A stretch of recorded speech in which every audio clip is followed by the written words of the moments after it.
Guys, get ready, because things are about to get heavy. Jump up, because we're going to bump up and get down, because there ain't no clown in this here town. We got nothing than the laser los coming in with that piping hot. Won't stop, skilly bop, oh my god, freaking plop. You know it. Ray!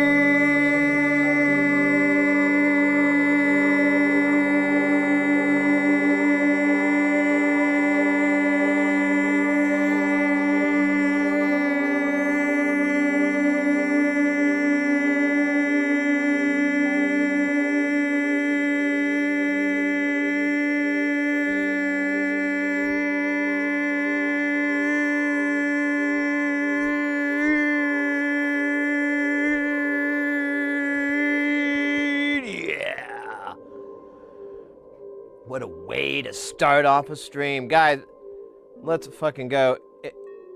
If you're not familiar with the laser lows, I don't know, that's weird.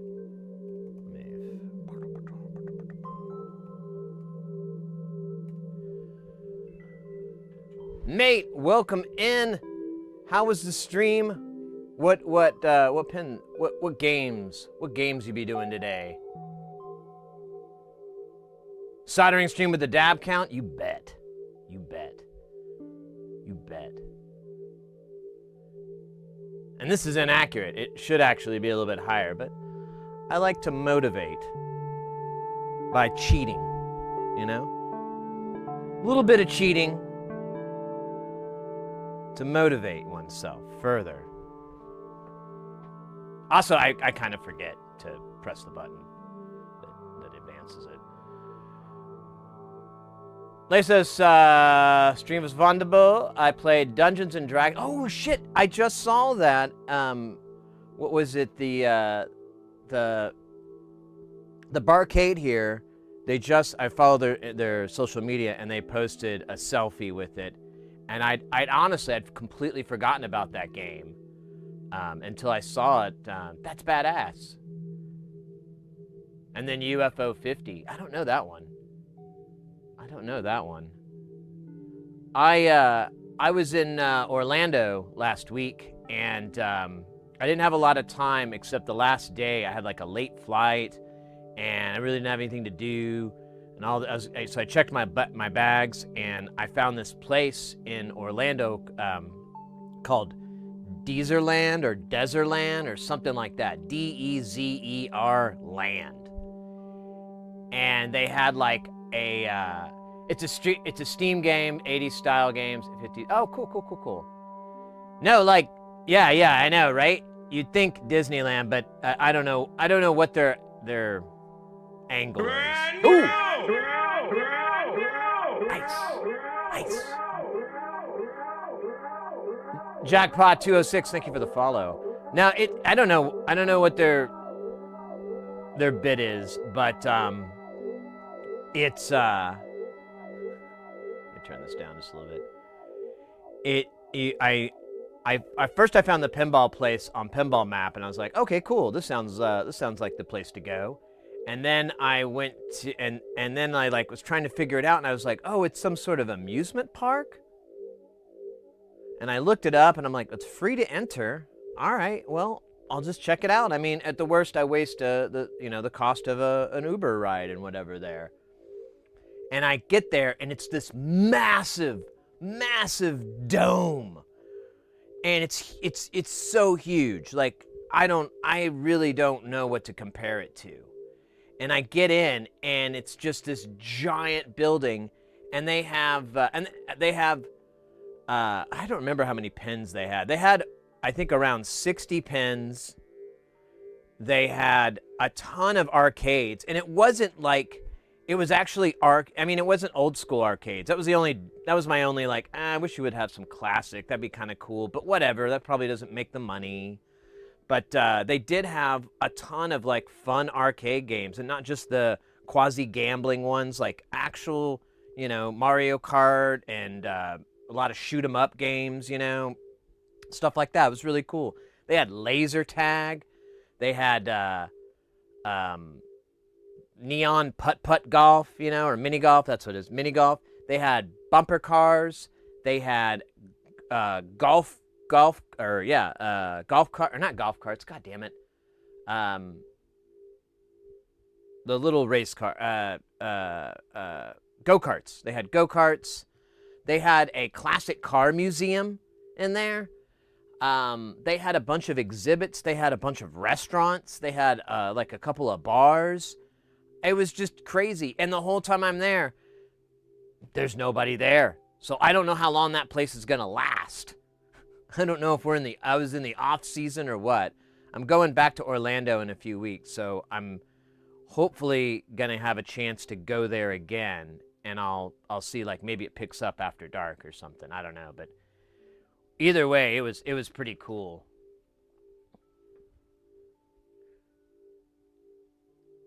A Bagwell, yeah. Oh, that reminds me. All these characters down here, these are your stream avatars. If you're on Twitch, you can go down to the panel below, and there's a little thing that says stream avatars. It's purple. You have to click on a button so it knows who's who, but then it'll pull up all the different characters. You got Carl. You got me, Rod. You got the other guy, with the hands. He got like, he means something, Shake. You got Shake. You got Travis of the Cosmos. And yeah, you got Carl too, and you got the Fry Man. It's good. I don't like to do Carl anymore, because I can't help but do Bill Burr. It's like I'm fighting, not doing Bill Burr. It's hard. Anyways. But if you're on YouTube, which it currently says there aren't, but if you were, there's a thing below. There's a link, and the link will bring it up. They're called hyperlinks, but they're very, very mellow. Yeah, you can customize the characters too. Like, some of them you have a lot of customization, some there's zero. So it's pretty well. But yeah, we welcome in, mates. We do soldering here. We do electronics. We just started the stream, so I'm not 100% there yet, but we're working on it. Yeah. And there's honestly, I need to go pull those parts for that pinball machine again, so we can finish off. I need to find. So I've been working on fixing this Evel Knievel for a long time, and it's just been touch and go. And not recently, but the last time I went, I realized, like, man, I think I know what's wrong. This brand new Heimer 1 coming in with that follow. Welcome in. I realized that the coin lockout solenoids broke, and then to fix it, someone just took the bar that was supposed to move and chucked it somewhere. So I need to find I need to find the parts to, like, fix a Bally coin door thing.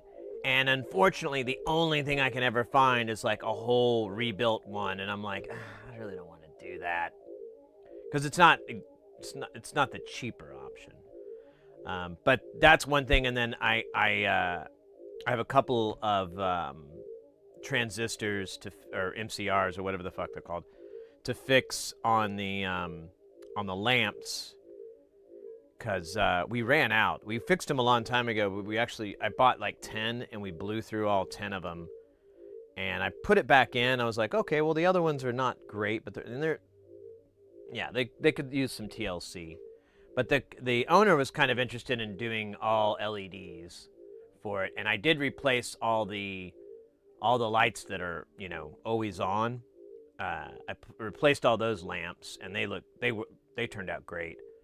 But the other ones, I bought what I thought was the correct kind, and I popped them in, and none of them worked. And so I don't know. I can't remember. It's been a while since I'd have to look at my notes again.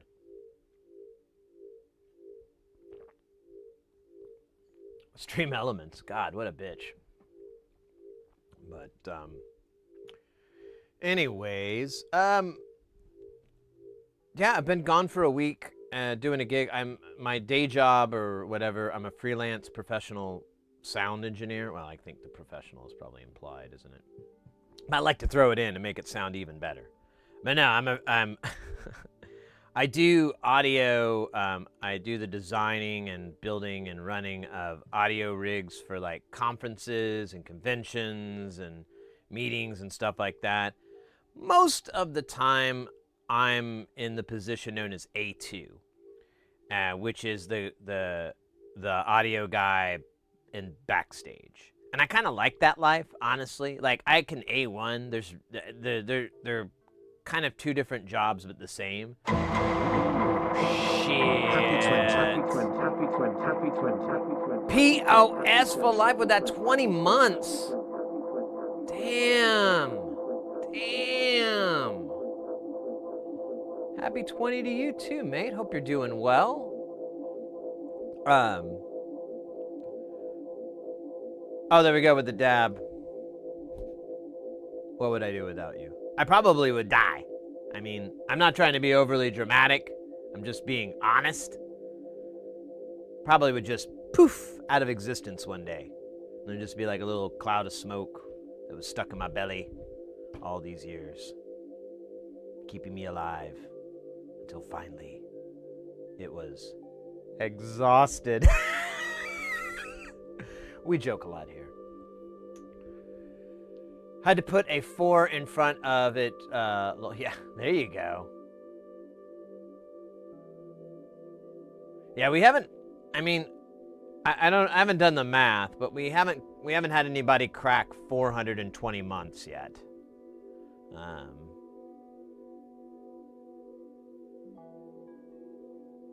It's gonna take a little while. Actually, I do have a device that could tell me 420 months divided by 12 months. All right.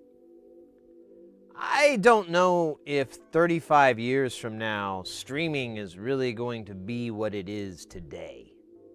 I feel like its life is a bit fleeting. You know? I mean, I'm not disparaging it by any means. I'm just saying, you know, when you start to notice a little bit of a pattern and certain things come and go pretty quick. And as time goes, it seems to be a little bit faster. So I feel like this will eventually, for whatever reason, become passé. And I will still be streaming so we can crack 420. Dude, mate, can you imagine? I would be like, oh my God, I'd be in my 80s. Or would I? Hold on. I'd be approaching my, oh no. 35 years from now, carry the one.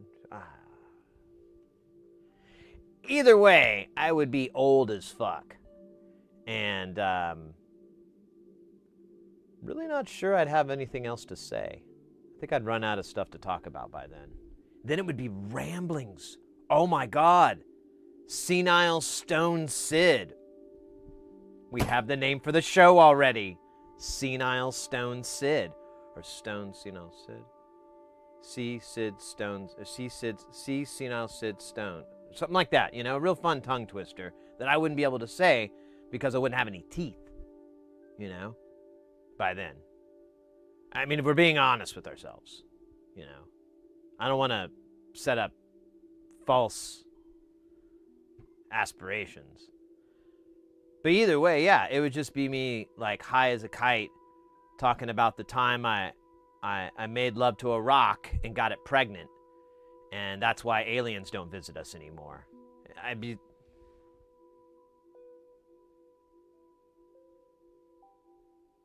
Should I write that down? Actually sounds like a really great story. I want my day. I lick my lips a lot when I'm old. I still have the stash. It'd just be gray. I made love to a rock that I met at a bar. In a rock.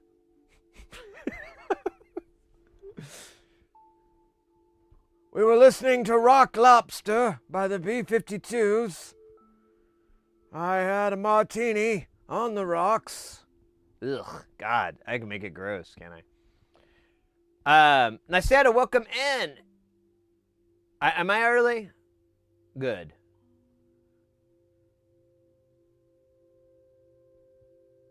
I don't think I'm gonna live that long. Yeah, I mean, CM137 IC placing on the modular tester.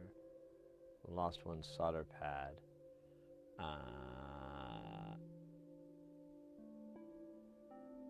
You never come. Thanks, mate. I've received the Eagle file for the module tester, so I'll find out.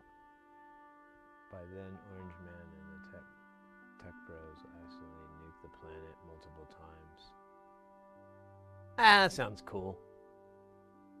I kind of was hoping it'd be an asteroid, if I was, being honest with myself. I thought that'd be cool. Be like, hey, just like the dinosaurs. But, nuclear winter's cool too. Whatever, man. I'm pretty easy going with my apocalypses. Been dealing with them my whole life. My whole life.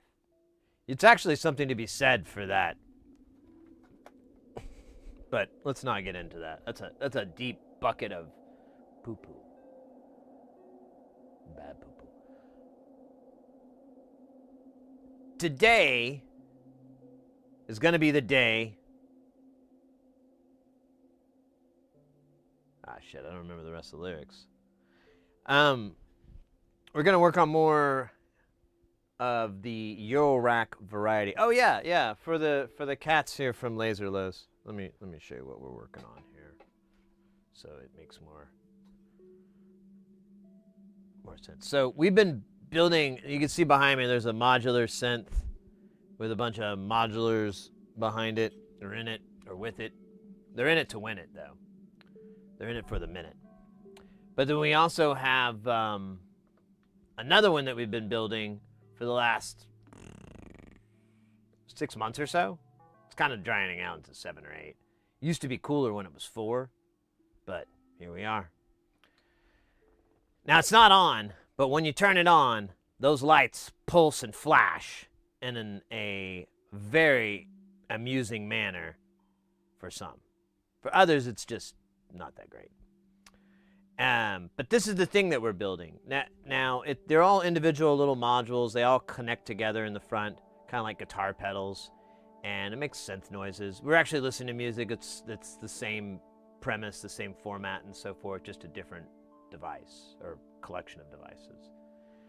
And all the white paneled ones there are the new ones that we're building. You see the ones at the top that have the black panels.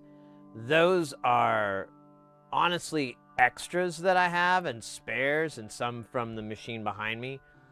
And but the plan is to make it all uniform, and that's also the plan too, because like those, they're kind of filling space. But I also was like, well, what would happen if I had 3 of these?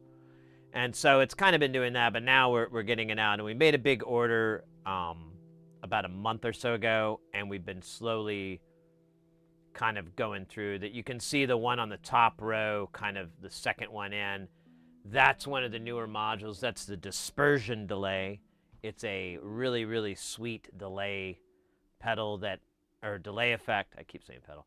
It's a delay effect that has, you can do it a couple different ways. You can have it so that there's 3 in there. So you could plug into one, and the output of one will work, but it will also feed the input of 2 unless you plug something in. Same goes for 3. So you can have 3 different outputs of the same signal with different delays and feedbacks and so forth, get some different effects. And you can also mix and match that. It's kind of wild. It's very neat. You can move the inputs down because they all do circular. So if you plug into 3, it'll just feed up to 1 and go back down. I don't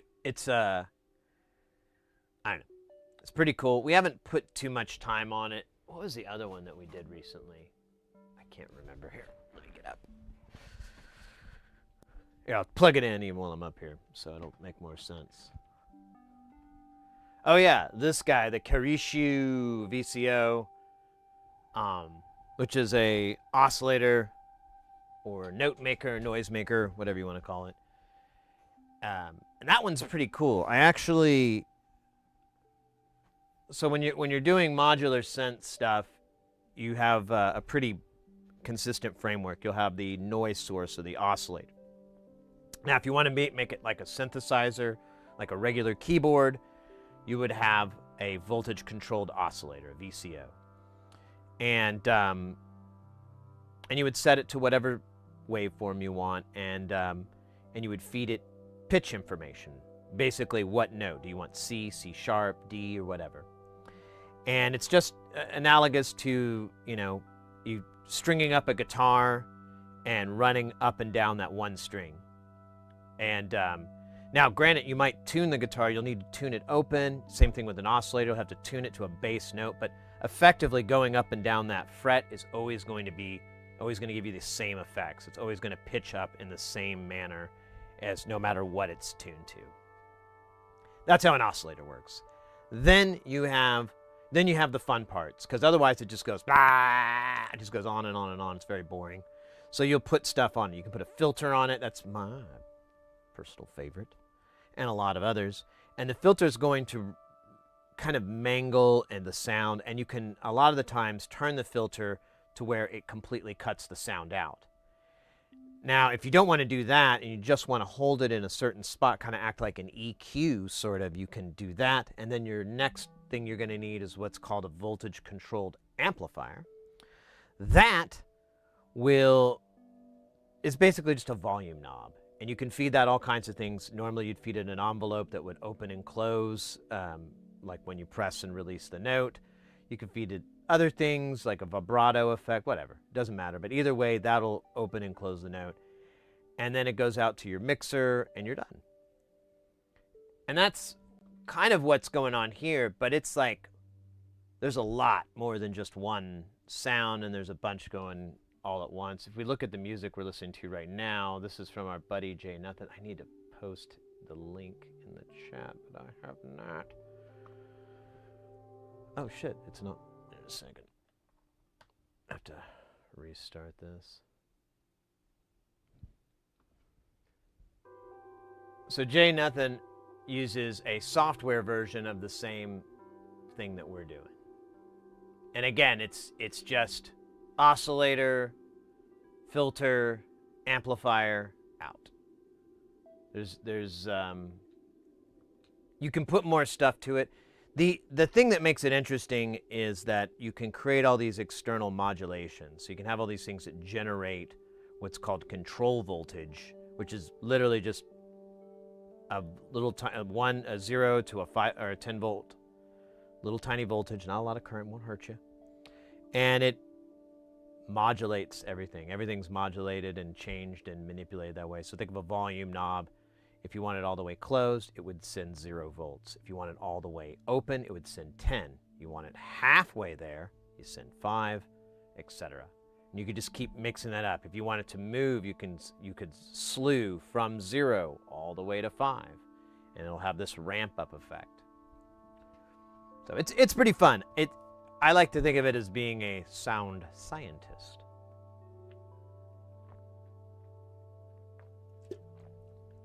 But there was a call for a dab. I've been checking out these. If you live in a state where it's cool, there's these guys called M-Fused that I am just all about. I found them at a party. Like someone brought them over to a party, and it was the coolest thing. It was everything I asked for. It was like, oh, cool. I always kind of bums me out that people with tobacco vapes have all these cool flavors, and they got these big clouds, and I got my little pen, and it's like, womp womp. Not these guys. I feel like I'm doing an ad for them. I'm not. For free.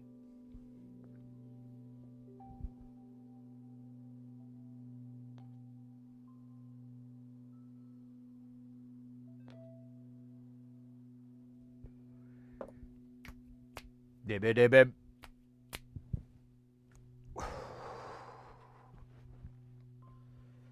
I think that one, Sour Diesel Chem Dog Super Skunk. I don't even know what any of those words mean, but they sound festive. And I'm a festive guy.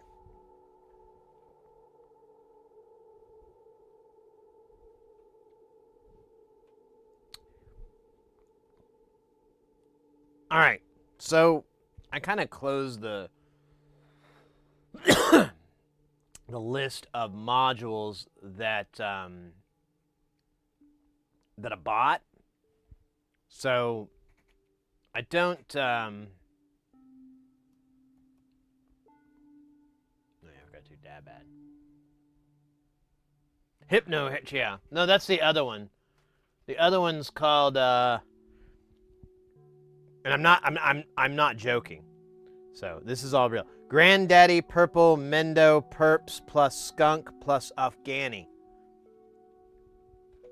I think I unlocked a cheat code in Contra.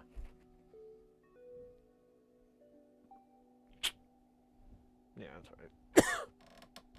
right.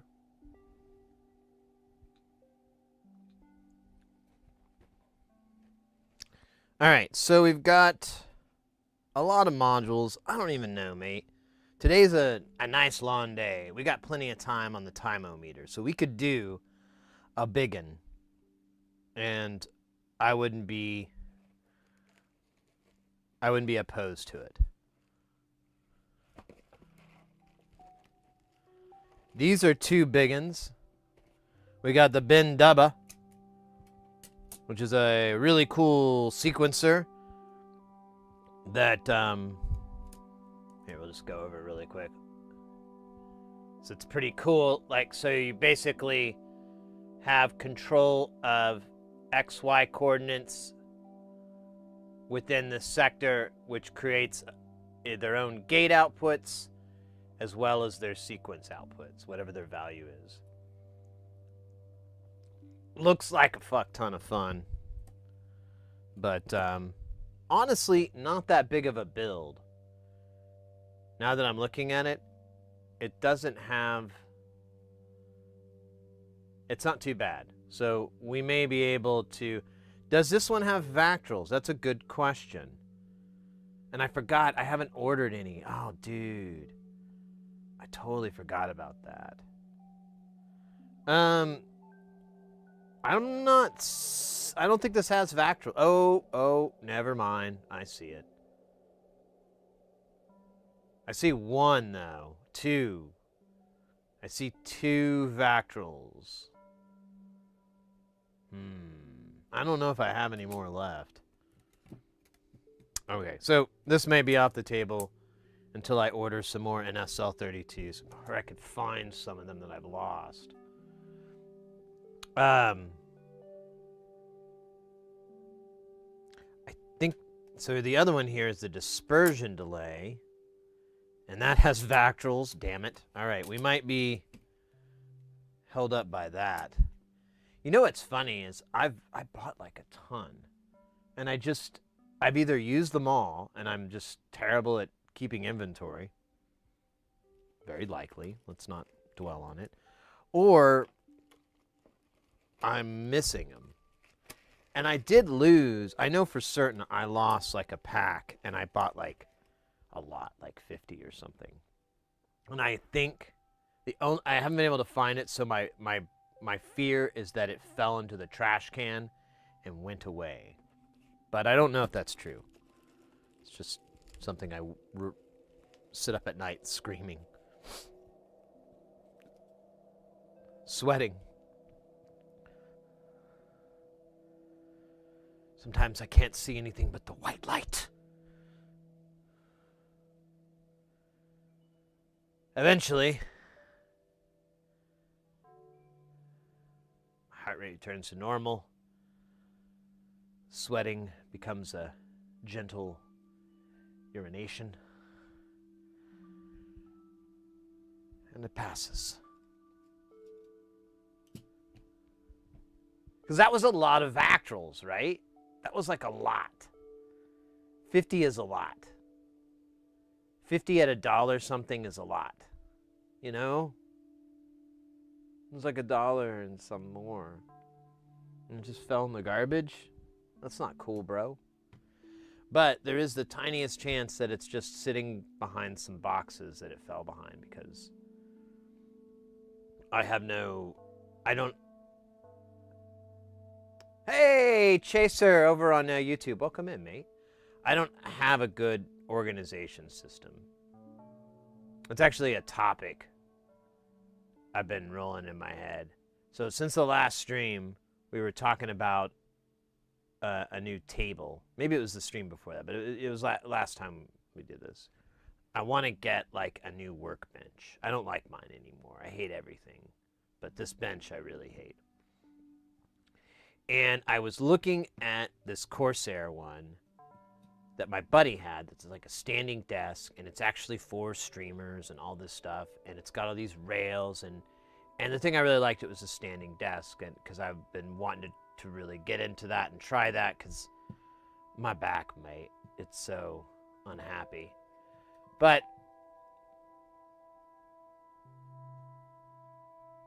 the cost is kind of stupid.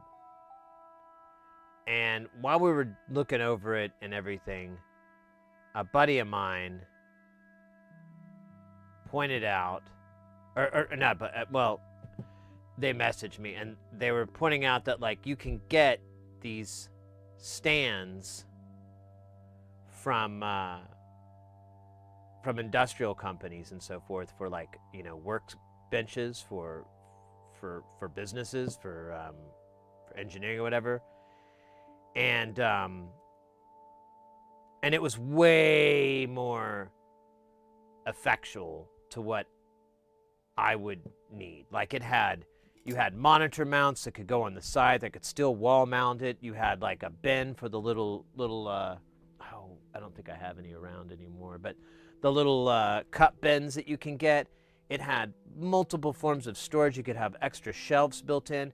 The key thing that made me like go, oh man, maybe I should, is that it gooses over, and then it has a long, I don't know if it's LED or compact fluorescent or whatever, but it's, or not compact, but or fluorescent, but you know, it's like basically a long light bar that goes from end to end over your work surface.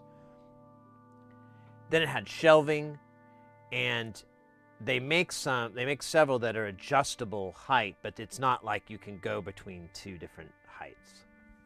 So I'd have to put it in a semi-standing working position. And I'm like, okay, maybe I really don't like it, but maybe I can adapt to where it's not that big of a deal. And one thing is, like, you can even get a little footrest for the workstation to put your feet on the back of the deal, so you can roll your chair up and just put your feet up on that. And I was like, oh, that's kind of a winner, because that's the only reason I buy these stupid gamer chairs, is they have these footrests that come out, and I love that. I don't need to explain it to you. I love it.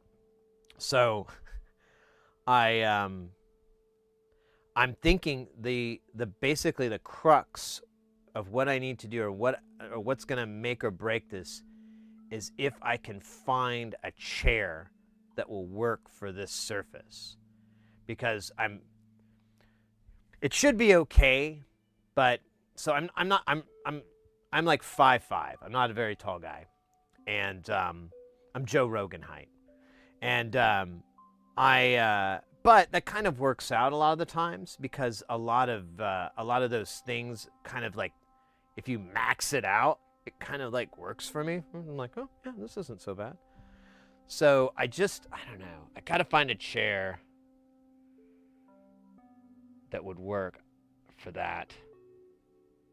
But the other things with these workbenches, you can get really, you have a lot of flexibility on the width and the depth and even height things. Like, all these things are super flexible. And the clutchest part of this whole thing is that if I were to get all these things and put like a bunch of extra dumb stuff on go ahead and get all the... I still wouldn't even clock in at half of what the Corsair one was. A lot of that has to do with it not being a rising, lowering, you know, or standing table or whatever, adjustable standing, whatever table, but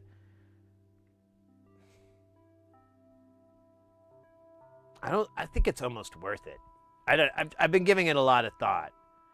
And I'm like, you know, this would be really nice to have. It would solve so many problems for me storage-wise, and it would free up a lot of room in this work. You know, I lose a lot of space because of I don't know. Anyways, I'm sorry, guys. I didn't mean to give you that old storage quandary story, but I from these gigs that I've been working, I have a little bit of cheddar that we could treat ourselves with on the stream. And I feel like, considering that we're coming up on 5 years of streaming, it would be wise for me to put a little bit of money into the stream. Oh, jackpot, I totally forgot to do your hydrate, mate.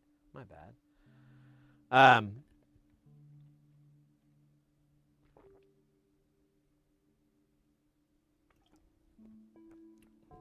Hydrated. And since since I've got a little bit of extra, I'm like, man, maybe that would be nice. I'd like to do the camera thing. I'd like to make this camera better, but I don't know. That might be something for the summertime. I'd like to get a nice Blackmagic camera, because that's what my system is. Everything's hardware based. The stream is, here, let me black it out. So that's OBS. All this other stuff is hardware. And one of the things that's cool with it is that with the hardware that I have is that you can do, it only works with their cameras, which kind of sucks, but if you get their cameras, you have full CCU control. And if I have, and you can have that within the software, and the software uses macros.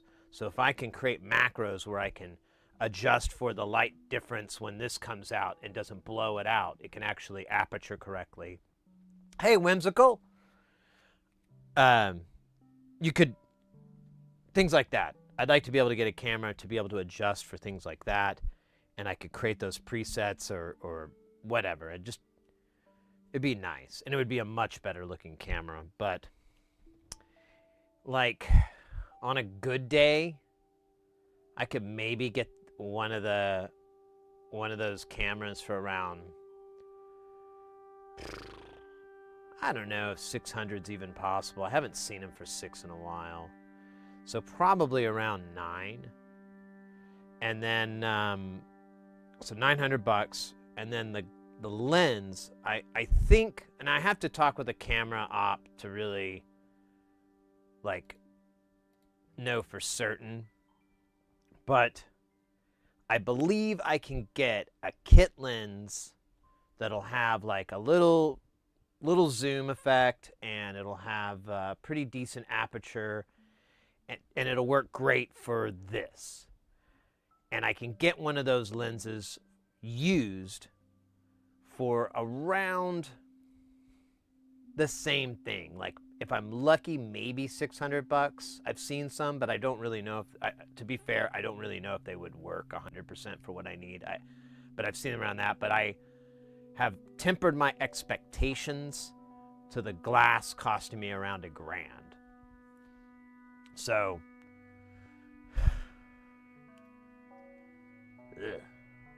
really don't feel like spending $2,000 on a camera. But again, the stream's been 5 years old, why not? But I sure as fuck could use a better bench. It's kind of stupid how everything is. Stupid. But anyways, I digress to regress, and I hope I'm impressed. So the other modules I have here, I'm just kind of gonna go down the line.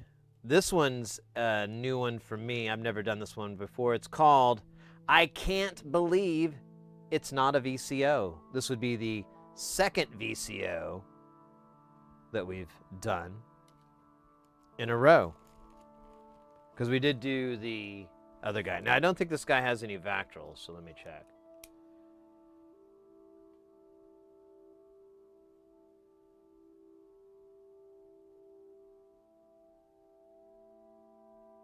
Now, I don't see anything that looks like it says it's a Vactral. So we could do this one. Let's put this one off to the side. There shouldn't be one. It's... Why would you use a Vactral for a VCO? That's weird. On which filter are you talking about, mate?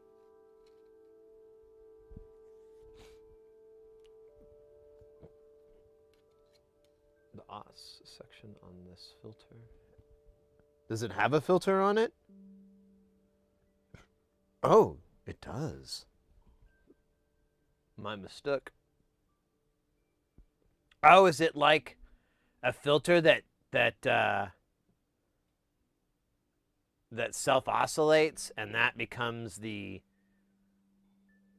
sound of it?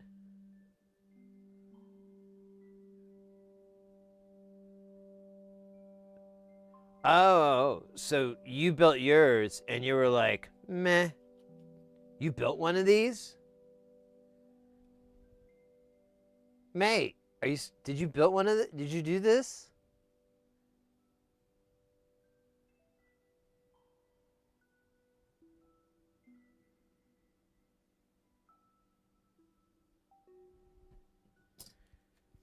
Did you build that? Okay, I was gonna say, like, Jesus fuck, mate. That's really hard. That's really, really hard. There's like, so look at all these diodes here. I should put it under the goddamn microscope like a fucking professional. Na, na, na, na, na, na. So, yeah, that's like, I was looking at this, I was like, bro.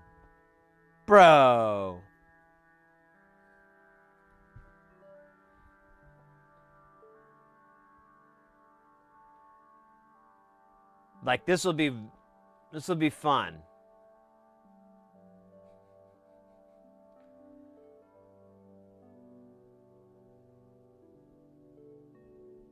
I know, right? Over on YouTube. Yeah.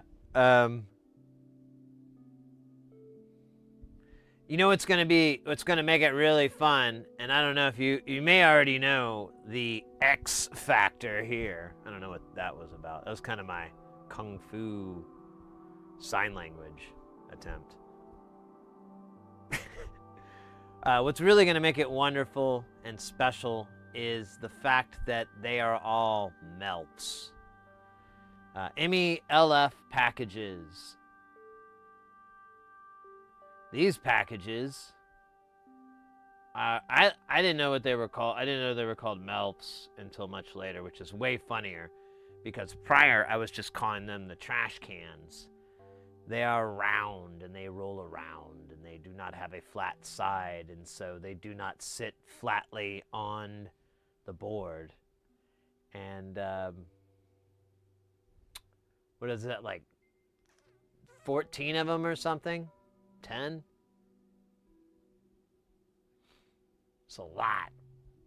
It's a cruel, insensitive, and mean thing. Yeah, they're 40.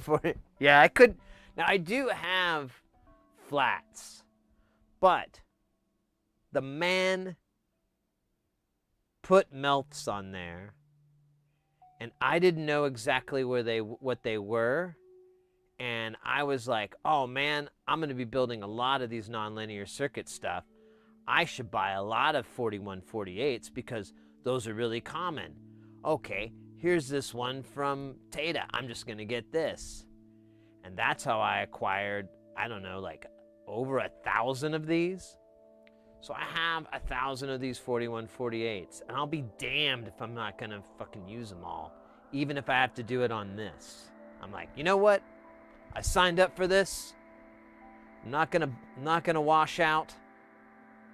Not like that guy. Nah. No. No. So here I am, a hell of my own making. Oh, I'm sorry. Is that not the symbol for a zener? Oh, I knew it wouldn't be that easy. Thankfully, my zeners are not round. They're flat. Yeah, this looks like a premium challenge board.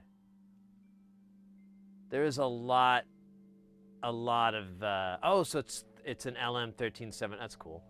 There's a lot here to mess you up.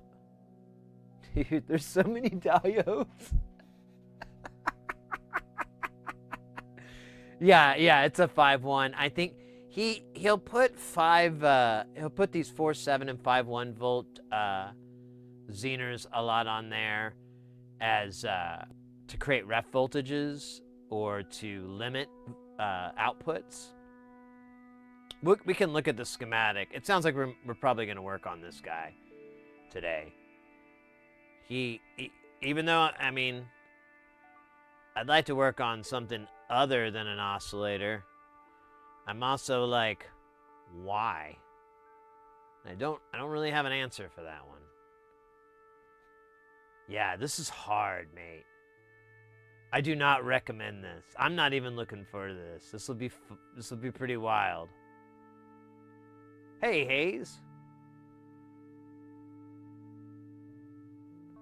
Not a VCO, top 3. Resonance gate, envelope, cool. All right. This is in the lead. I don't know if anyone else is down for it. What was the other one I had in my other hand? Oh, the other one was a sloth, triple sloth. Triple sloth, probably easily one of my favorite nonlinear circuits modules. It made me a big nonlinear circuits fan because I really hadn't seen anything like this. It's kind of like when you learn a new word. Once you learn it, you kind of see it everywhere. So I wasn't really aware of it. I have seen other stuff that does this Lorentz pattern, but not analog, bro. Not analog. They're all digital. And I don't know, this one kind of solves a lot of the issues that you kind of run into with the sloth, in the fact that you have 3. Because usually it's a speed thing, like, oh, I need one a little bit more of this. And the digital ones are typically adjustable in their movement. I haven't seen any that are lockable, but that would be tight.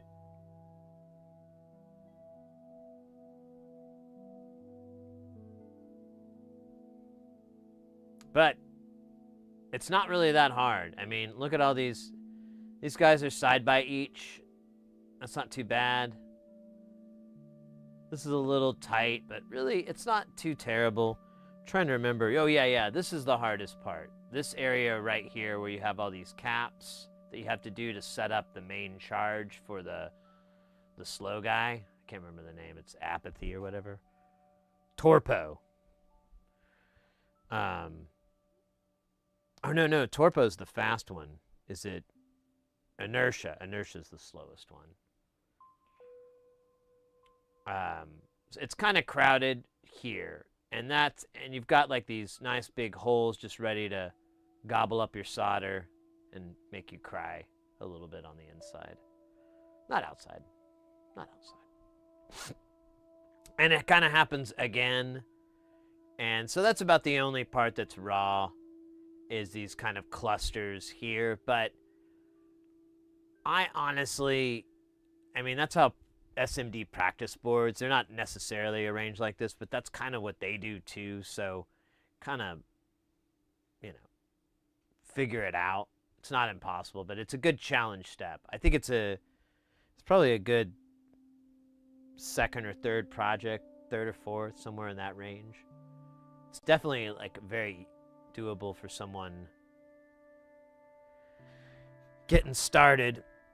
All right, let's put this one off to the. Let's keep the VCO out. We've got Badumtis.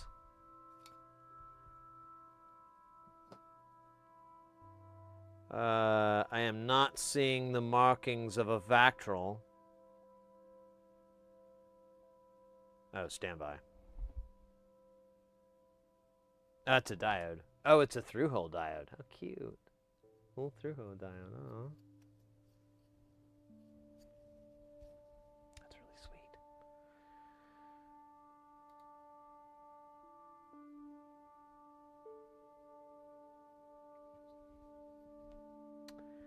All right.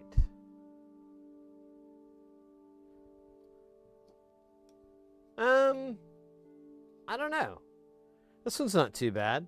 It's got a lot of through-hole stuff in it. It's kind of wild. I don't know if I have all the through-hole bits. So Badumtis is like a snare hat emulator. So I think it's just using transistors for the snare sound. What is that? What? Oh yeah, we've got a triple slot, but I don't have the bits for that.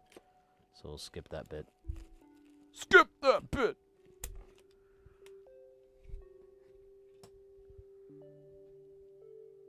Did you ever make a Vactral hand? So, no. I have never done that. I need to. To be honest, I need to bust that cherry. I need to crack that tooth.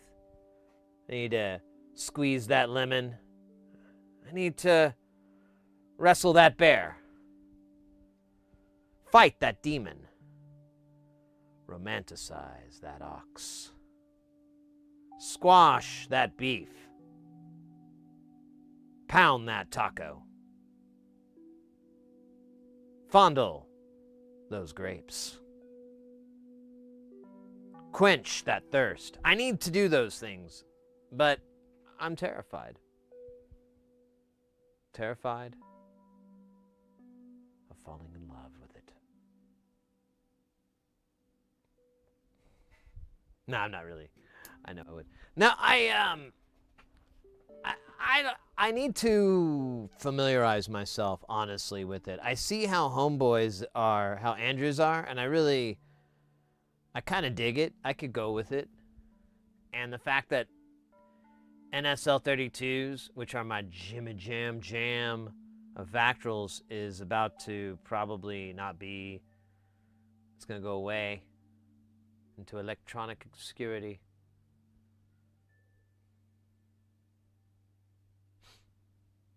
Sorry. Didn't think I'd get so emotional.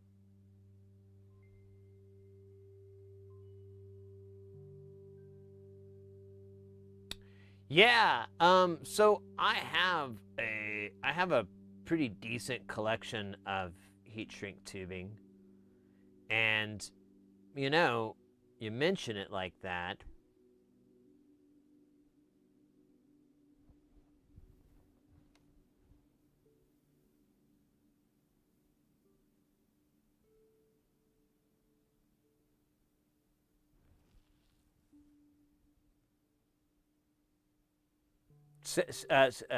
Stand by. Hold on a minute here.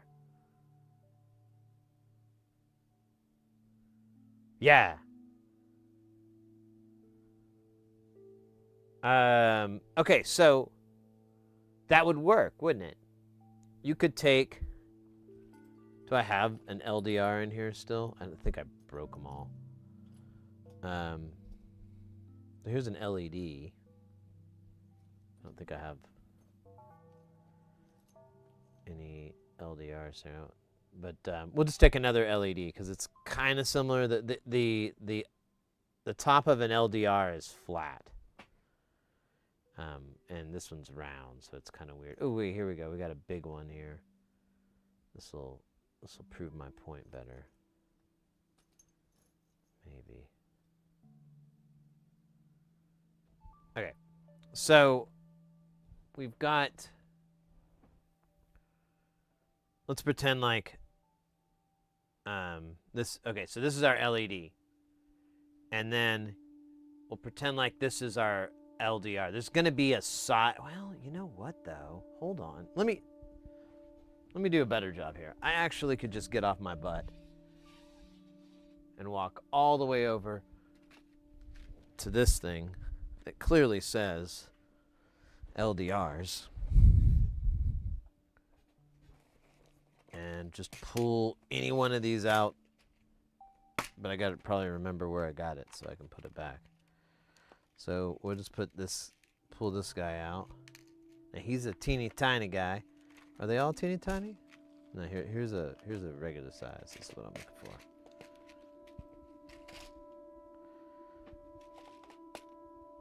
for. Okay. So we got the LDR here. Baby-doo. There's a little grill on it. That's how the light thing works. Hey, Synth Cat. Over on YouTube. Welcome in. So we've got, oh, I had a big fatty fat LED. There it is. So we've got these two LEDs here.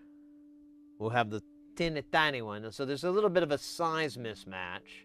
However,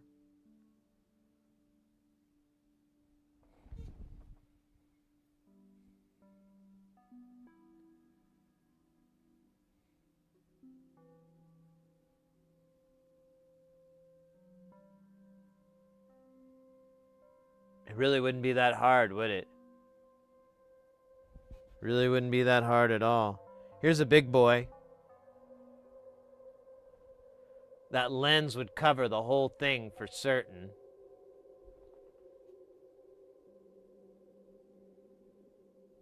All I'd have to do is just put a little bit of heat shrink tubing on it, which I have a diameter that would fit just fine, I'm pretty sure. And then cut it to size and zap it. If I really wanted to be super sealed, I could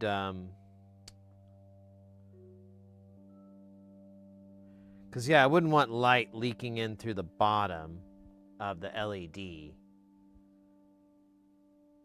So how would I fix that?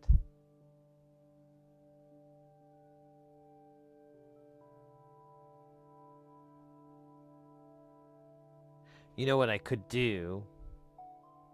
Oh, maybe not.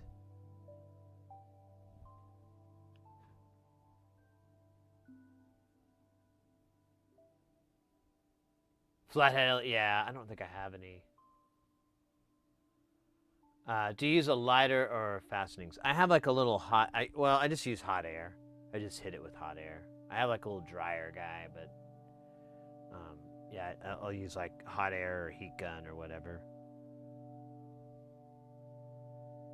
For Choose, welcome in. Good to see you as well, mate. We're trying to decide what thing we're working on, but I'm out of LDRs, and I can order some, but you know that doesn't help us right now. But we were talking about rolling our own, and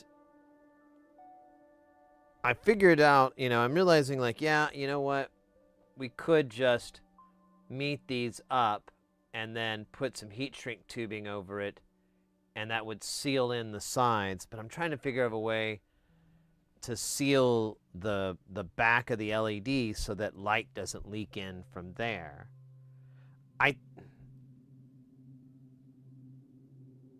I don't really think there's going to be a really great solution for that.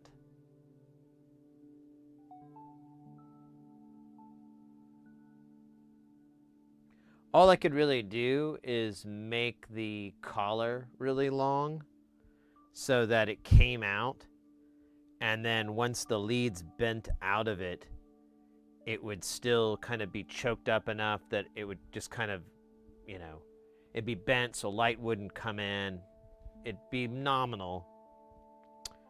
I could maybe...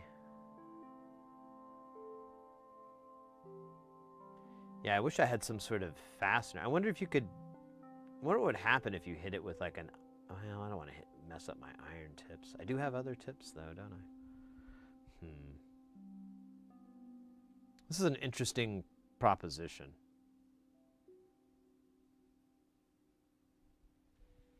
It is something I need to do, but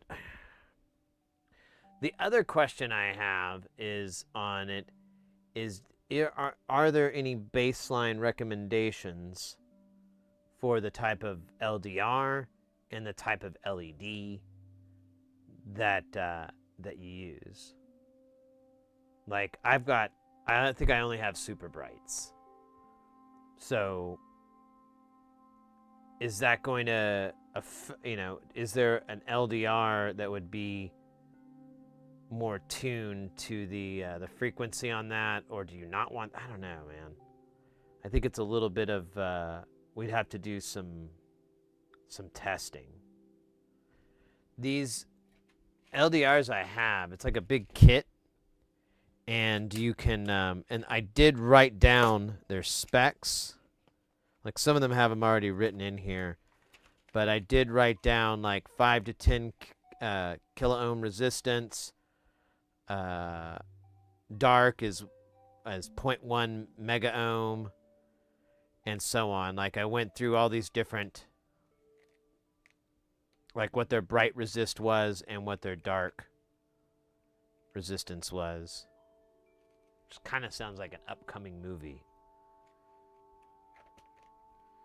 Christian Bale in the dark LDR.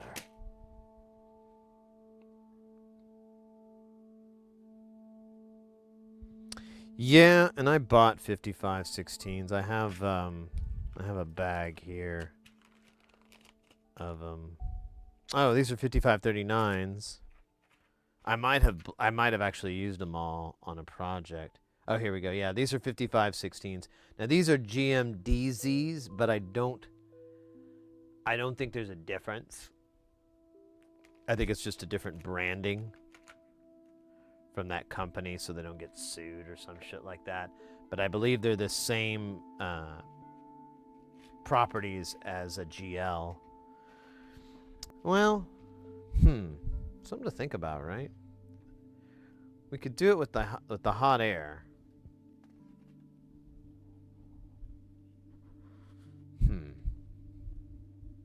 Man, it's weird. I feel like I got a scrape or something, and then yeah, it's weird. I wonder what that's going to turn out to be. That'll be fun. All right, well, LDRs be damned. Yeah, and that's true too. You can really, be more specific in how you want to roll it to have different properties and whatnot.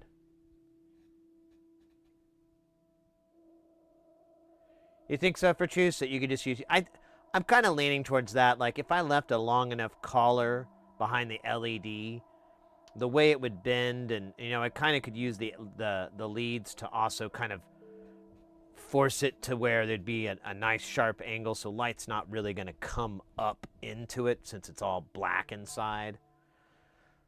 Like my heart.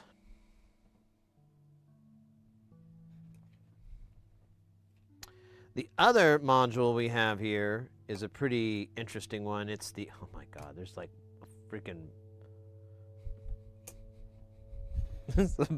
there's a bunch of funny stuff on the back of this panel. So this one is Poultry in Motion. If I remember right, it's like a delay. It has very funny outputs that say egg timer. Let's look at the board here. It's got a CD4040, a PT2399, and an HC4040. I think I might have that, but I don't know. That might be actually something worth looking into just to order that part.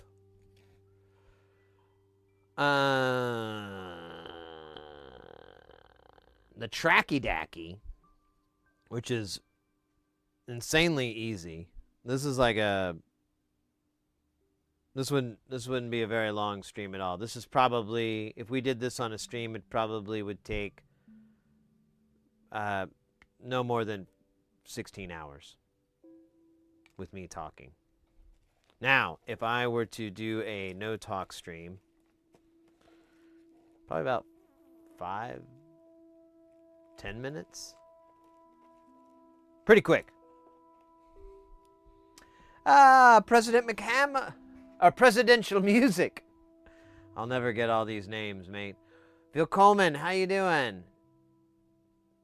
Yeah, there's one that's the timer on it was a division of like 256 or something crazy, or 2056, or no, not 20, 4096. So yeah, you've got quite the divisions going up. We're gonna look at that guy. That's kind of a cool one.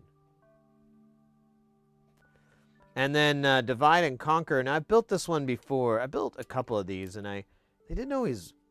They were kind of weird. I had issues with them. So,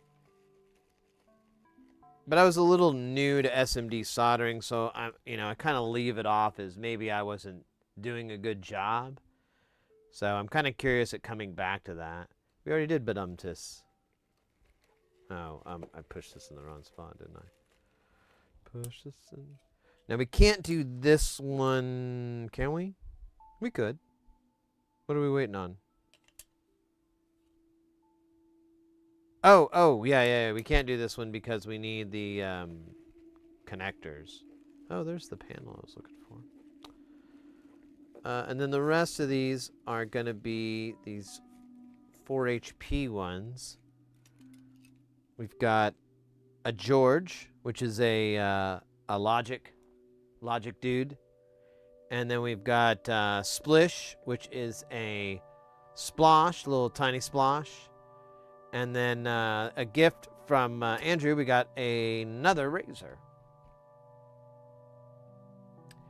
All right, I'm good, mate. I just finished up a gig in Orlando, Florida. And I'm going back there, so yay. It honestly wasn't terrible. One cool thing I did, although I don't know if I'm gonna be lucky enough to have time to do it again, but I did discover this place. So where I'm at, or where we were at, and it's kind of true with the entire city of Orlando, Disney is there, and Disney's like kind of like the Vatican, you know. They're just they're their own thing, and they kind of own everything. And there's like just all these hotels all over the place surrounding the Vatican, Disneyland, and but they kind of coexist. It's really strange. And there was this like the last day, I got a late flight. I could have gotten one at 7 a.m. or 7 p.m. and I was like, I'm not getting up in the morning. I'm gonna do the 7 p.m. And I kept thinking like, this is a bad idea. And I'm like, I'm gonna stick with it. And I was super happy I did, because it was a brilliant idea. It really helped. I finally got, that's a long story, but I finally kind of relaxed and everything. And then at the, it's around noon or so, and I was like, oh man, I gotta find something to do. And there's this really great app you can get on your phone called Pinball Map. And it's also a website, pinballmap.com. Or is it org? But so I pulled that out, and I've like zoomed out, and I found this place that wasn't too far from where I was. It was like a few miles, and it was called DEZER Land, Deezerland, by Disneyland, Deezerland. I don't know what the hell the bit was. I don't get it. I didn't care. It said they had 60 pinball games in there, and I was like, I'm in. Yuban, hello! And over on YouTube, Sean, welcome in. Good afternoon to you. So yeah, it was. And I looked it up, the place, a little bit more, and I was like, oh, it has like laser tag and an arcade. Okay, this sounds kind of cool. And I get a ride there, and this place is enormous. It's huge. It's all indoors. It's in this giant kind of dome, green. I don't even know what you call it, like a super dome. It's just huge, and they have so much. They had the pinball. They had the arcade, and it was actually a pretty fun arcade. They didn't have a classic arcade. I guess that's my only criticism. I was like, oh man, I wish there were some old games in here. But to be fair, that's a lot of work to keep up. So I don't blame them for just sticking with the new stuff. But there were fun games, not just the quasi-gambling games and so forth, like actual games you can play and, you know, just go for high scores or go against your friends and stuff. They had laser tag. They had what is it, neon mini golf. They had go-karts. They had bumper cars. They had a auto museum that took up quite a bit of the place. God, what am I forgetting? Other restaurants in there. There was like some bars. There was like exhibits. Like there was some, I think there was like a David Bowie exhibit or something in there. Like there was just like so much going on, and there was not a lot of people there when I went on a Thursday afternoon. So I don't know if it was in the off season or what. I don't know how long that place is going to last. But either way, it was awesome. And the pinballs, you just paid by the hour, and I think the girl just let me go for a while. But I'm going to be back there in a few weeks or so, and so I'm going to try to go back to that place because I think I'm going to be in the same kind of general vicinity where, you know, it'd only be like a, you know, a $20 ride or something like that. But it was fun. It was cool. I had a good time. I played a bunch of pins I've never seen before, a lot of electromechanical. They had a nice collection of old electromechanical games or EM games. Like, geez, I would say at least 20 EM games, and they nearly all worked. I didn't have any break on me. I'll put it that way.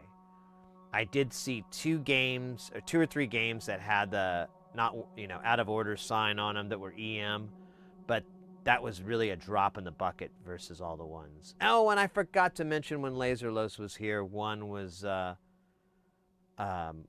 Bug or Doodle Bug or whatever, that game. But well, alas.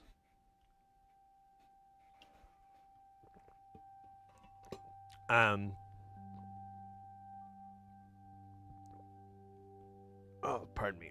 This is a quick stretch. I did find some really cool games, though. There was one called Vector. I need to see if I can find that. I think it was Williams. Might have been Bally. But it was an early kind of... it was an earlier game, like I think 83 or something. Here, I wouldn't just pull it up. Here, let me get this working again.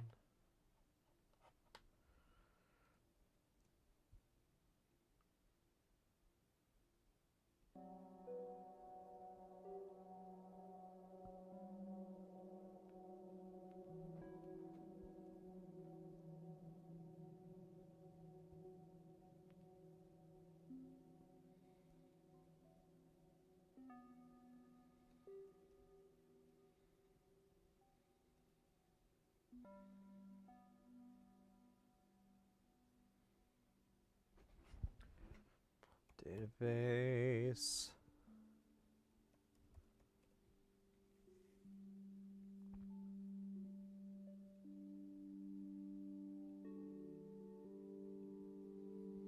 So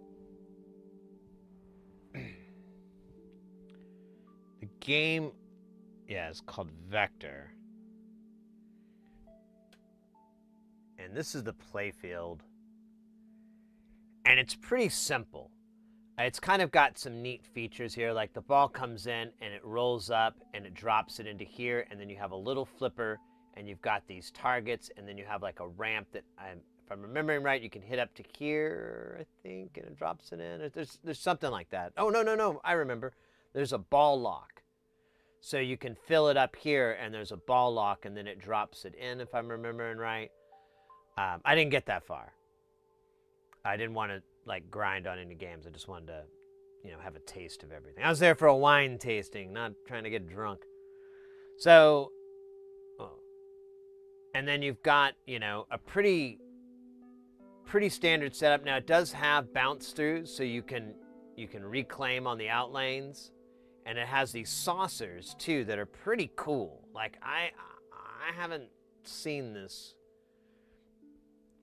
before. It does drain a lot on this side though. It's pretty raw. You do have this flipper here as well, but then you have these drop targets that open this back up, as well as these drop targets that will pop up. And I don't know, it's not a very complicated game. You're kind of just going through these motions to get it up into the top tier, which is kind of a reoccurring theme, but I had a good time with it. I liked this little crazy scoreboard built into the table, and the sound effects were cool. It was very, Atari, crazy sounds and stuff like that. And so, I don't know. That was probably one of my favorite finds out of all the games I played. There were some really good games, but here, actually, let me pull it up. I could just do that like a fucking...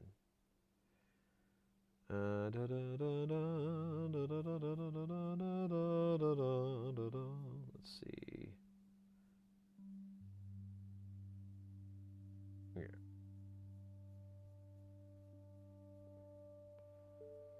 So, damn, I did take a lot of pictures. So it doesn't help that this was the first one I played, but this is Vector. And yeah, there's a better shot of the playfield. So yeah, it does. It dumps them in, it puts them in this deal, and then it dumps them out. And then you have a multi-ball, which I never got to. This is Time Warp. Here, maybe I can fix this so you guys can see a little better.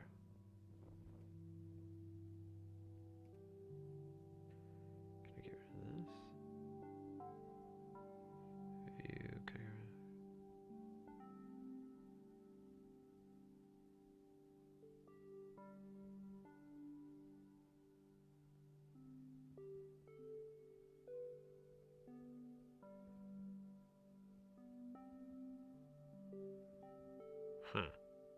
It's annoying.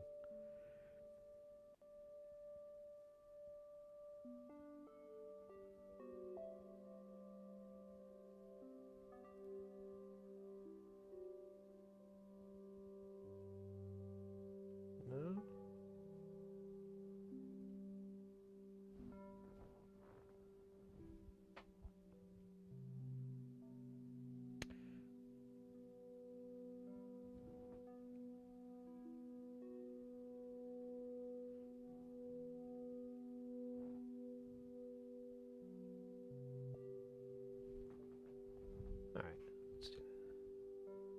Yeah, there we go. So there's Time Warp. That was pretty fun. But that was the weirdest. Oh yeah, that was the part I was like, wait, what? I kind of wanted to look this up. These were nightmare flippers. I don't know. I don't know how many people from LaserLose's stream are still around, but what in the? It's awful. It was awful. I remember now. I didn't like that. And look how beat to hell the table is. Like, it's pretty raw. Still fun. Here's one of the first EMs I ran into.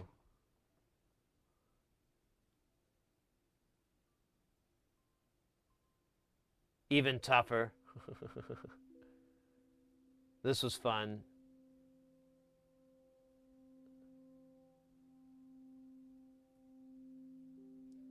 The James Bond actually was really weird. It's kind of weird, like the sound effects and the music and everything were kind of. The gameplay was fun though. Anytime you have these quad flipper games, they're really a challenge. Yeah, there you go. There was the old Kiss. That was pretty cool.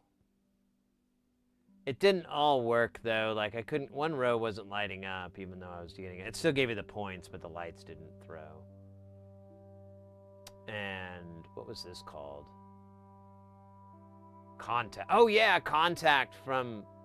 Or no, wait. This is Encounters of the Third Kind, isn't it?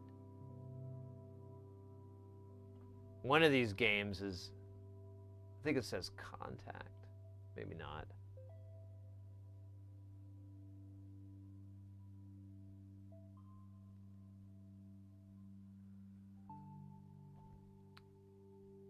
Medahari. Classic Star Trek. This one was pretty fun. If I remember right, yeah, the chiming didn't work, so there was no chimes. It was kind of a bummer. Oh, here we go. Here's Encounters of the Third Kind. If you look at this back glass, it's pretty badass. I may have taken a better shot of it, but we'll just zoom in anyways. Real basic. But you've got the whole. I don't know where the damn synth is. I just realized wait a minute, where's the synth? Aw. The gameplay was pretty simple. I mean, you basically were just shooting up the left to get in there. Is it good? Yeah, I had a good time with it. I liked the target locations and stuff. Like, it was really fun to go into. This whole area here, I remember, was fun too. Yeah, and these outlanes weren't the evilest things. I do remember if you came in on this side and it bounced right, you were hosed. So you kind of had to try to offset that encounter there, and this would hit a lot too. Yeah. This was fun. Oh yeah, this was interesting. Oh wait, we're doing a little ad over on the Twitch. I'll stand by. Let me grab another beverage.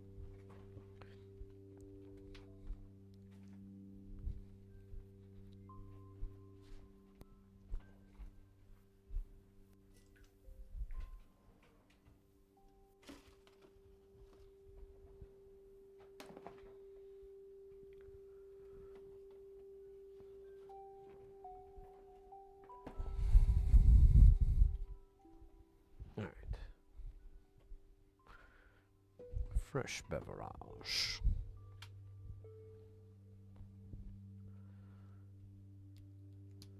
We should have a maintenance dab. While we're waiting here.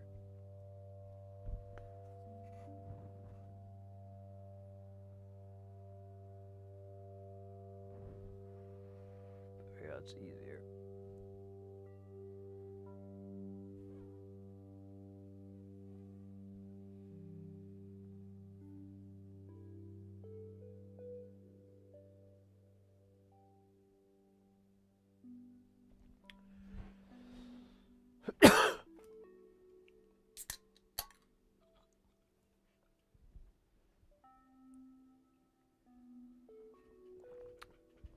And we're back from that exciting ad.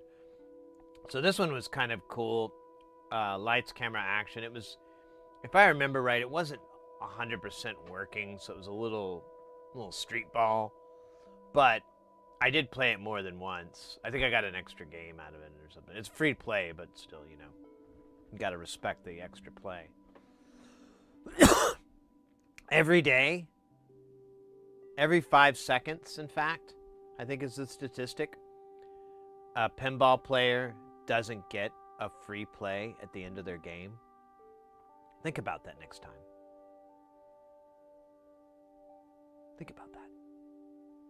Give the gift that might keep giving later, but at least give something. That's an extra credit. Okay, anyways.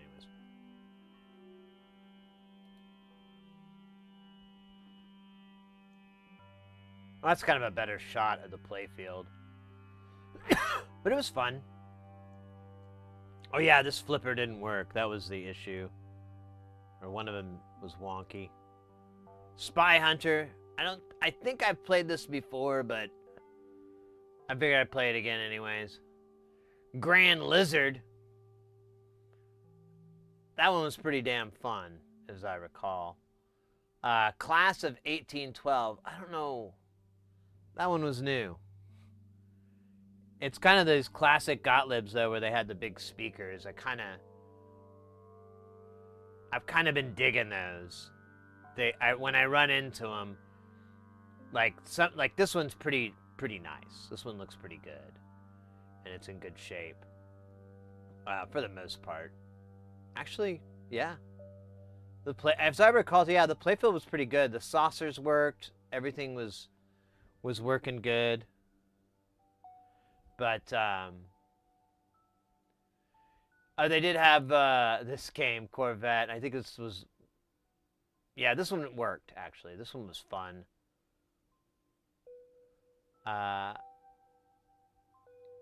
Catacombs. I don't think this one worked completely. Yeah, and then this one, what was this called? This was Lightning. And I think this one was a little jank too, so I had a hard time getting, like, one of the flippers didn't work. This one was weird. It's just like, it's like the playfield, I didn't get a shot of it. The playfield is just like a really classic old Bally game, but with no extra features, no extra targets or anything. It kind of reminds me of like Evel Knievel, but way more boring. Like, I don't know. This was another great find. Like, I need to find this game again. I had a blast playing it. It's Mario Andretti. So the basic premise that I picked up on this game, I don't know if I got a field. I did get a high score. Oops. Is that the game? Yeah. Is that... So you have these different targets. Like, you have this horseshoe in the middle that honestly does not let you down. Like, you can send it and it freaks you out, but even if you don't, even if you let it bounce, it's not gonna send it to the slings or anything. It was really nice, very forgiving. And you'd have these different targets that would light up, and that was the game. Like, your car's racing, and if you got the target, you hear the guy go, Mario, or whatever the fuck, goes to second place, falls back to third. Like, if you don't do it enough, or you keep hitting the wrong ones, you'll lose your place. And then once you get up to first place, I didn't quite grasp it, but you basically could win the whole race, and then you'd play for a little bit and you'd start another race, and that was the game. And I'm like, I'm here for this. This sounds like a lot of fun. So I played it like at least 3 or 4 times. And the other thing that's really cool with this game is how the trick shot works. Hey, Lawn Dog. Just say the trick shot. So basically, there's a ball here, and you have to run it up this ramp and then hit that ball and not hit it so far that it goes all the way to the back, and then you just get a red light. If you hit it just right, like, you get the lights. I don't think this one lit up, so I think this one was out. But if you hit it with enough force, you'd get your trick shot. And that was so much fun to try to do. Lawn Dog over on YouTube. I know I started your stream well over an hour ago, but I was, some reason I struggled to find your channel on YouTube. For Twitch. Oh, weird. Jerks. Well, you're here now, mate, and that's all that matters. And my score there on Andretti there, 869 million. I don't think I got to enter my name, though. But yeah, there was a lot. Check out all these EM games here. Just really beautiful jobs. Look how nice these restorations are. These are all LEDs. They're perfectly color matched. Like this one, I love the white instead of like the warmer color. It looked really, really good. Yeah. I even took a close up of it because I was like, this looks so good. The wood's in pretty decent shape. Yeah, this guy here with the balls, that was fun. I was trying to play that some more because I was having a good time with that.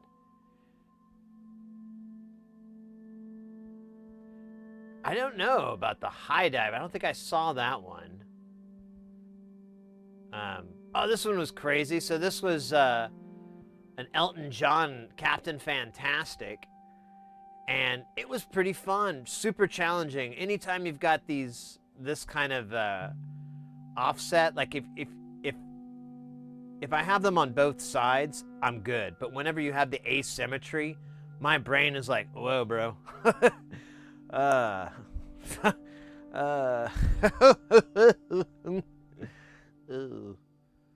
Does that. Basically breaks down to a cartoon sketch. Here in the Desert Enterprise, our industrial complexes, there's a pinball refurbishing company. The machines look fantastic when complete. Price and match. Yeah, there's London over on YouTube brings up a good point. There are restorations where they do complete, like they do new playfields. So they'll go and get playfields, and there's either a company that does reprints of it, or they get the stencils and they'll do it. I'm not entirely clear on the whole procedure. I just know that it is an option. If the playfield is just demolished, you can replace it if you want to. It's kind of, like replacing everything but the frame of the car, thinking that the frame is really important to the car. But, I mean, debatably, you wouldn't have the car without it. You couldn't move it to a different frame. But either way, this one I played more than once. Jubilee, I think I played a couple times. Rackball, that was fun. And then I found it, Love Bug. I had to take a selfie. But it's, if you see in the middle, it has the doodle bug thing.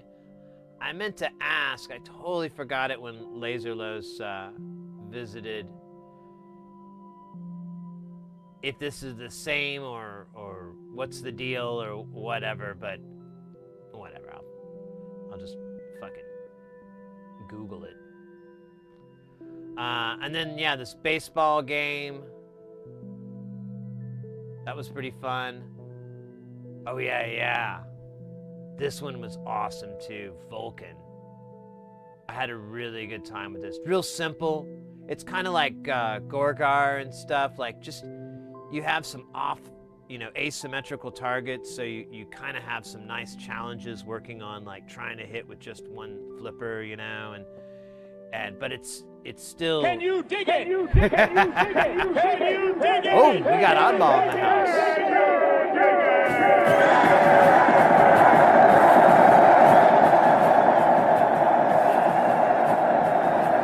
I remember it's kind of loud.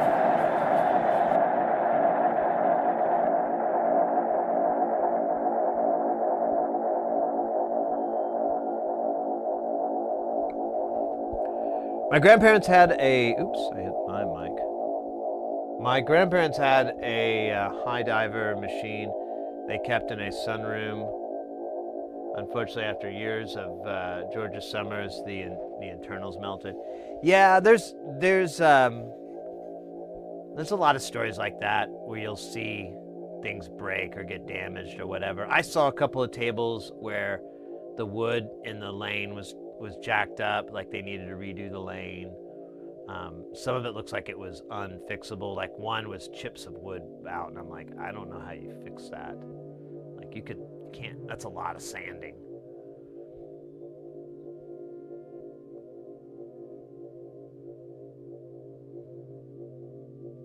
The Salvador. Oh yeah, and then this was an old machine. It wasn't working, but I just wanted to take a photo of it because it looks to me, I don't know. I mean, I could be wrong. It just kind of. Oh wait, maybe it's just is it a pachinko machine? I thought these were pop bumpers. But now I'm starting to think they're lamps. Whatever. They had that there. It was cool. And that's their out of order signs, which I thought was cool too. But it was it was pretty cool. I mean, and that honestly, I think that's most of their stuff. I eventually was like, I gotta get, I need to get going. I'm getting kind of hungry. I want to, I want to get these things done before I have to head to the airport. So I didn't play everything. I only played the games I've never seen before in my life. That was it. Like, there was they had a bunch of really great games I kind of wanted to play because I'm like, oh, I wonder how theirs is set up. I wonder, if this one's as Bubba, I was curious what my experience would be like. But, I had to go do stuff. But, so Gregor, the place that I'm at is, and welcome in, Alba, it was called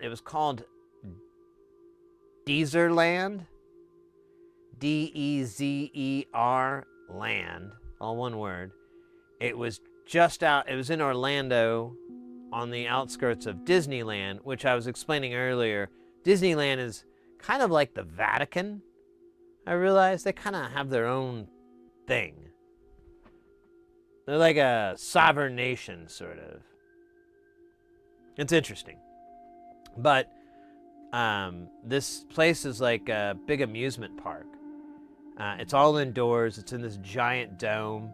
And it's honestly not a bad option, I guess, to avoid the hot, Orlando summers. Because you can definitely just chill in there without cooking. And yeah, they've got they had pinball, arcades, laser tag, putt golf, neon putt golf, an auto museum, restaurants.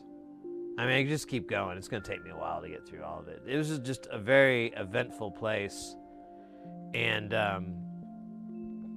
it didn't cost anything to go in. I just paid like $16 or whatever for an hour of pinball. And I think the gal let me go over because I couldn't quite remember when I started. I was like, yeah, I don't really want to pay for any more anyways. I just want to get out of here. So I brought my own drink in even.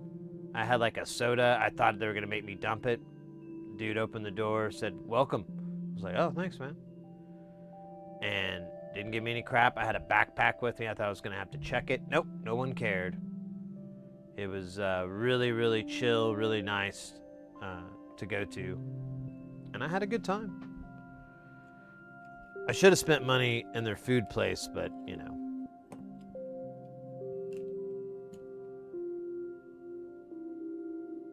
There's a pinball museum in Florida. I was not aware of this. Stand by.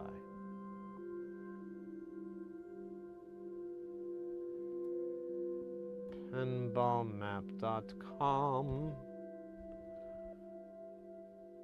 Explore the map. Orlando, Florida. Search.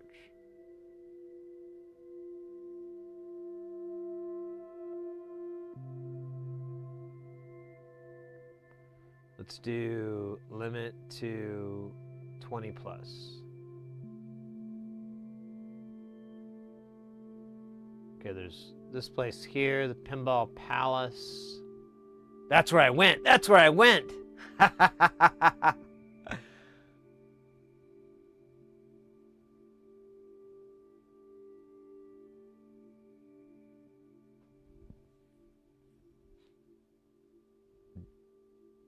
This may be a little bit too far of a drive. Dirty Beach, Replay Museum.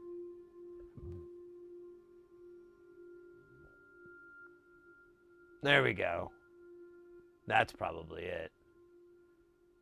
Oh, it's another Pinball Palace. Oh, wow, 170 games, though. Wonder where the museum is.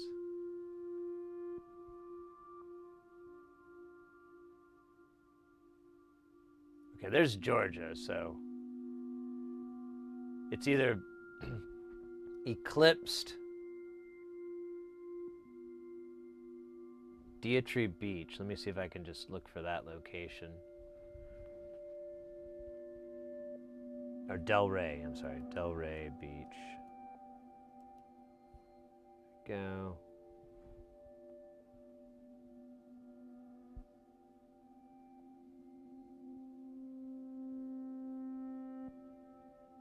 Here, let's break it down to 10.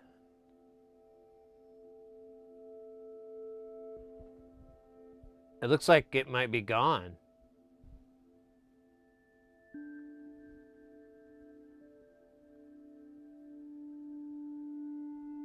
Yeah. Or it got rebranded, maybe.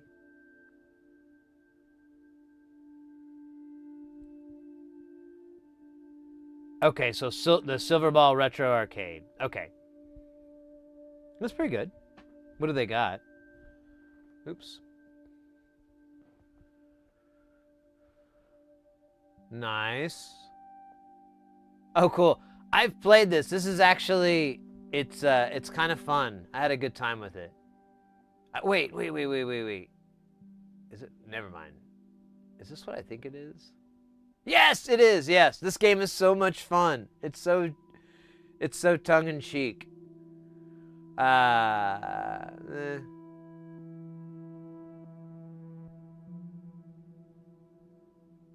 Big Bang Bar.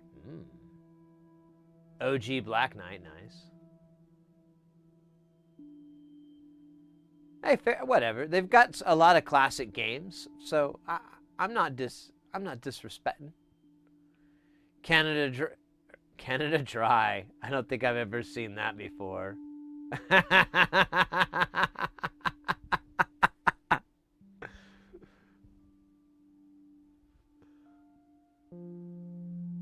Centigrade 37. Oh, cool. I want to say I played something like that. I don't think it was that game, but you know how they recycle a lot of stuff. Cyclone. This is cool. These are a lot of 8 Ball's great. I love that game.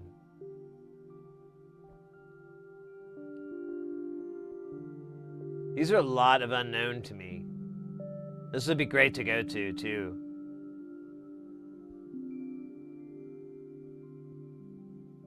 Jeez. Yeah, this is almost all... There's a couple of the newer ones, like you got the... But I feel like a lot of this is it's like a personal collection. And so they're just getting what they want to get, and they're kind of ignoring what they...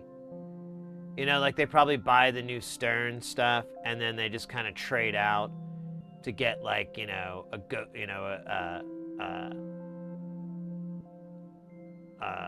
Twilight Zone, or so they're just using it as kind of bargaining chips and whatever. I kind of feel like that's what this is, because this is a really good collection. From the ones that I recognize, there's a bunch of stuff I don't know. Oh, this one's great. I've been low-key kind of wanting to get this game, Space Invaders, just because I love this infinity mirror backglass so much. The game itself is pretty fun. It's got some really great sound effects, and it's got some challenge. It's really tough, as I recall. But yeah, that's what this feels like. Oh yeah, and there's another. So this is the solid state version. I think that's what I was playing on too, maybe. This is cool. Very nice collection. Very nice. All right.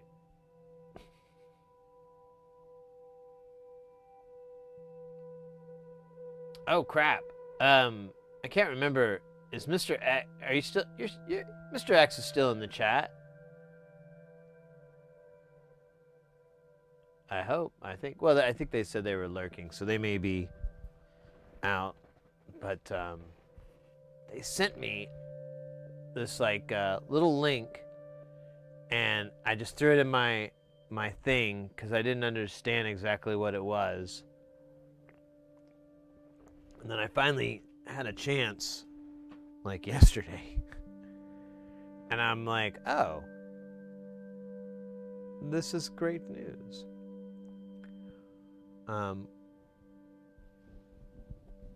Basically, the short and skinny is that someone is developing a updated firmware for the Tensi 4 and 4.1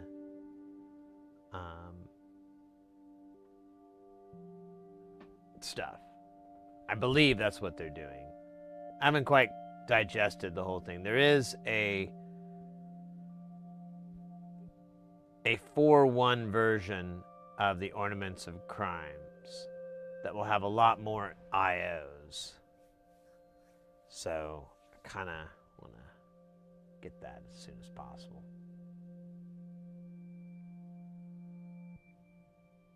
Remember that one as Space Invaders? Yeah. They buy, sell, and repair machines. Yeah, but it looks like a lot of that is like, I could be wrong. I mean, it just feels like a private collection. And I learned, like, and I don't know about Florida at all. I know Florida has some kind of unique tax laws in this state. But a story that I heard once is that a lot of the times, if you have a bunch of pinball machines, because of how the state looks at those devices, you have to pay taxes. Just like if you owned a bunch of cars, you either need to pay the tag on them or get what's referred to as black tag, where they're not being driven, they're inoperable or whatever, so you don't have to pay it. And pinballs are very similar to that. And if you get a sizable collection going, there's not really a way to dodge that. Because there's going to be these like $12,000 transactions that you have on your account that you're going to have to explain. So what I've heard is that to avoid this, a lot of good-sized collections will typically go into some sort of circulation. But that's usually where it's all clumped together in one spot. The reverse of that is the old method, which is still around, where there's an operator who has like a warehouse or whatever, and they have a bunch of games, a bunch of different types of games, and they'll rent them to hotels and bars, and they'll get a cut of the profits and all that. Everybody wins. But the other side of that is the guy that collected, the guy or gal that got this big old collection, and now they're like, how much do I have to pay in taxes this year on this? Tom said anytime, and I think that's at least one story I've heard. I've never been able to totally back it up, and this was supposedly how the Vegas Pinball Hall of Fame or whatever came to be, but unverified. Speaking of unverified, we should look at these boards, figure out which one we want to do. Do we want to do... Look at this shit on the back. It says Hassel Atkins, Chicken Walk, Chicken Hop, Chicken Run, Chicken Waddle, Cookin' Chicken, Chicken Flop, Chicken Shake, Pick That Chicken, Chicken Blues, Chicken Twist, Chicken on the Bone, Chicken Hunch.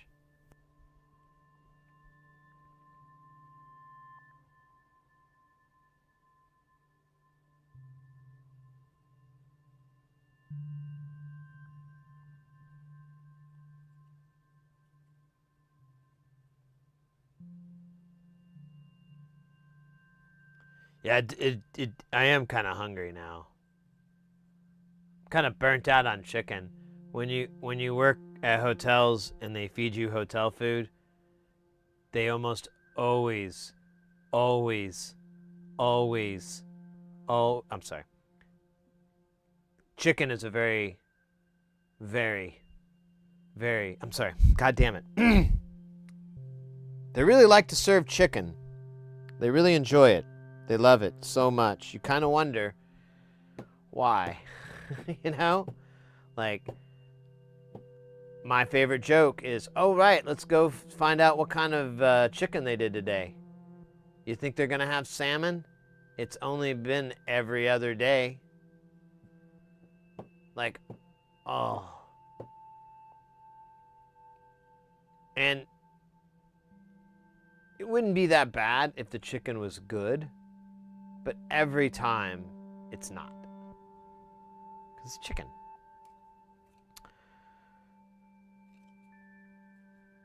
All right, sorry about that. I just had one of those flashbacks. Let's look at the poultry in motion.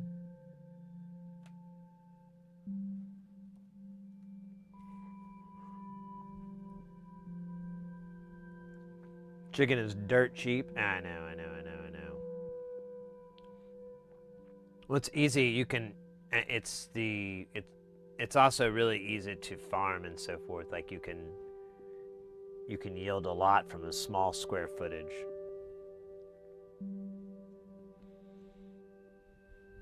Oh my gosh. But, you know.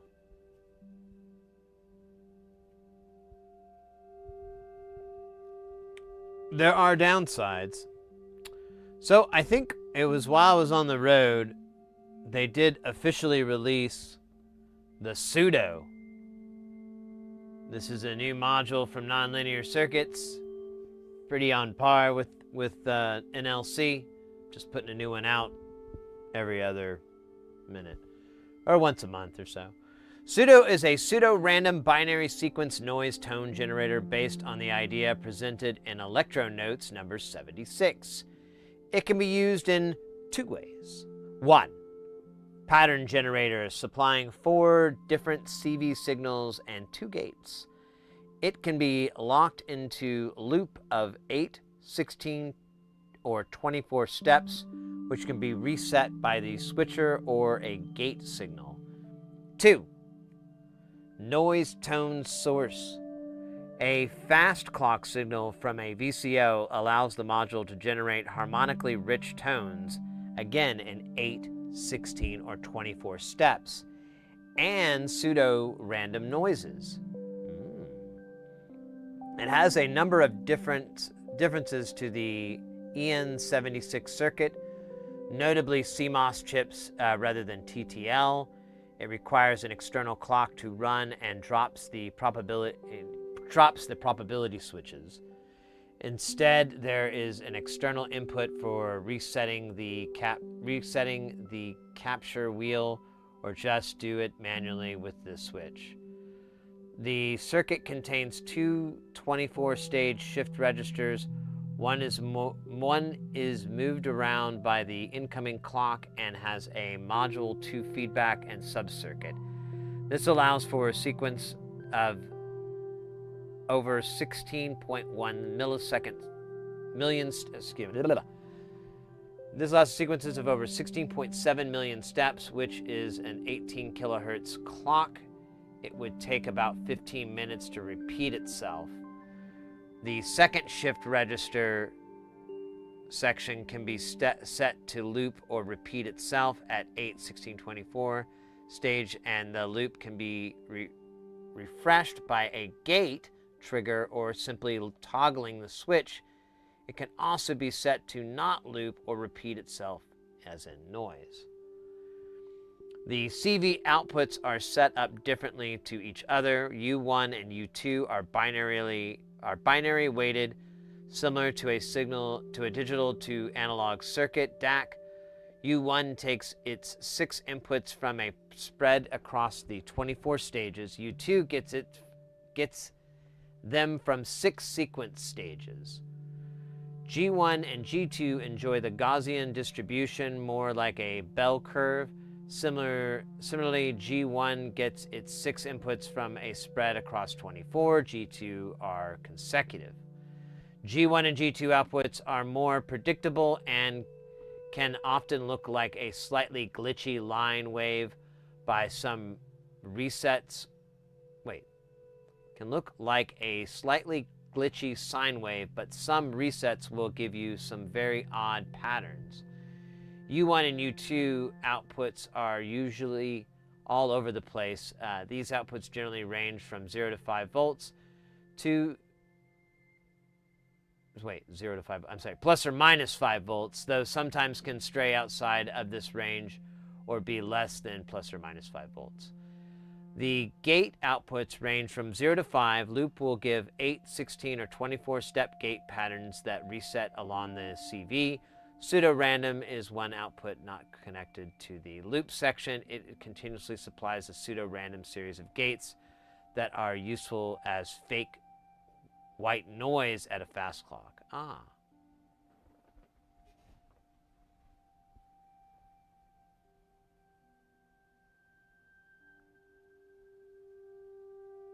Head tennis. We getting a raid?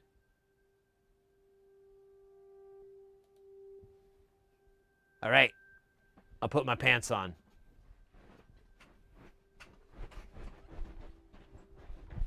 They're tight.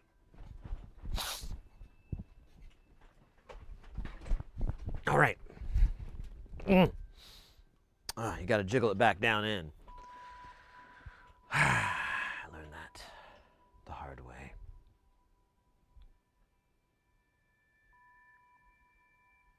Your raid of 1. Good to see you, mate. Welcome in. How have you been?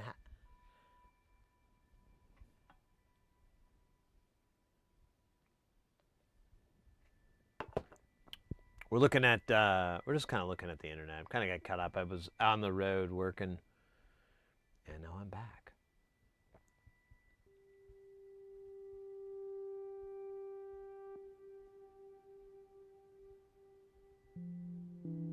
I'm very interested in this. Hey, Mr. X. So, I have a question for you. You sent me this. Holy smokes. So I couldn't quite get my head totally wrapped around it. But like I want one of these. And then this is supposed to be coming out soon, I guess.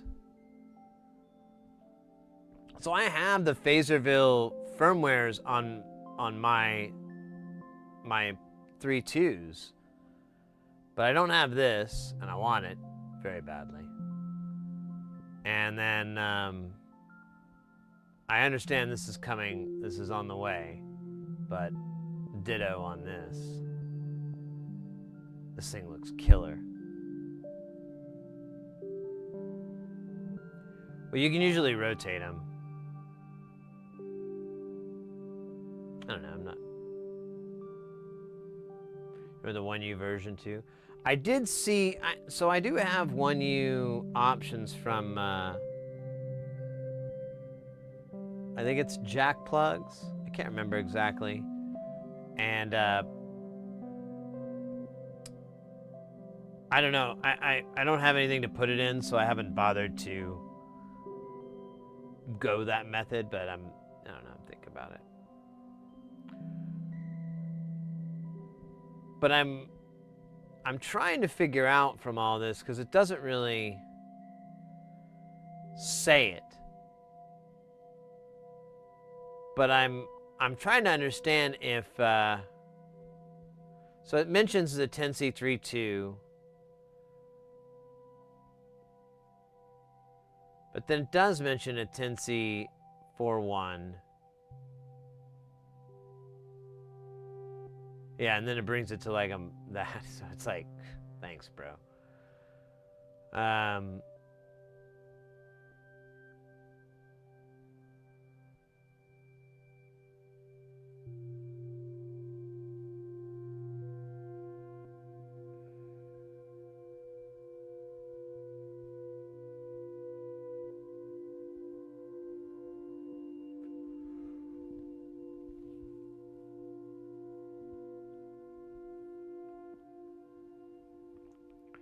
Well, there's the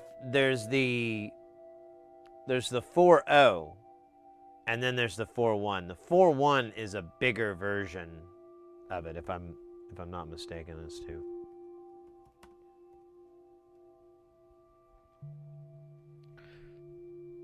So yeah, that's the 4.0. The 4.1 is that.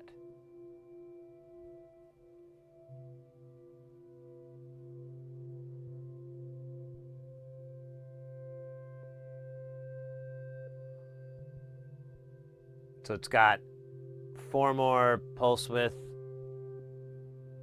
inputs,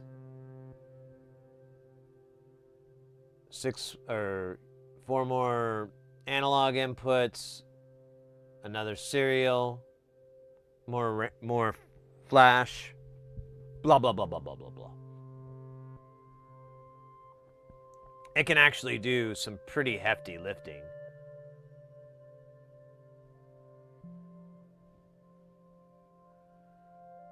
Yeah, I've heard that. I haven't seen anything.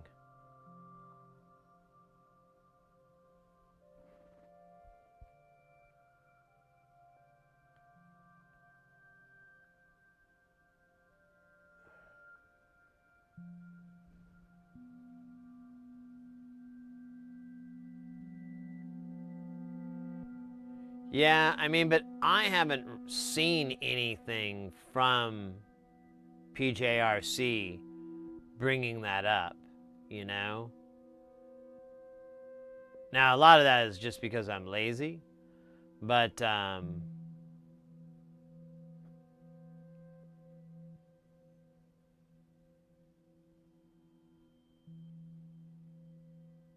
here we go. Julian from Innovation 100 just leftovers.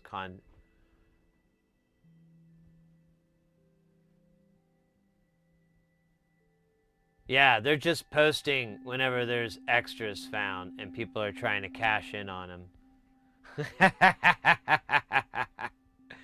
I wonder how much these cost. Oh man, it's gonna be...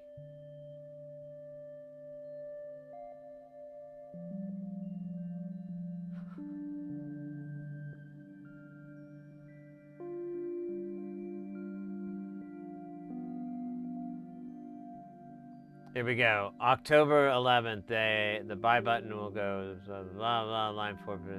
Warmer Crime Phaserville firmware has merged with the 10C4X SPI driver, which is beginning the 10C4X starting to basically work on OC.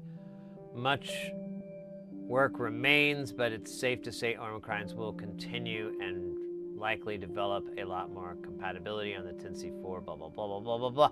So that was October 11th, 2023, and there has been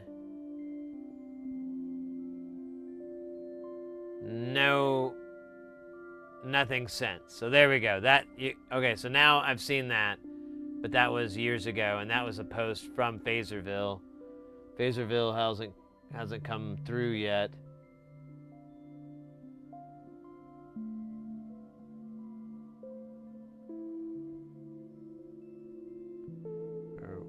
Well, I guess I closed it out, but whatever.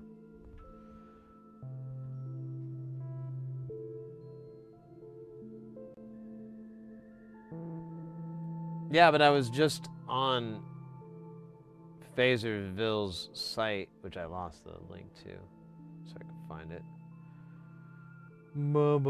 Oops, clicked on that.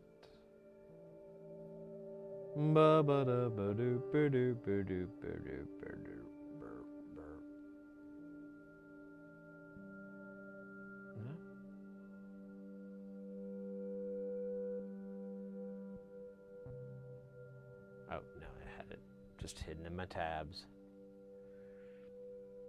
Yeah, like I have the suite thing, but it doesn't have the 4 development yet. Bill Choitman's Hemisphere Gestures. There's some cool new stuff. I need to update. Let's go to frequently asked questions.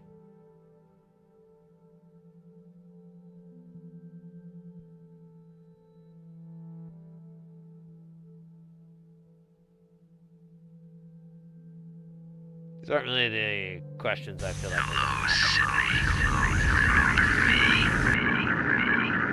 Oh, we got Mazda Panda in the house. How you doing, mate?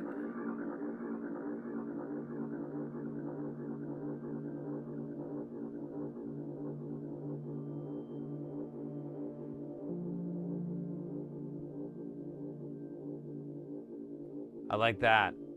Solid. What is the deal with the quantizer engine?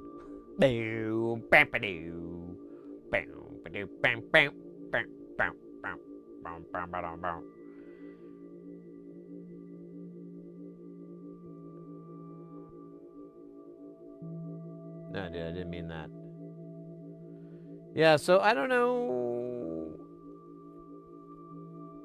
how you get the other one. Yeah, I want that 4.1, but they don't have it released yet.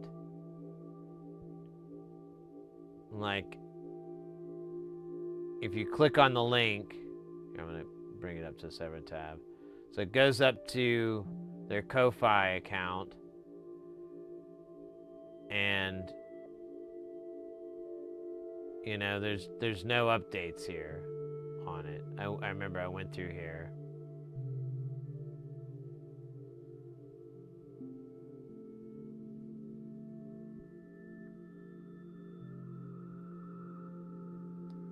So what I'm hoping that means is that it's like minutes away.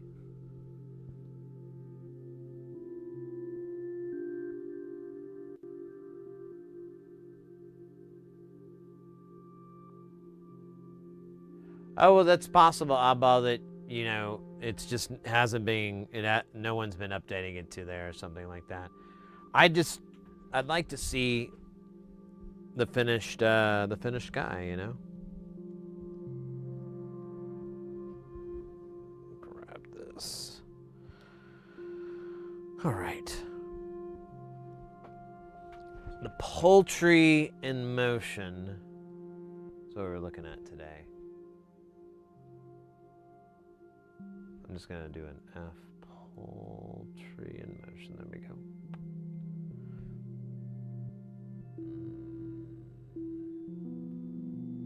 Egg timer.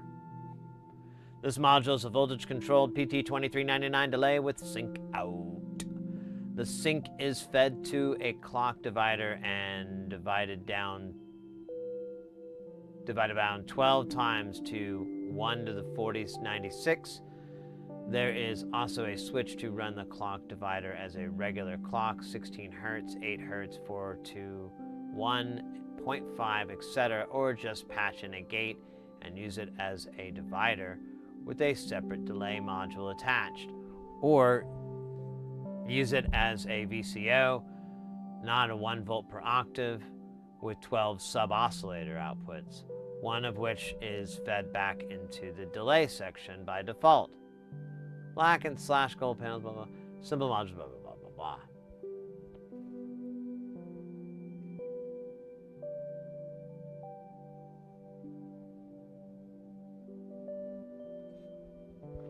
All right.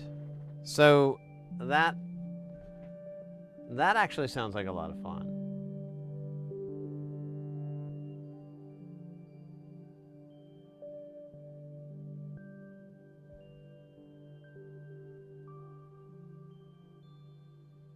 Like, you could have your delay generate your gate, your clock signals.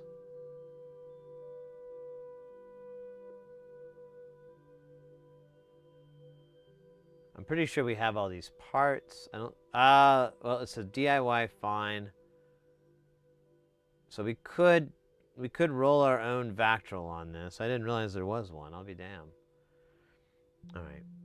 Let's see. What else do we got? The other one was the, I can't believe it's not a VCO, which is extremely difficult.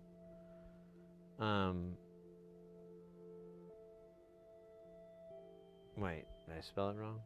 No.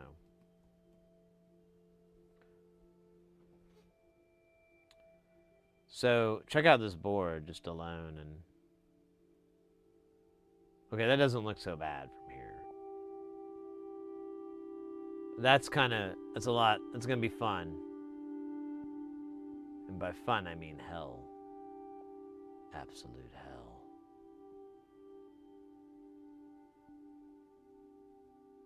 What the fuck is that? I think it's just a screw or something. Oh my god, it's a zip tie. It's a zip tie pushed in on itself. It's like the head, and there's two zip ties.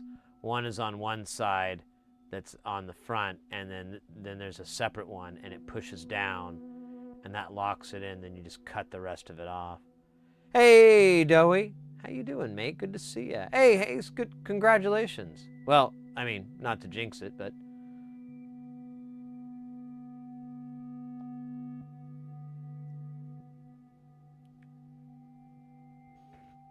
Glad things are seeming well.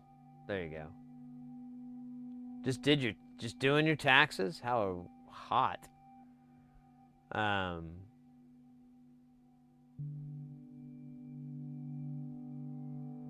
Oh, there's a Vactrol. Good thing we got a bunch of those. Or not Vactrols, Temcos. Alright, well, I'm gonna do it. I don't care, man. I'm gonna do it.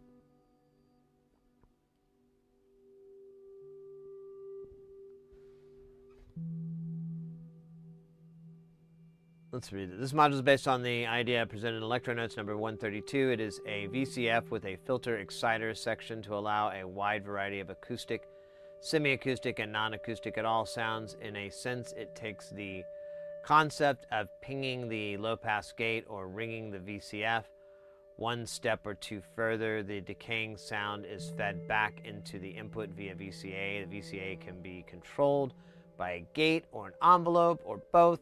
Another interesting point is higher frequency sounds tend to be louder, which is what happens naturally in the big room. Also, please note that the pots go on the other side of the PCB and the pots are the screen printed. Nothing in VCF input. Patch the gate. That's good. Okay. Yeah, I kind of want to do this one. There's no Vactrols. I don't have to go hunt. I don't have to be hungry like the wolf. Hey, Doey, I know you just came in. You know about the old Phaserville? Particularly the Ornament and Crimes T41, 4.1. Basically just a hyped up, crazy, mad Ornament and Crime. Nah, not yet. Someday, very soon.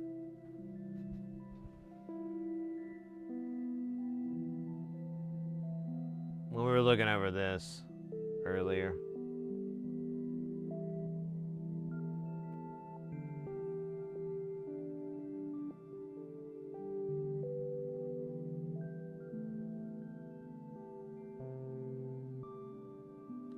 Well, the only post we could find that was on JPRC's official site was from November of 2023. And then there's nothing.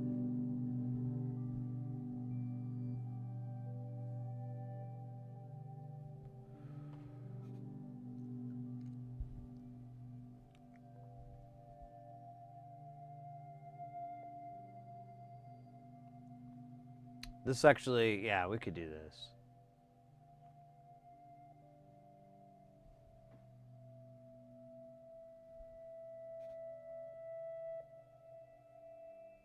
I like the feedback circuitry in this. This is going to be interesting. I've noticed it creates some really gnarly waveforms and sounds and so forth. They're not necessarily chromatic, but what really is. Yeah, these are gonna be fun. Look at that.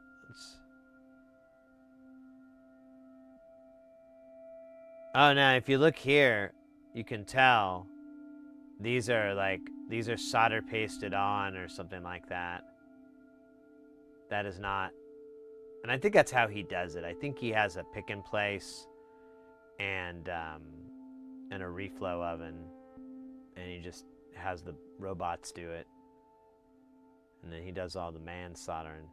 I shouldn't have said that. I meant the hand soldering.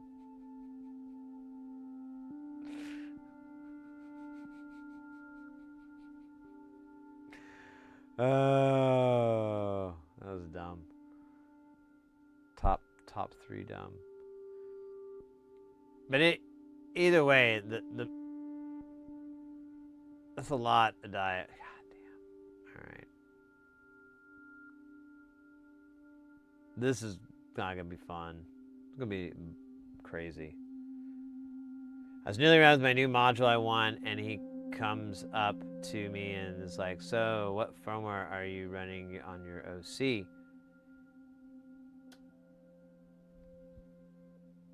Oh, did you win an OC? I missed that. Yeah, did he open up one side of his trench coat and be like, "I can hook you up, buddy. The first taste's always free." Actually, all the tastes are free. It's open source. Hey, Blake. I just tried a hot plate with 138 solder, 14 pads on 3x3. Friggin' small. Oh, wow. I've never used 138 solder. I'm not even quite familiar with that.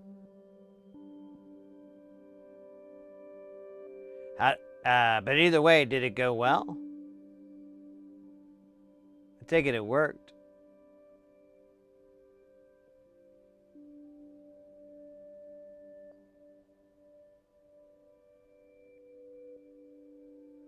Oh, so Doey, you had your existing Euro rack there. He saw it. He saw your ornaments and crimes, and then began opening up his trench coat to reveal to you that he had several jump drives and other devices in order to get you different tastes. That makes more sense. I thought you won like a ornament and crime. I was like, I don't remember hearing about this. Am I that bad at remembering things?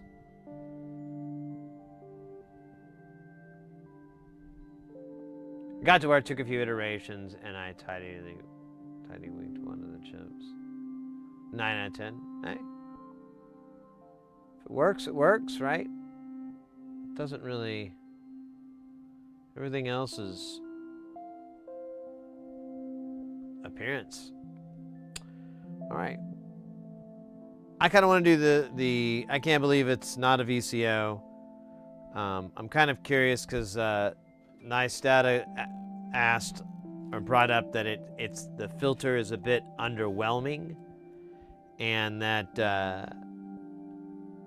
they weren't so blown away with it. So I'm kind of curious myself, like, oh, is that gonna be the case here? It doesn't look like it would be that way, but game on. And regardless of how it performs, it'd be nice just to have another oscillator source. We really don't have that many in Jamtown, or in Space Station, I mean.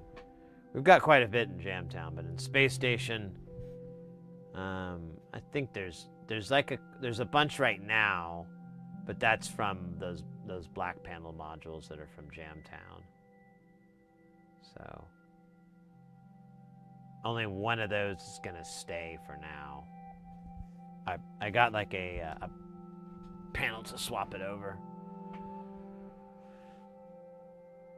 The oscillator is underwhelming. So doesn't it, like, can't you get it to like feed back into itself to make it get all naughty and nasty, or is that just not happening?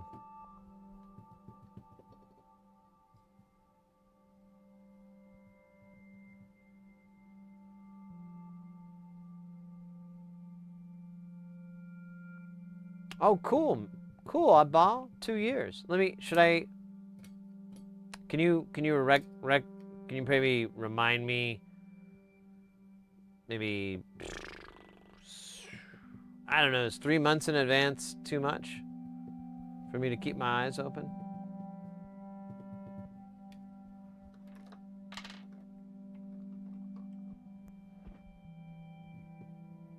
No, you're good, mate. I appreciate it. I'm looking forward to it. Whenever it comes, I'm going to be as excited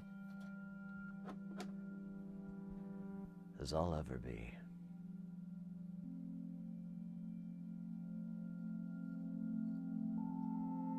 Yeah, it has, like, on the Karushi, whatever, that oscillator, it has like a feedback function in it, and it basically behaves like a wave folder. So the sine waves just get nasty, but it still, since it's from the same source, it still tracks correctly.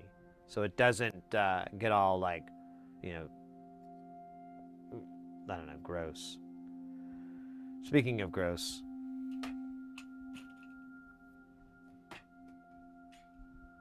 Oh, I'm sorry, I didn't have anything. I just was saying, speaking of gross. It's kind of hot, wasn't it? I might have to flip this thing around because, yep, I put it in upside down. It'll be very difficult to read all those numbers if they are laughing at me. Especially if they are haunting me. Like those numbers love to do. Oh, boy. I need, ooh, little roulette. Man, I had this one guy I was working with. I was trying to explain some stuff. I had to use roulette as an example, and I don't think I ever got through to him. He's like, he's really, really excited and into AI, but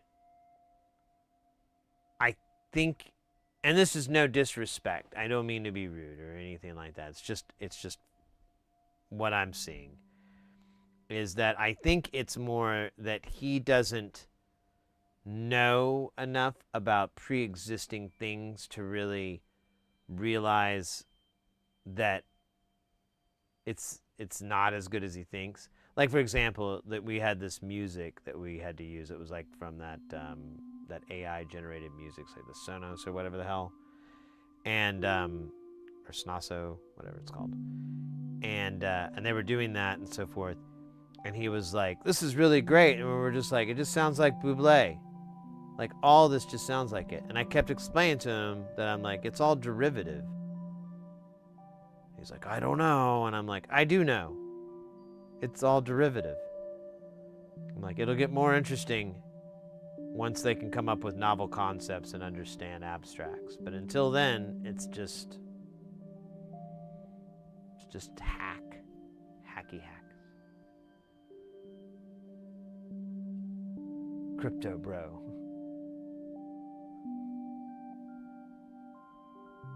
Yeah, I saw that, nice Dana, about the solder pad thing. What are you doing? How?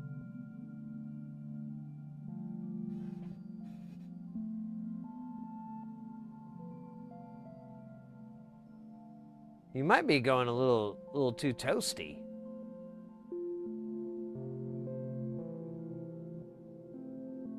Because, like, his PCBs are fairly resilient. I'm pretty sure he gets them at JLC PCB, and I've gotten, that's what I've gone through, and I've been pretty impressed with how tough their solder mask and the adhesive layer and everything, all those kind of hold out.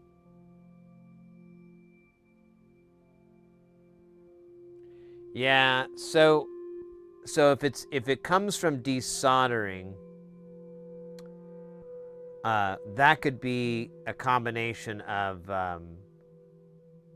and again, I don't know without seeing. So 370, that's not hot. That's what I do. So then it may be a situation where there's too much force being applied. And again, I'm not saying I can see it. I'm just this is how I do that. This is how I lift a pad. Is if I'm applying too much force, trying to get the part up, and either one or more of my legs is still attached, and it's attached real good, but I've got this heat, it's flowing in heat, but it's not enough heat to really maybe melt the solder because the iron's not, there could be all these factors. But if you lift that part up with a good amount of elbow grease, and those pins are still attached to the pad, it's just going to yank that thing right up. And it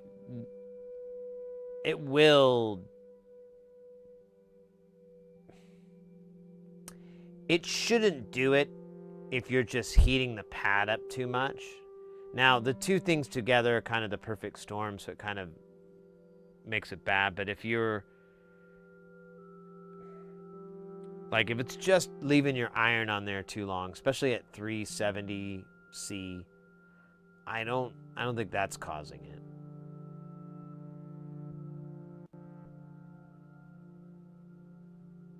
That's a good point, Oddball. Well, we can look. Which module was it again that you're talking about? It was.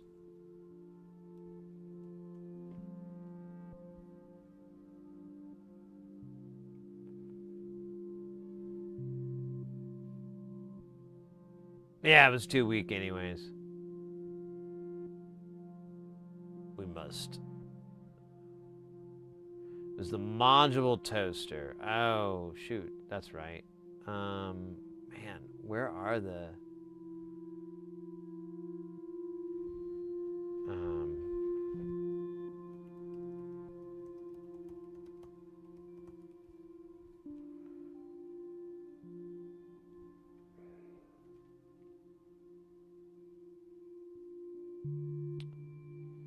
Is there a PDF schematic? Probably not. No, see, there's just that.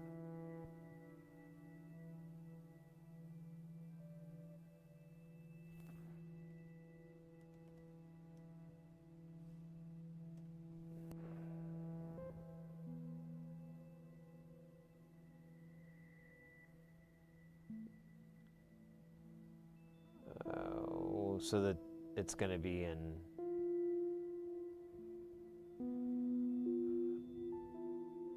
hardware.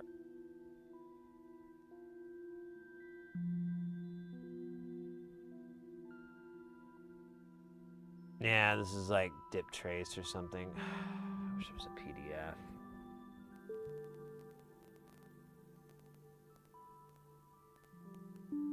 Yeah, in the Discord? Sure.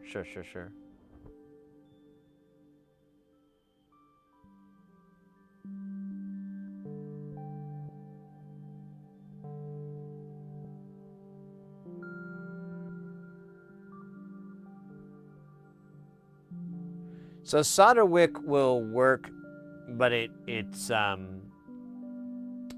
if there's still a weld between those 2 points, it's not gonna compete. So when you're trying to desolder a pin from a pad, and you can use wick or a desoldering braid to remove all that solder around it, but the 2 points between, like, unless you can get things to kind of wiggle around, that solder will often stay.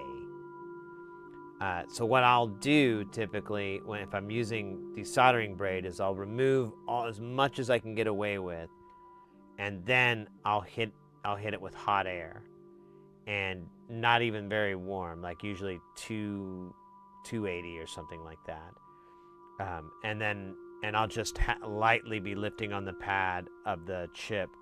And what you'll do is you'll just kind of like move the chip from from side to side or up and down laterally. I mean, if you've got components around, it's kind of tougher, but if you can move it in any direction where it's not going to hit anything, and you'll just kind of use that light pressure, not trying to lift up so much as just kind of moving it around on the board a little bit. Eventually you'll see things kind of shift, and then you'll realize you're free, and then you'll kind of just lift off and just be super duper careful. Yeah, it could be a sucker. Yeah, if you're doing the sucker thing, that'll work too, but it's kind of almost a similar issue you're into, because the solder that's in between those 2 points, unless you upset it, it may still be there, and it just needs a little tiny bit to make a strong weld. I know I glob it on, but that's because it makes me feel better.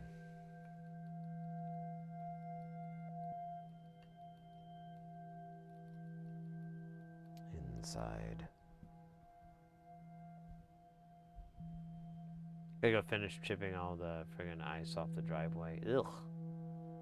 Gross. Hard pass. So there is no PDF schematic of the noodle toaster.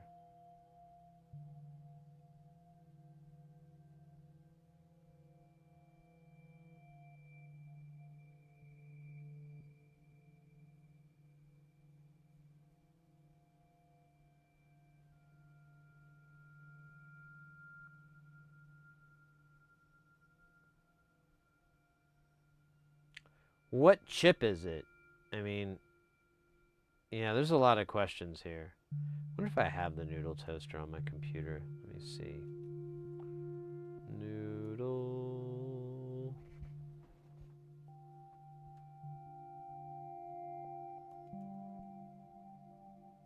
toaster. I don't. Not on this, at least.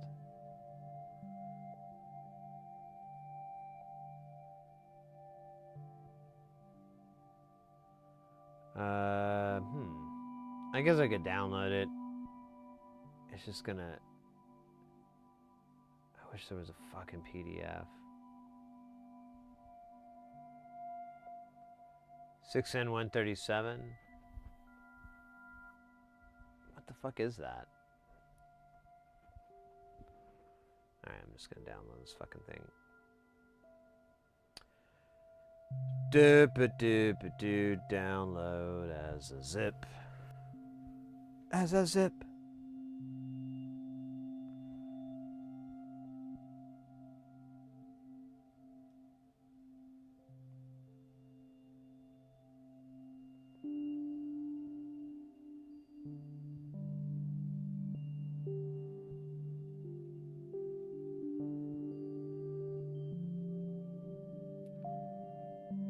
Let's see, tools, arrow, bootloader, MIDI, module tester, hardware design, PCB, and I believe this is Eagle. Eagle actually doesn't run that bad.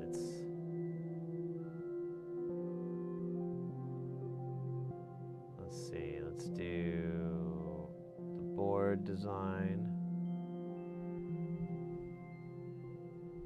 Restart this thing because it blacks out. Is that dry? It's still drying. Oh my god, I have to sign in? Oh shit.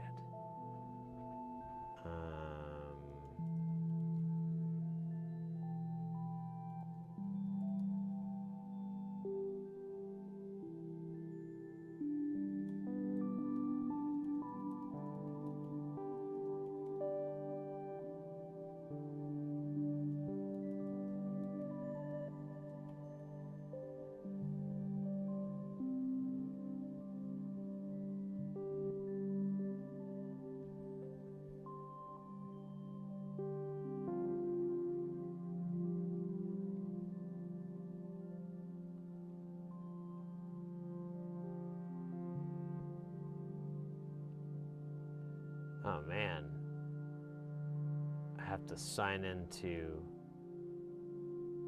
Eagle and I don't remember my fucking account. Oh God, how fucking annoying, man.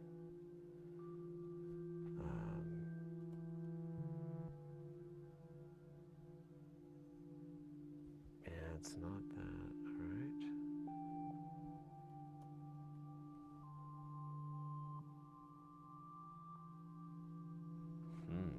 I still don't know though.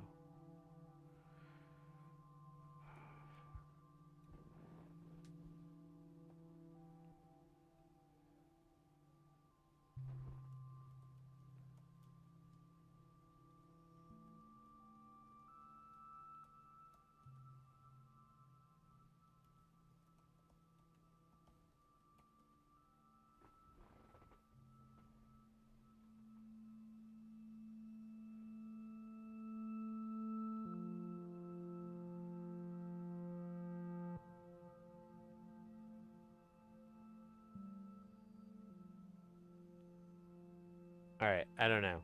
I can't open fucking Eagle because I can't remember my account.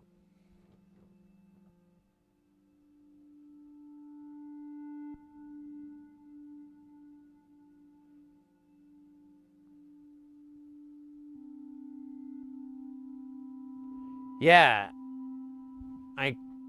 I thought I had it auto-dealed. I don't even know which account I have it on because it says like put an email address in and it isn't auto-populated, and I can't. Isn't it AutoCAD that owns it now? Autodesk. There we go. Dude, that was so long ago though. Fast Cat 69, welcome to the channel.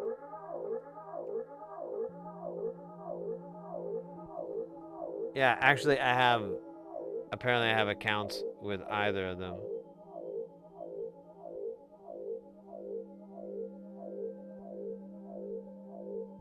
I have no fucking clue. Let me try one more time. Let me try one other thing here.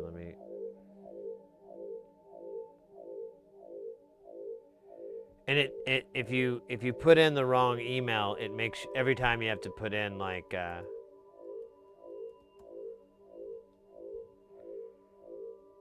you have to do like a I'm not a robot thing, and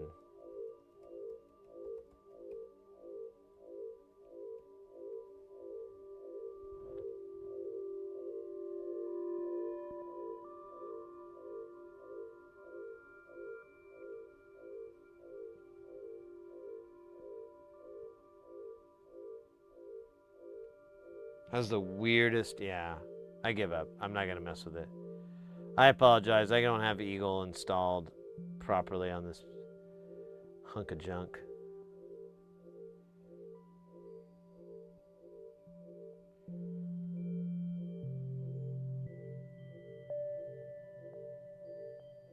All right, we're getting sidetracked a little bit too much, and now we have a sidecar in our sidetrack. Actually, we don't get sidetracked. I just couldn't. I'm sorry. Yeah. So here's the thing, Nightstand. I'm pretty sure that part that you're talking about is the 6N137. It's an optocoupler part. I believe it's part of the optocoupling for the MIDI. Let me look up that part number. I can just verify it. What did you say it was? It's 6N137. Yeah. So these guys are optocouplers, and they're used in MIDI. Wait, I thought you said it was P-dip.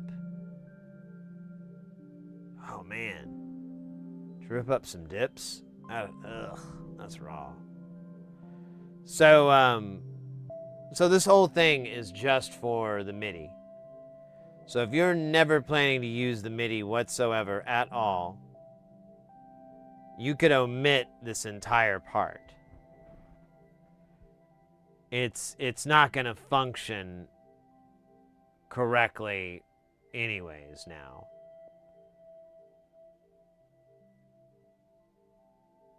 Like this is going to come from the source and then output, depending on which one you're doing. Oh, fireworks glass. That was fun to say. Thanks, mate. But yeah, mate, if you're not interested in the MIDI, you could just omit this whole part. It's not going to break or make anything. Make sure you don't short this out, these two pins, and these two pins, and or this pin to any of those. But this is just a Vactral. This is it's an optocoupler, but it's very similar to a Vactral. You have a light detecting. This is just a gate. The other one's a resistor, so you have a variance. This one is just 0 or 1, on or off. And this is how MIDI works, too. This is like a foundational thing about MIDI. It's kind of a weird deal. Ooh. My name is Meerkat. Thank you for the follow. Welcome into the channel. It's like one of the nice. So when they did MIDI, like they didn't want ground buzzes, and keyboards were, I don't know, they're still kind of shitty now, but power was kind of bleh. And they didn't want the grounding, they didn't want to have to bias, they wouldn't have to do any of that stuff. And so the easiest solution, although I guess back then it was a little pricey or whatever, but is to do it this way so that there is no electrical connection. When you plug a MIDI cable into the input or output of something, well, let's do input. So let's say we plug a MIDI cable into here. There's power that goes down the cable, little tiny amount, and that's your on and that's your off. That's your binary. And it lights up this little LED. And that LED signals to this gate everything that the cable is sending. And this is so you don't have any ground, there's nothing connecting it. It's just photons. It's like think of fiber optics and so forth. This is photo, or whatever, fuck it. Don't know those sciencey words, but you get the idea. And you can do the reverse. So that cable that's being sent, it's actually from the microcontroller. It's sending this data to this LED, and then on a separate circuit that's isolated from everything else, it's driving that deal. Actually, yeah, this one, I think this one has the power in it. Yeah, from VCC. So you send it 5 volts, and it will drive that with that 5 volt down the line. But there's nothing connecting this to. And that's why MIDI has worked as long as it has and hasn't been as big of a nightmare. It's also why it's incredibly narrow, too. It's only like 1 bit, because this starts to choke things up a little bit. What's funny, too, is that they have extra pins in MIDI, but they never used it. Such a weird. And then when, remember MIDI 2.0? That was the biggest fucking disappointment of my life. Absolutely. I cried for like 6 weeks. Lost my job because I just couldn't go in. They lied to me. Thought they were going to make it better. They didn't. You could leave that whole thing unconnected. Just don't short any pins. Don't short anything on there, Nystanda. But yeah, it's just the MIDI input or the output. It's one part of that. Or maybe both. Oh, wait. No, according to... It's just one. A single channel. But yeah, if you don't want to use it, don't use it. Totally optional.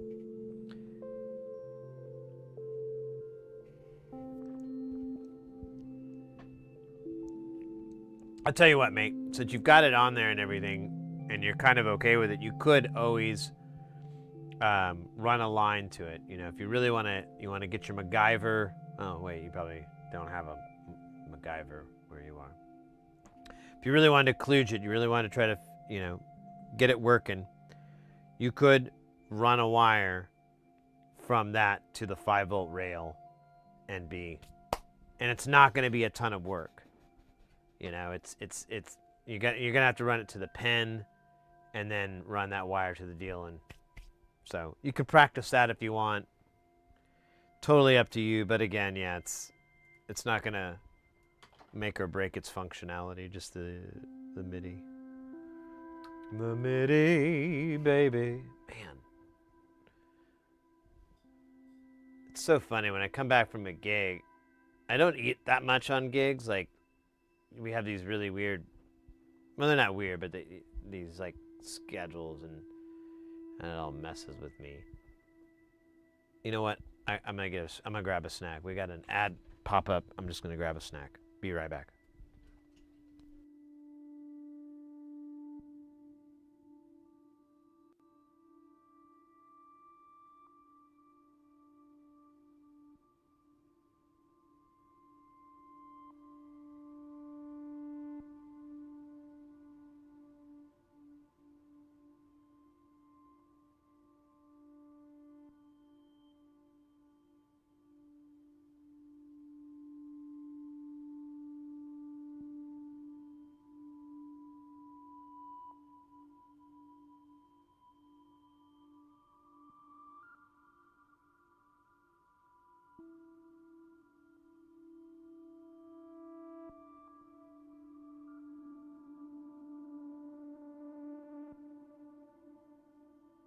All right.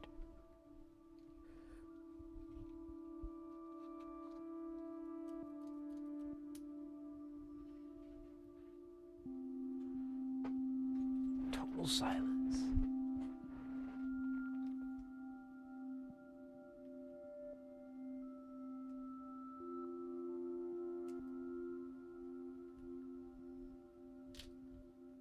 Hey, oh no, Doey.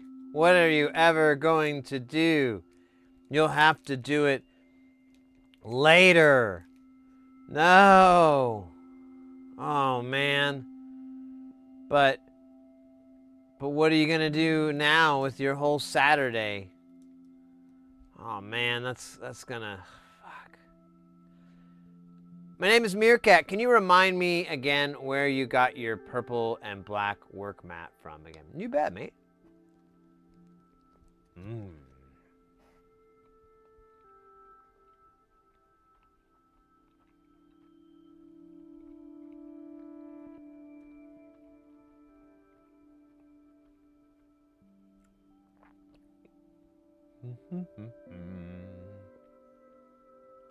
American haptic.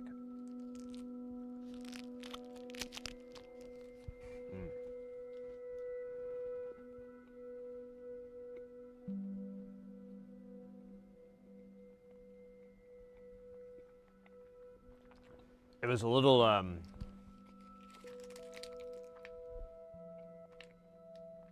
are those called? Beef sticks?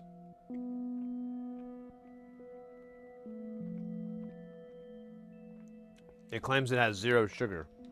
I don't really know they were putting sugar there. Kind of fucked up. Oh, Haze with the dabs. I didn't see that.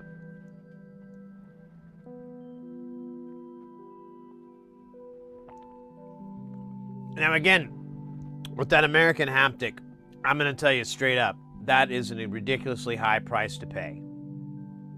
And you are, if you're getting into this and you're starting out, don't go get that. Unless you got a big budget, you got a bunch of fucking party money, okay, fine, go for it. But you don't need one of those to start out. These are just nice to have. It's like getting fancy tools, you know? Fancier and fancier. All right, last layer. Then we begin the soldering.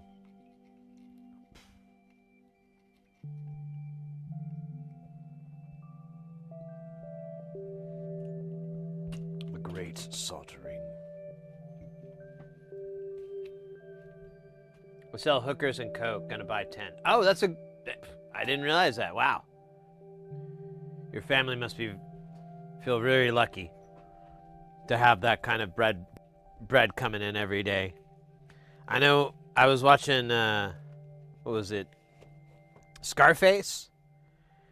And it was on TV the other day. And I was like, man, say what you will about Tony, but man, what a provider. What a nice, like he didn't get like a little dinky place for everybody. He's like, you know what? We can afford it. We're moving all this blow in and out of Miami. Why don't we spring for a mansion, huh? What do you think of that? I think that's an idea. All right, we'll get my the guy that counts my money. Go find me one. He's got like a cousin or something that does it. What? Yeah, you don't have one of those? Oh yeah, that's his job. There's a lot of money. So that's all he does. It's not, here's the funny thing. This is gonna blow your mind. It's not just him. He's the guy in charge, right? So he's got other guys working under him. They're counting money all day. And not by hand, through the machines. Yeah. I'm telling you, man. I could totally afford a mansion for me, my friends, my family, for their comfort, Because I'm just that kind of guy, I think about their happiness, too, as well as my own. But, it makes me feel good to make them feel good. All I have in this world is my word and my balls.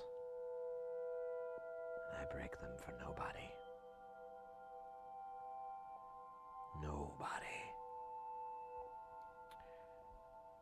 In this country, you gotta make the money first. Then when you get the money, you get the power. Then when you get the power, then you get the women. Then you get the American haptic custom drip mat with the intense rose and power blue. Oh yeah, he did say that, didn't he? I forgot about that scene. And then he shot those agents. That was awesome.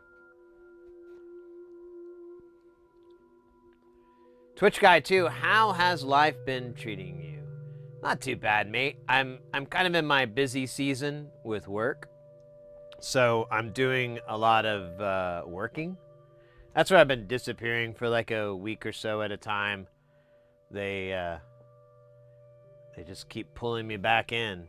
I have a bunch of gigs booked, but we're almost towards the end. I had 5 shows booked. We just finished up 3. Got 2 more left.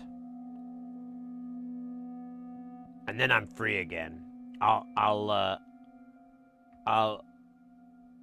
be able to take some time off again.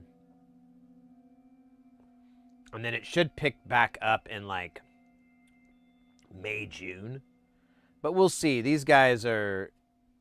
You never know. I don't really count. I don't look too far ahead unless it's booked and called for. But, you never know.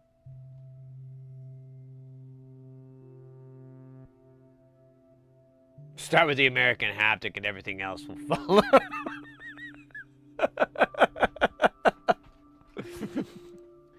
Hey, that's true. Think about how many rap careers have started with just that exact same advice. Look at all the great rappers, that have come out of seemingly nowhere. Little Xan, Little Puss, Little Chunk, Little Dribble, Little Pook, Little Snot. All of them have followed the same path. One, starting their names with the word Lil. Some without apostrophe, some without. That's where the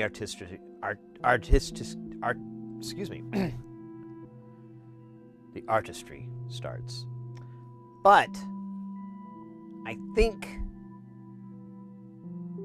it's pretty obvious getting an American haptic plays very large into it. Because if you look at, like, I was watching a thing on TV the other day about this exact thing, and they were pointing out, like, consistent things. Like, you know, they'll get grills and cars and chains and stuff like that. But, you know, it always starts with these very humble beginnings, kind of, you know? Like, there'll always be, like, a little violin playing, and, you know, it'll have a narration. It'll be like, yeah, back when I was growing up, I lived in a really tough town outside of Cleveland, and you know, we didn't have a lot, but I had this dream, you know. I had this idea that one day I was gonna make it big. I saw this guy, and he told me, you know what's gonna make you big, son? And I was like, what? And he's like, this American haptic mat. He told me that, and I was like, you're crazy. And I was like, that's fucked up. You know, that doesn't make any sense. And he's like, listen, you ain't got nothing to lose. Give me $100 or I'm gonna fucking stab you in the face. Take the damn mat. So I didn't have like no choice, man. I didn't have a choice. So I just took it. I gave him the money, you know, and then I was home. I'm like, you know, what the fuck am I gonna do? And I put it down, and I put it, you know, like on the kitchen table. I was just sitting there, and I was kind of like, you know, I didn't have a job or nothing. You know, I was fucked up, you know, and I was living with my mom and stuff, and I'm just staring at this mat, and, you know, that's how I wrote my first hit single, Bitches Ain't Nothing But My Lovers. That was the inspiration. That was where I got that. And then I got my first grill, and then I wrote a song, The Grill for Real. That was a big one. And then I got my chain, and you know, of course, you can see where this is going. That inspired my other hit song, I Love Them Bitches. And then after that, you know, I kind of mellowed out. I went into like a more of a back to my roots, you know. You know, I got the mat out one day because I had what's it called, like rapper's block. Writer's block. I had like writer's block, right? I couldn't think of a good rhyme for in. You know, I was like, let me tell you where I'm been. Oh shit. Damn. Okay. So I could have done that then, but I didn't think about that now. And I think that's the power really of the mat. You know, it's like a muse, you know, it's like your whole divine course of your inspiration. So I take the mat out every time I can't think of a good rhyme or anything that won't rhyme with words like tent or again or hat. Anytime I get locked up like that, I'm like, let me see what the mat tells me. And I'm like, a hat with my bat for my cool cat. And I'm off, you know? I'm working on that. And that's honestly how I came up with my hit album, Bitches and Cars. Okay, I'm gonna stop. It's pretty fun though. I can just keep burr.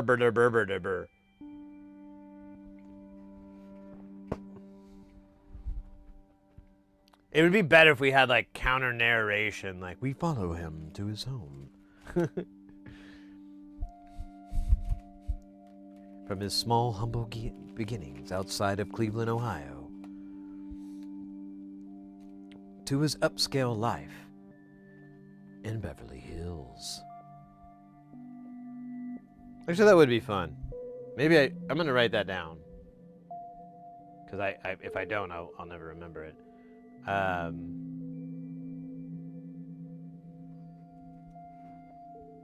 YouTube rapper, famous biopic story.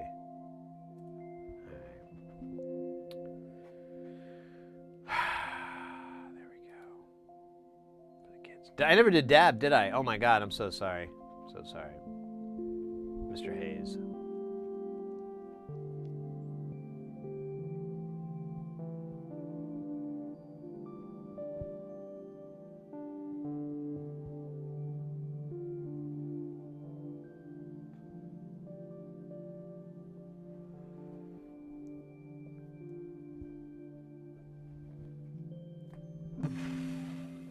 lower quality bite.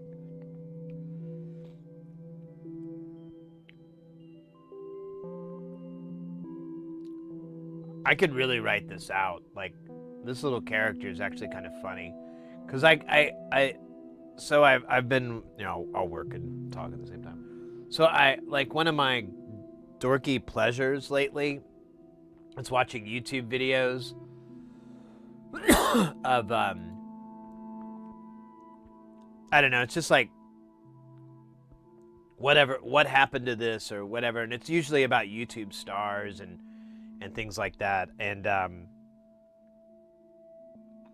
content creators and so forth. Because it's just fun to watch people kind of in what I don't really seem this similar, but kind of similar. Just watch them like eat shit. It's kind of funny.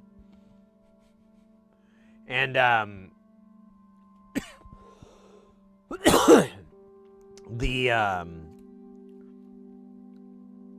these like rappers that are like TikTok rappers or whatever that just pop out of nowhere and then disappear, like true one-hit wonders, are absolutely so entertaining to me. They made fun of him on what was it, SNL, with the yeet yeet skirt, yeet yeet skirt, watch that skirt, yeet that skirt, Hey.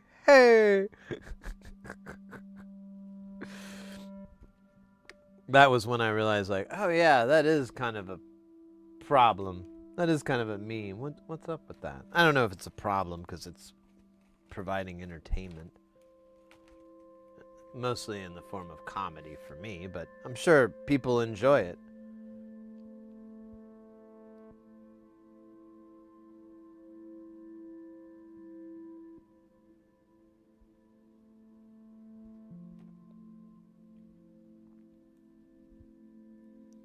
But I could do a whole character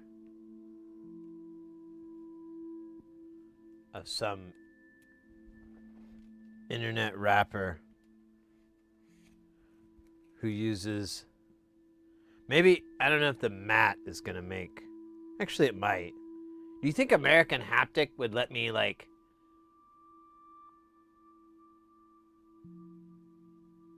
I think I could just do it and never ask them. I mean, I don't think it's against the law. I don't think I could get defamation because I'm always speaking positively of it. I think we could get away with it. We could change it, I guess, but it's so obscure and weird.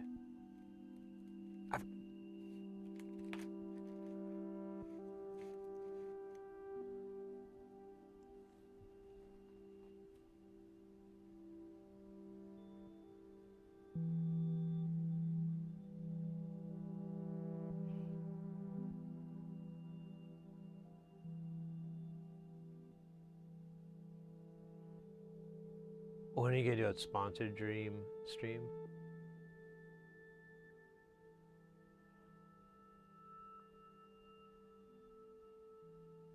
Right. Shit's up.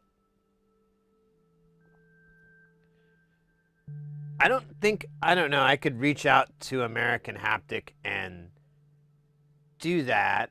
I already have what I want, though. So the only thing they could do is money. And I don't think we could come to an agreement on that. Also, this would prevent me from having 1000% control on the biopic tale that includes their product.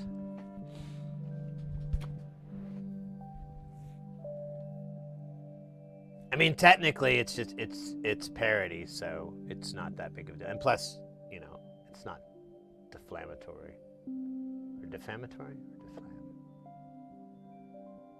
You have to decorate your house.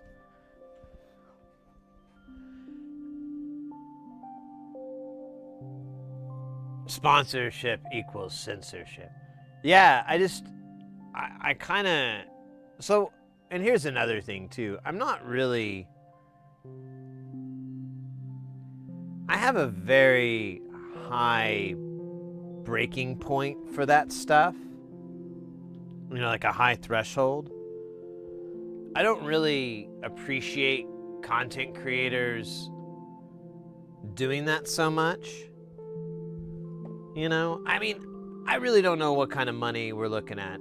You know, I've heard numbers and so forth thrown around, and I've heard some people say that, oh, these sponsorships, you know, make or break my channel. So I don't know. Maybe I'm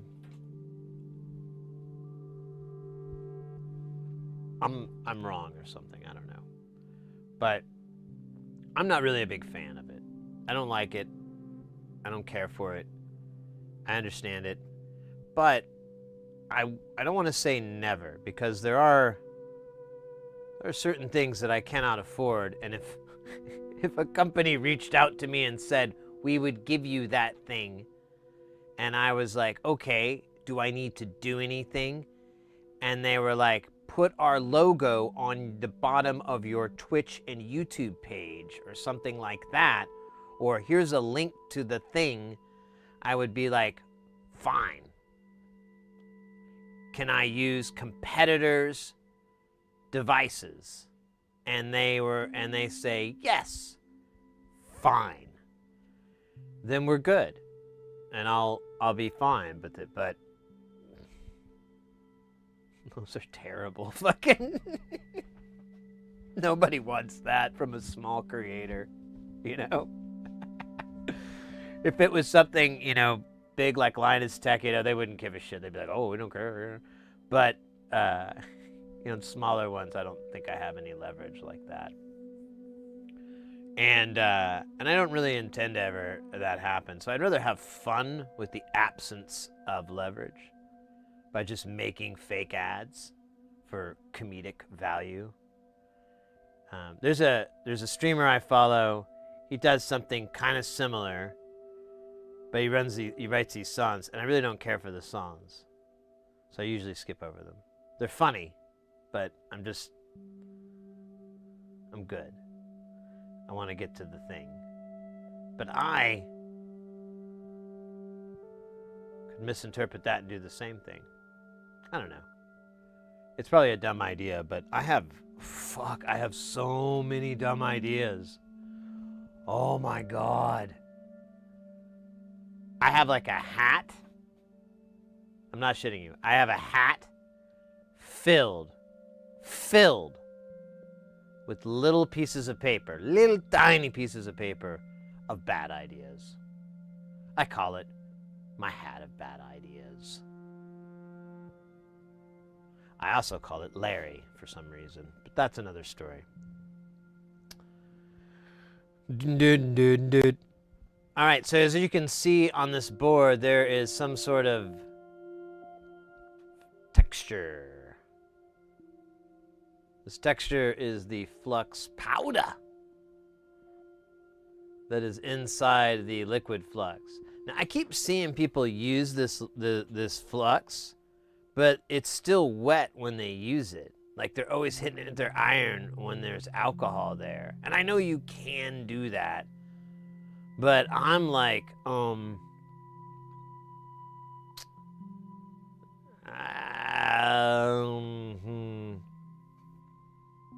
Now, you know what? I should hit up. There's a couple of EEs I know I should hit up and ask them what they say about hitting this thing dry or wet. But I think you're supposed to do it the way I'm doing it. That's how it is at the factory. Yeah, exactly. He keeps doing it. It drives me nuts. I'm like, no.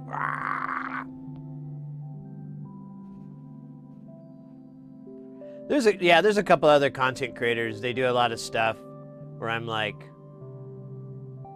and they admit it, you know, they say they're not very good at soldering. And Macho Nacho, that guy is very much, has said like he's not the greatest at this and so forth. So it's fine. And to be fair, every time I've seen his, and I watch a lot of his mod videos, every one I've seen of the solder jobs he does, absolutely fantastic. He does a fantastic job. So who am I to say what's right or wrong? I mean, that's always the case with this. If someone finds a method to get it accomplished, then and it works, do it. There's not a wrong. Oh, you're using too much this. You're not using enough that. If it works, it works. If you get results and you get good-looking results, you're happy with them, fuck it, do it that way then. If you're not breaking anything, who cares? There's, these goofy ways that I solder by waving the people go nuts, but it's like, dude, it works. It looks good. It's how a wave soldering thing works, but we're doing SMD, which is kind of crazy. We're having a good time. It's fun. You should see what I like to do with booze and have a good time.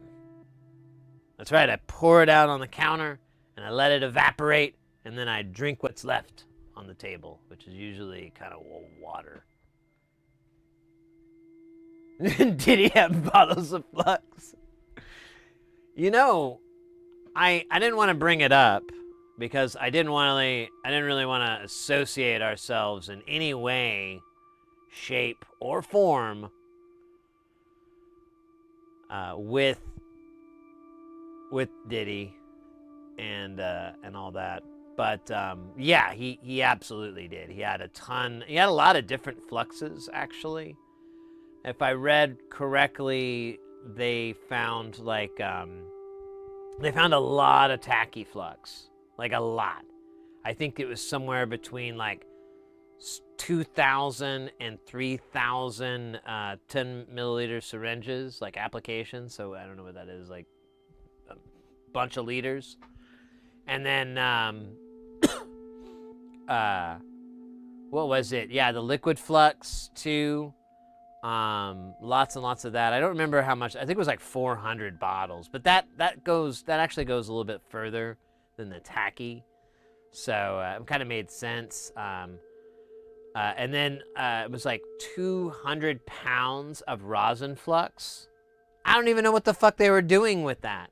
I mean, I know what I would do with it, but I don't think that's what they were doing with it. So it's kind of, it makes you scratch your head a little bit, right? You're just like, what's this world coming to, where people are mixing all these different types of fluxes together? Pick a lane and stay in it.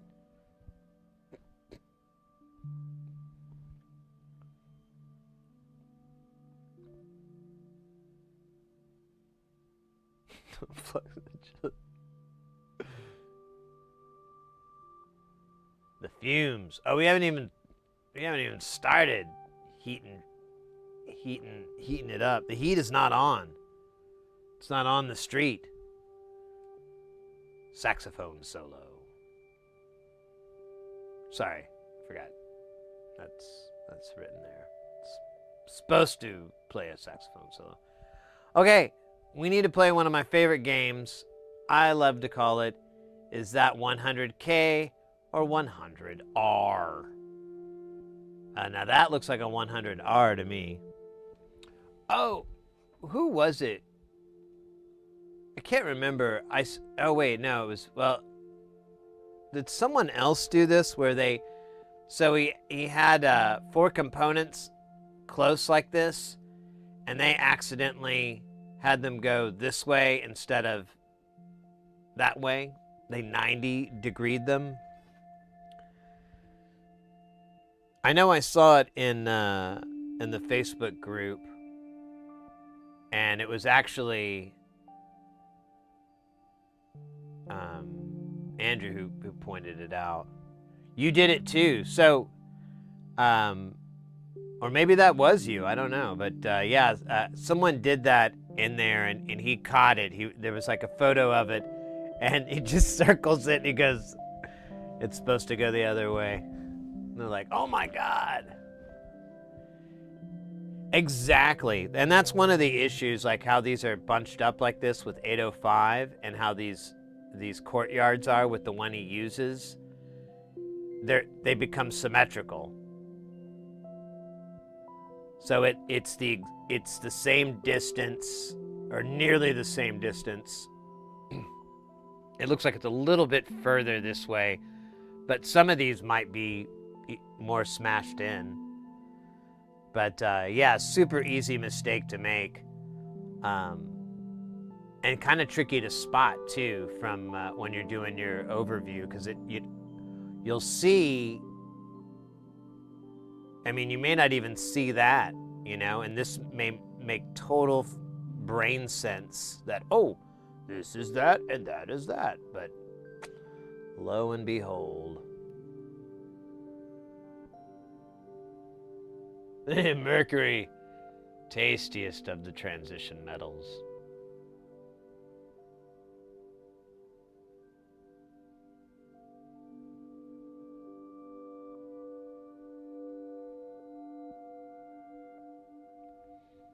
Yeah, oh, cool. That was good luck. Well, despite you having these issues, I know it's kind of rough, but I'm glad you've been able to persevere them, stick them out, ask good questions, all that kind of stuff. Just kind of going through the motions, and it's basically a trial by fire. Whenever you're learning some new skill, if it's electronics or woodworking or crocheting or whatever, and you run into spots where you can't figure out how to accomplish something, or something didn't work out the way you expected it to, you have like options, but to go and whatever. But it can sometimes be really daunting for some people, and sometimes they kind of bail at that point because they're like, thought this was going to be way easier. And so anybody that sticks around with it and so forth, and it's always a good sign, because you're really you're getting all the tough learning stuff out of the way fast. And in the fact that you're able to recover these is a really good sign that, like, the issues are all minor. Like, I don't mean to pick on you, but I remembered looking at your board, and someone else brought it up, like, oh, those joints look a little rough. And we can do it here after we do these, but yeah, like little things like, making sure that when you go away from the solder joint, that it's a nice, beautiful joint, that it's not, burnt out or pasty. I know you're using unleaded solder, but you should still be able to have a flux that will work with that. You should be able to still reapply and get like nice shiny joints. You can add what's if it's rosin core, which I'm pretty confident that's what it is, you can add a little bit more solder, but then it becomes this crazy balancing act. The easier thing to do is to have either flux, if you don't already, or maybe a solder pen. Those are really inexpensive and easy to use. They don't last very long, but they do work. Or even this might be an option. Depends on what your boat floats. Potassium is awful. I hate that. Tastes like poo-poo.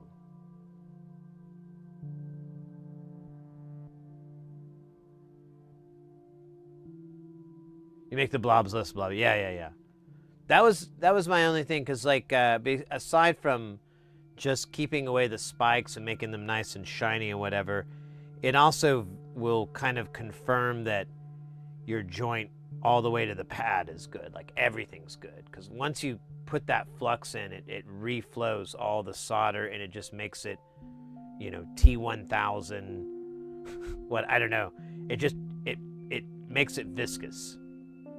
And once you have the pad heated, everything's all hot, that viscous movement will just cause it to be really, really nice, and it'll soften out your pad and everything like that. And sometimes it's a heat thing. You just got to give it like an extra, second.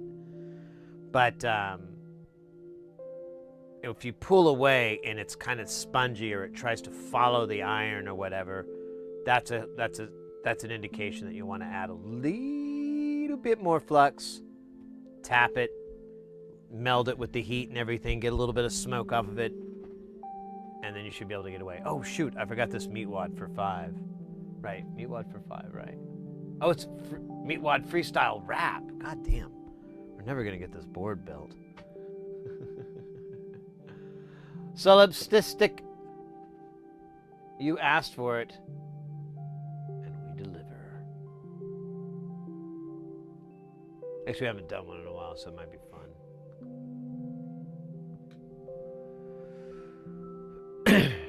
Let's see here.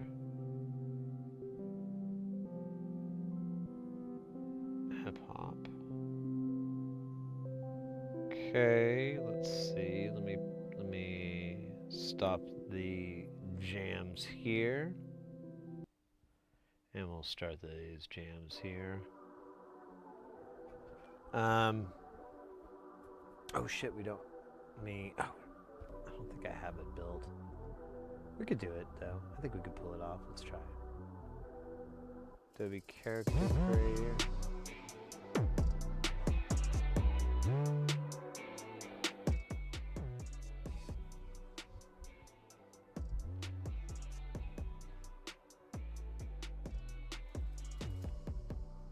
I don't know if it's gonna work still.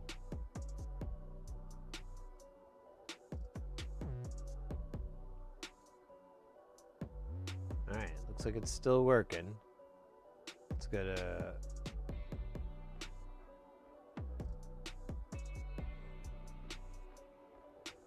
Alright. Now, the other part of this is the... Which key is it? I can never remember. No, it's not that one. So it's this key, but then I have to fucking fix it because I never remember to fucking save it. Because I'm a fucking...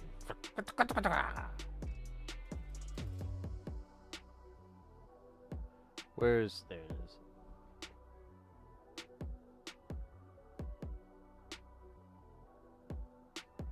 And then I move it up. Oh, that's not up.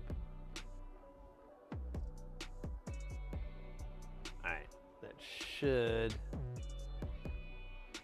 should work. Alright. And then let me just pull up the controls here. Let me get a little pipe cleaner there. Alright. Oh shit, it closed it.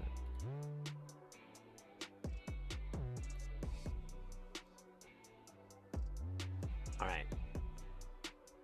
I bring you the one, the only, the cease and desist, the zone. I don't know. I probably shouldn't bring that up.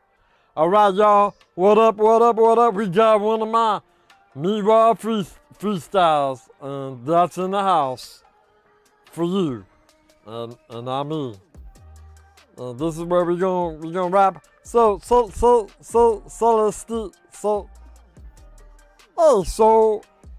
Paul. So, yeah, I'm gonna call you that then.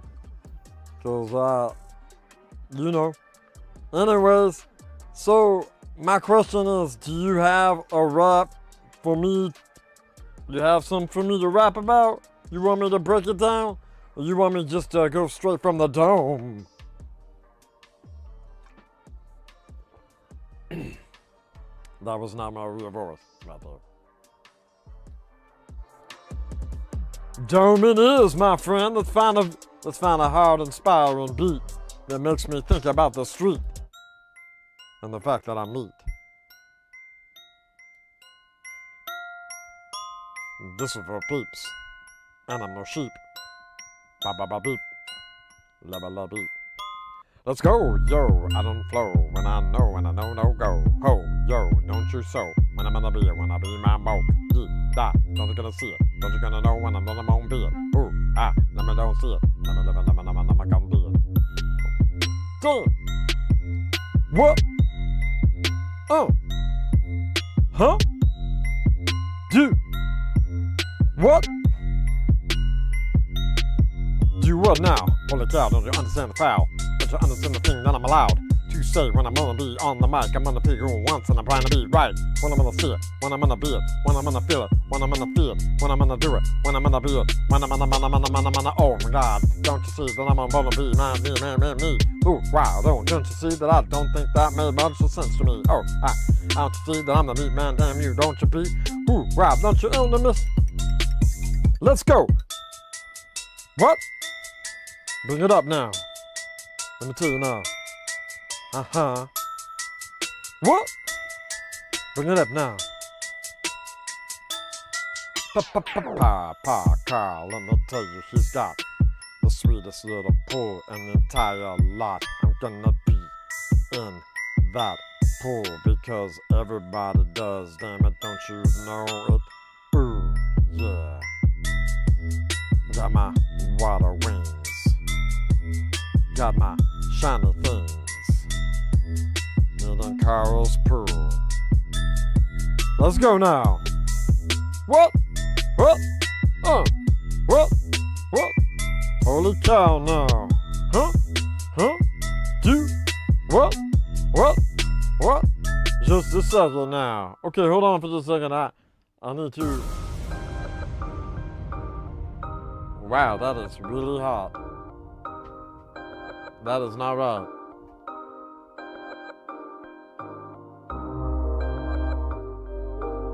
That song sucks so bad. I gotta change this set.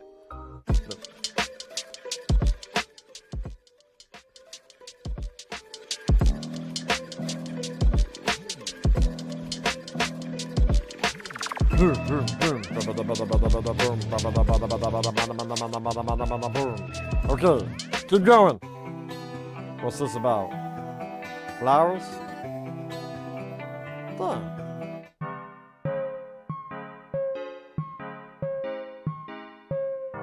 No, keep going, boy.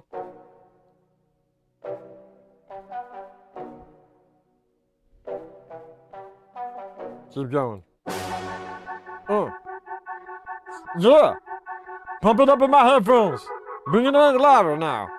Keep going. Keep going. What? What? Let's go now. What now? Yeah. Yeah. Atlanta style, y'all. What? What? What you doing? Hey. Oh. Yo. Let's go. I'm the meat man. Goddamn, you don't understand. I ain't got no plan. Don't you understand? I ain't got no plan. Don't you understand? I ain't got no plan. Goddamn. I'm the meat man. Don't you understand? I ain't got no plan. Damn. I ain't gonna say it one more time. Let's go now. Up, butt, ground, this way, on the town. Yup. Let's go. Well, some of us roll.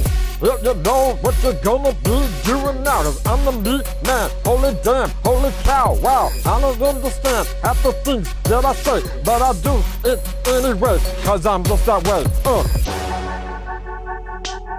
I'm sorry, I cannot hear you. Did I say what? Or did I say shut up? I said say what? Just to be clear, I just say what? What? Gonna tell you right now that it's on the nut. Hey, ho. I don't really know where we're going to go. Let me tell you now. I'm saying that the meat man, damn, don't you understand that the meat man? Don't you understand the meat man ain't got no plan, cause he ain't got no plan. I don't know, cause I don't really flow. I'm kidding. Meat man, goddamn, don't you understand? My plan is so simple that I can't pop a pimple. And I don't understand why the vintage in your hand. Don't you understand the meat man's plan? Don't plan.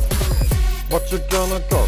What you gonna do when I'm gonna do the meat? Now straight up to you, and I don't think the meat plan doesn't mean no to you, cause I know that you love it, cause I love it just like I love you.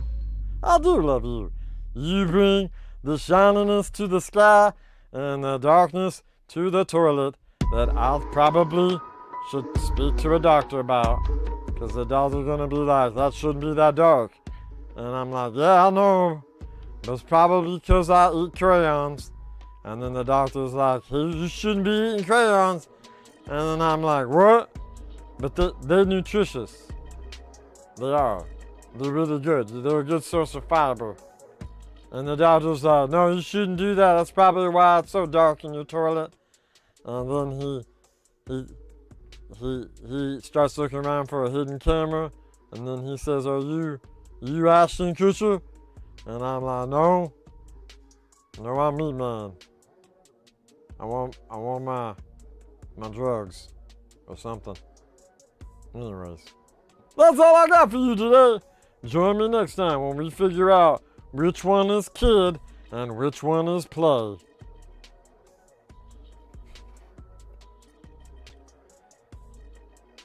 That's good.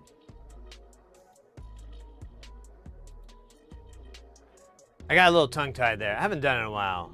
I'm a little out of practice, to be fair. You know, it's not unlike making love.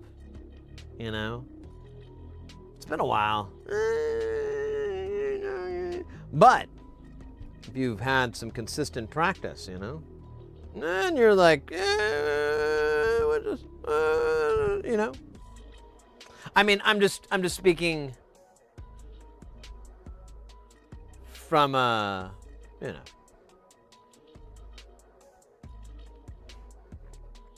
from an indirect, non-specific point of view.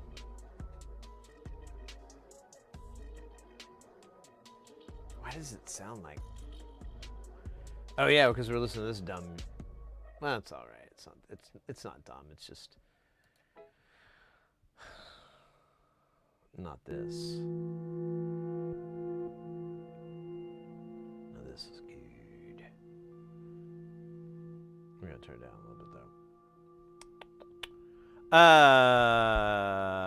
Aquafunkabulous. I don't know if I already said hi to you, but if I had forgotten, now's my chance. How you doing, mate? Good to see you. Hope you're doing scrumdiddly-umptious. That's not the right camera. Oh, right, because I forget. Always forget.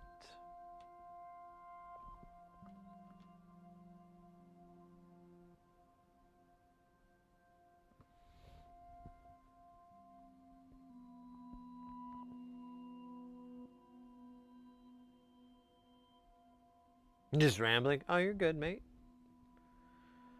Kelton, welcome in as well. Good to see you.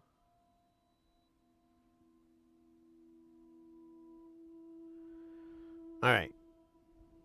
I don't know. We might be able to get a little bit of soldering done today.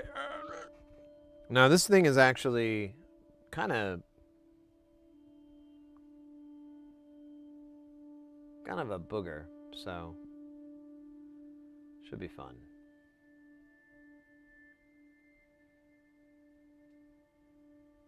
I'm looking for 1K or another. I'm gonna find you. I'm gonna find you, find you, find you, find you. 1K or another. I'm gonna find you. 1K. Right, sorry.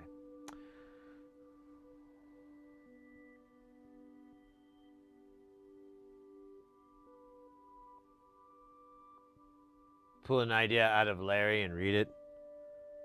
Wait, Larry. Shit, am I that out of it? I don't know who Larry is. Am I out of the loop that badly? I don't know who.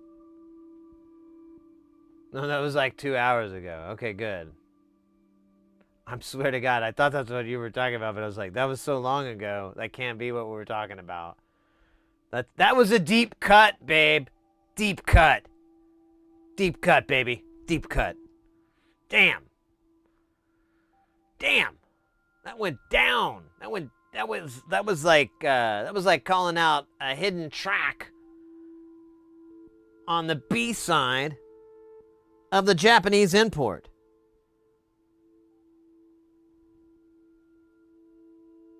Damn. Deep. Sorry, I'm just kind of excited. Deep cuts Those are rare, you know. Callbacks of that nature, of that resilience. I'm sorry. You just don't see that very often. You just don't see that very often. Pretty cool. Pretty cool. Good to know that there's still people making those deep callbacks.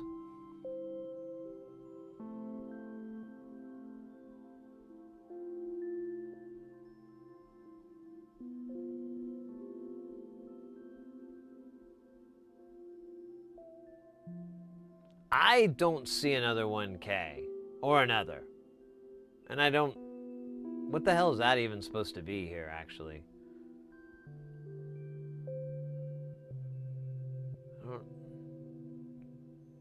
Is it supposed to be a value?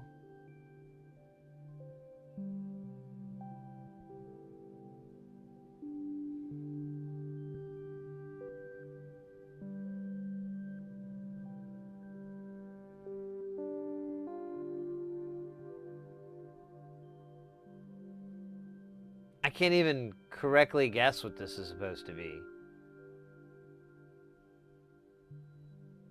Oh, I just figured it out. It's 1 microfarad. But, I mean, I don't want to be a jerk or anything, but, you know, personally, I like to go and put it over here. I don't... Because that's where the challenge comes in, where you really separate the wheat from the chaff.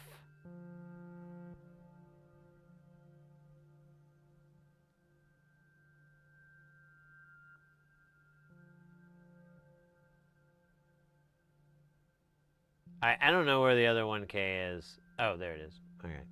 I knew I could summon it if I just whined about it enough. There's another 1K on here, but it's supposed to go over that transistor thing, and that doesn't count.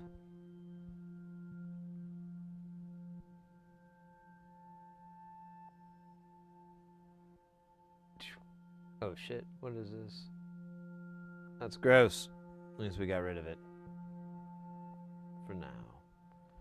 Okay, so that's all the components I dumped out. We'll go ahead and solder these guys on first. And then we'll dump some more, and we'll just keep doing it until the voices stop. Actually could start right up on here. So how low do we need to go? So annoying. Actually...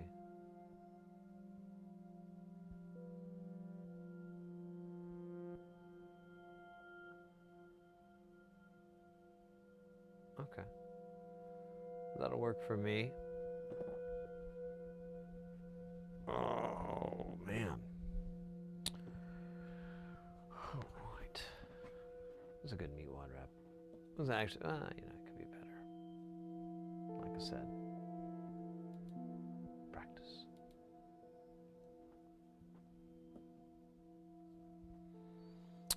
All right, so... We're just going to use this 0.8 millimeter core solder. This is going to be the Kester 44. Or I don't know that's its name per se, but it's,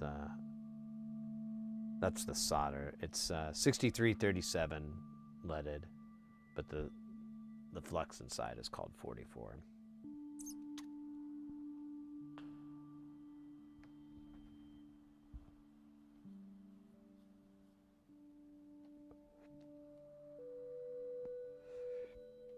Kester is all about the numbering scheme. I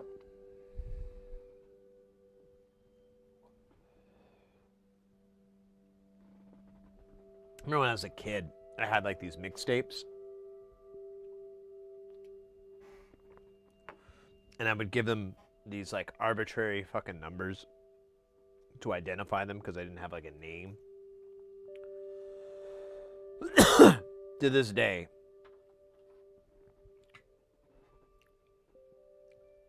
I have no idea what it meant. All right, so we're gonna do crazy solder moments in solder history.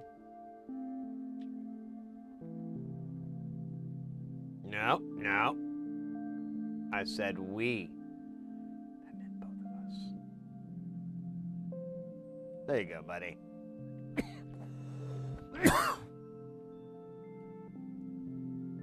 That's a little bit of a turd. All right, we can just slide. Let's I'm gonna flip this board and do that one later, because that one's in a very particular spot. But this guy is on. Kind of is. We're gonna get solder on that 10 meg or 10K or whatever the fuck it is. Maybe. There's a high degree of likelihood.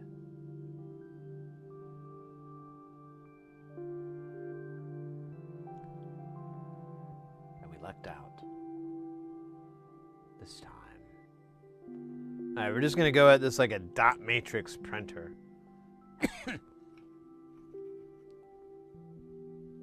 Maybe I should make the noises. I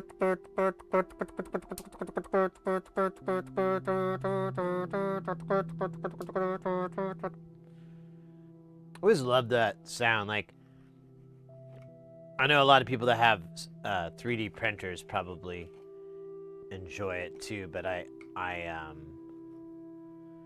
when I had my old CNC machine, it's nice and noisy, the little motors in it, little steppers. And I always loved the little tunes that they'd make. And of course, you know, there's all these, you know, you see the videos where people will take stepper motors and write these like, you know, whole musical pieces or do these like covers of all these different songs. And they're really cool. I'm not that, but I just loved like the pseudo music that you would hear. You know, like you would get these like patterns that are just it trying to draw or make something, but it would almost be like, oh yeah, this is nice, I could dance, but it would always disappear. Like none of it lasted for very long, and I kind of enjoyed that. It was kind of this like,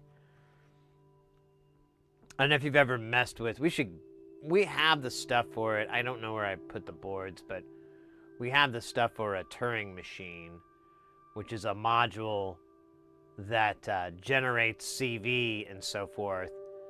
But what's funny with it is the way it kind of works is you have a knob, and the way my buddy would do it was kind of smart. He'd open it up, and then, you know, he'd get some crazy pattern. If he had a pattern he'd like, he'd just immediately slam it all the way closed so it would lock in that pattern. And then he'd let it stay like that, and if he wanted to change a little bit, he'd just turn it just enough to where it would change slightly, and then he'd lock it back, and he'd have this like deal. And you could kind of build music with it, or you build these songs, because it would create these like, you know, passages that kept kind of adding and adding. Of course, you'd do other stuff like quantize it and whatever to make it work better. But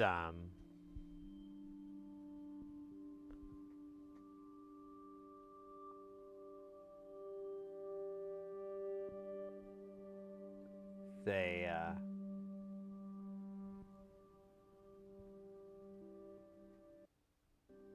shut this up. Oh man, so I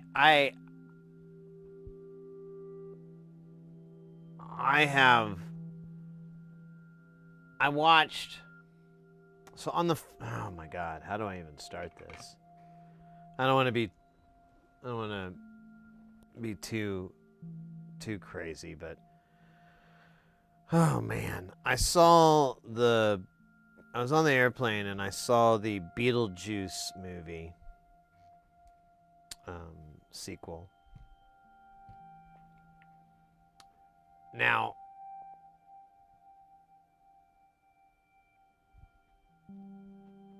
I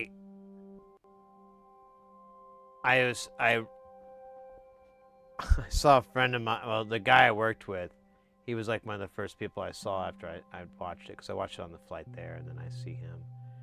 And I was like, have you seen that movie? And he's like, no. And I'm like, don't ever waste your time. Like, I really did not care for it. I could not find anything I really liked about it at all. It didn't make any sense. It was like so many little plots, and all this like lore had been completely thrown out. I didn't understand any of it. I don't know if I don't even think if I gave it a second watching, I would figure that out either. I think it was just badly done.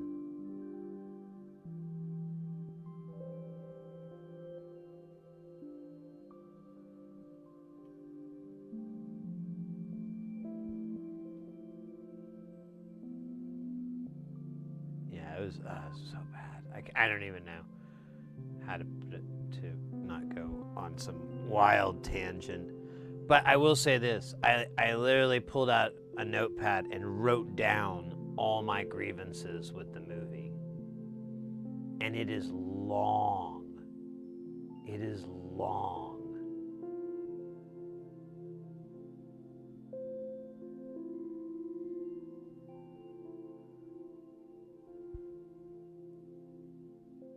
How'd I miss you, bro? Aw, sorry. We'll come back, brah. I think it's time to come back, brah. Oh, wait a minute. Brah, hold on. I gotta take care of this dude. I think I called him like a horse.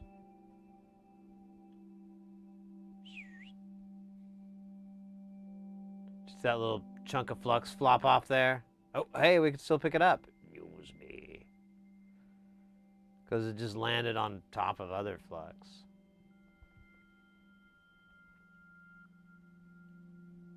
Now, one thing I haven't tested yet, but I have kind of ran into slightly, is like, since we're using all the same brand of flux, it all kind of works together pretty good.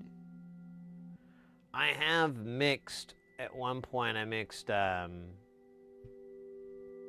tacky flux. Like, we reflowed this, but I didn't clean it off. I just left the flux that was on there, and I put tacky on top.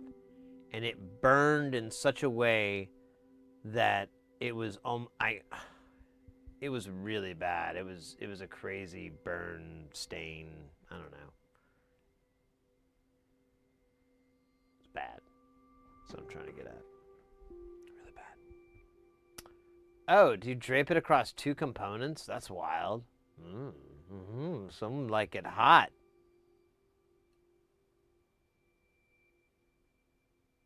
And that's these components.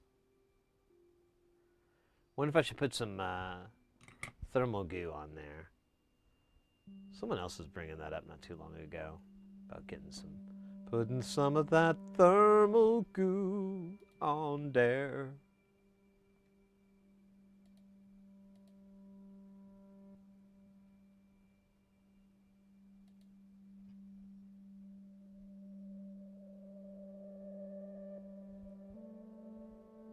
Did it something to the PCB print? No. I mean, this is how it is. The component goes across. I mean, that's how yours should be.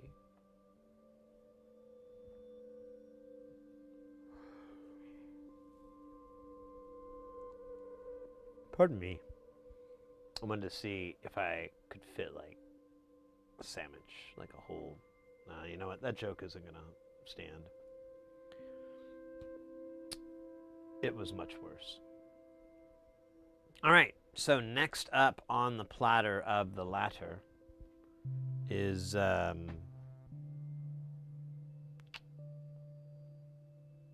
don't know.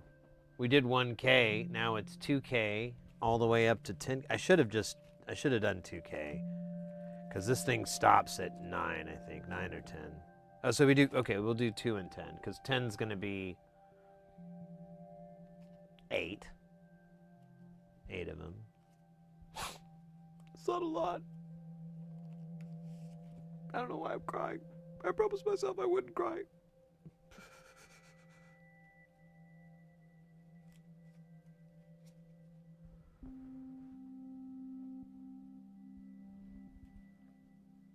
Man, you know, I was just thinking, like, was there anything interesting about the gig I worked? And that is an incredible no. Oh shoot. So we're out of 10Ks. I haven't ordered any yet. We have 2 options. 1, we don't put anything in. Sorry. 2, we put 603s in. Yeah. Don't. Why are you doing that? Stop it. No. Okay. Yeah. There we go. No. You know what? Forget about it.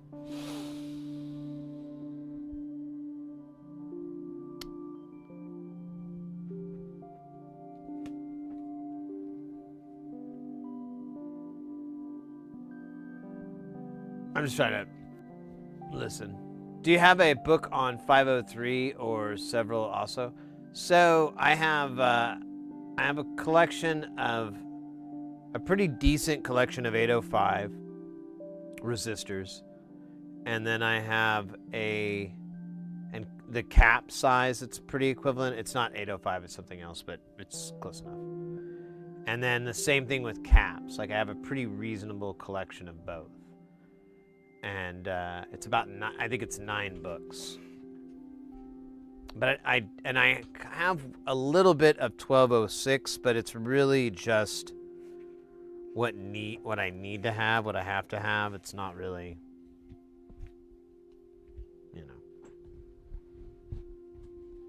fully stocked.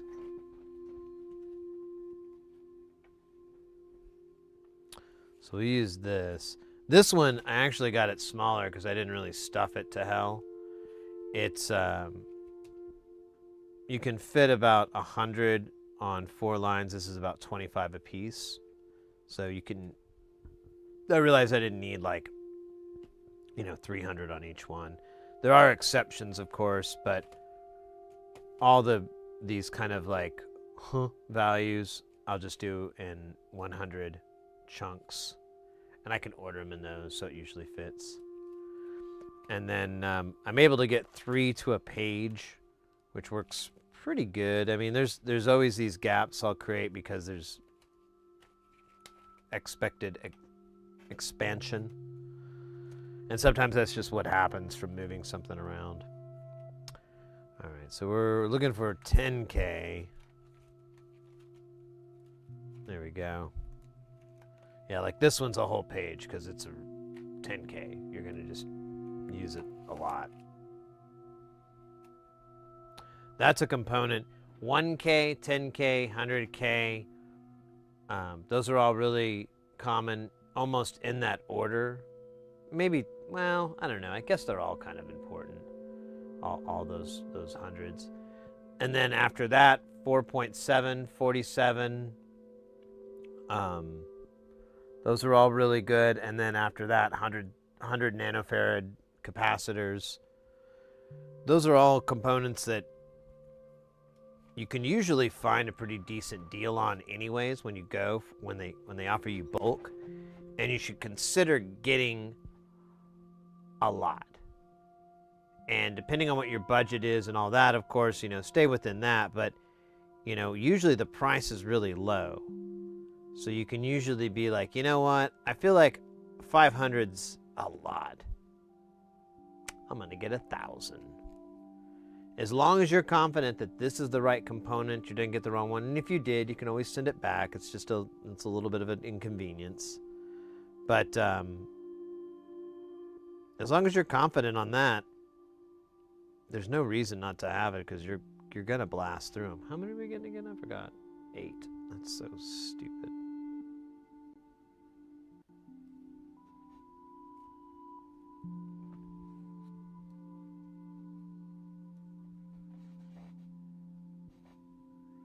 Oh, really? They made 805 versions of moodables? That'd be cool.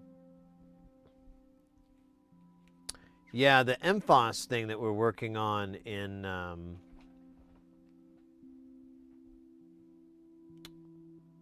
KiCad, I'm trying to keep that all 805.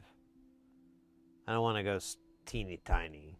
I feel like we have enough room. It's not that big of a deal. It's just trying to get all those, everything moving around. Happy.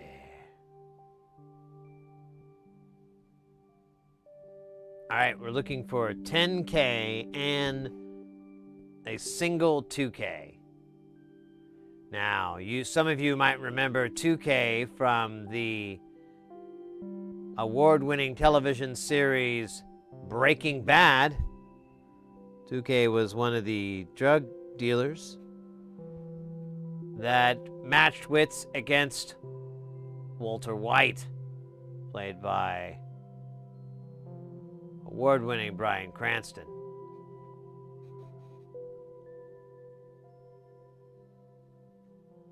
Uh, 2K is a pretty nice person in real life. I've seen interviews with him.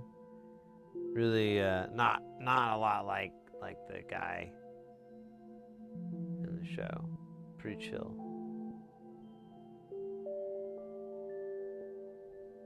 But every now and then you're like, I don't know, man. He looks kind of scary. I think he's gonna go crazy on me and be like, "Toit, toit," you know, and then punch a guy.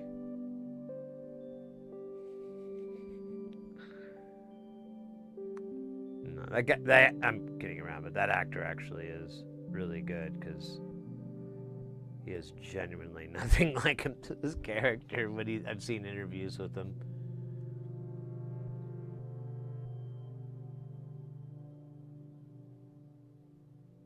All right, there's a couple of 10Ks here. Look at these little suckers. Look at they're hiding.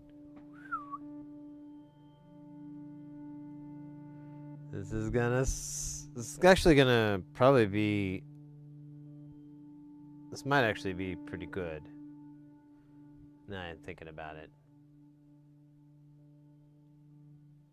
Of course, I am thinking about it with a 603 in my hand. But since their area is a little bit smaller, they'll actually be a little bit less intrusive, maybe? I don't know. I have a feeling the ball's going to be bigger. So if I can kind of try not to make a big ball on it, we'll see. I kind of like to, I don't know. I mean, once you have a big ball on there and you don't want to remove the ball. Well, I mean, I shouldn't say you don't. It's just more work, and there's a chance you could mess things up touching the ball too much. The ball is the protector, as oddly as that sounds. The ball is safety. The ball is might. The ball. Hey, there's 2K. From Breaking Bad. Remember earlier we were talking about him? He's like one of the first guys Walter deals with. Because he gets the contact through Jesse.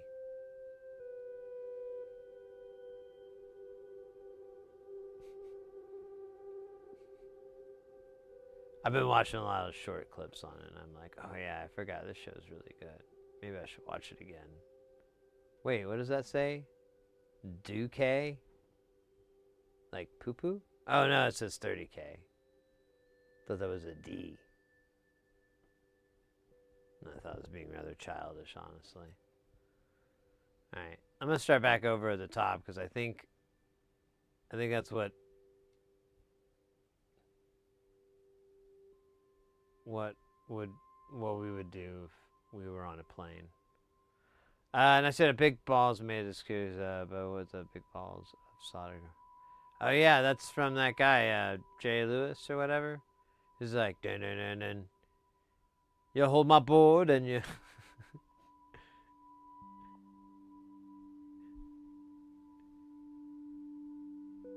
You hold my board and you solder my pins. You make a man never take amends. Something, something.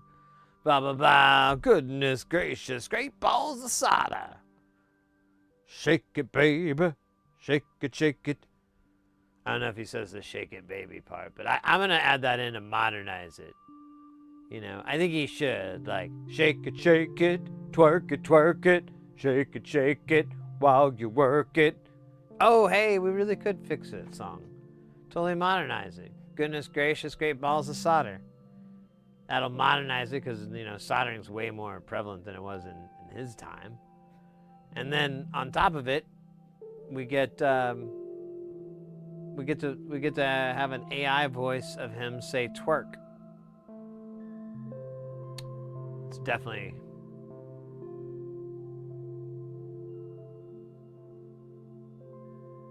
what we were supposed to do.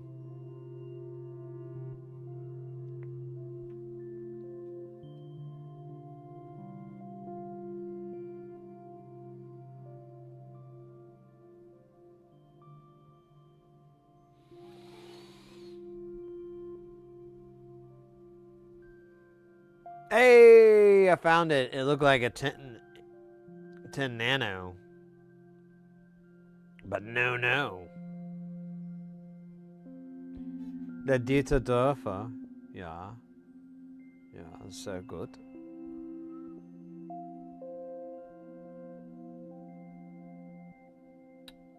Bum ba dum ba dum dum doo ba doo doo.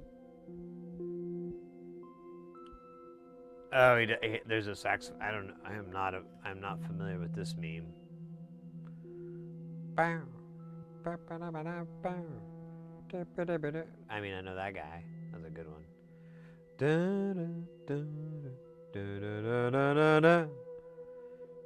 Where are the... Man, are they all 90 degrees? Is that like a joke that's on me? Oh my god. What in the hell has happened?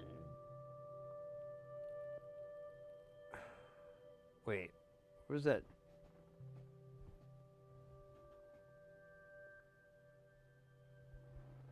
Oh, there's the 2K. Yeah, they're all 90'd. Oh, shut your mouth. Okay, I apparently don't know nothing. So that's how it happens. Smell-o, me friend. I come to smell until the end. I think someone was peeing, but maybe they were pooping. Either way, they forgot to wipe. All in the sound of silence. Wait.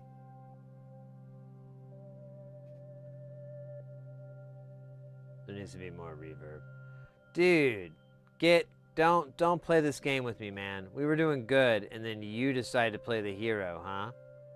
Huh? Is that what you're trying to be, a hero? You're not, okay? No one thinks you are. You are a 603 doing an 805's job. You understand me? Does that compute? My God. You wouldn't believe how stressful this soldering is sometimes. You gotta tell them what they're doing. Otherwise, they won't understand.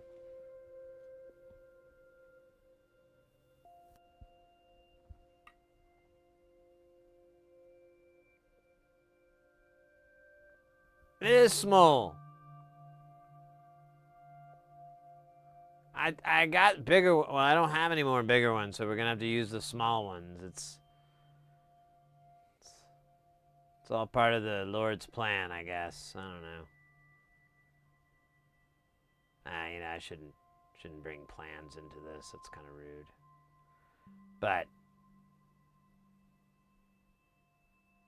before I started doing this, I had plenty. Now look what happened. So, you know, cause and effect. How big the pad looks. So I don't know exactly. We have a caliper. We could pop it out. That's the sound it makes when the caliper comes out, by the way. I'd love to make it. Yeah, I'm out of 805 10K, so I'm using 603s. They're almost the same thing. Almost the same thing. You never tried? You know. It's doable. This one's got a lot of challenges going on, so it's a little trickier, but there's plenty of 805 and 603 stuff out there that's it's good for first timers.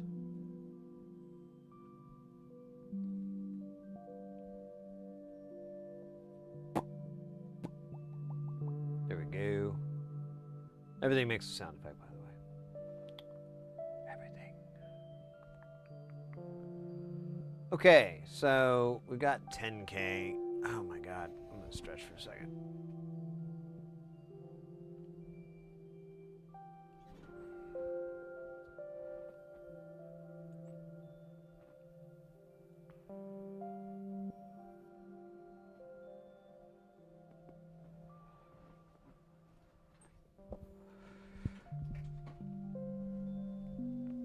There, let's gaze at Space Station, which we're not listening to. We're actually listening to J Nothing, but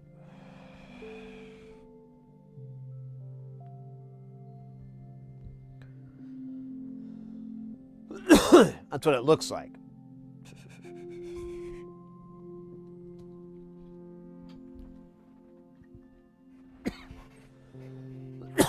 Pardon me. I need a cough.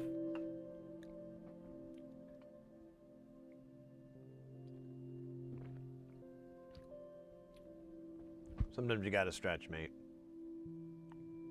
Well, I was talking about this earlier on the stream. It's been weighing on me for a bit. I'm kind of gonna wait until I have a little bit more time to think about it. Maybe we'll revisit it and we'll talk about it. But we were, pardon me. I want to get a new, workbench, a new work area. And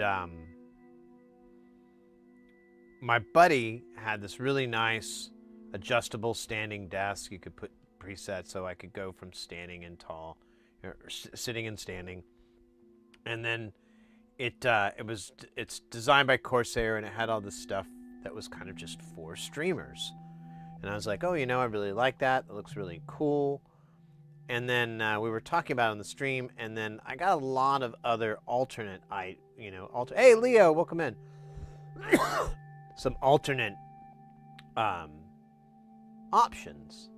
And I started looking at a lot of them, and I kind of started to like some of them over the others. And I don't know,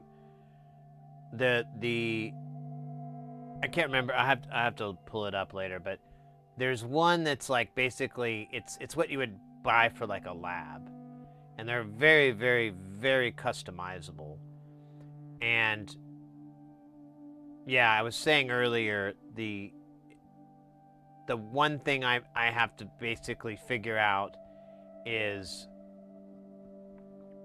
you know, finding a chair that's gonna work for that setup. That's the challenge. Just thought about, I wonder if that lights out.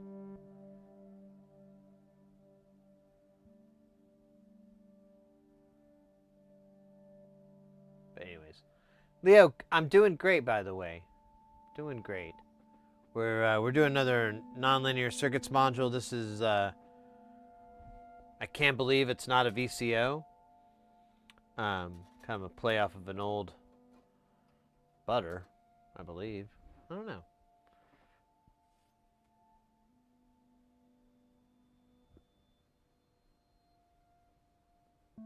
So my land shit just kind of works. Yeah, I used to be able to get away with that. It's become, I don't know, I think my ass got bonier or something. I don't know what it is. It just hurts. Everything hurts though. The older you get, it just like,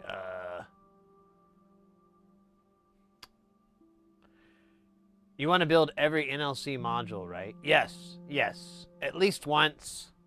I would like to build and operate all of them. That is my goal on this planet for now. Once I have completed that, then, and only then, will I be able to truly know and understand freedom. Until then, I'm trapped. Trapped.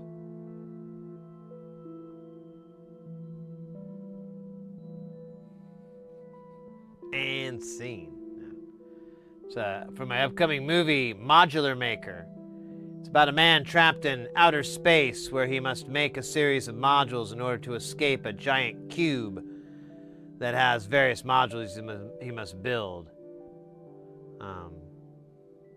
It's pretty good, I think.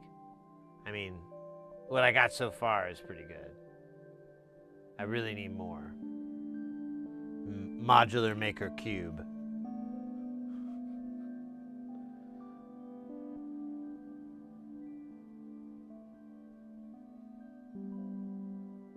Starring Danny Glover. You think is Danny Glover still working? Is he okay? I hope he's okay. I don't want to speak ill of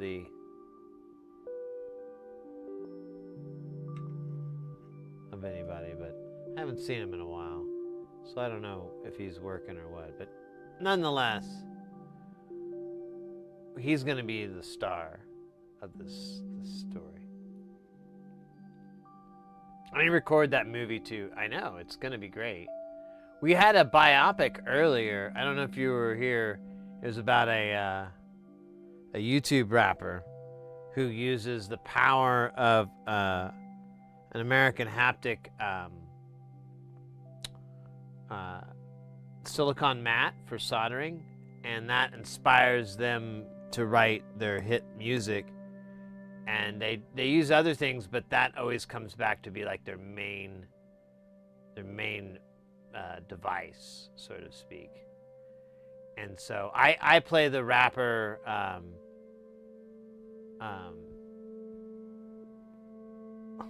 Well, actually, we never did come up with a name, did we? It's got to be little something. Little Fizzle. Is that really a person though? We have to Little Fizzle. There is a Little Fizz. Hold on. I got to deal with that for just a second.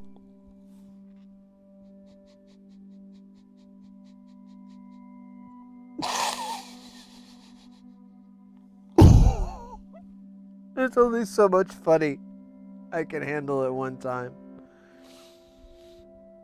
Okay. But is there a Little Fizz? There's a Fizz. Okay. So there's just Little Fizz. There is no Little Fizzle. Which, honestly, I mean, the name fucking writes itself. I don't know why. So anyways, that'll be the guy. Here, I'm going to write that down so I have that for later. YouTube, I have Little Fizzle. Like he's fizzing out? The drizzle? Well, okay, so the drizzle would work, except that is an Aqua Teen Hunger Force reference, so I don't know.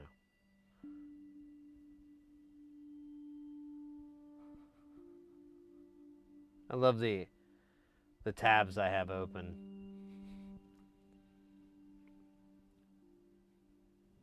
The drizzle. Yes, black on black. It's too busy. I told the guy.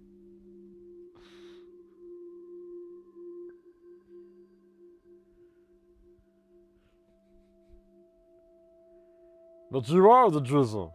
No, no, I'm not. He's a very good friend of mine, though.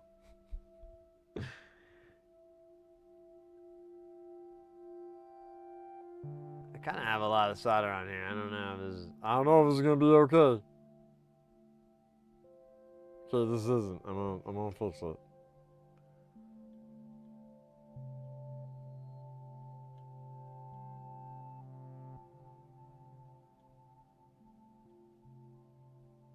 There we go. Hold up. Let me fix this guy. He's weird. There we go. I don't know why I'm doing the voice.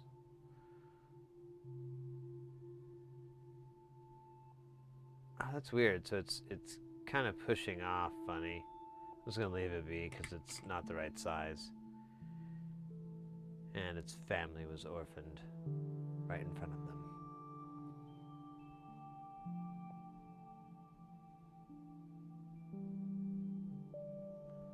Stop it, meat man. I'm gonna stop until I get to the top. That's how it works, yo. I follow the words of Mr. LL Cool J. You know, he's smart. He's a smart boy. He been in the rap game for this long. He can't be that dumb. You know, he had a show on the WB. Okay, that ain't dumb. That shows the same caliber of magic that Method Man and Redman had. You know, and they ain't dumb. So you ain't gonna be dissing them. Oh shit! Look at this. Anyways.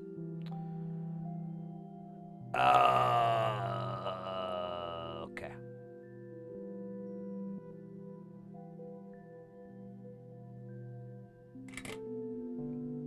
Man. I love it. I love it. Okay, what are we doing next? We are doing the Humpty Dance? That can't be. Shuck cheese. No. We're doing... Oh, it looks like everything in this one book. Wow. I'm pretty excited. I don't need instructions to know how to rock. Okay? I'm hot-blooded. Check it and see. I got a favor. What the hell's wrong with this? Oh, who put this on Head Games?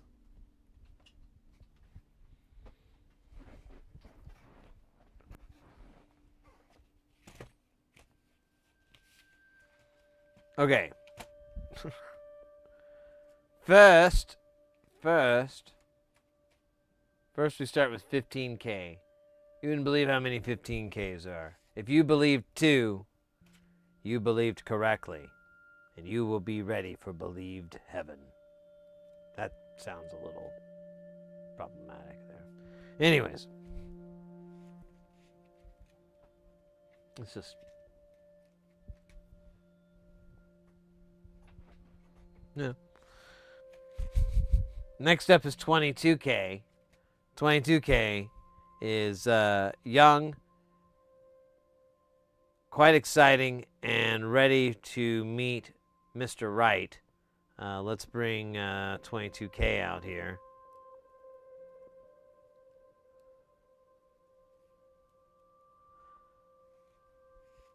Next up, we've got 30K. Now, 30K just came off of a world record. How many 30Ks are we going to need today? A single one. Oh, wow, this is a truly momentous occasion. If you could just remember where you were at this time, it'll probably, it'll be really appreciative to your grandchildren. I'm not saying that you're going to have grandchildren. I'm just telling you, you know, figuratively. I'm not trying to tell you what to do with your life, okay? You don't have to have kids or grandkids, and those kids don't need to do anything, you know? Just do whatever.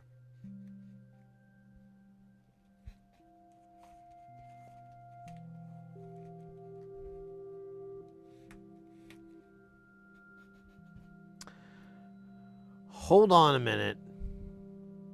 47K. I know that guy. He used to have a beard.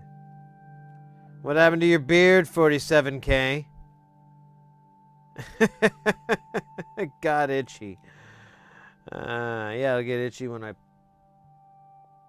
punch you in the face. I'm kidding. I wouldn't do that to you. Oh, look at that. That guy's going to stay in there. That's fine. I don't care anymore. I am 100% Phil Collinsing this. Although now I'm kind of care that that'll fall out and throw me out. Oh, you know, it does have numbers on it, though.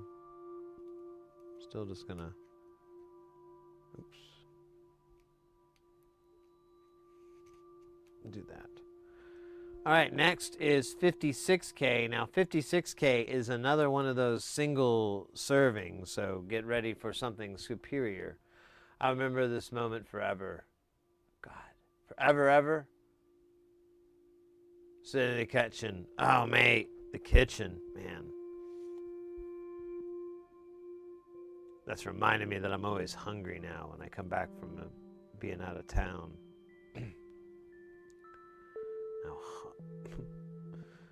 How much I want to go to my kitchen and eat everything that's left. There's still a bunch of cookies. I was like, I could take care of those. Oh, get this. This is funny. I killed a lot of snacks when I was back last. And Mrs. Heresy, I think she was a little bit, you know, kind of bummed. And but then when I came back, I noticed she moved her Queen's Bishop to Pound Town. I don't know, man. So it's a good chess move, is what I'm saying, because she got chips that I will never eat, and thus she can enjoy them all by herself. Thus, checkmate. Checkmate. Checkmate. And you know what? Fine. I can go get my own chips. If I really want to.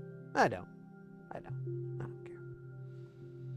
They're just delicious, salty, buttery things that I don't really care about, you know? It doesn't matter how delicious they are or how happy they make you feel inside. They're just chips, you know? You can't fill that void with their salty deliciousness. That's insane. And maybe a little wrong. Aquafuck, I back and thought we were talking about actual chess. So I mentioned Shotgun King on an amazing game, and where they play chess as a single king, but with a shotgun. What? This sounds like the Doom mod we all need.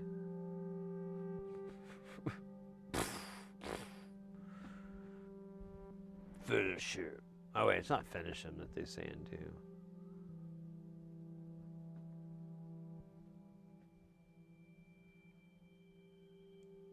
Shotgun King just sounds like a Billy Idol lyric. Shotgun King and now.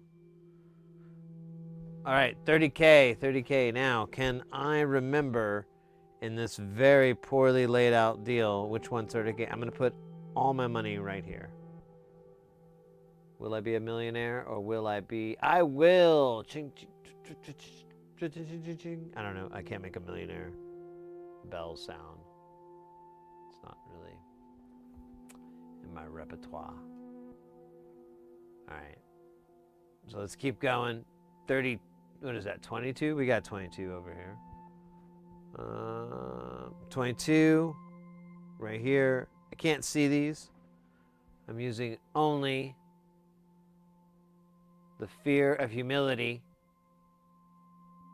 to guide me in remembering where I put these.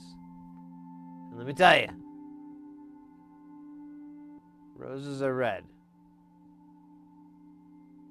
Roses are red. There's 47K. Now, if memory were to serve me right, then I would be doing time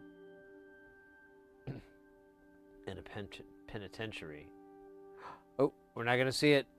Mystery.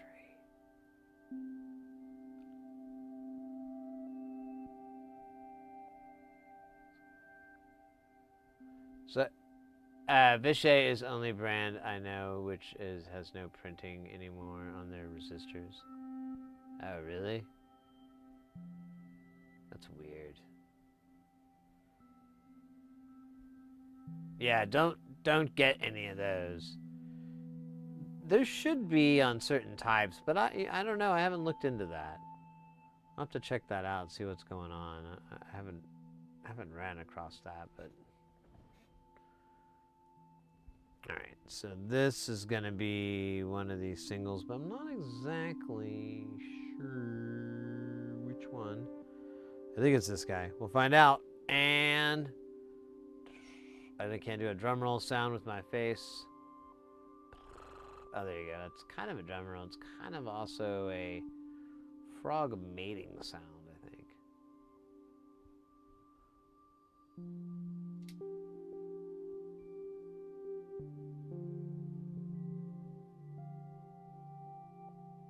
Oh, cost. Yeah, I hear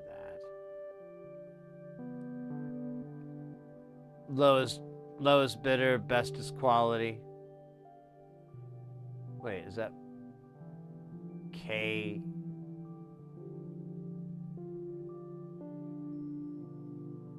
A 47K with an asterisk?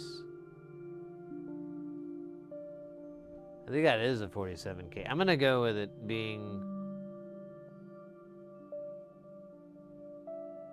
47.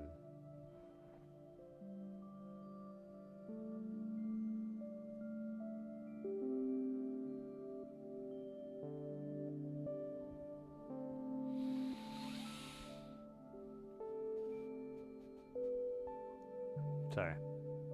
I do my vampire thing.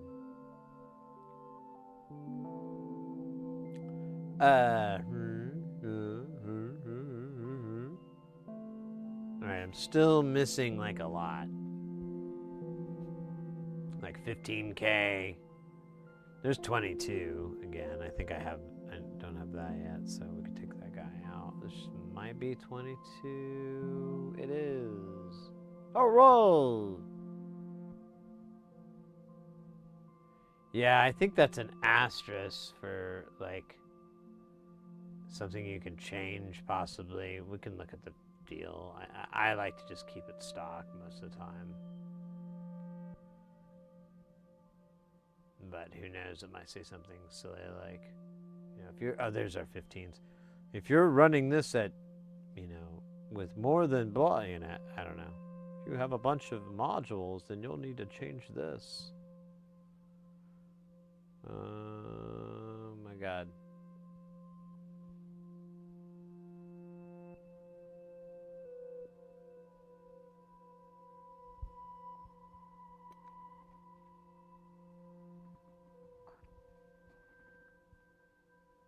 Got the yawns. I'm sorry, mates. Keep doing hardcore yawns. Oh my gosh. And now it's hardcore. Moisture eyes. Alright. Trying to pick this guy up. There we go. There's the other 15.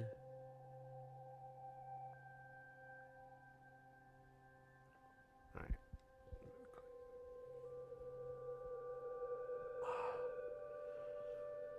That's how potent the yawning was. It made me weep. Others see the 91K. Well, there you go. Everything sorted itself out. This is fantastic news. I'm really happy to say.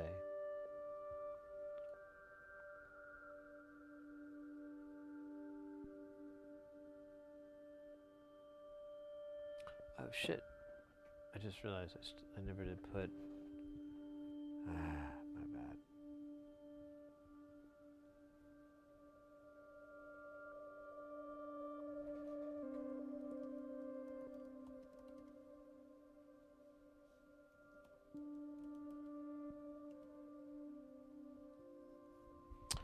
Totally forgot to do this.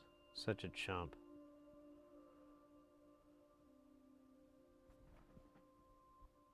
Such a chump. All right. I think that's all the components. So I kind of like to start from, from wherever to the other, so I don't mess it up. That makes sense? I'm sure it did. Please don't say it didn't. Please don't.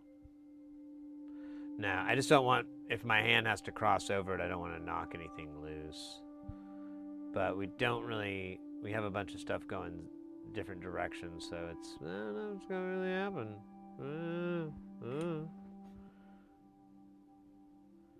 The Battle Royale.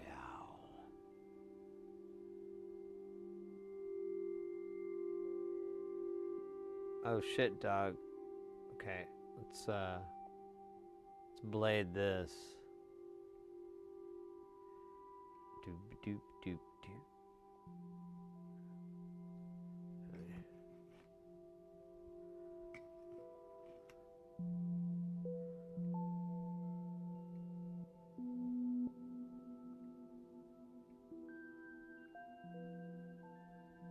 All right, we could just do the horizontals that way if we wanted to live dangerously, and I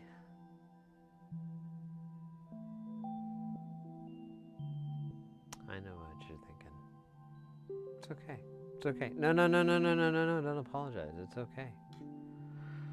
I'm thinking the exact same thing. Maybe a little bit more chocolate, a little bit more Louis Armstrong, but yeah, same thing. Just solder till the madness goes away.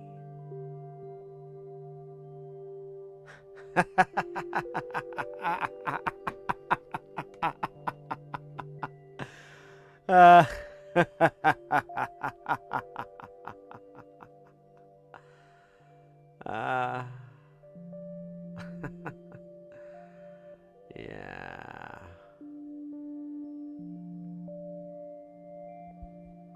Someday.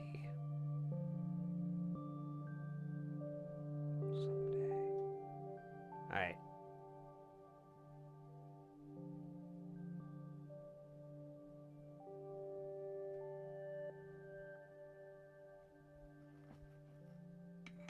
Hold on. I think I do need a stretch. Oh, stand by, real quick. Let me just stand up.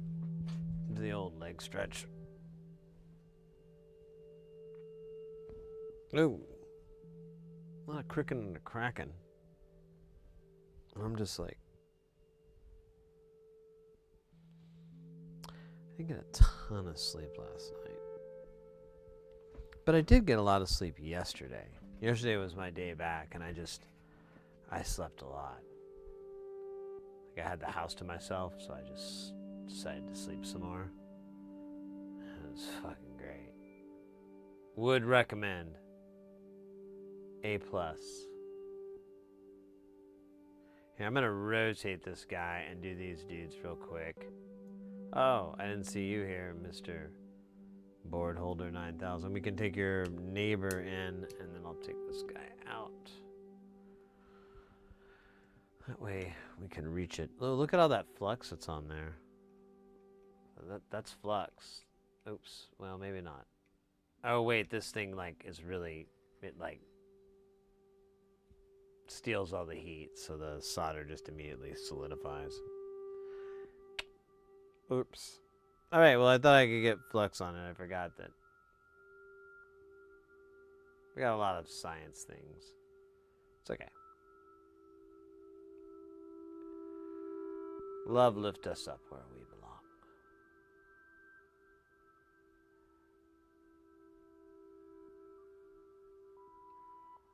Oh shit, dog.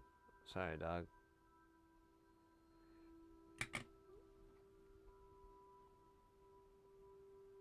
All right. What else? Do we have any other this This 90-degree nonsense here. Oh, look at this. Look at these poor sons of bitches. Oh, look at this guy. Let's do this guy. Mr. 22K, huh? Okay. Mr. 22K. You ready to get cray? Yeah, that was pretty good. Let's try that. Okay. All right. You know what? 22K, you know your shit. I doubted you. And you showed me you truly do know a lot about the streets. And a lot about breaking. And breakdancing. But mostly about breaking things. You taught me really, like, you can break things without even, like, thinking too hard sometimes. It's amazing. Kind of terrible if you paid for them, but, you know, if you're not the guy involved in paying it, it's like, woohoo, break it. Yeah, that radio is not machine washable. You should sue.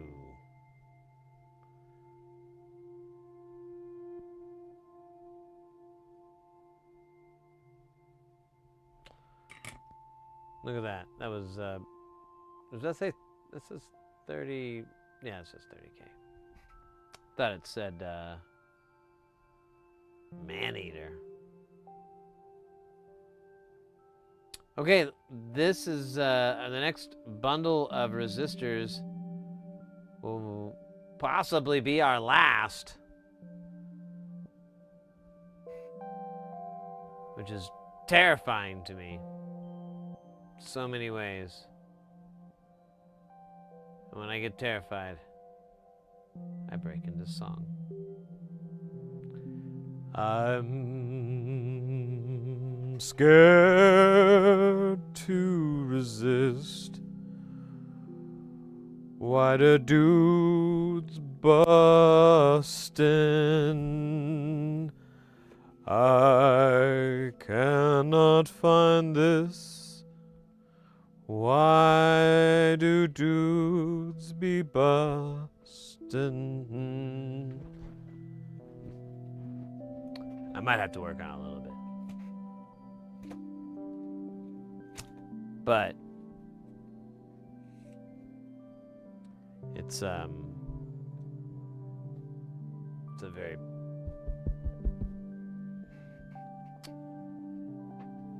fun song.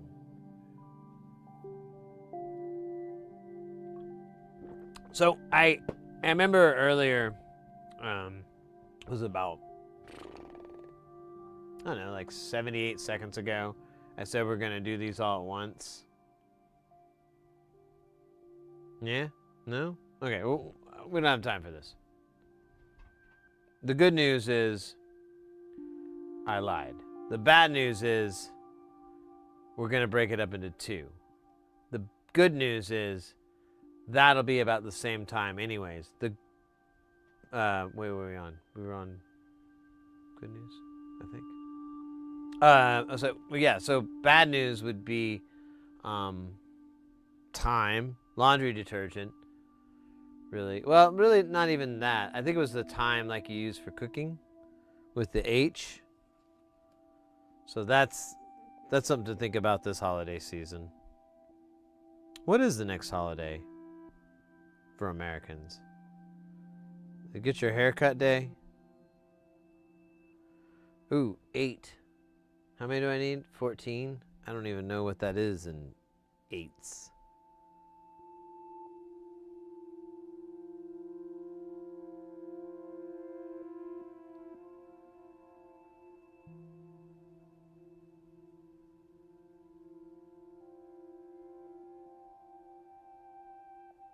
Oh wow, it's all of them except one. I'm sorry, Juan. Next time. Next time, my friend. Juan is very excited, but also heartbroken. We shall pray for Juan.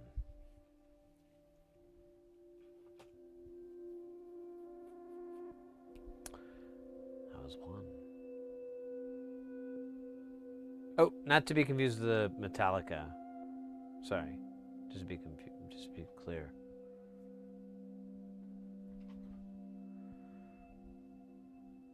lobsters imprisoning me. All that I see is an aura.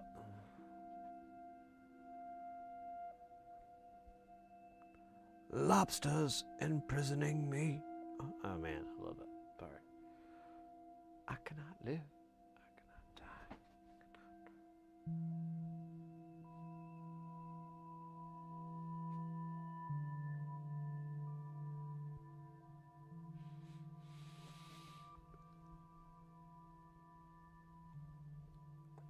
Could be the music. I don't know.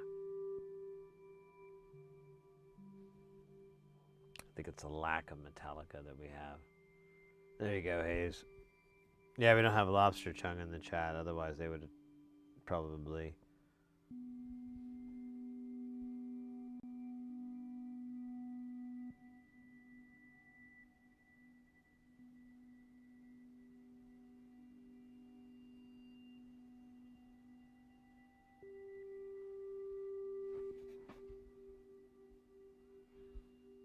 Dude, I zoned out there for a little hot second. Could make some coffee. What time is it in the day? It's 3:40. It's not too late, you know, that it would be a bad idea.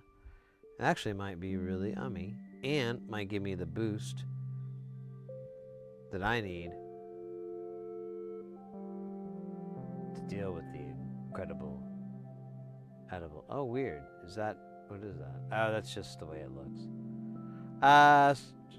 Anyways, yeah, demons in my head. I would be able to, I think the caffeine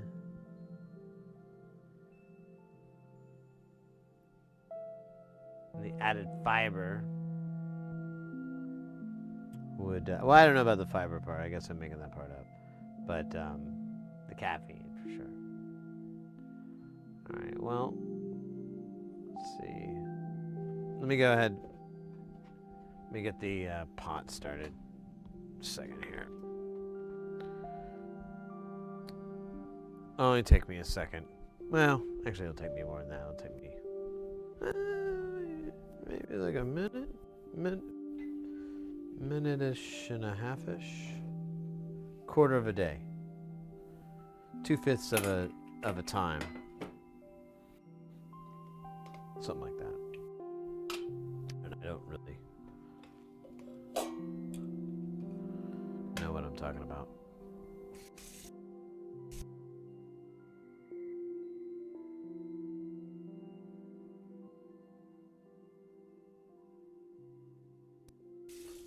I saw someone make it differently, and made me question everything.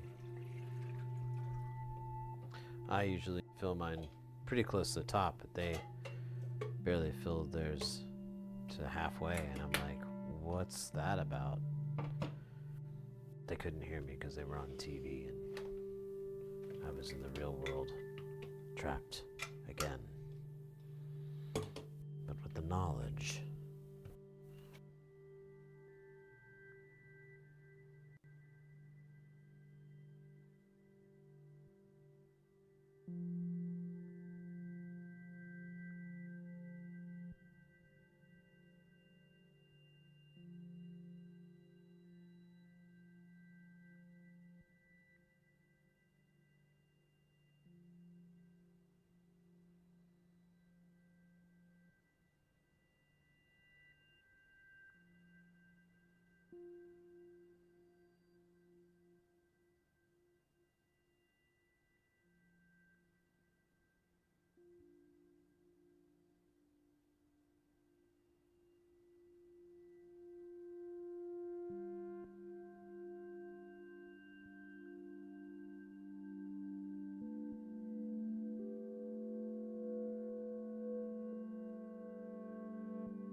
All right.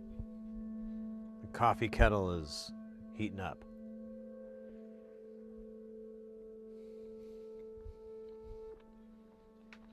So am I.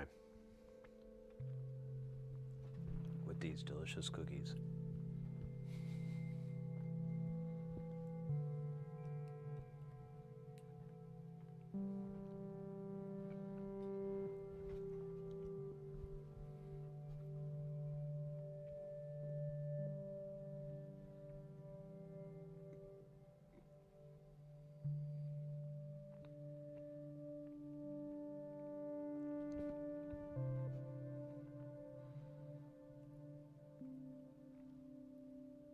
Because it's often I don't know if it's misunderstood or it just never was understood by science. With the raw power of cookies, raw energy that they have over the human physiology.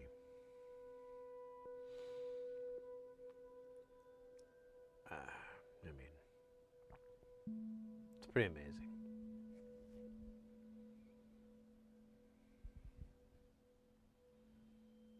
I know that cookies have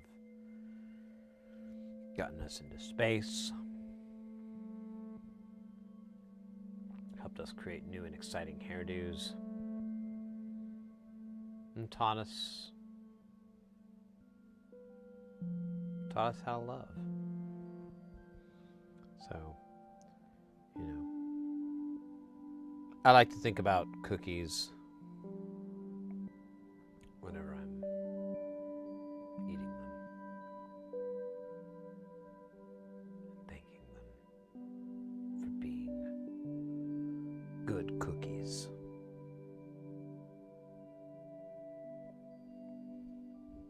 Oh my God.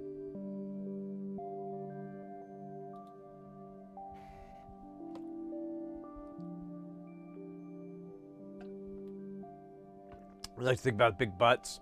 Oh.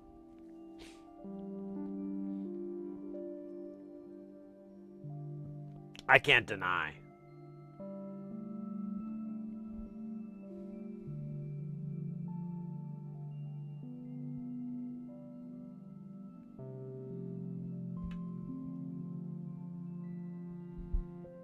Just by default, I can't deny.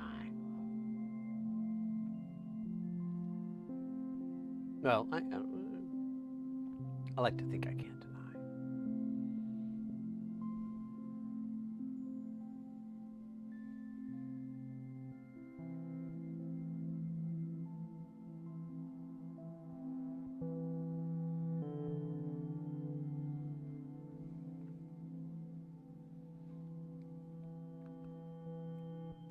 These are tiny.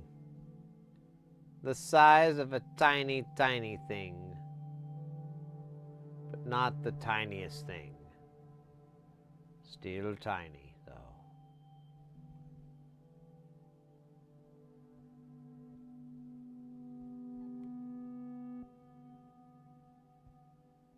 There we go. A la mercy.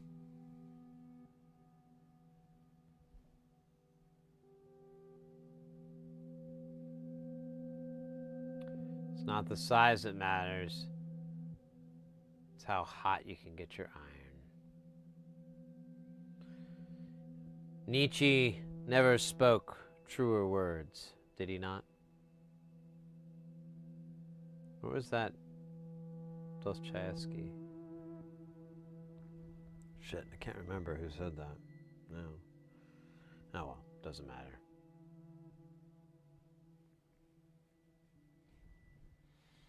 Really matters is what ZZ Top is up to. I mean, if we could be honest with ourselves. I mean, they are still hoofing it around, I think. Can't believe it. Those beards actually look normal on him now. Like, oh yeah, they should have a beard like that. That's old AF. What'd you expect?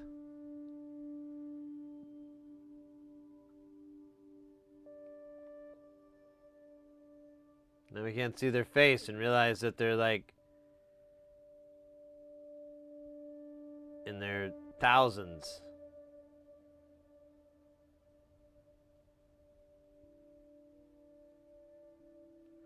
They are nationwide.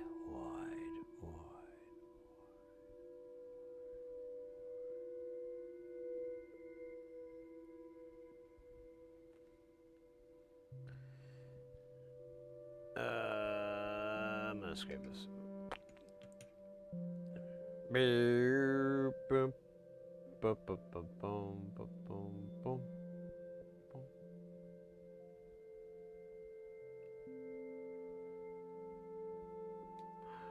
Yes, I'm a little naughty. You understand? Yeah, a little naughty. Oh my goodness.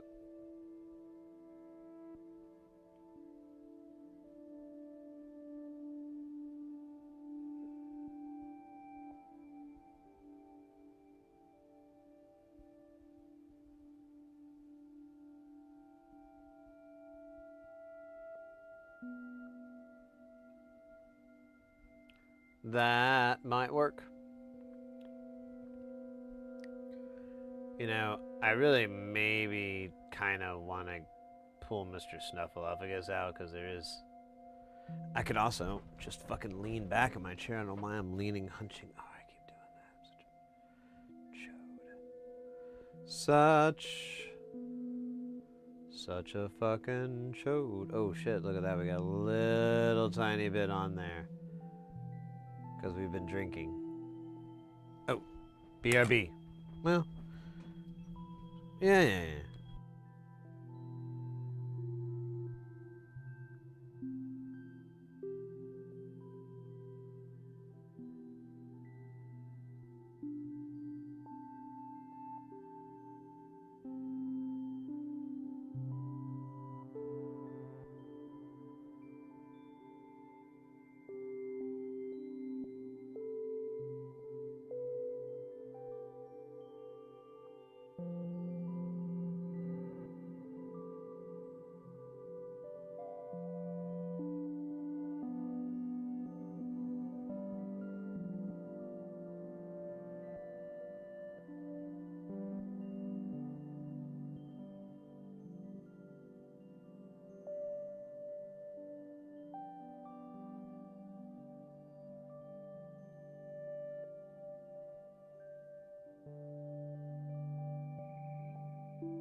Sorry about that. The kettle was ready.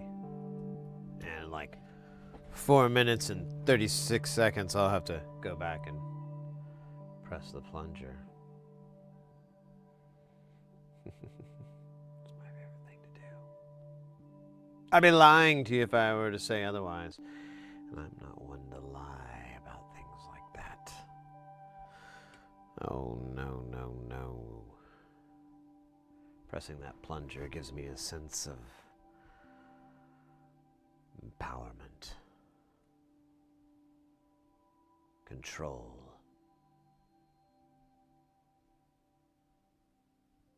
and really makes me think I'm strong, because it takes a little bit of pressure and you got to be careful. You don't want it to slide out and then you got coffee and broken glass everywhere. So I've heard. I think I'm gonna 90 this part. I think I'm gonna 90 all this parts. Yeah, none of these are gonna be done that way. Yeah, with the cupping.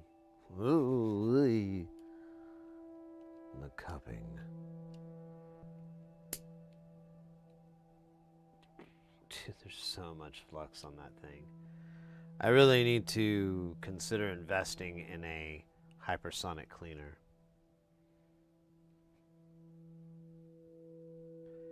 It would be advantageous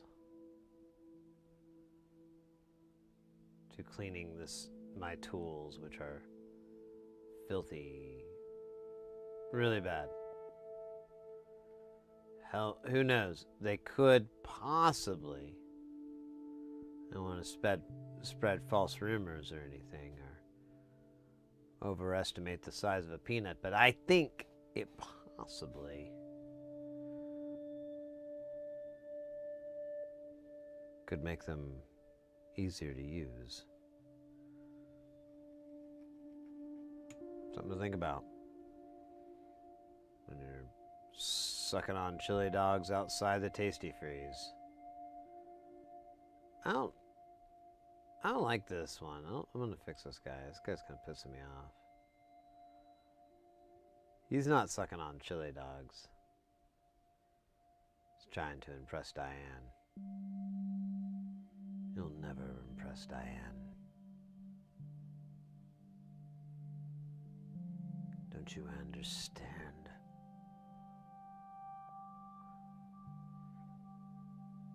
Jack.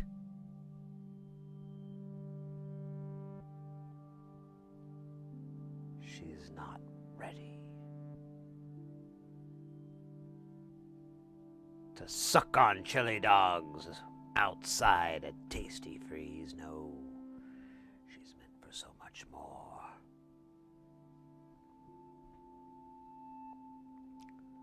Like slapping up chips outside the In-N-Out. Or shoe dogging a hairspray in the Starbucks parking lot.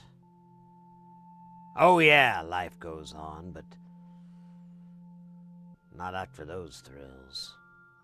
Not after those thrills.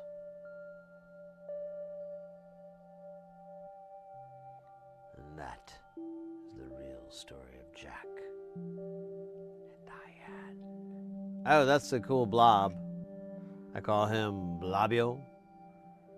He's named after Fabio, who became famous thanks to the O.J. Simpson murder trial, in which he testified, and his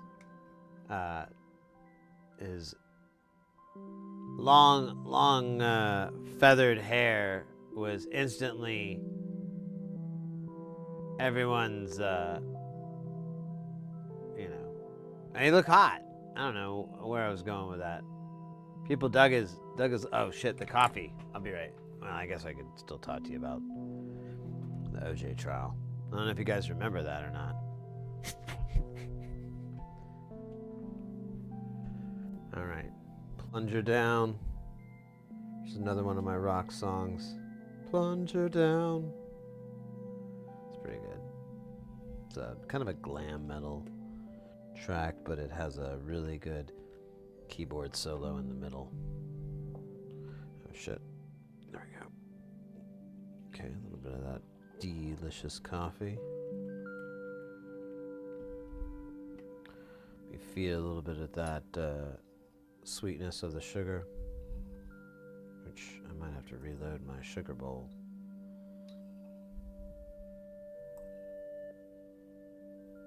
Alright. And then I just give it a little tip tap.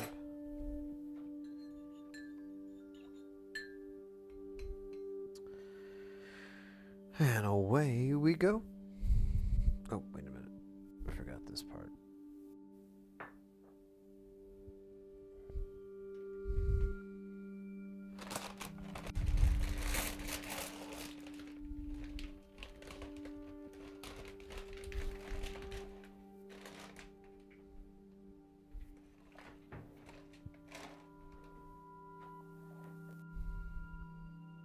Oh, shit.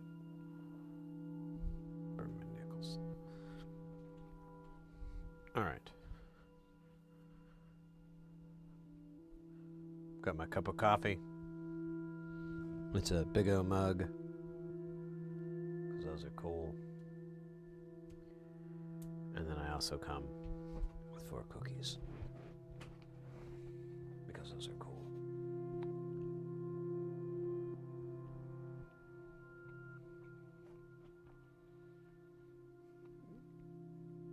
I know about dipping the cookie in the coffee, though. That sounds like a bad idea.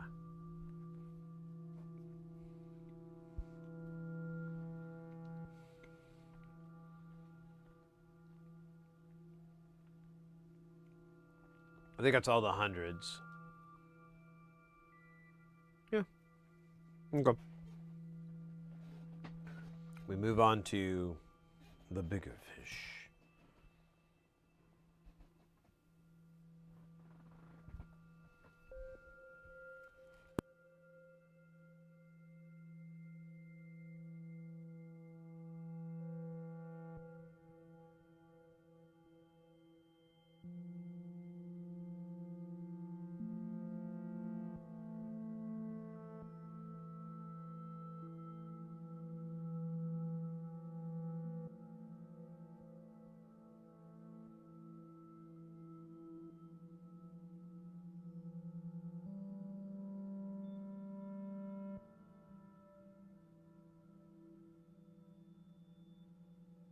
It was something about love, but it's over now. Oh, there we go. All right.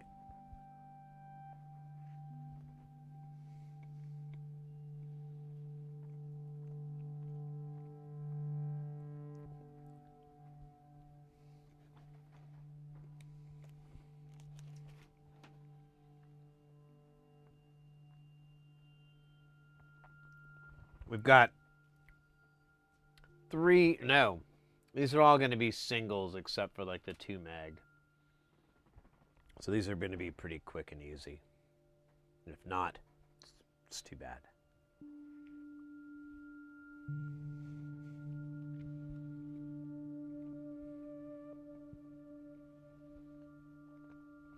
In fact,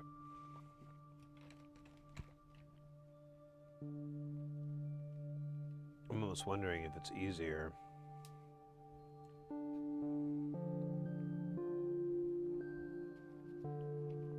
to just do these ad hoc. Normally I make a pile. It's not that many, it's like 5.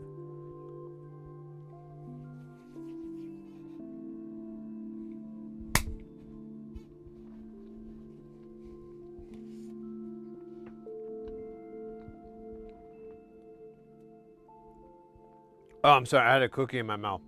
That's the Arsenio Hall. Remember him? When he's like, you know, everyone would be like, whoa, whoa, whoa, whoa, you know? Really, really popular at the time. I remember it. I remember it was a big deal. Hindsight did not age well. Really seems obnoxiously stupid. Really dumb.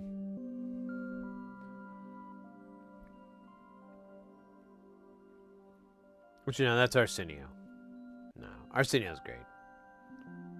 I shouldn't be mean. He's great.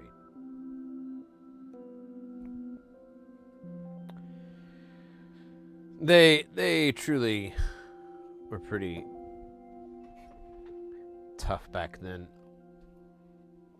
Like doing any of those talk shows and so forth. They were real. Oh, what's the word? It's a lot of cutthroat in the business. It was weird. It's a fucking talk show. People are just trying to promote their damn movie.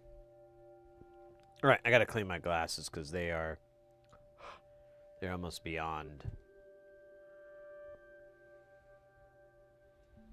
reality.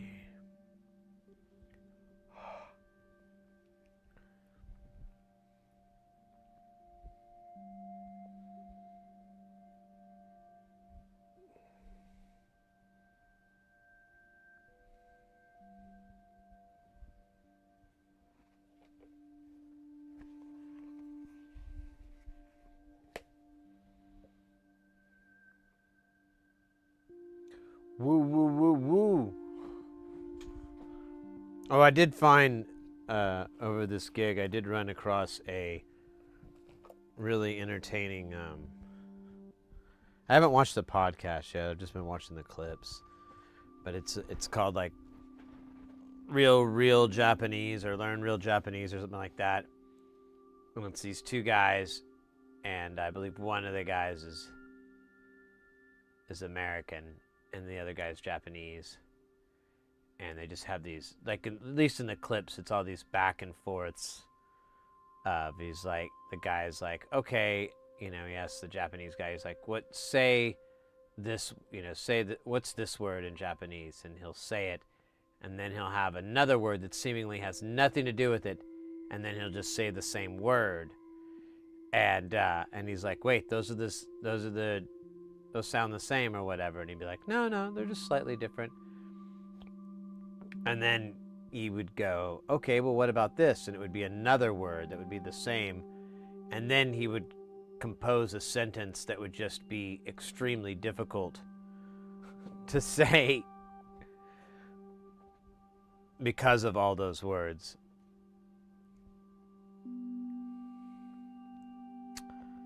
Actually, that's a lot of the formula, but somehow it's entertaining as hell.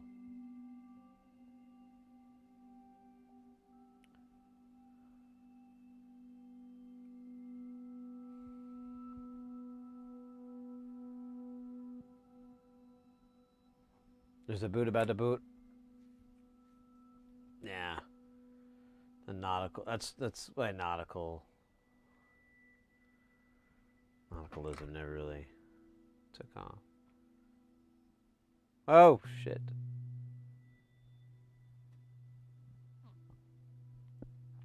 No. Don't.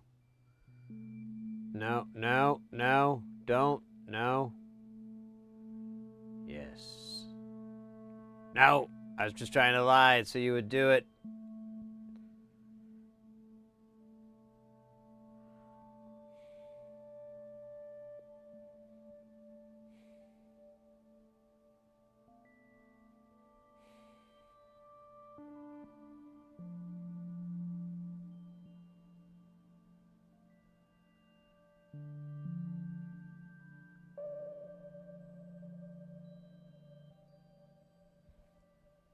Jesus Christ, why was that so...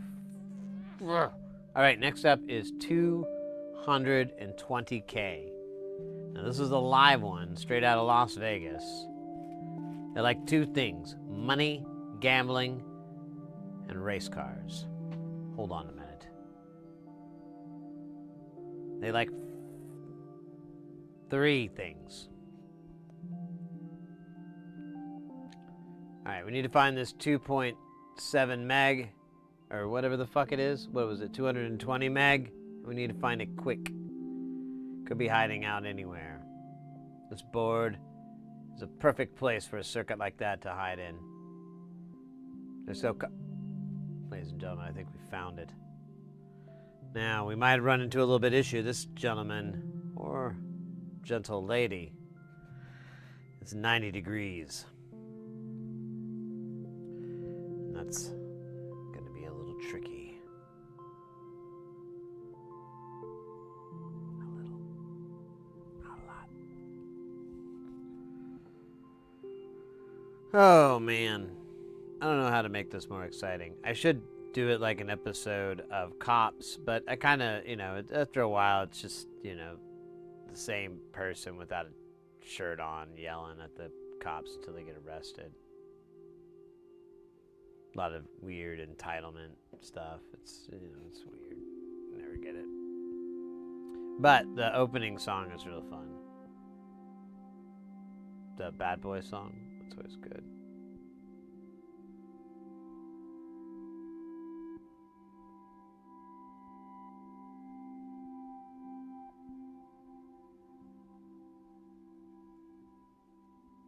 All right, that was 220K. Really a amazing story of perseverance, struggle, and the ability to tap dance, and how to use it to weaponize in the war on famine. Thank you, tap dancing. There's one meg left, or here, or to do, but we have to find it. How? We'll use our eyeballs.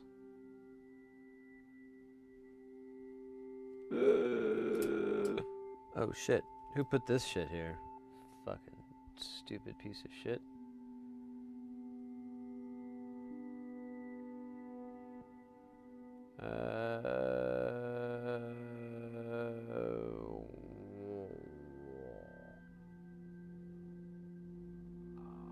What are we doing again? I forgot. I have one? Oh my god, that's awesome. I'm trying to think what I could do with it. I was thinking about investing it. The money. Like, that's what they always say. You should invest it. You should invest it. But, also, I'm thinking, Lamborghini has, like, a new car out that looks really cool. Actually, I saw one on a video. I probably should verify that it's true or not, but I don't know. It didn't seem untrue. But it's a $400,000 car. It's not street legal. It's meant for a track. And, but it's all really nice. Like, everything's nice. The windshield, like, alone is $10K. And, but here's the crazy part. The engine is rated for 60 hours. And then you gotta take it back to Lamborghini and they put a new engine in it. The transmission is good for 40 hours. And then you have to take it in and they swap it out.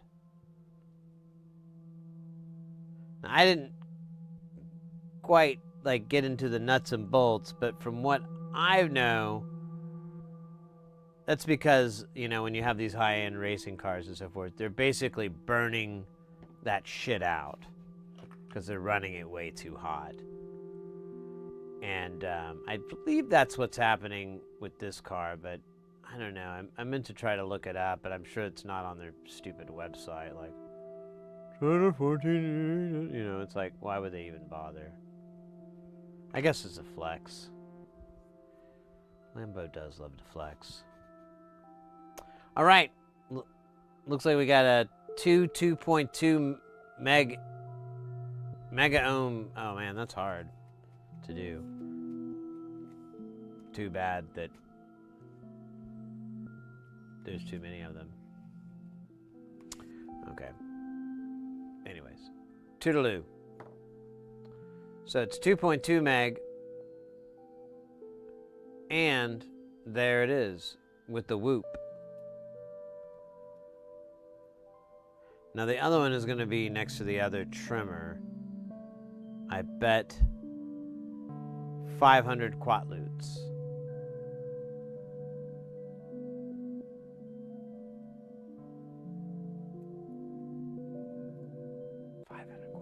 That's right. No, I'm not afraid. Let's find out if I'm right. Oh.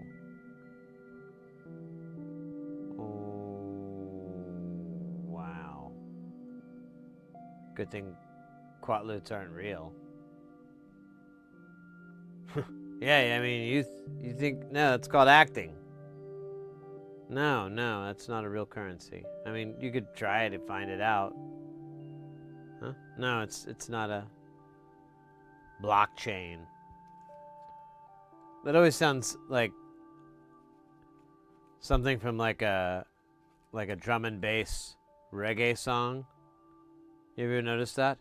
You could have a like blockchain, gonna blockchain, gonna blockchain. That'd be good. I'd be into it. Come and find the I need the blockchain. You could have a. It'd be a banger. You'd be on Boiler Room. Blockchain. Let me put it on the blockchain.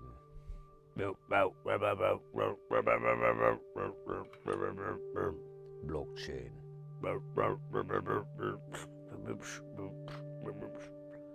Give me the blockchain. I'm telling you. I'm gonna keep telling you until you believe it. that is a hit tune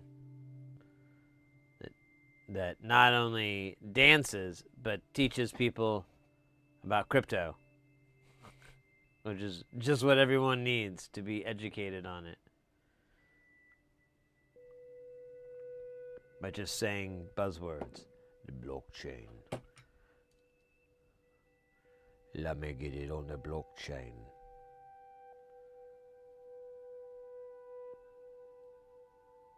Not for real.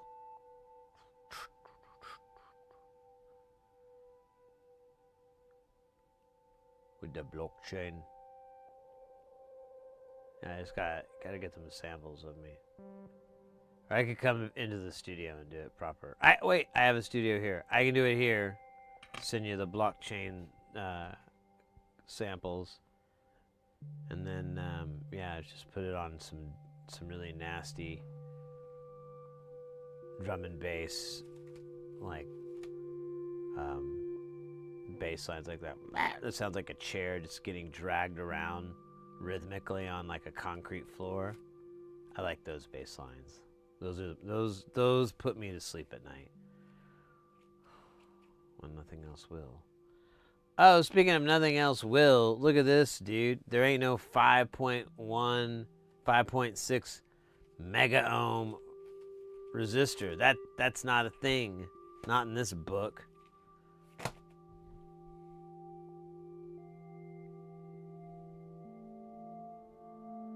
Just dealing with the rage.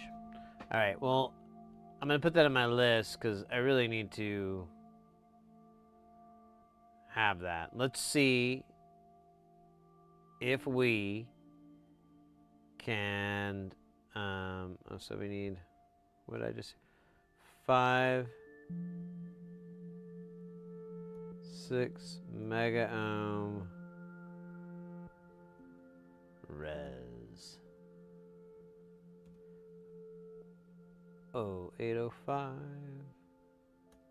Okay. Put it in the old shopping.com list.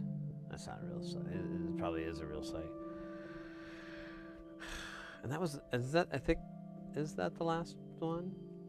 Yeah, that's the last part to this puzzle we call life. So let's see, we might luck out and have it in 603. We may have to make it out of pieces. Yes. It's as gruesome as it sounds, but it's quite delightful. But first, you might get nauseous. I remember the first time when I got nauseous. Okay. No more of this Mystery Science Theater 812. Do we have it? The answer, Maury Povich, is no. Oh, we are not the owners of 5.6 mega ohm resistor. Now, there's a couple of options we could do. We could cry extensively.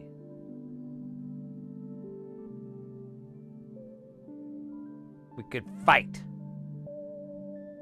by shadow boxing the air until we broke a sweat.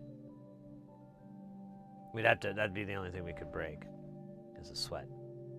And the sweat is not really perspiration so much as just kind of the sound the air makes when they go, you know, a sweat. Shit, dog, that sucks. So we could put two together to make a 4.5 or whatever the fuck it is. That's the two options that we have. We either order it, wait for it to come in the meantime, feel miserable, a shadow of who we were, broken pieces, just hanging on for dear life. Some sort of solitude, some sort of peace. Of course, when we get the part in, we can always just replace it.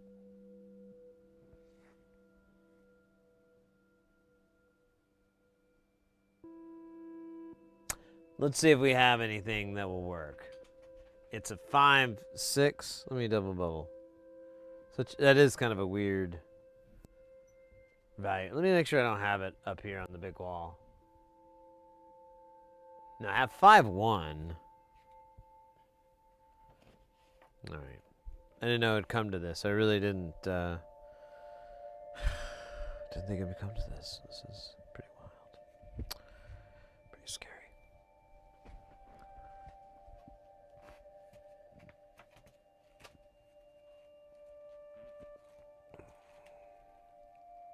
Okay, so there's 4.7. Then we have 3, 3. No. 3. No, we do have 2.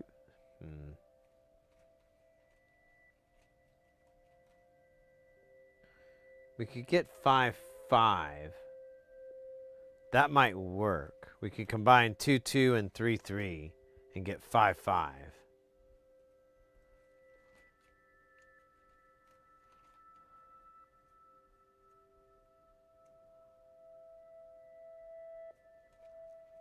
Wait, what's 3? No, that won't work.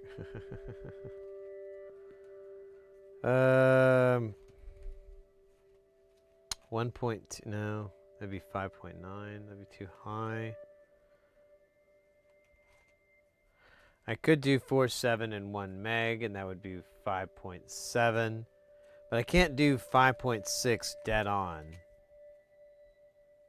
Just kind of interesting. Not quite okay with that. Ekin, welcome in. What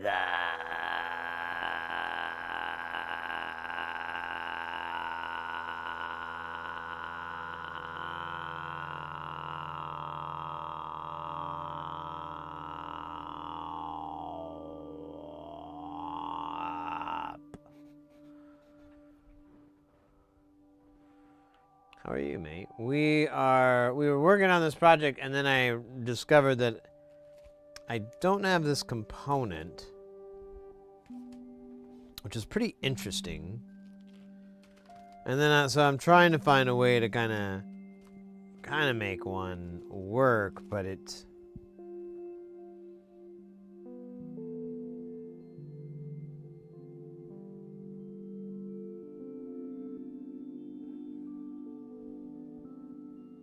only like slightly off.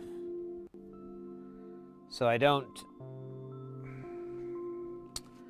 Kind of at an underpass on what to do. 1.5 to 4.2. Is that a thing? I don't think so. Nope. 4.7 is the next one. So... Wait a minute. What if I did 4.7? I basically need to get right under that. So I could do 4.7 and 900K-ish. Which, what do I have in that department? I have 910. That would get me really damn close to 5.6.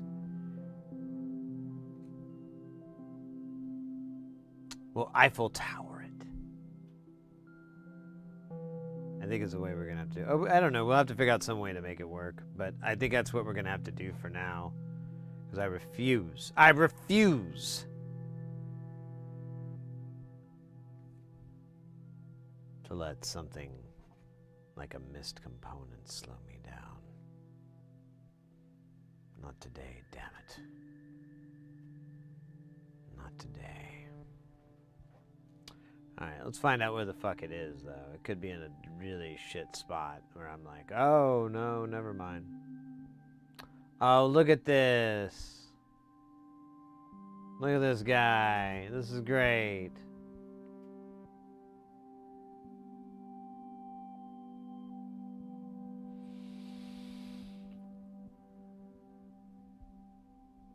Pardon me.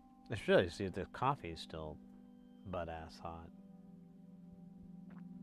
So I Stupid. Yeah. So we could get away with this. I'm cool with it. I'm not worried, fam. To Cal.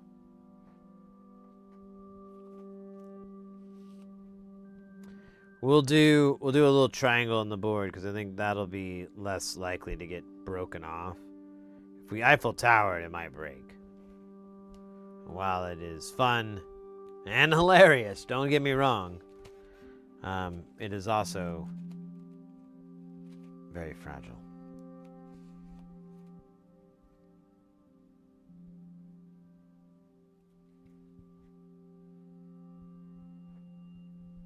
Oh shit. I got 2 dabs from Rocky Coast. Oh, well, okay, and then there's an ad break. God damn it. All right, well, we're going to do that. But our team is standing by. They wrote a song about it. They said, it's our team. We are standing by. We are standing by. Standing by. Oh shit. I can't dig this out. We're gonna be trapped here forever. Alone. Without any sort of hair care products whatsoever. It's just gonna get greasy and gross so fast. We'll look like those kids in the Mad Max Beyond Thunderdome. You know, the Captain Walker kids.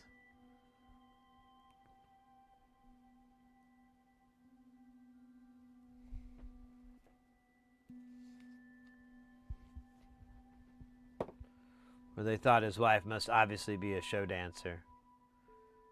And they were married. And she was Mrs. Walker. It was such a beautiful story. All right. Are we back from... Oh, god damn, these breaks are still... The ad thing is still going. It's like 15 something teen. It's a perfect time to test this coffee out. Smells like coffee.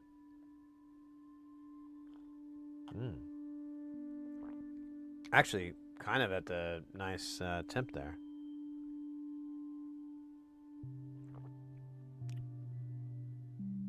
Pretty good. I think I'm trying to get that perfect mix of chili dogs or coffee beans. Coffee beans. All right, Rocky.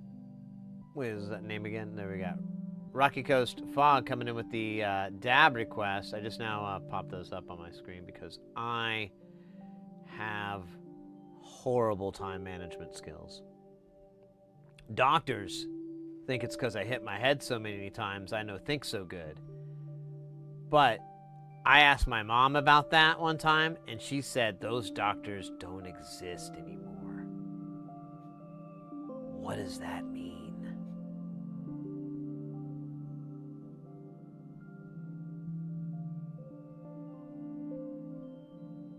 Anyways, you requested a dab, so I will think very intently.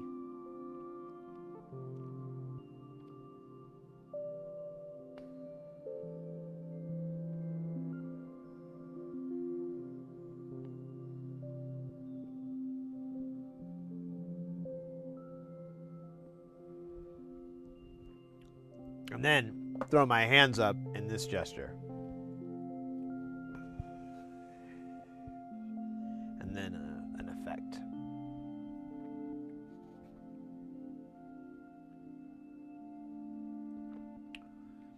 Damn. Really, really yummy with the coffee. I've been forgetting to mark these down, so keep in mind, Twitch chat, you have the power. Simply type dab ad to add.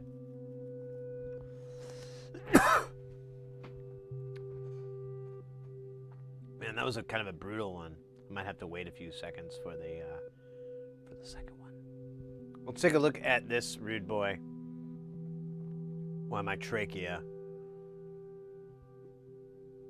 rebuilds itself. Tiny dancers. So I don't know why, but I'm gonna align these. Probably had a rough childhood. Not like any sense like it was difficult. I was just, you know.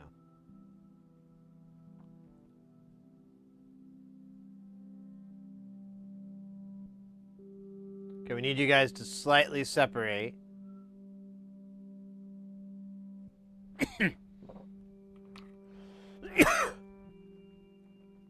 It's gonna be hot. If you've got children in the room, elderly, members of the cloth, watch out. This thing's about to turn into fire. But it didn't turn into fire. Instead, he just melted stuff on, like he always does. He called it fire because that made him happy. And at the end, isn't that what it's all about? Calling something it isn't. No, no, no, no. I was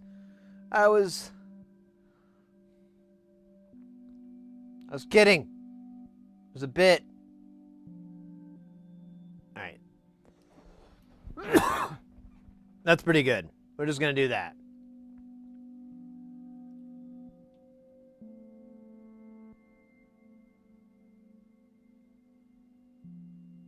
Stick together for me. Don't make me use some wire that is me not. Yeah, I can't really get him to.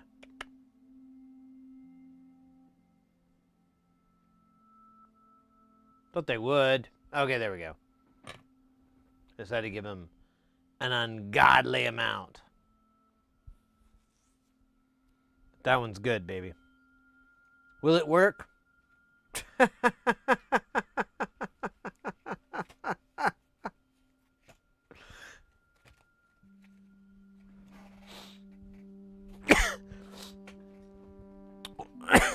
Oh, shit. Will it work?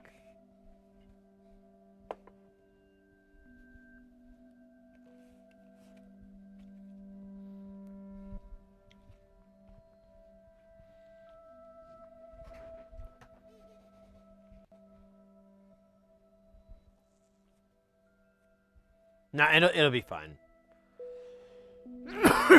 I think, right when I did it, I just remembered, and it's not even like hard math or anything, it's pretty obvious. There is another way you can run them parallel, so I could have just stacked it. But this isn't that kind of show, all right? That's another stream. They do it that way. We do it the dumb way. Not because we are dumb. Well, okay. Maybe we got a lot to learn. No. Yeah, you can't do it that way. And I thought about that right when I'd finished it. And I'm like, well, screw it. It's already together. And it'll probably work fine. And I don't really want to hunt for anything else. I want to just get it done so that it can liberate me as it was promised. That was the deal, damn it. You understand? I told the board it would build it. It said it would liberate me. Now, what liberation meant, I could only imagine. But I hoped it was erotic. See, where I come from,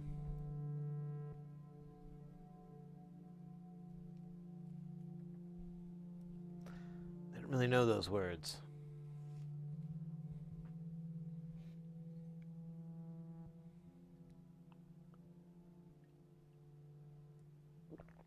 They fear them. They fear them. Yeah, but R1, R2 is so much easier than R by 1. Yeah, okay, touche.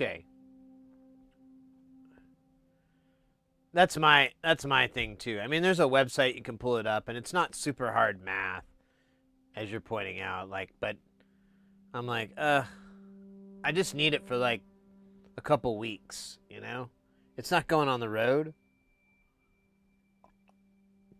We've got a couple of different things we're gonna have to eventually do. I don't want to get on a big old tangent, but no. I still want to work on this mixer, that Moog mixer that he has, because it's still wonky and I cannot understand why. And I want to take some more measurements and I want to submit it to the there's a group for it for repairs and so forth, because I'm like, is it supposed to do this? When I'm looking at the schematic, I can't really read schematics per se, but I kind of understand a little bit of what's going on. It's like, I'm not, it's like, I don't know, whatever. I was about to give a mechanic engineer perspective, but I was like, that's kind of giving me too much credit. But I kind of understand what's happening and so forth. And, it shouldn't be doing what it's doing. And I've replaced every component that could possibly be causing the problem. I've checked every component. And I don't understand why it's behaving that way.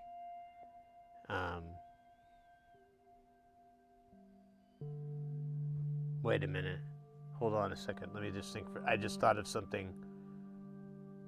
No, it can't be all of them, though. No. Yeah, it's a weird issue.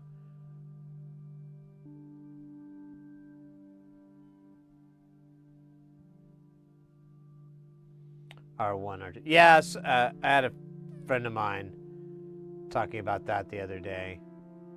That exact same thing with using an op amp to reamp a power supply. Which, incidentally, only time I've ever seen that was in the 303. And that's how it got its crazy, it's part of how it got its crazy voltage, but it was also a weird part of how it stabilized the whole circuit. This thing is so weird. We still need to get parts for that too. I think we're just missing a transistor, an op amp, maybe a CMOS chip.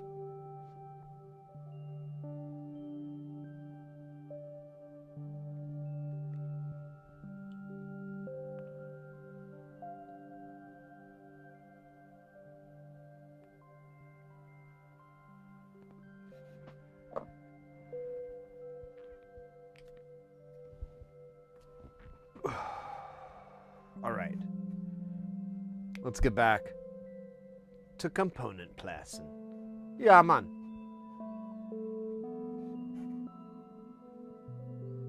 I did work with a lot of Caribbean cats. It's fun.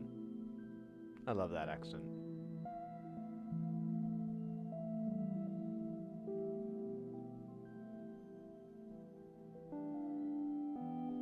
Well, that was hard.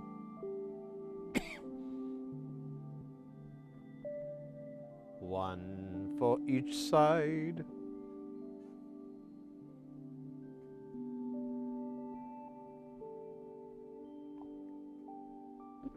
Elden Ring. Nice.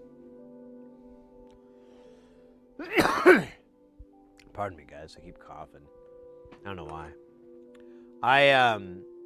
Yeah, I didn't play it as much when I was on the road, but when I got home last night, I was able to just grind out and play some Path of Exile It was nice. It felt good. I got really far. I got to like whatever, like the next act, and put that in the right spot, didn't I?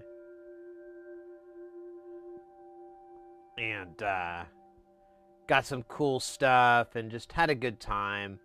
I don't know. I like I said, I've been just trying to play a game that's just not. I could just kind of zone out for and enjoy, and I've been enjoying, all the little mechanics. I love Diablo style games, so it's always fun. Bertimal, welcome in. I am now working on a 303 module. We were just talking about the 303. Did you come in at that time or after that? I was mentioning the having to get parts for my Zoxbox clone. Well, it's not a clone of the Zoxbox. It is. It is the Zoxbox, but it's modded. That's right. I said it. It's got mods on it. Some of them are the devilfish, but you don't need to tell nobody. Okay. I didn't know. I didn't catch the timing. Cool. So you're working on a Eurorack version. What are you going to? Are you including the sequencer, or not, or and if so, how are you implementing the sequencer, or have you thought that far ahead? Because that's like, so I'll give you my thoughts on it, and you can just kind of take it or leave it. Doesn't really matter, but. With me, I always thought it sounded really cool. And Higher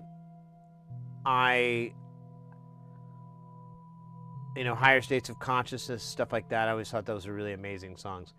And then I would try to, there was the, oh man, who put it out? It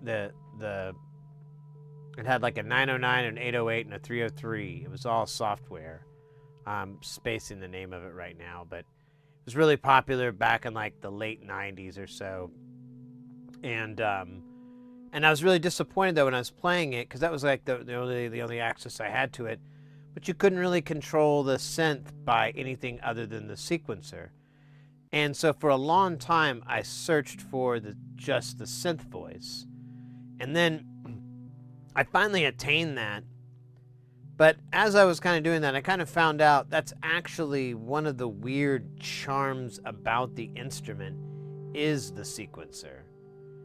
It's kind of a dumb pain to program, and in doing so, you kind of come up with some crazy stuff. You can kind of just be messing around. As long as you stick to notes that you want to deal with or whatever, you can usually get something that's pretty melodic. But you could even mess around and get some weird kind of funk stuff. But the relationship to the slide and or the glissando effect and all those, all that stuff, accent, is really, you could get another sequencer to do it. You could definitely replicate it on another machinery, and that's fine. That's doable. But I kind of over the years, I discovered while the synth voice is really unique, what kind of makes it what it is and makes it really kind of just fun to sit there and tweak that filter knob and maybe envelope mix and so forth is just letting that sequencer do its job and you just rocking on that. So it's a tough one. I think I gave it to a buddy of mine, but I did have a Zox heart with a pacemaker here for a while. Just a voice board. Yeah. We had a pacemaker here for a while. I think for Eurorack, that's the way to go.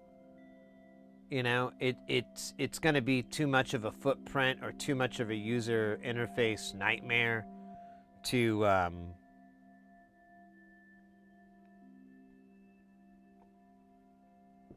wait a minute.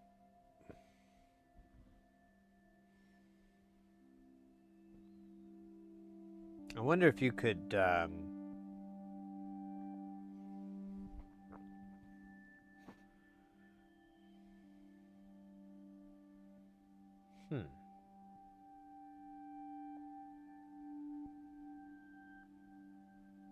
wonder if you could set it up to program the sequencer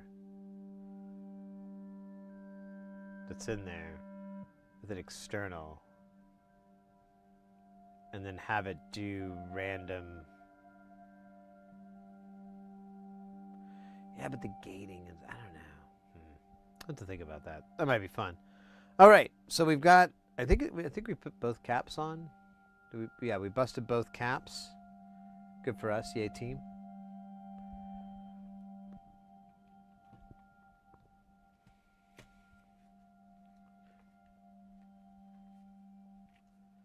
Oh, Sean over on YouTube. Thank you, mate.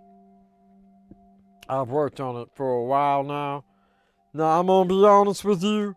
I haven't done it. Okay. I'm going to be honest with you. I forgot what I was going to tell you about. Okay, but I'm back. So, I was going to say, like, if I ain't been watching the show or know nothing, then I ain't going to do this good. And that's a shame. And then, then the shame makes me feel really bad. And then I gotta go somewhere. Back to sleep until the shame goes away. The shame.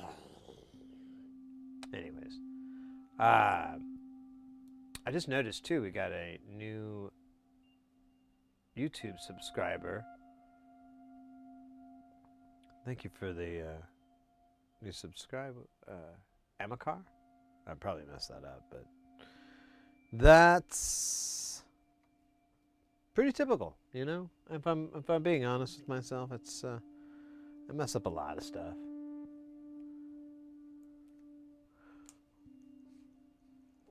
Like what was it? Like over the summer, I got a new laptop, and I was at the Apple store and everything, and I was actually bringing in an old one and trading it up, like they'll give you money back for an old one, and I was just using that to buy the new one. And the lady was like, do you want the Apple Care? And without thinking, I said, nah, I'm just going to raw dog it. And then I heard what I said, and I was like, you fucking idiot. That is entirely inappropriate in an Apple store, you fucking idiot.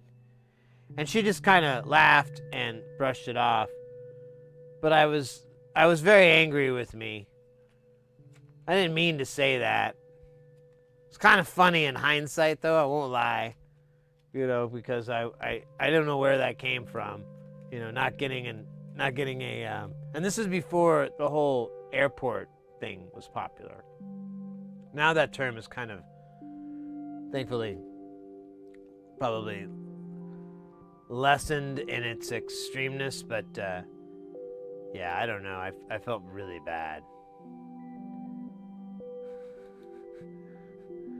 I was like, I'll never be able to go to this Apple store again, and I had to get go get something else for like Mrs. I think I got to get Mrs. Heresy something from the Apple store, and I went to a totally different one. I'm like, I can't go back there. Told the person I didn't want Apple Care by saying I'll just raw dog it. Hey, I mean, they didn't throw me out. That's good news. It's always good. All right. We've got these 2 nanofarad caps. Make sure they're right. Yeah. Got 2 of these rude boys right here. One of them's wanted for murder. Nah, I'm kidding. It's petty crimes. Of murder. Nah, there's no such thing as petty murder crimes. It's terrible. Dude, this looks funny every time I come by it now.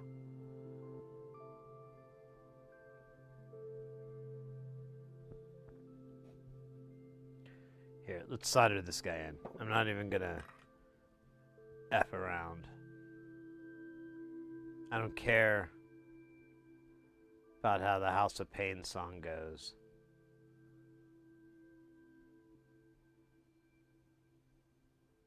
You know, the one that's like F around. F around. Yeah, it's got the I go packing, I go, you know. I don't know the lyrics. But my rapper alter ego character probably would. So, you know what, to prepare for that role. Wait.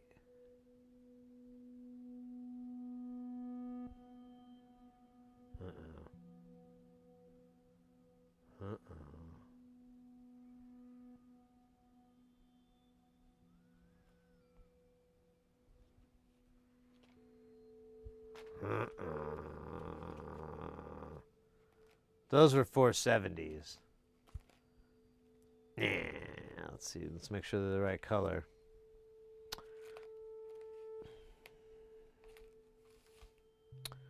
Da, da, da, screwed up again.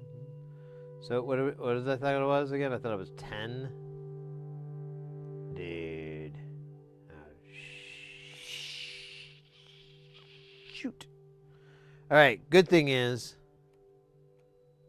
like a good neighbor, State Farm is there. Better thing is, these are easily removable without the use of firearms.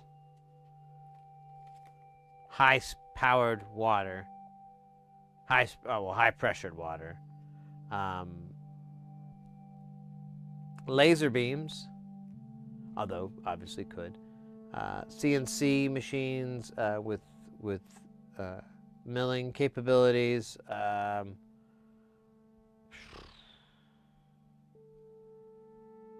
What am I missing? You know what?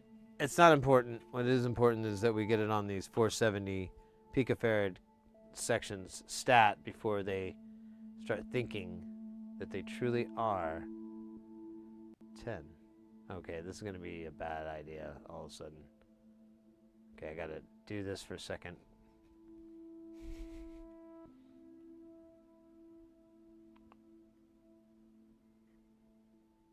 Hey, no.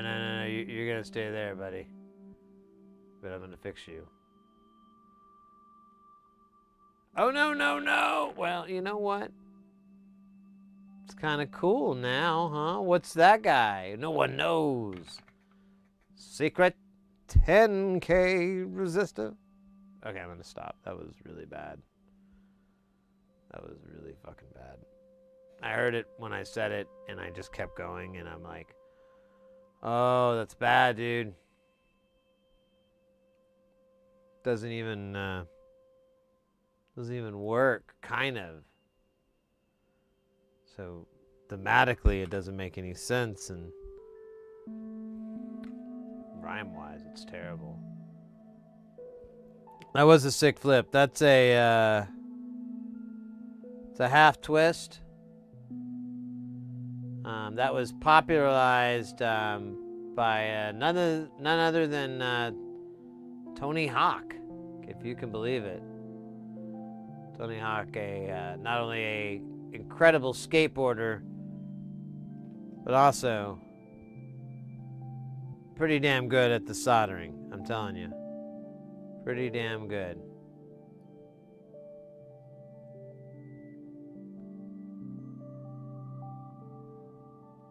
We call him the solder fodder. Where did I put that guy? I forgot. Wait.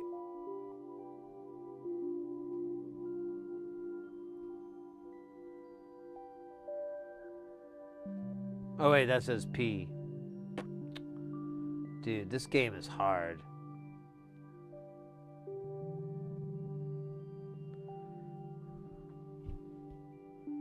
Oh wait, where's the other one? Oh, Jesus Christ, man. Johnny Cash.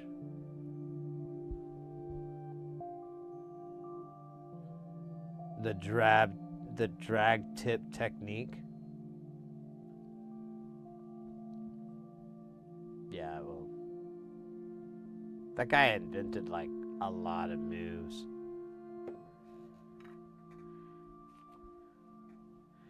You know, and I mean, to be fair, there's a lot of other great skateboarders out there, and you know, in the past and so forth that are really good. But Tony's kind of the mascot for all of them. Hopefully, they all see it that way too. You know. I hope those are 470s. I feel like they are. And inside, I am not a 470. And that makes me sad.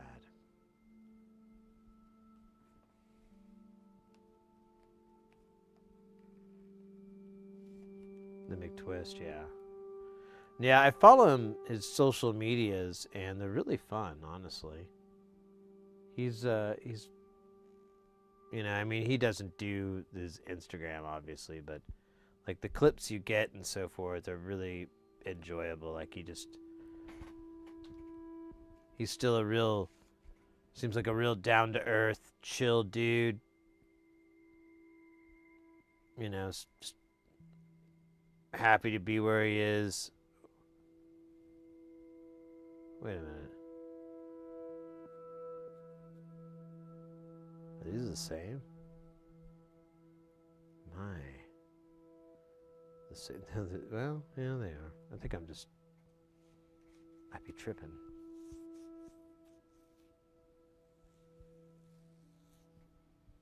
Rodney Mullen. Oh, yeah, that's a good one. I know that name. Should we flip it back over? We probably should.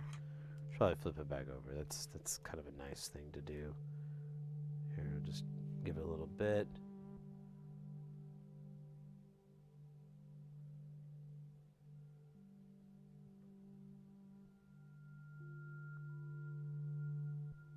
Oh, fuck me.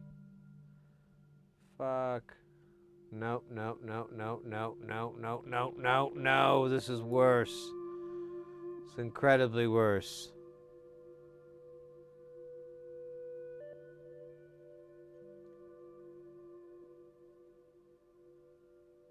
Or is it?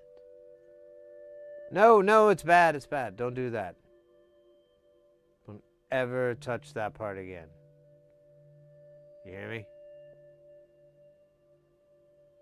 Okay. It hurt me.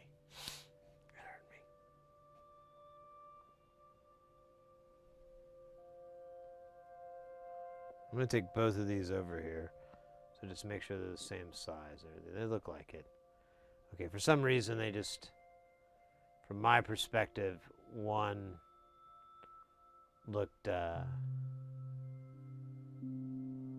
like it was armed. That's all. It was not. I mean, it was probably just like, you know, small caliber, like 22 or something. But I didn't really know, and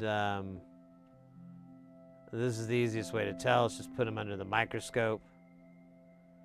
That's kind of like the proverbial light, you know, they'll crack under the light.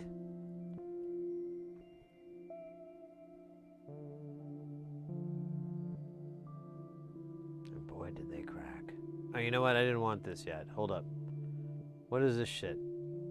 I want you to be straight. There you go. Now you look beautiful. Now you're pretty. Who's pretty? You are. You're so pretty.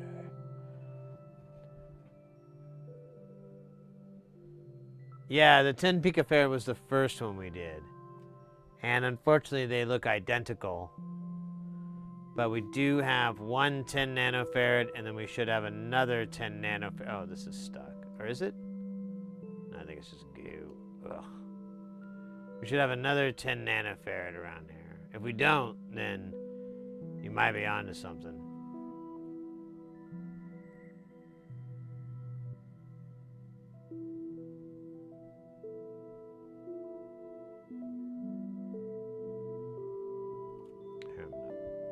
Move this thing out of the way.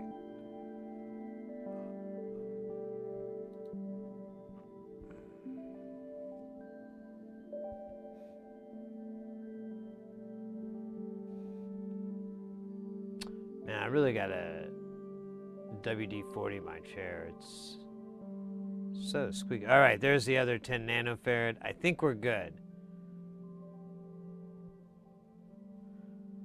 Yeah, I put the wrong thing in there and I took it off.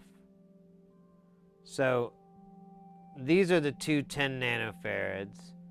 There's one of the 10 picofarads over here. Yeah, there's one here. And you can kind of see, like, it's a little bit different, like in size. And then it doesn't look like a 10 nanofarad. And then the other value that we dealt with, which was 470, we already compared that. What was the first one? Oh, that's it. It's just those two values. So there's only three values that are out on the board right now, which is 10 picofarad, 470 picofarad, and 10 nanofarad. So I think we're good. I think we got everything covered. That's actually a good point that Ekin's bringing up. Like, it's a good way. It's something I've been doing for a while when it comes to caps too, because it's really hard to check. You can get a little bit lazy with resistors because you can always just look at what it says. But with caps, there's no marking, so you need to do them one at a time. But it's good to have some sort of sequential pattern that works for you. You know, I like to just sometimes go down the list if there's not something that's really common, or I'll do if it's really busy, I'll do the most common components first and then work my way down. But this one, it's a lot of like just two of each value. So not super complicated, but in this instance, we're making sure we're not accidentally doing the wrong one by kind of inadvertently checking ourselves, since we're taking out all the 10s anyways and the capacitors. After that, we've got 22 nanofarad, and then we'll have 100 nanofarad, then 1 microfarad, and 10 microfarad, and then we're done with the chips. Then we get the dips, boy. I'm gonna tell you what though, I'm gonna give me a big old ranch dip. I'm gonna eat it until I get sick in the belly. And then I'm gonna eat some more, damn it, because I don't care.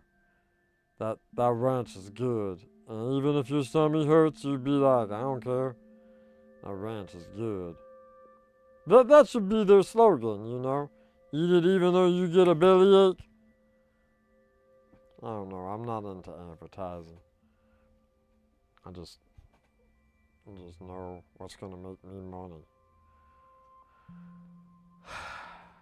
All right, so that was 10 nanofarads by 10 nanofarads and the nanofarad laters. But what board are you on, by the way? That's actually probably a really brilliant question.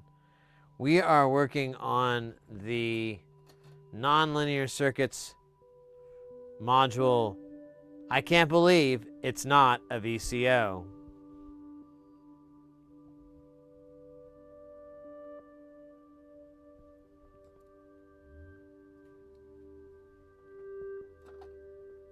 It's kind of a filter that that you can overexcite, so it resonates really easily. But Nysteta built one, and they said they were underwhelmed with the oscillator. The filter wasn't too bad, but the oscillator itself was kind of meh. And I was like, well, whatever. It's one or the other. I'm cool.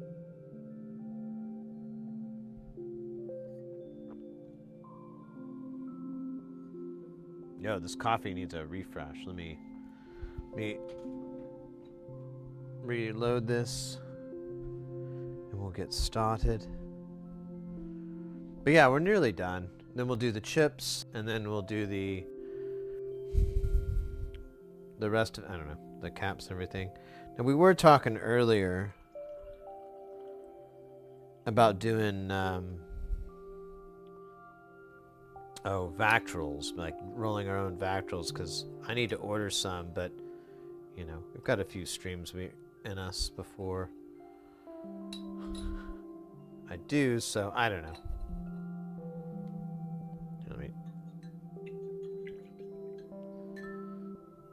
this coffee seems like it might have cooled down.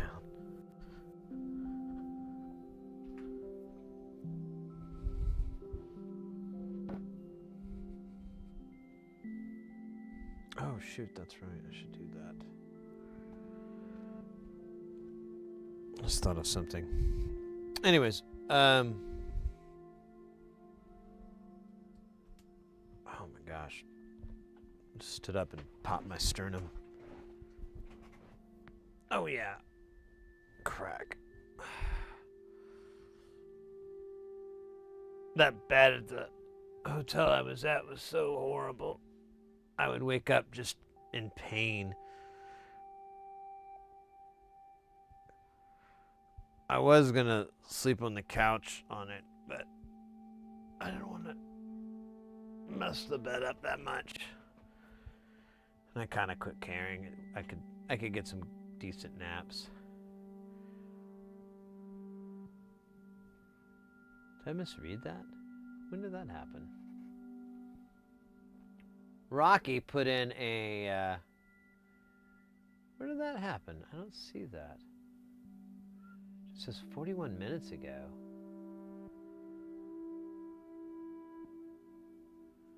Let me fix this. This.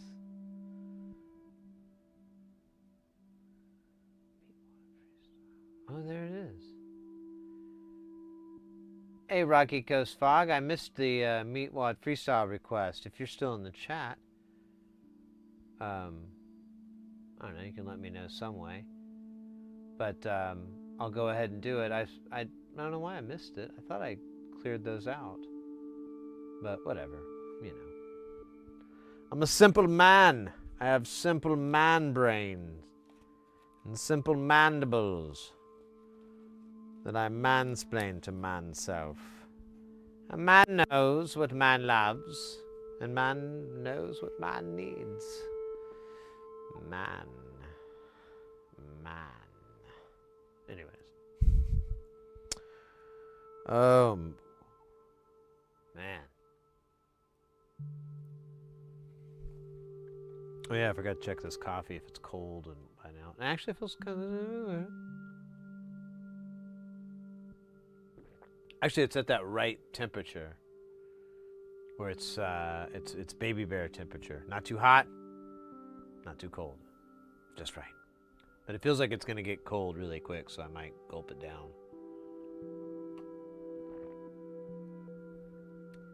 Then I may retain the powers of the coffee. I've been thinking about getting a little espresso machine or something to make little espressos with. I was on a gig like last year, and this dude I was working with, he had like a little espresso machine, and he would bring some in a thermos to work, and it tasted really good. And I'm not like a big coffee person at all, and I brought it up, and he's like, yeah, you know, he's like, it tastes better when you make it yourself. There's, you know, if you get really good beans, and he was like bragging about his beans and stuff. But he goes, but in general, you know, if you do that, it's good.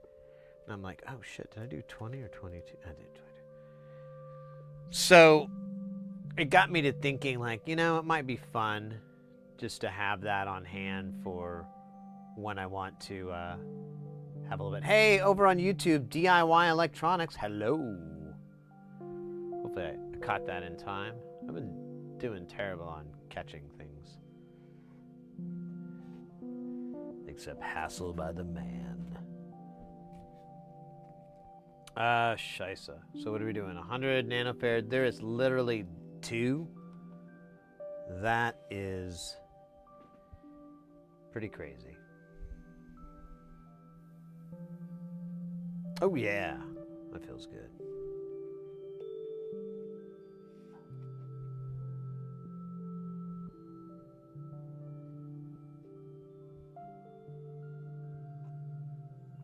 I love how this music sounds like I don't know, if anybody coming in this out in the stream and they hear this, I wonder if it seems like there's some sort of crazy, you know, it sounds very new age, you know, like something you would have in a massage parlor or something to relax. Not that kind of. Come on, I didn't mean that kind. Come on, the legit, like at a resort or something. Okay, come on.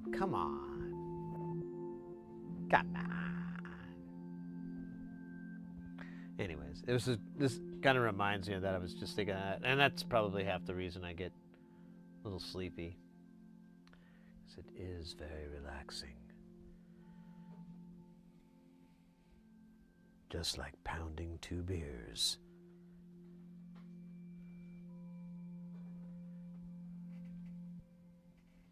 All right.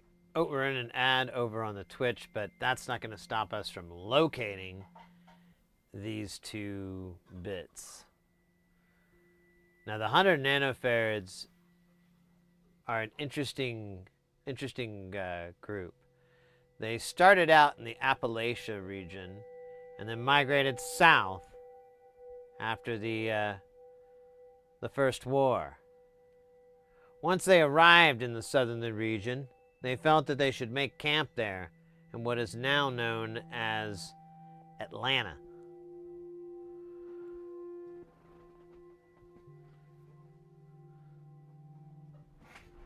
Oh wait, are we back? No, we're still not, so I can keep going.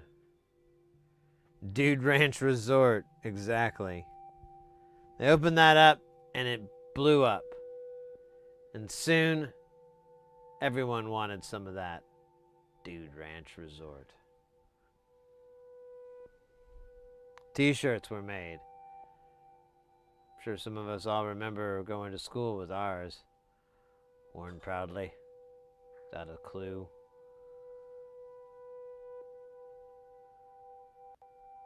Alright.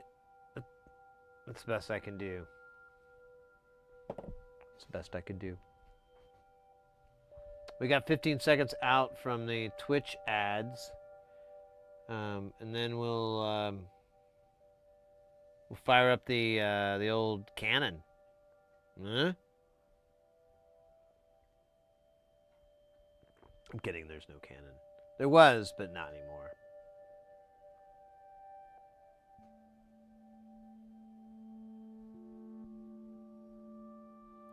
Oh my gosh. I just thought of something. You guys ready for and this is not a joke. This is a Sid Heresy stoner shower moment. Are you ready for a good one? Hold on. This needs this. This is a Sid Heresy stoner shower moment that came across me today. So, I am in the shower and I'm thinking about my cat Chompers. For those of you that don't know, I have a munchkin cat named Chompers. He's very wonderful. He's great. He is also he turned 19 this month. I don't remember his exact birth date. I used to have a piece of paper that had his birth date and everything, but when I moved into this house, I can't find it now, and I don't know exactly what happened. I might run across it someday, but I'm not sure. But I remember it was in February. Just don't remember when. Got a couple of other dates going on in February, so it's kind of hard, and I didn't want to get my cousin's birthday confused with that, or things like that. I didn't want to mess that up, so it's just somewhere in February. Works for me, works for him. And I thought about it. I got him. I didn't get him when he was a kitten. I got him as he was a little bit older, and I think it was back in November or December. But he's basically turned 18. From my point of view. Now, technically 19. But it kind of hit me that if I were to have had a child at that same time, I would now have to kick him out of my house and never speak to him again until he brings his fortune back home.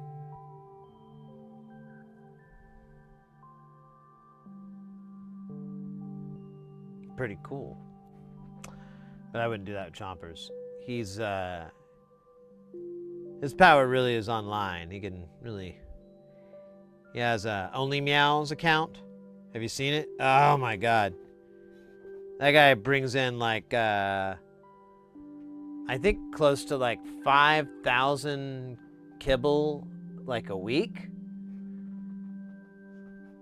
Something like, yeah, I think he told me like on his Only Meows account, he gets like 5,000 kibbles a week from the kibble system. I don't know what that is. It's not money. Like I thought that was like you know, it was like bits or something. It doesn't. No. Like it has. I looked. There's no credit card. There's nothing like that. So that's some sort of currency they use inside. I'm not on that site. I'm not. That's weird. I'm not into that. He is though. He makes a lot of money doing it. So I can't. You know. Don't hate the player. Hate the game. And boy, do I hate that game. But now he... I don't know where I was going. That was so stupid. Yeah, well, okay.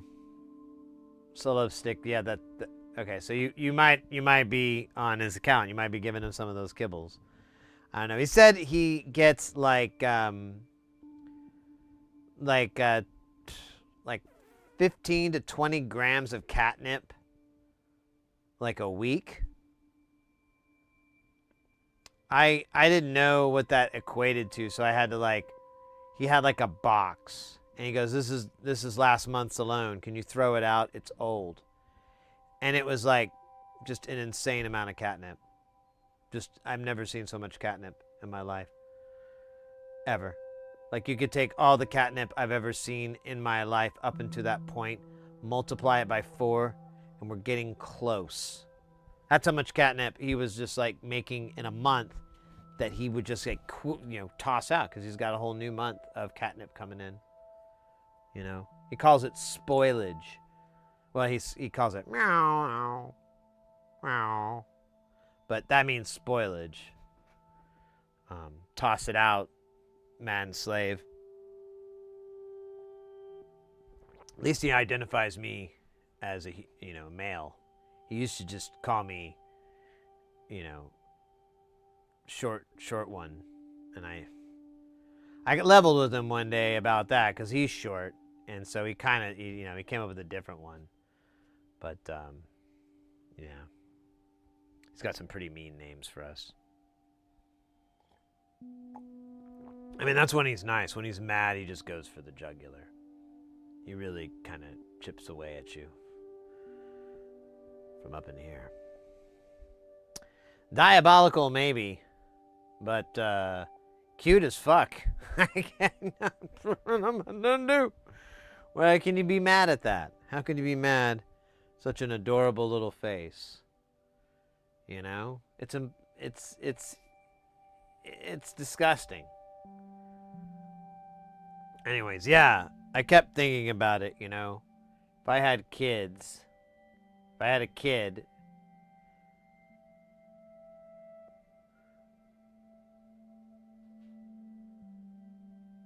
he'd be old enough I'd have to get rid of him or something, you know. Get him out of the house because he's not making me any more tax dollars.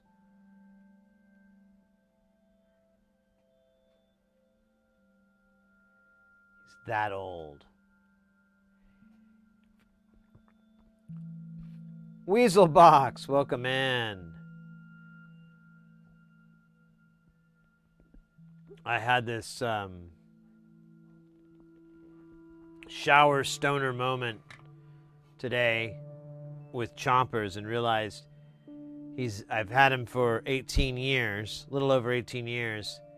If he were a human child, like if he was my son or daughter or whatever, it would be the same length of time, you know, like, you know, when you got to raise them and then kick them out for their own good until they make you a bunch of money in Hollywood. I mean, that's what I'm aiming for with my if I had kids. I guess that's why I never could find anyone that wanted to have kids. So I was like, we got to get these kids into Hollywood. And they're like, okay, well, Sid, this is our first date. Why don't we talk about something like that later? Hollywood! You know, and I thought it was a joke, and it kind of was at first. Because I thought it was funny. Because I'd be like, Hollywood! You know, I'd throw the hands up and everything, do jazz hands, like lots of jazz hands. And so that kept it going. But then eventually I was like, you know, honestly, this is a great idea. I could take my kids and invest them into a way to make me a lot of money so I don't have to work anymore. I could be their manager. You know how much a manager gets? Me neither. But it's probably a lot. So we could take the manager fee from our own kids. Guess what? Why don't we have more than one kid? Why don't we have 2 child actors? All right? Nothing can go wrong, too, by the way. I know what you're thinking. Hey, isn't that not good for a kid to put them in that kind of environment? Don't they have a difficult time adapting to the world of an acting situation? Aren't the hard hours difficult? Yeah, you could keep going on for like 15 minutes at me. I don't care. I mean, I do care. Nah. So anyways. Probably why I just have a cat. And when faced with the exact same situation, I felt it was ethically wrong. And that's true, actually. Well, it wasn't ethically. It was just like, I just knew it was going to be a goddamn ton of work, and I already had a job. I already had 2 jobs or whatever.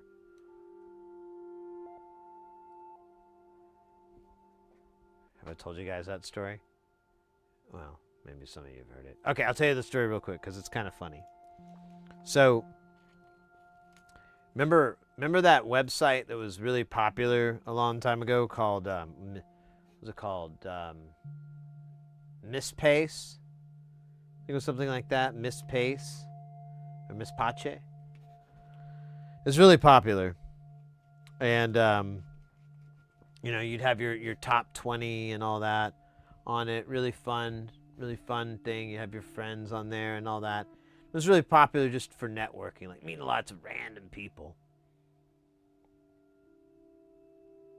You could inject like CSS code into your background and have these like whole songs play when people came to your page. It was so bad. So anyways, on this website, Miss Pace, there was me, and I opened up a page for chompers.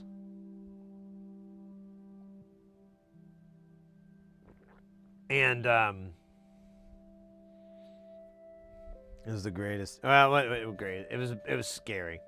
So I opened up a page for chompers, and I did this thing where it was a picture of him, like some photos of him, but his whole persona was that he was a bad boy. So, for starters, chompers had zero. I think I had to be his or something. I can't remember. I may not have. I think I did. I think I was the only one. Other than me, I don't think there were any male friends. Every one of his friends was female.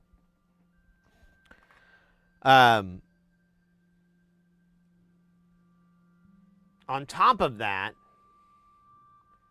like you had like the little write-up, and I don't remember exactly what it said. It wasn't like my greatest writing moments there, but it was, it was basically like, if you got some catnip for me, maybe I got time for you. It's kind of stuff like that. I don't know. It was very bad boyish, as cats go. His top 20, or whatever it was, the top 22, however you do it, I can't remember anymore, was all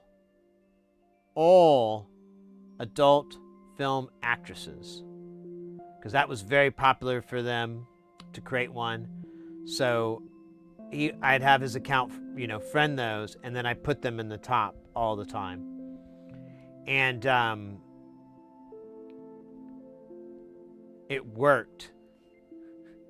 It was so bad. I was like, what have I done? What have I created? I've created a monster. I look to the heavens and go, dear God, please, what have I done? But no thunder cracked, and no skies opened for me. Because what I did was, I had, so I can't remember if I started it. I think the girls would just, I'd friend request, and they'd see the cute pictures of chompers, and they would comment, and they'd be like, hey, cutie, and blah, blah, blah. And then I would have chompers respond back with, like, something a little bad boy, but still not rude or anything like that. Nothing off color, nothing bad. But it'd still be like, yeah, someday, we'll have to hang out in my Lamborghini or something like that. It's got its own litter box, I think it was jokes along those lines, so to speak. I could be wrong. It could have been terrible. It was a long time ago. Other girls would see those comments and make their own comments. And it just kind of ballooned into this ton of traffic from, you guessed it, the adult industry, all coming to this kitty cats page because of the keywords that you can put in. Yeah, it was an absolute monster. I'm not really kidding very much when I said I ran outside and looked up and went, what have I done? Dear God, what have I done? But thankfully, MySpace kind of bailed out on it. But the real thing was that I kind of was like, well, there's a way I could. This was kind of before there was any monetization or anything like that, before there was a way to do it. But I was like, I already knew, like, all I need to do is just sell some merch. I could make a merch page, and I could just have them do merch, and that'll make me a little bit of money, shirts and hats, stuff like that. So I knew there was that way to do it, and whatnot. But then, I was like, I don't want to do that. I don't feel cool with monetizing my cat. It just doesn't feel right. And then as time went on, it just kept resurfacing as like, you could do it this way. You could do it this way. There's this way to monetize your cat. There's this way. And I kept going like, I really don't want to do that. And the closest I came to agreeing, like, telling myself I could do it, is if I were to take all the money and give it to some sort of animal charity that's badass. But it sounds like a lot of stuff. And all it would be is a camera that just follows chompers around my house 24/7.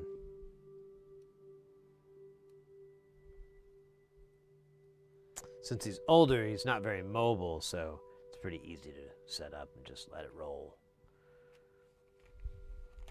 Oh shit, I guess I could have gone to the top row. Whatever.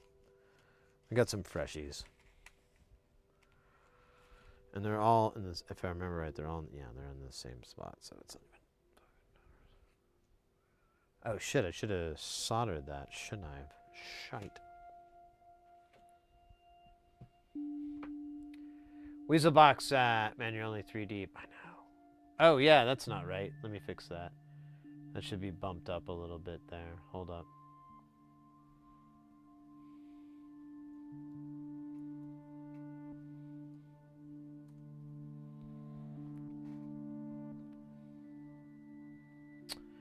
You know what I'm curious about? Let me go over to the YouTube channel here. Can I dab ad from here? I haven't tried it. I gotta give it just a little bit. There is a timer so that people don't spam it accidentally, or 2 people make the command at the same time and it won't.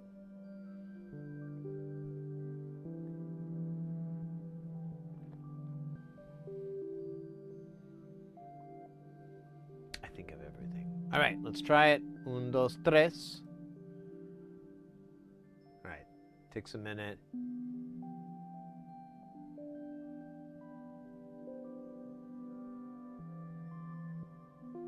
What?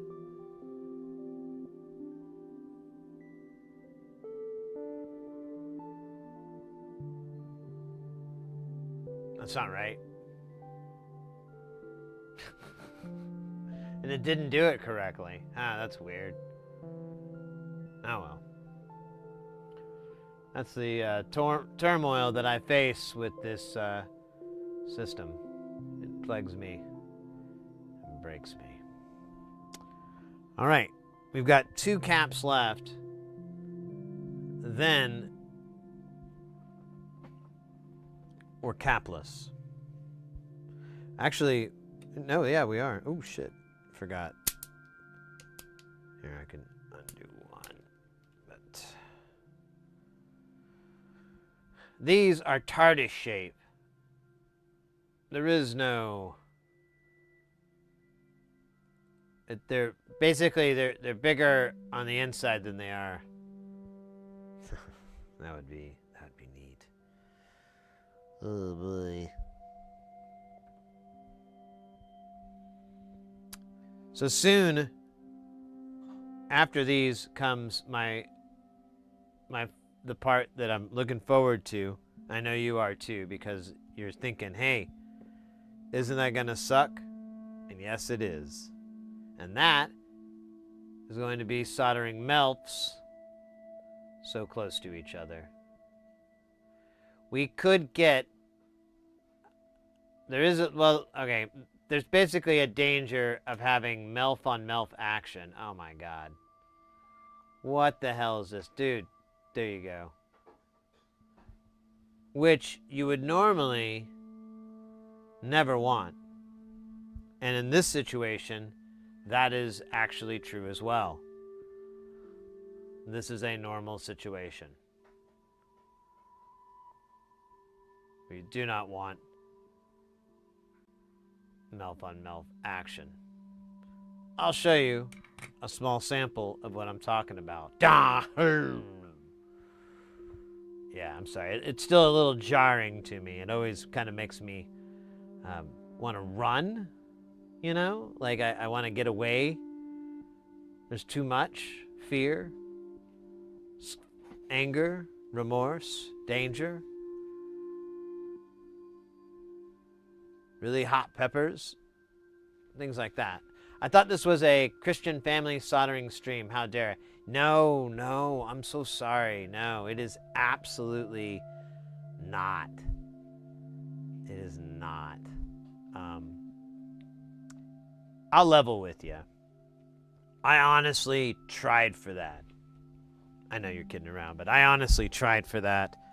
I wanted to be more accessible.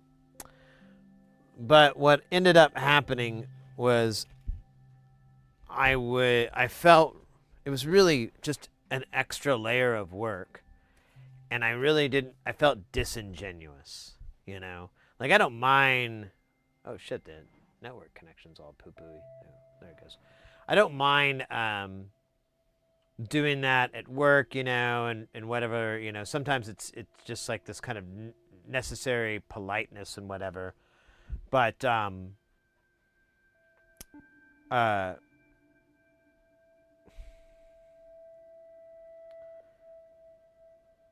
a stream, I kind of want to be me, and I swear a lot. And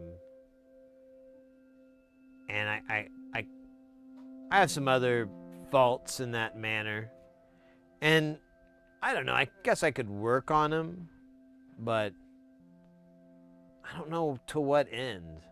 Like, why, you know?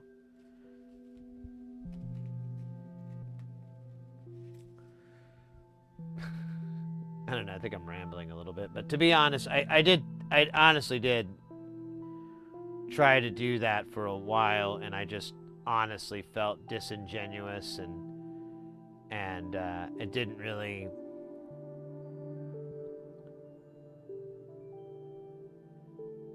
Just didn't.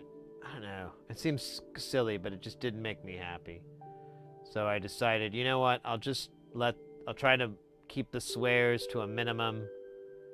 And then after a while, I was like, that's fucking dumb. And then I've just been like, you know what?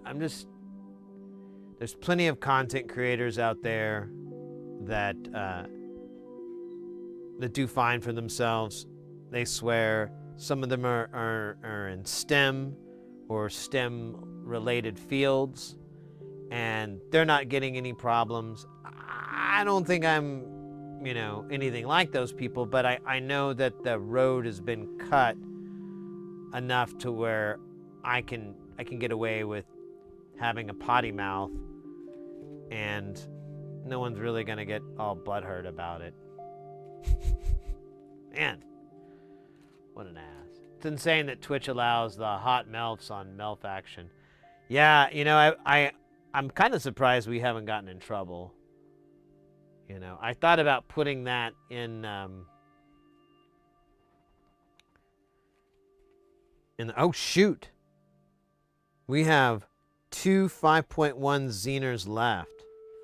Let me put some more Zeners on the order. Whoa, that's crazy. We have been chewing those things up. I hope we've been losing weight from them. Lost it. There it is. Next, let me go 5.1 V Zener.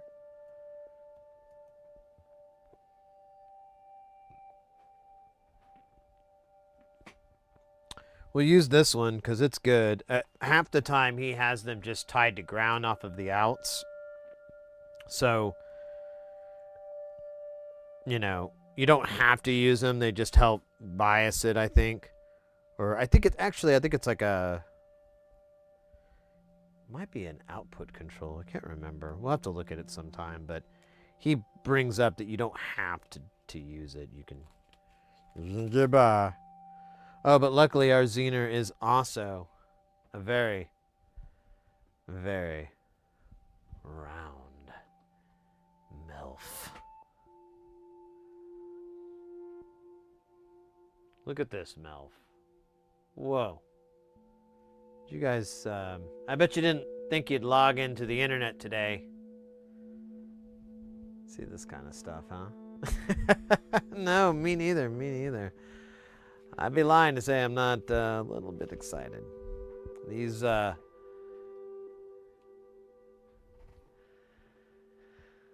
pretty good. Pretty round, right? They're gonna roll right off the board. Woo! Oh man. All right.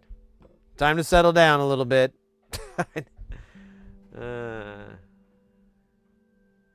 Hey, Weaselbox. We are over on YouTube. We are soldering on the melts. We have a bunch of diodes to solder on. They are all round, and they're all melts.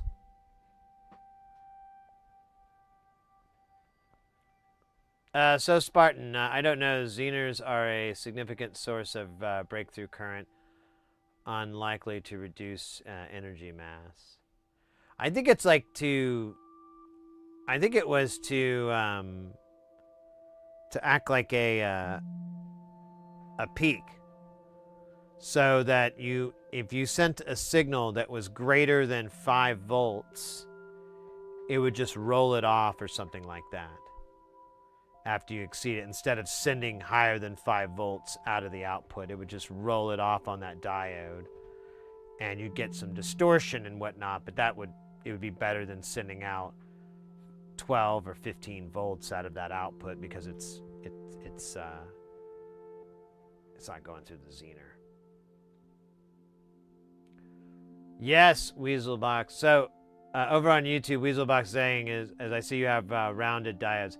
So these components, this packaging format is actually called MELF, M-E-L-F. I always forget what it stands for. I'll look it up one more.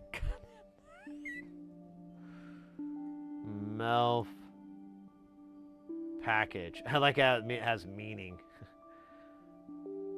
Metal electrode leadless face. That is what MELF stands for. By the way, YouTube and Twitch, that is what we're referring to as metal electrode leadless face. And you can actually get a lot of different components in this format. It has certain benefits, like if you needed really high precision resistors, you may check out that packaging rather than the chip capacitor, because you can sometimes get a really good deal on it. And it works for certain things, not for others. But sometimes when you're doing precision, you may want to look at that package format. In this instance, it's because I just bought them that way, and I bought like 1,000, and I'm gonna use them all. Yeah, and Kelton's right, it's hot melts in our area. Ready to get soldered tonight. Hot, hot melts. Solder me. Are you ready to get soldered with my MILF?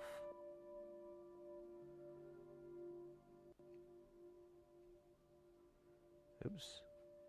Oops. Oops. Oops. There we go. That's good enough. Let's not torture the poor babe. The poor weepy babe. At 1206 pad fits both the chip style and the mini. Yeah. I could totally. I have a bigger one that I could totally get a buy with, but like I said, I bought 1,000 of these. I gotta use them so they don't go bad and ruin the holidays again. Just a second. I gotta check something real quick. I'll be right back.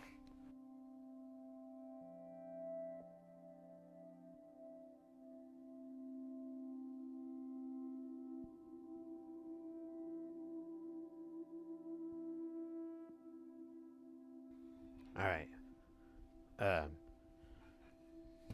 This Mrs. Heresy made me a little snack.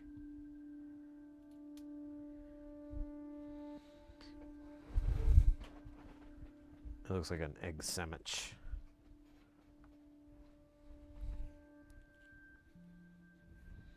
I like egg sandwich. I eat this real quick, but this looks really freaking good. Oh, it's like a... Yeah, it's egg sandwich.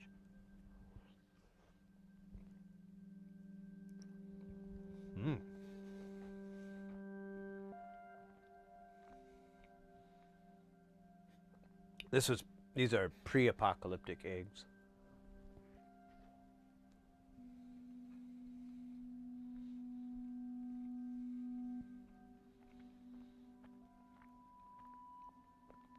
Pretty good. Pretty damn good.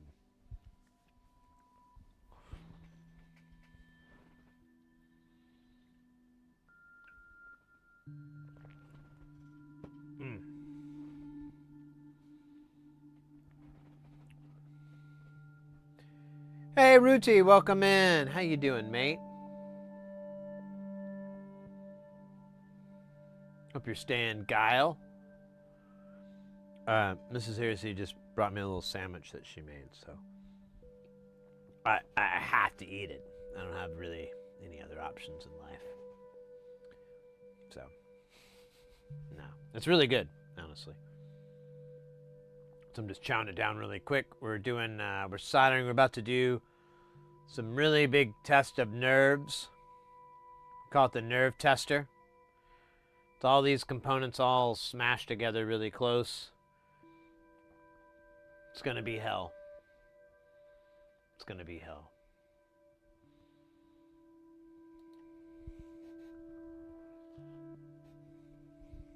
No, it should be okay. It's just gonna be... Pardon me. I'm probably gonna mess one up. These guys are round on the bottom for one, and they transmit heat really fast. So if you heat one side, the other side will start to get soft within a couple of seconds. That's good and a bad thing, but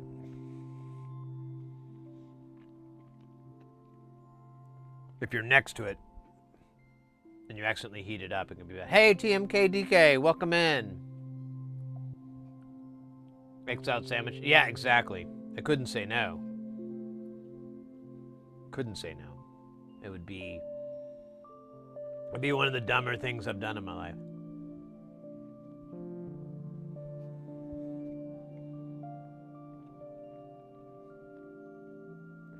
Plus, I was hoping to have kind of a bit of a long stream today, so because I've been looking to hang back in the stream. I've been working those gigs, and it's great and all. It is what it is, you know. I don't hate it, but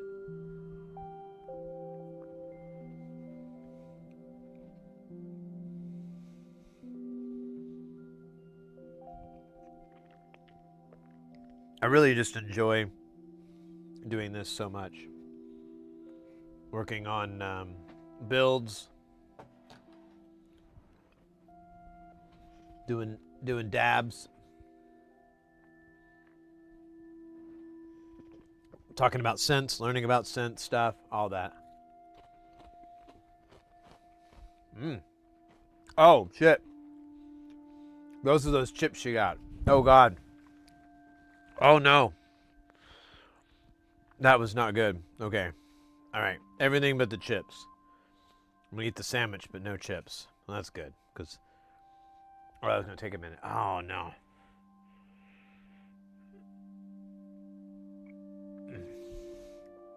Yeah. Damn it. I should have known better. I thought about it too. No, they're not hot. They're like vinegar and lemon or something like that. They're like this flavor I'm not into. Yeah, regret chips. They're her thing. They're not my thing.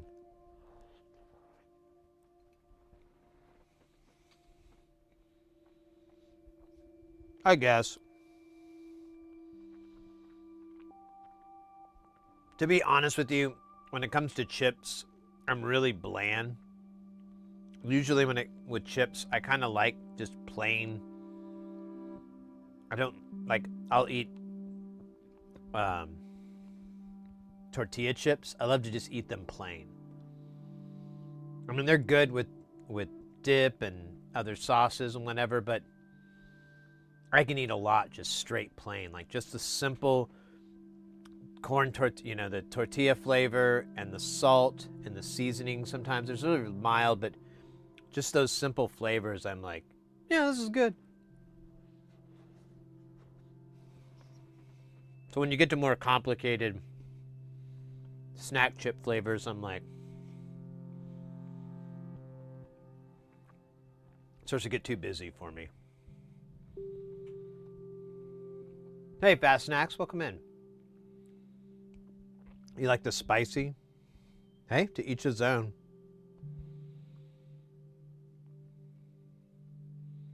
You like plain? Yeah, I don't know what it is. And it's true with a lot of snack things like potato, like French fries, and different types of chips. Like recently, Mrs. Hearsay got some Doritos. That was like the nacho Doritos. It's a regular one. And that was I was like, I could go this while. This is pretty good. And I ended up eating them all.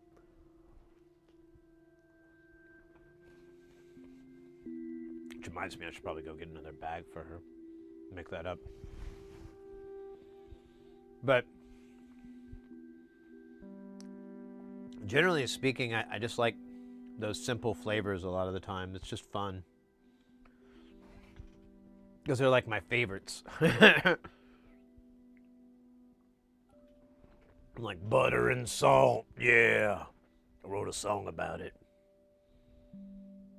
Yeah, pretzels, exactly. Like sometimes I like to put them, a lot of the times they're served with like cheese and maybe, I don't know, what other sauces? Sometimes some other sauce, I can't think of off the top of my head, but cheese is really common, like a melted gooey cheese. and that's really good. No arguments about it. But I could just do a warm salted pretzel straight. I love just the texture of the bread and just being able to enjoy that on its own.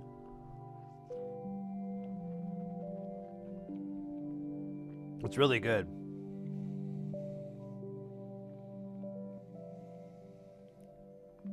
By the way, this sandwich is really good. It's turned out really good. It's my only wish is that it was cooler, but I know she was making this. She didn't want to wait around for it to sit in the fridge for an hour or whatever, and I don't blame her. And it doesn't ruin it. But I'm thinking leftovers, if there are any, might be bomb, or just making some leftovers because this is pretty damn good. Who knows though? It may not hold up too well.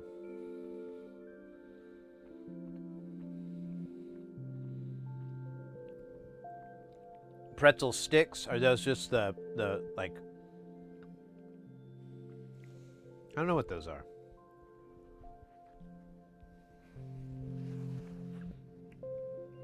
I'm gonna go put this away. I'll be right back. I'm gonna get another drink too.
All right.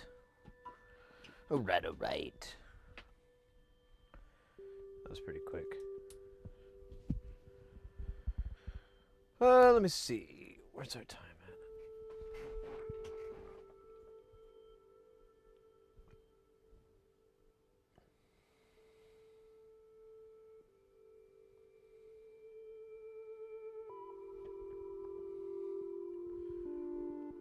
Long thin ones, but not similar to the actual big pretzels.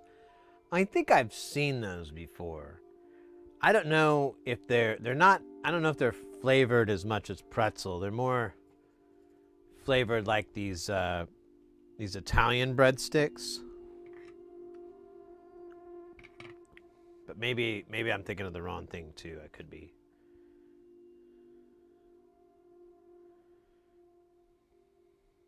Yeah, I love bread. There's a lot of foods I enjoy eating a lot that I just don't know if I could ever give up.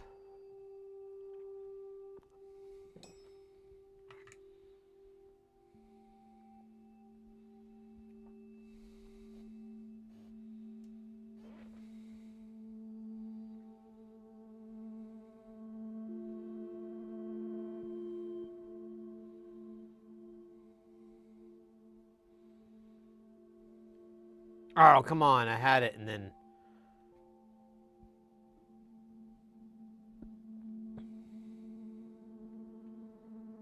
Ah, you bastard.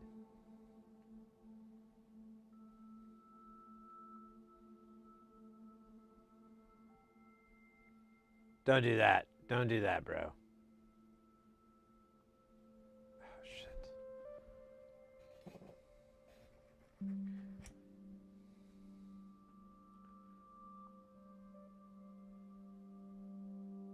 There you go, bro. Thank you, bro. All right. Let's see how bad that made this situation.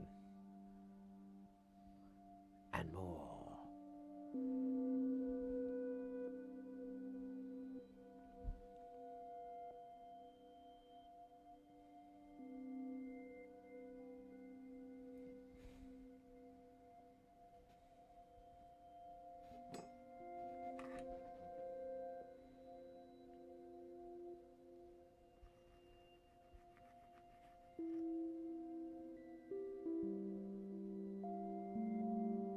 I kind of want to fix this one before I do this, so hold up. Excuse me, sir. It's just eating at my soul. I can only see its imperfections and the noises that they make. I must... Oh, shit. And a new breed of problem emerges with a man trapped. Oh, shit. That got worse. What if I were to... Well, that didn't really help, but it kind of did. Like a tiny amount. Let's see. Let's try this one more time. Ha ha ha ha! Take that, Ghost of John Candy. I don't really think the Ghost of John Candy had anything to do with it, but I always wonder about comedians, especially their ghosts. You never know. You never know how that affects the real world.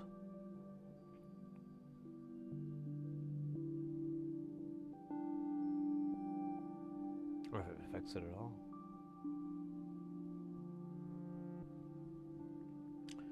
I think John Candy would want us to be cautious. Even as Ghost. Oh, shit. All right. We saw this on... Oh, we got a dab request, and... Oh, yeah, but... Well... Rocky Coast. I know they put in a request for a Meatwad freestyle, but I saw it really late, and I tried to call them out and see if they were still in the chat, but I never did see anything. So... Either I missed it like a total chode, or they may not be there, or they may not feel like saying anything in the chat, which is fine. But it does present challenges. However, we do have a dab and a Meatwad for 5, so that's like the next best thing.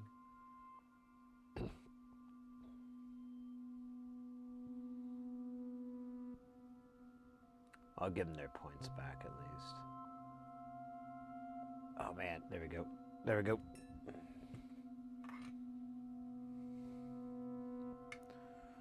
All right.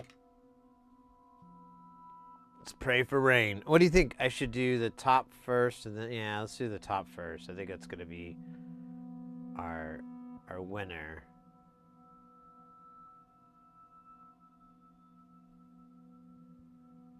Okay, and then dab. Okay, kind of works. Kind of. Oh no. Not working at all.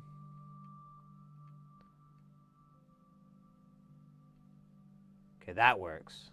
Actually, that's not too bad. I'd take that to the fair any day. And I would make eyes with it.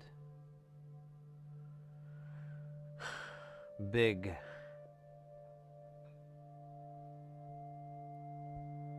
Over magnified. Hypnotic eyes.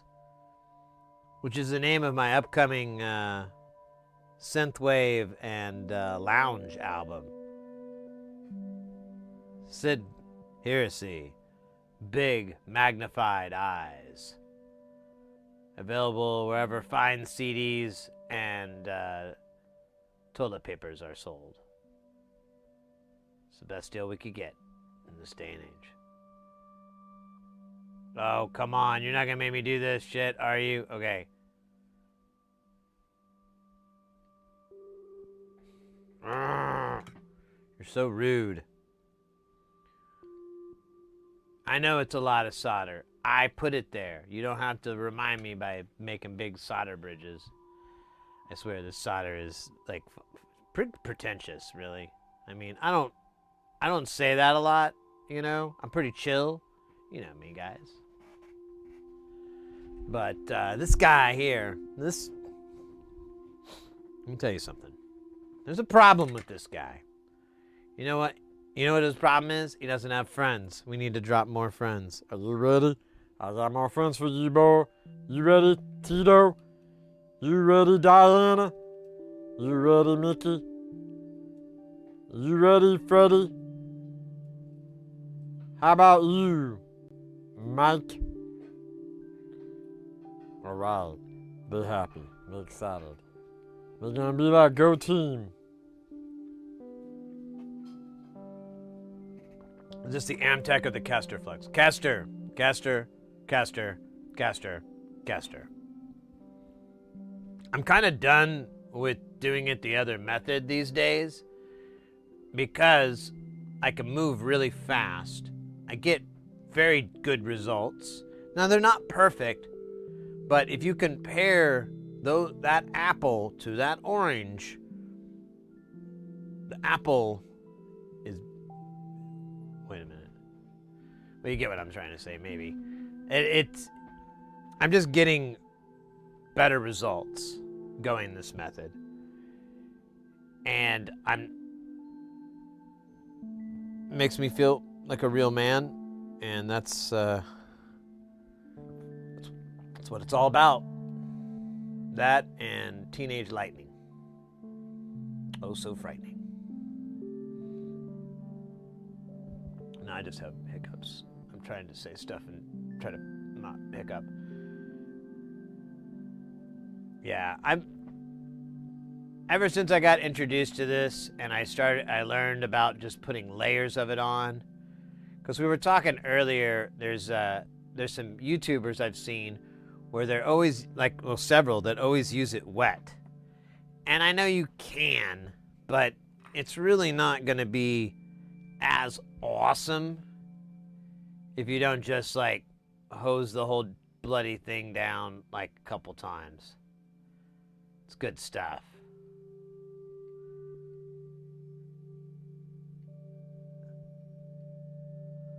Uh-oh, uh-oh, uh-oh, uh-oh, uh-oh, uh-oh, uh-oh, uh-oh, uh-oh, uh-oh, uh-oh, uh-oh, uh-oh, uh-oh, uh-oh, uh-oh, uh-oh. It's my electro album I'm working on. Sid. Uh-ohs. Uh-oh, uh-oh.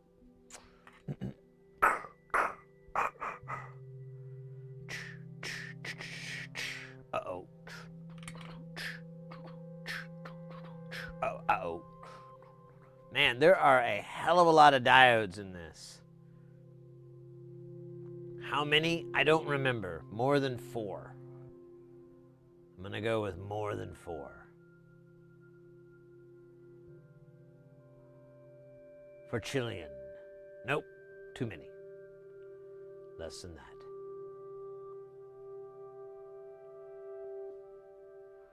Now see how these connect underneath? That will create entertainment for us later. Stick around. You want to laugh and cry, and then laugh, and then cry, and then repeat that for a solid, well, for a while. No one can really tell. I guess that's the real magic of it. I mean, you'll know. It's like going to see a horror movie. You know you're gonna see something horrible, but you're just not exactly sure what it is. Even if they tell you, you're still like, I don't know. And then the scene comes and you're like, oh, that is really terrible. I don't know if I was prepared for that. Is that why my pants are wet? Is that why everyone's staring at me in horror? Oh. There's more. So much more. Alright. I'm gonna call this a situation that we will utilize.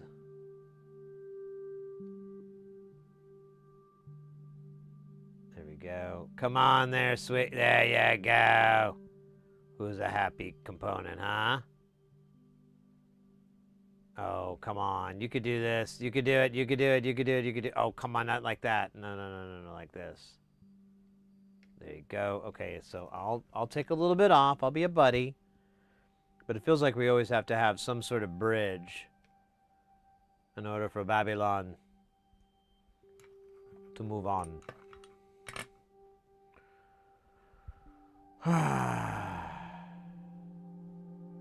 God, you like it? Yeah. It's just and it's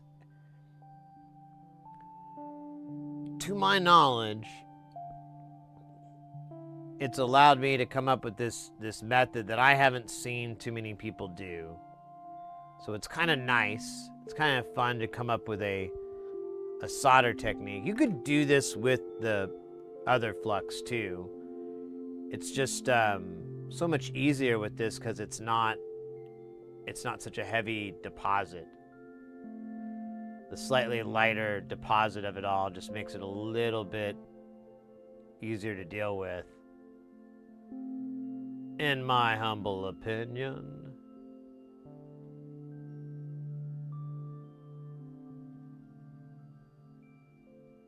There we go.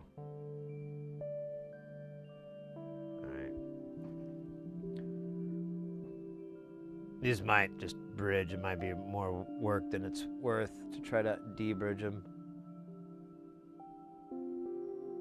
But we'll see. We might be able to pull it off.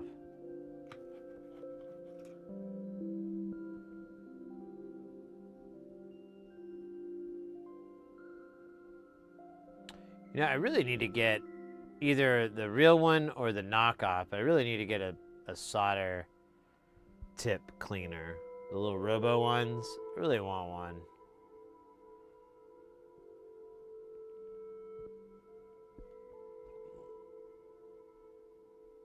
Oh, come on, don't do that, you pigeon.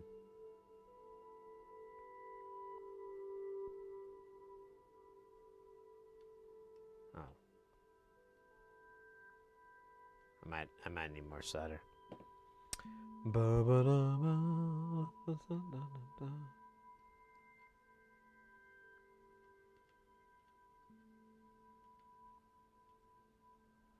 Alright, there we go. There's our extras. Let's see if we can lose them.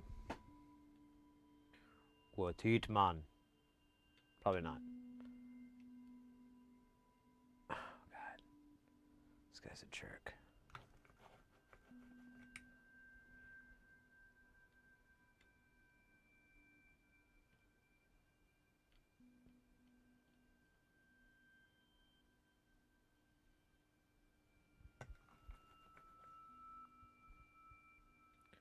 Okay, I think I got it kind of low. I could use... I mean, I could do... Dude, it's such a... Oh, damn it. That was bad. Hold up.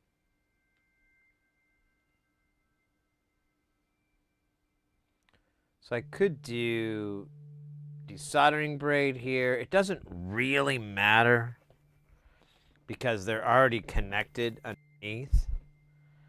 But for my own happiness, let me see if I can slurp some of this up. Oh man, turn the other way, okay.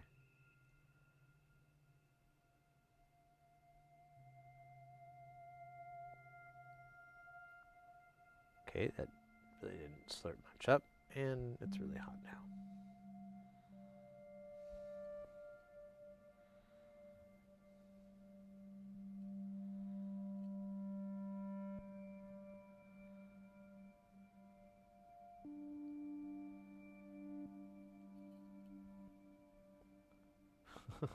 It's just cleaning the iron.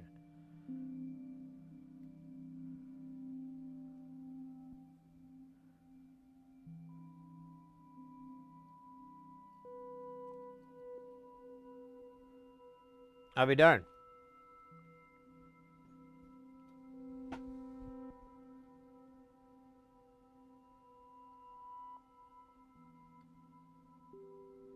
Which is a tiny bit too much. Oh, man. Oh my god, this is killing me. I think I think I can get my iron in between. I just don't want to loosen these guys. I think I need a little bit more flux too. Let me get a little bit of goo.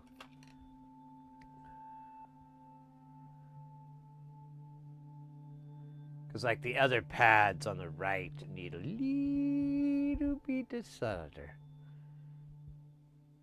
So.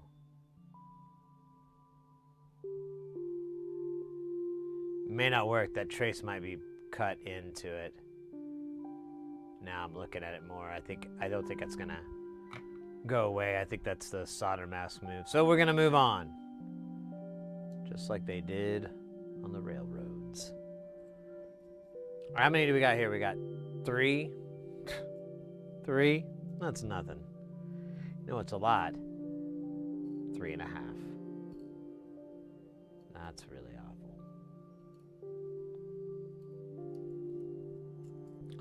All right, there's those guys.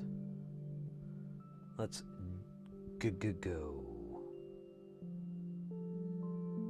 We could go ahead and solder this dude right in right now. Come on. It's everything. Right here. Right now. Oh, wait, that could be another song, too, where they go about that. How it's right here. Right now. Oh, shoot. Why is this guy rolling around? Oh, because these melps love to roll. Can't really stop them. That's what a melf is. I don't know why. I just know that's what they are.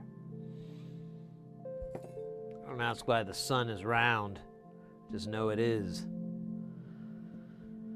Because sun scientists told people.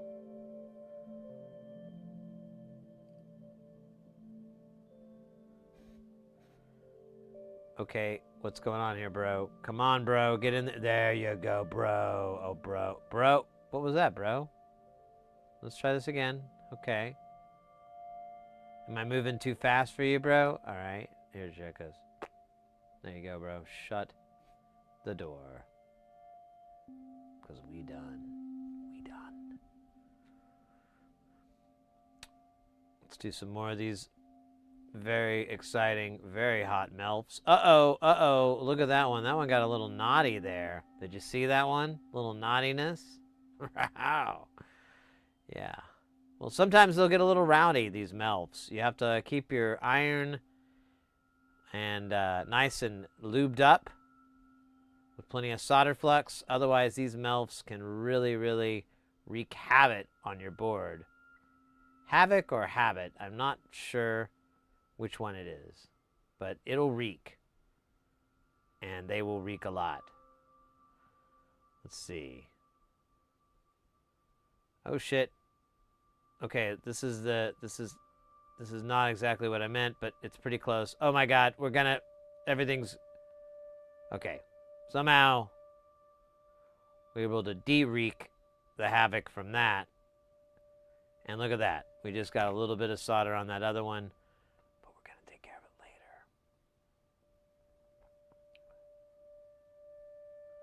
Getting flux all over these mouths. And I know what you're thinking. Sid, do they like it? Like it. They love it. Oh yeah. That's one thing about melfs. They love the flux. They live for the flux. The flux is the life. It's one of the most identifiable things about melf chips. But I don't want to get too preachy here, guys. You know, I'm just telling you how sexy, how beautiful they truly are. Ah, look at that. Time for me to head out. Sadly, have a great stream. Stay super geil. Sid Heresy and chat. Mr. X, you do the same. You are the super geil. Mates, by the way, if you don't know already, Mr. X is not only an awesome streamer, but he's also one of our one of Twitch's fantastical music makers. Go check out their stream if you're on the Twitch channel. There's a link. And follow their content there. Also on YouTube. I don't have an easy way to link to that. I should figure out a way to do that on YouTube. But in the meantime, thank you so much, mate. Stay guile. Looks like we have a couple of deals we're gonna do. I'm gonna go ahead and give Rocky Coast their points back since I don't know if they're in the chat anymore, and if they pop in, then I guess I'm cooked, right? We've got a dab and a meat wad for 5. I should have done that earlier. I wasn't really thinking. Thank you. Take care. You too, mate. Take care. Stay guile. Party on.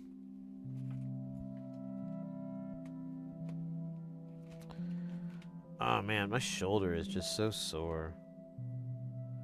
It's really from me kicking so much ass. No, not really. I wish. So I think this is the last of the 4148s I have left of these MILFs. Now I'll be honest. I'm probably gonna buy some more because I think they are just kind of cool, kind of fun to have. But I don't know if I'm gonna use them all the time. All right, next up is, I think, let me just look at the list.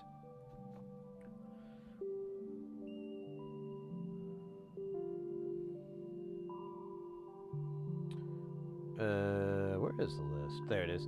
So we've got 4148s, we've got the Zener, we've got 2 BC 847s, and 1 BCM 857DS. That's a dual. And then we also have an 857 as well, just like a single channel one. So let's do all those transistors. And then I think after that, all that's left is the tchotchke dies. We could go ahead and just do those now, since we're on this side of the book. Let's see, which ones are gonna fit? Probably we could just get away with these little guys. These guys are good. These are the 0.2s. I have some that are whole amp, but you know, 0.2 is pretty reasonable for most of this shite. Oh, I do have some bigger ones here, but it's fine. And the 1 amps are oddly smaller package, so go figure that one out. All right, let's do the transistors. Let's get to those. Let's see, we need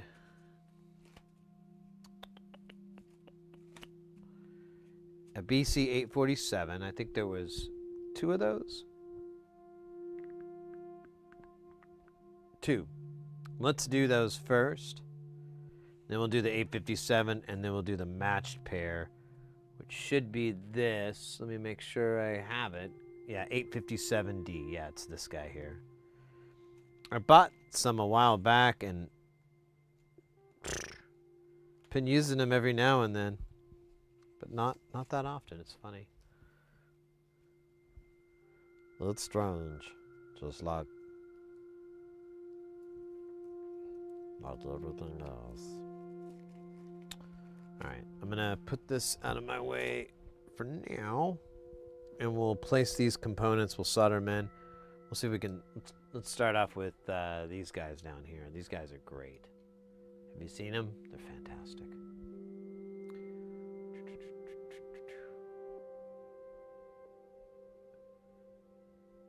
So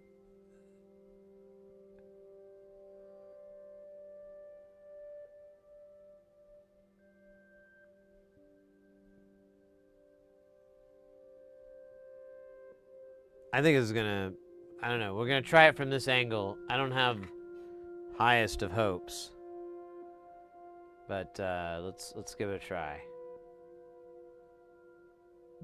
Oh yeah. Oh yeah, look at that. That's, sorry. That's really beautiful. Oh shit.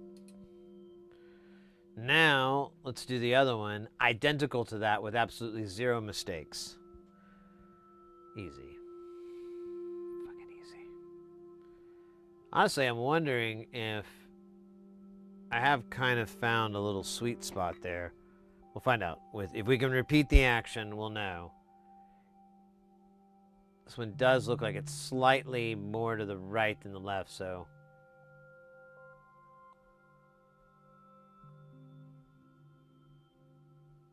But it pushed it forward. Looks pretty even to me. Might be a little off, but it's not enough to give a crap. All right, so now all we have are these transistors. Now that says 857, and I believe that is not what we have. We have 847. That's the single 857. We'll have to do probably after this. Here we go. Here's one 847.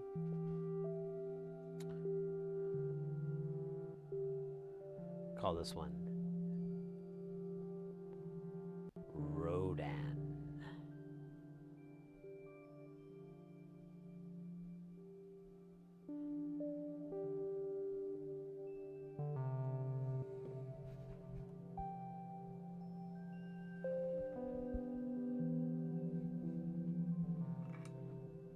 All right, let's see. Oh shit! I keep forgetting the. Okay, I'm sorry. Sorry, Kelton. Let me address your request there. So the first one was a dab. Do that, and then the second one was meat wad for 5. Very common. Well, not super common, but definitely easy to do on the fly without really slowing things up too much. Not like Carl for 5. That one I have to, like, you know, think about every single thing I'm about to say, because I don't want to say nothing, you know, that's gonna get me like, you know, beat the fuck up. Because people will do that. They will eat you alive. I still keep hearing Bill Burr.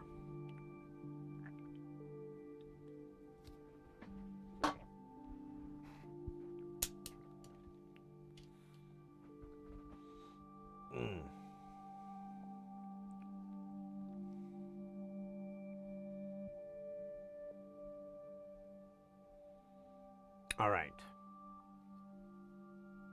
Get ready for the most exciting solder of your life as we put on the 847. Crafted from the finest transistor technology that science has to offer, this is no bullshit.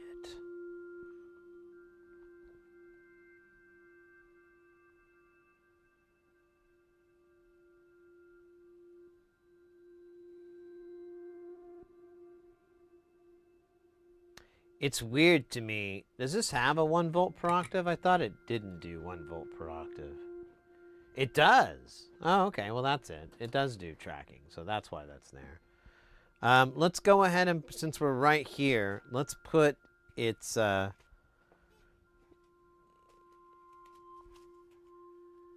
component here. I don't know what I'm trying to say. How many do I have left? Jeez Louise. A lot.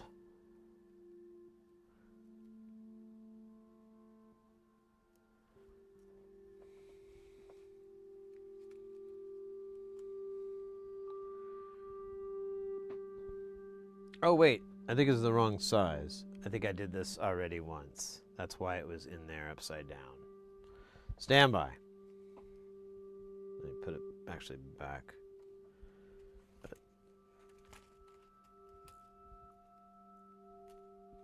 I have 2 different packages, and one of these is not for NLC's boards. I've used them for other stuff. I can't remember. But it's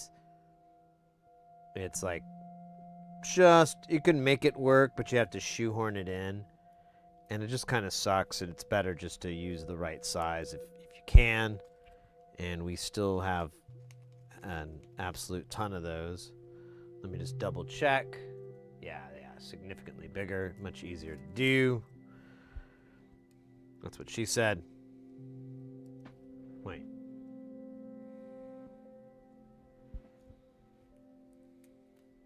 You know what? I'm not sure that's what she said.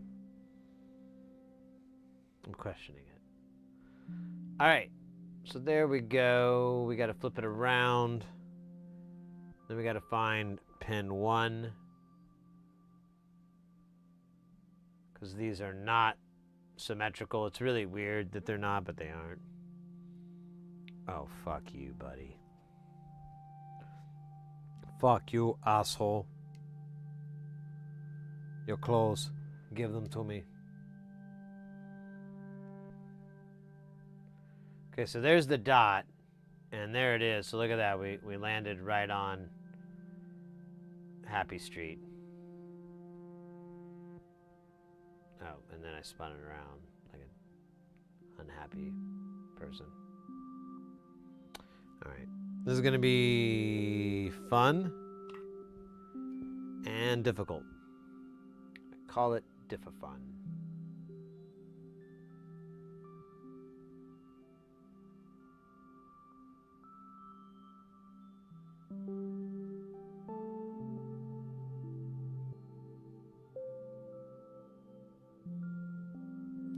At my work.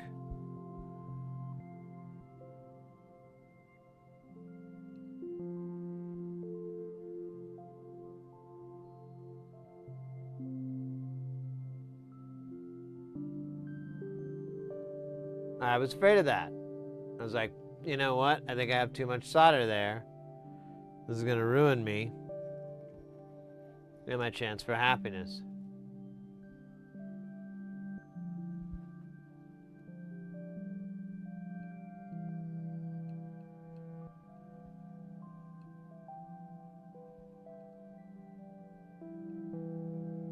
Oh, yeah, R8. Side version, of course. You know, that old chestnut. Here, I'm going to rotate this a little bit so I can make this easier to get to on the other side.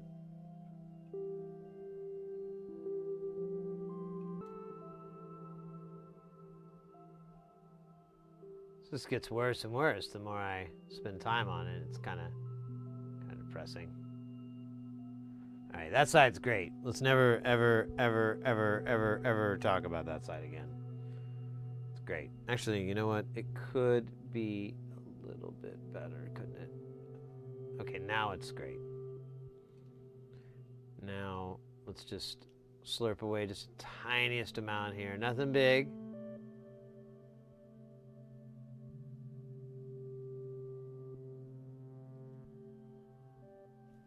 Honestly, not too bad. Let's give it a little bit of juice. The goo will align. The goo will bring truth and serenity. There is possible intoxications involved. There's no way of knowing. Science has its limitations.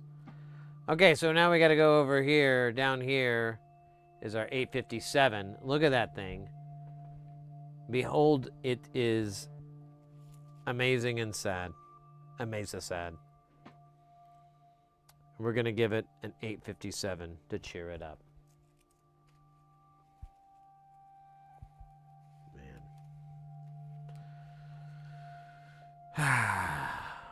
We're almost, I think after this we just have, I don't want to jinx us because I might be forgetting something, but I think all we have after this is just dip packages, which is not really that time consuming.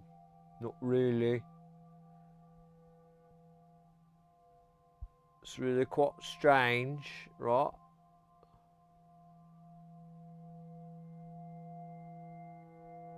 Right.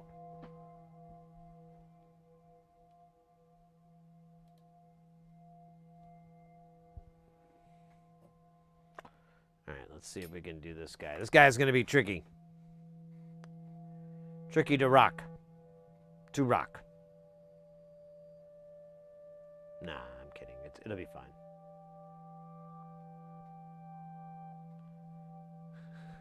Every time I think of that song, I remember a long time ago, this is, back in the COVID days, there was a lot of streaming, and, that's kind of where I got more deeply into Twitch. And I remember Mrs. Heresy and we found this channel. I don't even remember how exactly, but it was this woman. She's probably in her early 20s, maybe younger, I don't know, somewhere in that age. She was English, and she was doing karaoke of different songs. But I don't think she knew the original material, so she was just reading it and kind of trying to guess how it went, something like that. But she had the Run DMC, It's Tricky, and in my head is this English accent, like very choppedly going through the lyrics. And the only one I could really remember is, it's tricky to rock the round, to rock, it's right, it's tricky. And, the song's done for me. I can't hear any other song or version of it. It's just that lady with the accent and no concept of the metering of how the original song went. Just running through it crazy. And I went, this is the version for me now. This is the one this is the only one I accept. Everything else is a fraud, and I refuse to even acknowledge it. This woman has tapped into what Run DMC was always trying to do from the beginning. But due to the limitations of time, space, as well as the hip-hop community, we were unable to really experience that synergy like we were supposed to. As it is said, it's tricky. It's tricky.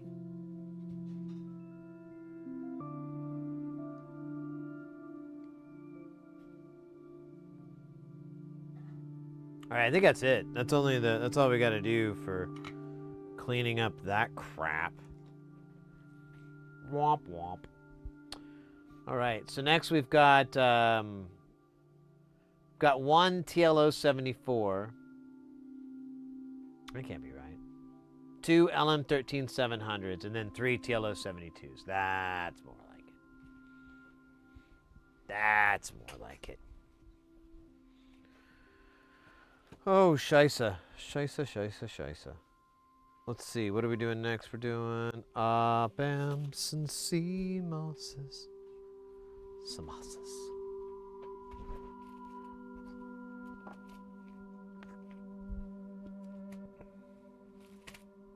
Oh shit, let's do this one first. We got the TLO 72, that's probably the most. How many? It's like 3? 3? You are blowing. Oh shit, that's right. Okay, we gotta do a dab and then meat watt for 5. My bad.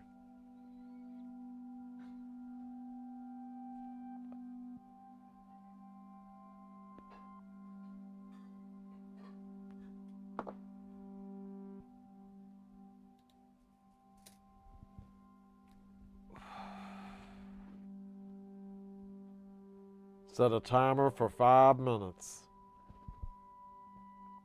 All right, here we go. Oh, no. You ain't gonna listen to me no more. Okay, here we go. We are ready for me ride for 5. Let me explain how this works, okay? Now, I've got these components here. They're trapped in these tiny little containers. They are so that a robot can put them in and make them look nice. But we are not a robot. Not yet. But if we serve the robots and we help them during the day when they can't be on the surface, they have to be in their coffins, then one day they will make us a robot by by giving us robot hands and a robot heart. Once we join our robot overlords as a familiar. First, we've got the simple question that I know is on all your minds. What about Robot Blade? Yeah, I know. He's a problem. You want to hate Robot Blade because he kills all the robots. But Robot Blade, he sure is a good dresser. And he always wearing sunglasses even when it's like nighttime all the time. And you're like, how the hell he see so good? And then he good at fencing and dancing, you know, and moving around. I saw him do some kung fu one time, and I was like, damn, Robot Blade, he pretty good, boy. And then he said, always bet on black. And I was like, that's the wrong movie. And he said, yeah, I know. You want some candy? And I'm like, yeah, I love candy. So we went to the moon, and we had some candy. And that's a true story. Don't check it out with robot guy. Robot Blade. Don't check it out with him. He not gonna tell you if it's true because we said it was a secret. Corey Hart jeans. Yeah, that's right. That old boy, he wears his sunglasses at night just like Blade. But I never heard in the song where he'd be like, don't be driving at night in the shades no more. Oh shit. Guys, get ready because things are about to get heavy. Jump up because we're about to bump up. And get down because there ain't no clown in this here town. We got none other than DJ Dory coming in with that poppin' hot. Won't stop. Skiddly bop, bibbidi bop. Roll hop. You love it.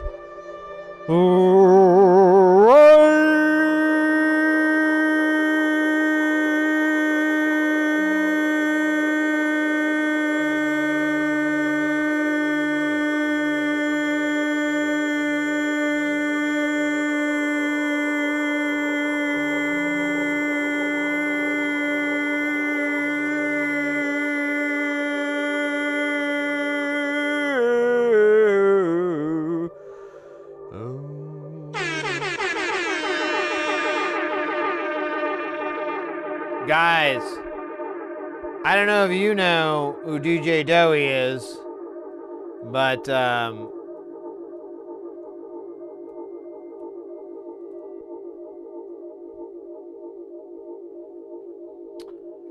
welcome in. You guys, if you don't know DJ Dowie, go check out their channel. There's a link over on the Twitch chat.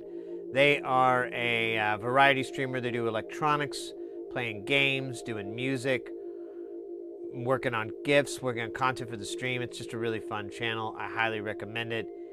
Get over there, get a follow at least. They stream very consistently, so it's always nice to have someone to hang out. That's my favorite thing, is being able to they really work with my schedule, so I can always kind of hang out and see Dowie and chill with them playing different games and stuff like that. Oh, you did give a shout out to Dowie. I'm sorry, Keldon. I wasn't paying attention. Wait, did it not work? Oh, it did. I'm just slow. Actually, Sparky, that's impressive. Thank you. It's the only redeemable skill I have is being able to hold out notes for pretty... Oops. Oh, we were doing meat wad. I forgot. I'll have to go back on that. But being able to hold out notes for very long periods of time, it's a skill I learned when I was very young. From a very wise but very short man named the Lung Doctor. And not only did he teach me how to sing and how to hold notes, but he also taught me how to love. Not like that. Like, okay, so there was like, I was like 10, you know, and there was this other girl. You know what? I'm not going to get into it. It's a long story. Let's just say that she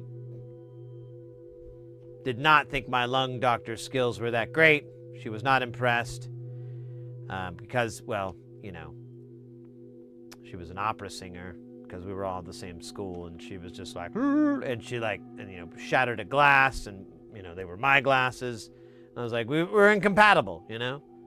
She's gonna be breaking glassware all the time. I happen to like glassware. It's just not gonna work out between us, you know. So that's how that ended. It was bad. I don't really talk about it too much. Well, welcome in, Raiders. If you've never been to our channel before, we are an electronics channel. We focus on making, we focus on a lot of audio stuff, but we really try to get people into soldering, into making the building. Right now, we're doing a lot of SMD soldering. This is surface mount soldering, not what you think it stands for. It's a little challenging, but it's super fun, and we're having a great time doing it. If you're curious about anything you want to know, we're working a Eurorack module. What does this thing do? This thing is a filter that oscillates, like you can get it to resonate and it'll sing, but you can track it chromatically, and but it can be either a filter or an oscillator. We had one of our viewers in Twitch has one of these. Now, they bought it from someone who built it, and they said that the filter itself was pretty decent. It actually sounds really good, but it as an oscillator wasn't very amazing. But there is some feedback oscillation that we could do. There's a couple of things we could do to tweak it up. It might be something they haven't tried yet. So I'm kind of interested in seeing how that's gonna play out. So, anyways. So yeah, let me finish up this. We were doing Meatwad for 5, but you guys came in. I think it's another 2 minutes. Let's do it. Set a timer for 2 minutes, boy. Okay, I don't need you to tell me. I just need you to do it. You gotta sometimes be careful with these things. Because if you don't let the robots know that you rule them, then it's Armageddon, boy. Then you gotta sign up and get drafted in the Robot Wars. And we were talking about that earlier, but that ain't good. They make you cut your hair. And I really like mine, the way it is. Anyways, what else, y'all? What y'all do over at DJ Joey's? We did some art today, animated my own gifts for an Ashley Sparky. That's fantastic. Thank you. And welcome in, Ashley Sparky. You have a few other redeemable skills. Yes, the eyebrows. No one could do this except me and Gary Newman and the Fonz. What's his name? Kirkpatrick? I can't remember. But that's it. After that, you just got Willem Dafoe. Okay, that's him too. But you got a couple other people. Then you got this guy. He's got 2 hands and he ain't got no bear. And he said, hey, you want to see a cat and dog? Okay, that is really amazing. And if you click on that link, you might as well just accept your fate as being amazing. Thank you. Thank you for sharing your nightmare with me. I kid. Kinda. It is kind of nightmare for you because it doesn't stop screaming at you. I don't know if you experience that, but I do. Okay, this ain't gonna work this way. I'm gonna do it this way. Hold on. Oh, yeah, there we go. So welcome in. Like I said, we're working on this filter oscillate. Okay, that's good. That timer's done. I'm gonna go over just a little bit more because I was saying we're just about done with it though. We're just putting on the last of the SMD. And then we do you in, boy.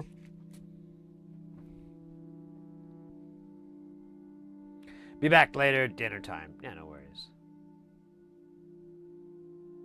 I know that is quite the link. You could have gotten rid of everything after the question mark, because the rest is like tracking stuff. Why does the JPEG want my admin password? Why do I gotta log in? This is JPEG and an EXE. That was weird. What's that about?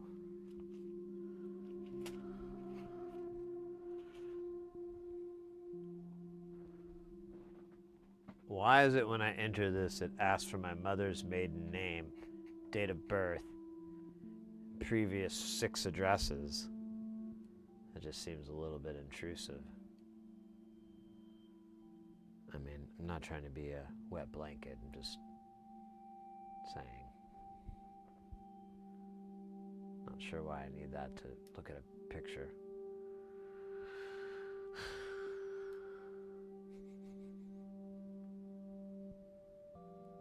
Did I put this in the right way? I didn't even look. Yeah. Shut up. Man, it's up. There we go. We already did that guy. Let's flip this guy. I'm not even trying. I don't know why I'm working so hard to put him in nicely. It doesn't really fucking matter. Ooh, that pad there is a little jacked. We'll probably use that one to solder off of.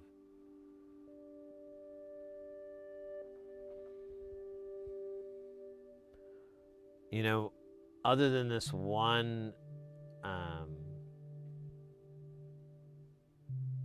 here on the right underneath my little picture that I'm on here, we'll scooch the camera in a second. That's the only one that goes the other direction. The rest of them all go the other way. So we'll solder that one first, and then we'll rotate the whole PCB and do all the other ones nice and easily. Oh, this is gonna be super duper.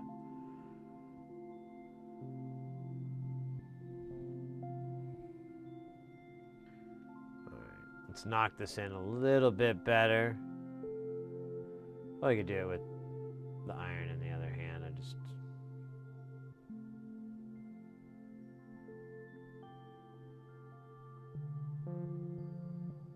Yeah, that's close enough. Let's quit fiddling with the sticks.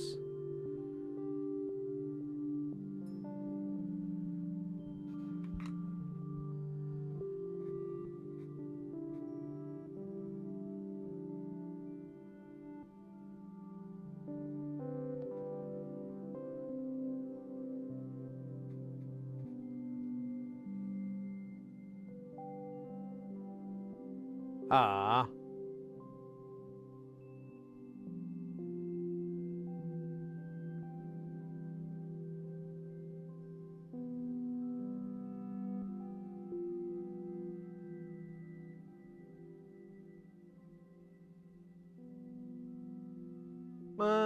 No. But now it's stuck, so. Oh, shit.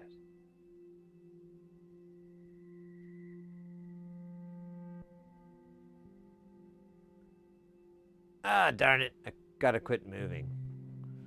I must freeze. Just like the Jay Giles band song. But not freeze my frame, just actually freeze. So maybe more of a front 242, catch the man.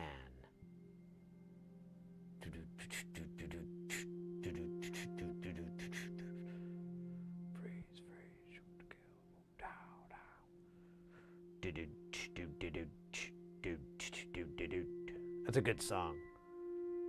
Well, if you like that kind of music, I guess. When you bait the line. Oh, no, right. I don't want to sing it and then accidentally get copyrighted because I'm such a dead-on a cappella version.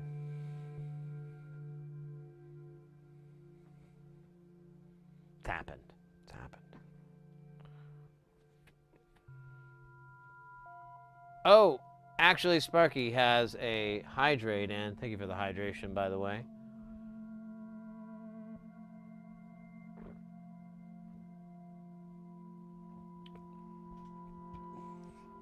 You're what it's all about. That's right. Not only do you get me making eye contact while drinking big chugs of water, carbonated, by the way, sparkling, but now I've added in an affirmation.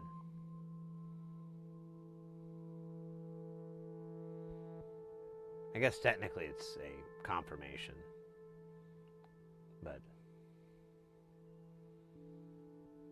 really than an affirmation, because I think an affirmation comes from yourself, a confirmation comes from someone else. But, you know, let's not split it.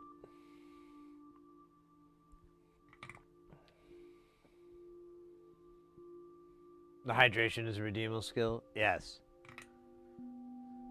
Now we're on the right page. I don't know if I have enough on here. I feel like I do. I don't know why I'm doing this song. It's not even a real song. I think it might be based off of Kiss's Domino, though. Domino? Yeah, it is. Actually, I just realized that. So again, for our own copyright safety, we will not sing.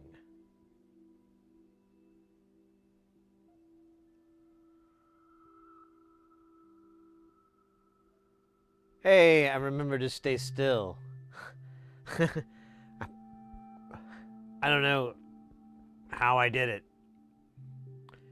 Part of me thinks I just kind of disengaged my brain and thought about what I was actually doing instead of how many corn chips are too many.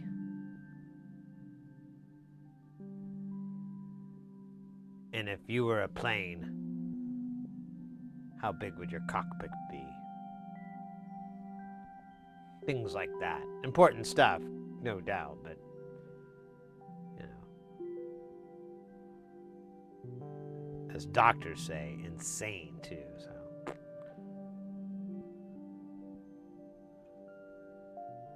Okay, I feel like there's not a lot of goo here. I don't know where the goo is. Why it's not. Okay, then whatever, dude.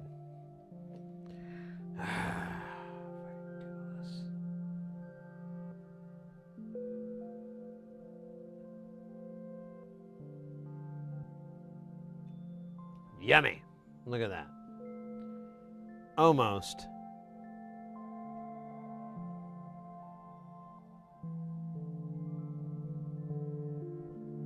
Dude, I don't know why this thing is drying out as bad. I have plenty of flux. I don't know what's up with that. That's weird. I think it's just not getting on there because we're at such a weird climate. What's your girth worth, Gambit? Oh my goodness. If I had a nickel, I'd have about 97 cents.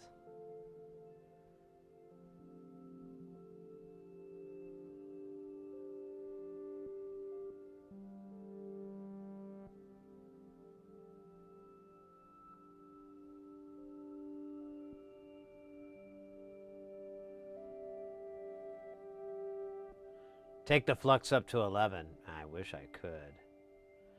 Oh shit, you know what? I didn't get that guy all the way, did I? I'm gonna move this up just a teeny tiny bit. See, it's moved down.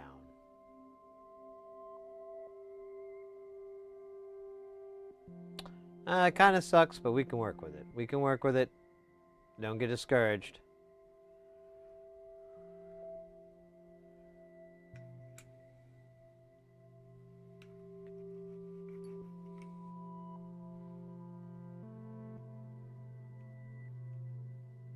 Sweet dreams are made of these. Who am I to disagree? Oh shit. I've traveled the world and the 7 seas. Everybody is looking for something.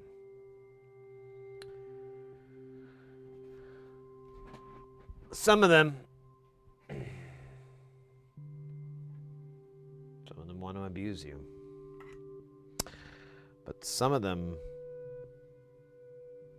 want to be abused.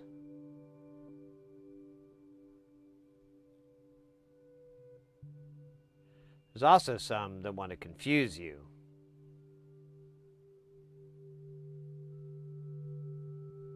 And inversely.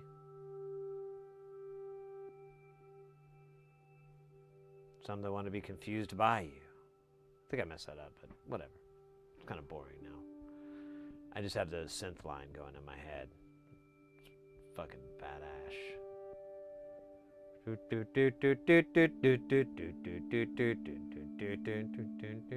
love that riff. Riff hits. Really good. Okay, we're gonna do the back of the iron. Gonna give that chip with the back of my iron. My iron rubs are legendary. You better come, let me get you some. Gonna rub that chip with the back of my iron. Oh wait, this guy needs some. Excuse me, sir. Would you like some chip juice? Would you like some cider? Cider, sir? For Cider's Day.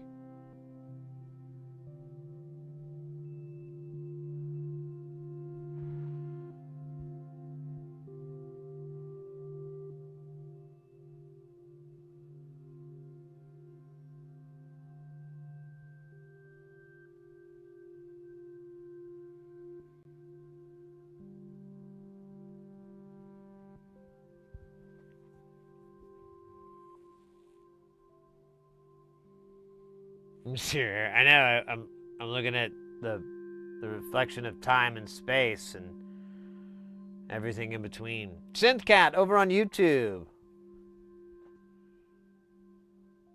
Chips are having a good day. Could be worse. As long as they're getting that rub down.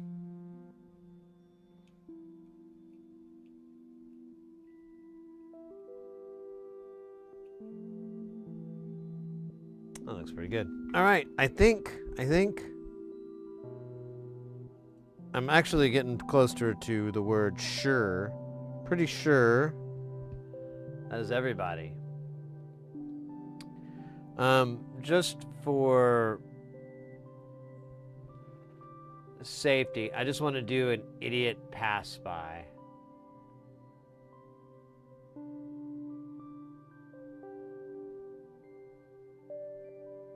There's a lot of components here. I just want to double check my work.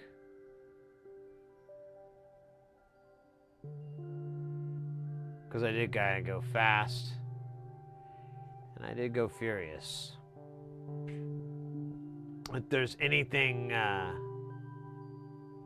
Vin Diesel's character taught us, is that when you're too fast and too furious, it's all about family. Now, I'd be lying to you if I understood any of that.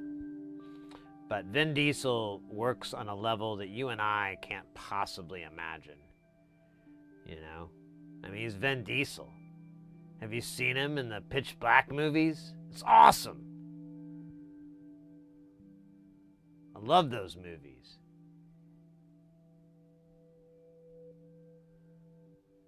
It's like one of the few instances where the sequels got better. Like, yeah, more lore. Anyway, I'm sorry, I'm getting hot on that. But either way, you know. What were we talking about? The rights of hares? So I got a box of well over 1,000 knobs and sliders caps I got at the Goodwill Outlet Center before COVID shut that whole hobby down. Nice. Nice. Anything, any jewels? Every now and then I'll see YouTubers and where they'll be like, oh, I found this and that or whatever, and it's, you know, it's a pretty rare or unique or, you know, something nice about it. And of course, I don't know anything about that crap. My parents wouldn't let me. Complete set of solid metal knobs from vintage receivers. Oh, there you go. Now that's something that might be worthwhile, especially if you can match it up and stuff, the old receivers.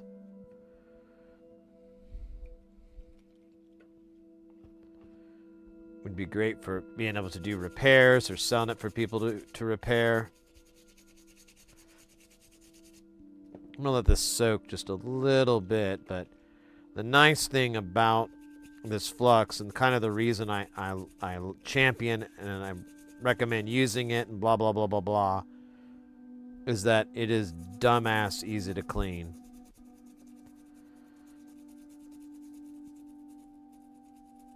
Yeah, I've got like a little burn here. A little chunk of stuck. Honestly, I should just let the alcohol soak, but I'm being impatient.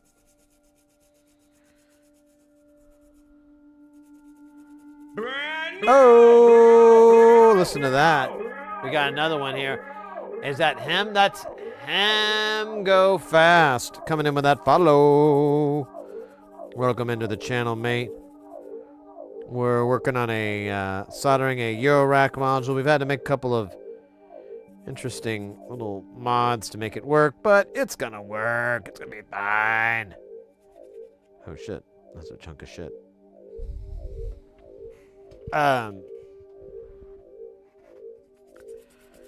And we just finished all the surface mount solder, and now we're gonna do the.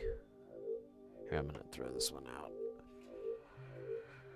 We'll do the, what do you call it? The through hole stuff. And then we'll do, we'll be doing.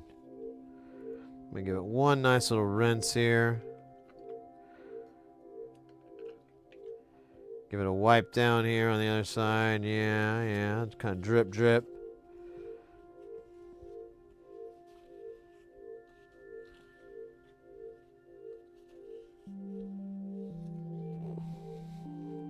Need to get the.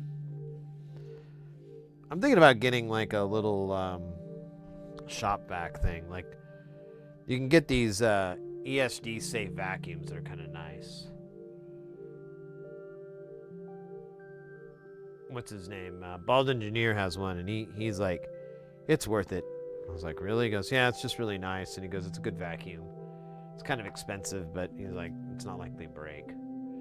Synthcat over on YouTube, Hidden Gem, Hidden Jewels.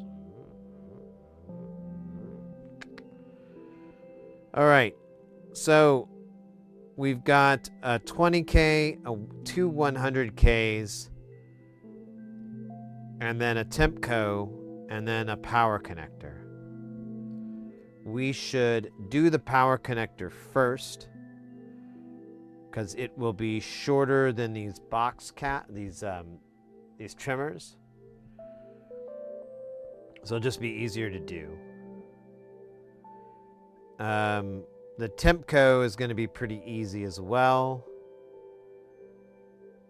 After that, we'll start populating the interconnects for the two boards, and then we'll build the control board. And then we'll do this, because we be done.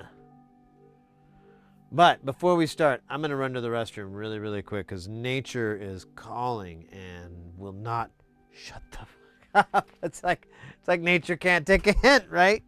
Like, I don't need to right now. It's fine. But then nature's like, no, you need to. I'm like, all right, I don't. Anyways, I'll be right back, guys. 2 shakes. Well, you know what I meant by that, right?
Alright, we're gonna solder tonight. Or maybe tomorrow. It's not really clear how the time of our lives work anymore. Ooh, mate, I'm telling you, consistently. I cleaned that board up. You saw how much work I put into it, how much time I put into it. I'm touching this thing with my fingers. It's not sticky at all. It's clean. Honestly, if I gave it one more rinse, I think it would be absolutely perfect, but there's not even the stickiness on the edge or anything. Honestly, I think it's pretty much clean, but that's why I'm into this. I don't spend any time cleaning. I spend such little time having to clean up the board, and I'm able to do that, able to solder it pretty cleanly and pretty quickly with workable results, happy results. Yeah, I'm kind of probably going to stay this way for a long time. It also drives people insane. I post the videos of this on like TikTok and stuff, and they lose their fucking mind. So, good stuff. Oh, so we're working on this particular module here. We're just looking at it. Oh.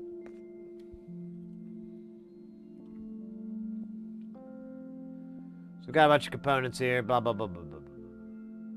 But this thing is going to connect to this other board, which will connect to this panel here, which is the front. Now, this thing is called, I can't believe it's not a VCO.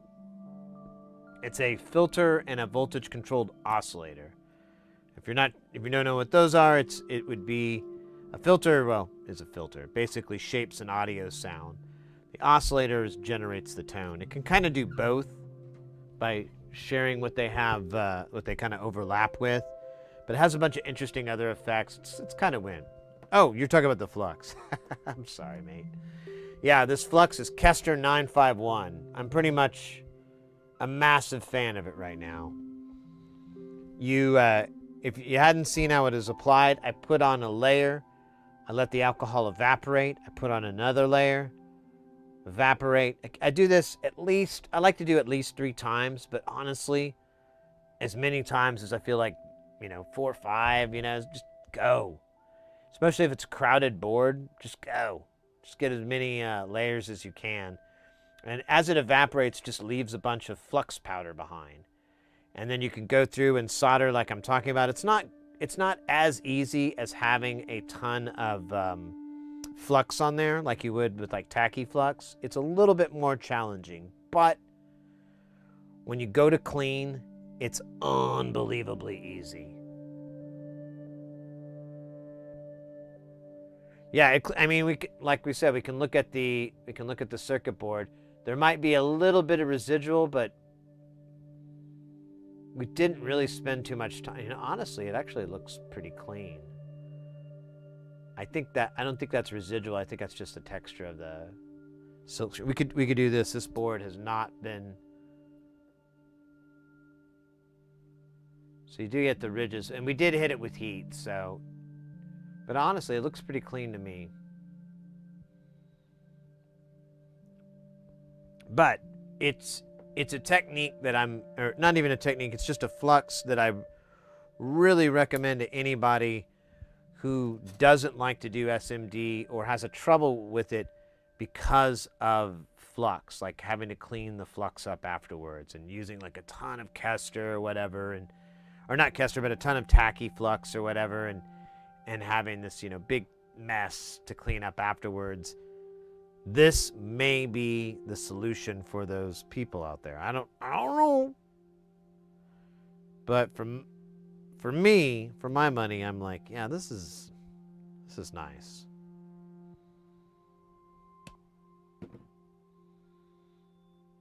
All right. We're going to start off with the power connector for this rude boy. Someday I should get like 2 different colors so I can do a red striped one instead of just having to look or figure it out. This is not going to be it's not going to be significantly difficult. We're just going to ruin this because it won't work. Every time well, not every time, but I don't know. I guess I could heat the iron up more. I'd probably get better results. Yeah, see, right out of the gate. This is not.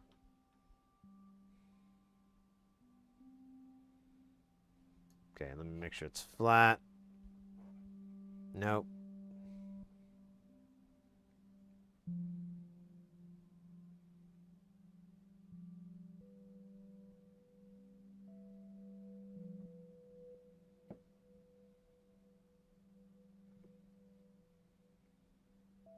It's good. Okay. Let's do another corner here. And then this is just gonna eat shit, so just accept it. Don't try to Honestly, I think I should turn my iron up. Let's just do that. We're wasting everybody's time.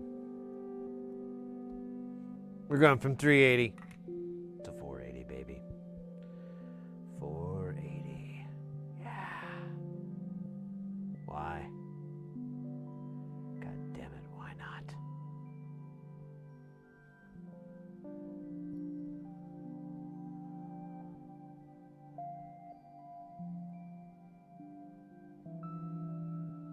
Actually, this is really much easier. You can see how quickly it goes versus what we were just dealing with a minute ago. Okay, so that's our power connector. Now we have the trimmers. We'll need to grab 2 100Ks and 120K. Now we should have that.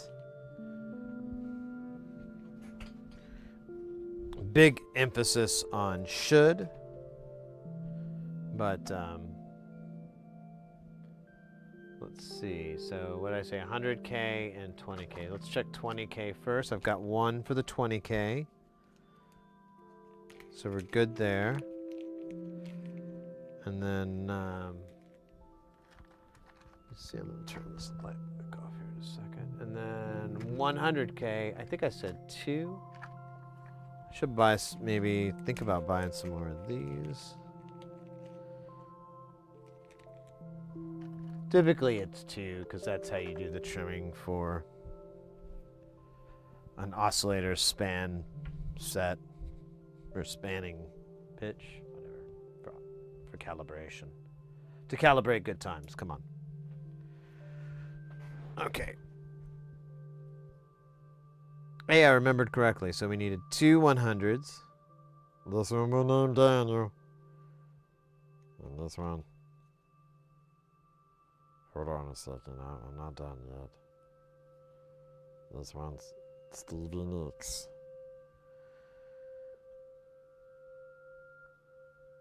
Just like the wild angle. Sings a lot and tastes like chicken. Woo, baby, woo, woo. You know that song. That's a good song when she sings about just the wide angle and how it tastes like chicken. You know how it goes? It goes, I went today to Popeyes to get something familiar. 2 for 1 on them nugget baskets. I don't remember the rest, but it goes, just like the wide angle, tastes a lot like chicken. Ooh, baby, ooh.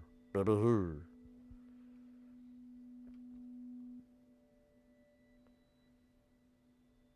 Am I not in here very well? I am not. There we go. I was a little loose.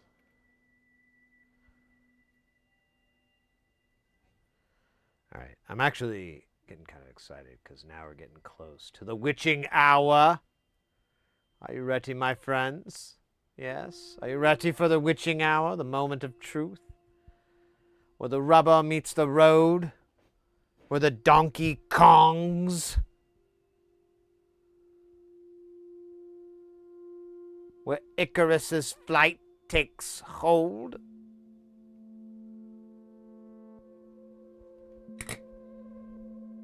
Hmm?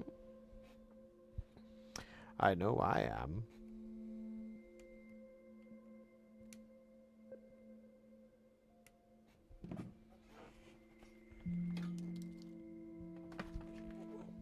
Would be fun to do for each one of these. I can't wait. Said no one ever.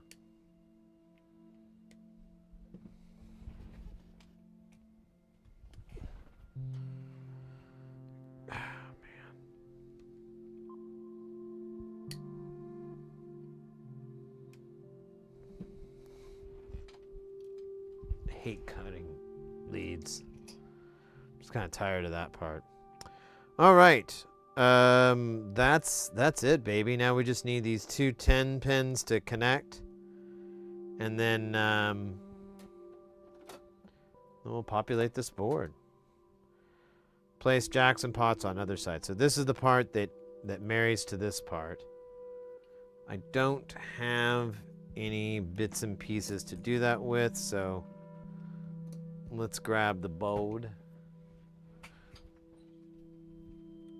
Well, not the board, but the bin. Oh, wow. We are... Man, I bought so many so long ago. I need to get more of these 10 pins that aren't... Oh, cool.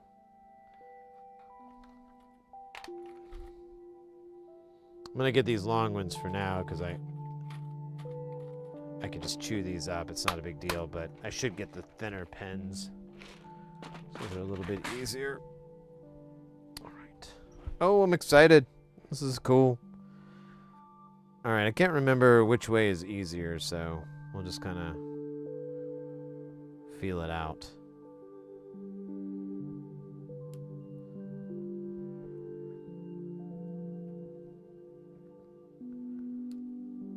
Nice. Let's see. Let's put this guy here. Now they're the same size, which kind of is annoying. But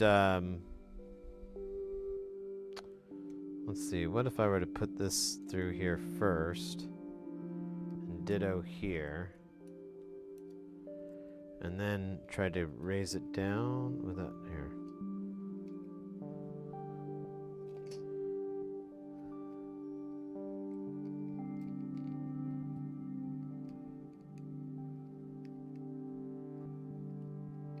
Okay, there you go. Nice.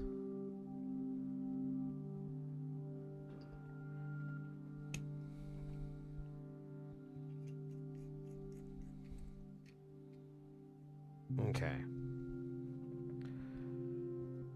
Let's do it. Right? Oh, wait a minute. Is this right? Yeah, this is right. Let's make sure. So, oh shit, it just says 100 Ks, but this one's 1 meg on one side. Let me look.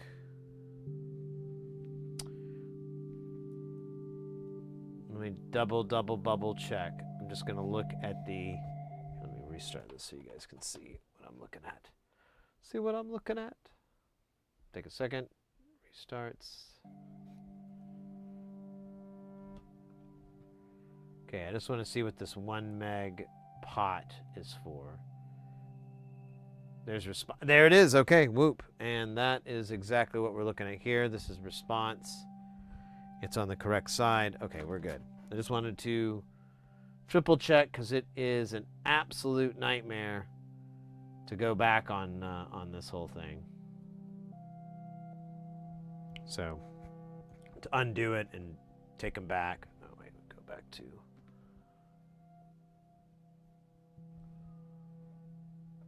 There we go. Try to fix it and stuff. No, thank you. No, thank you. Here, I'm gonna rotate this a little bit. You know what? I think I'm doing this wrong.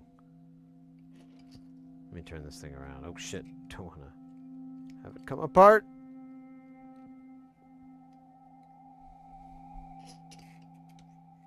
Okay, this is gonna make more sense to me because I'm gonna be able to solder down the line on this. So we'll just go down these points.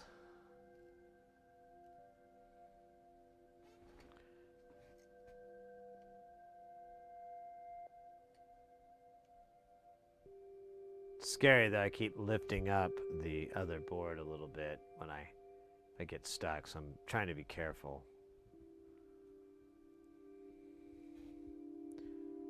But still a bit nerve-wracking.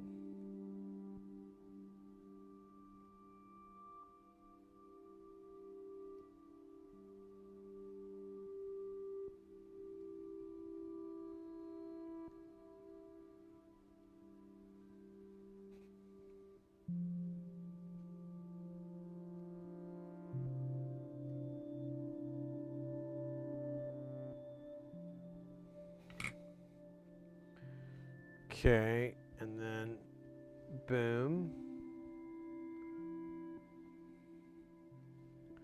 Do it with this other row, and then we'll flip it and we'll do those, and then we'll be that much closer to done.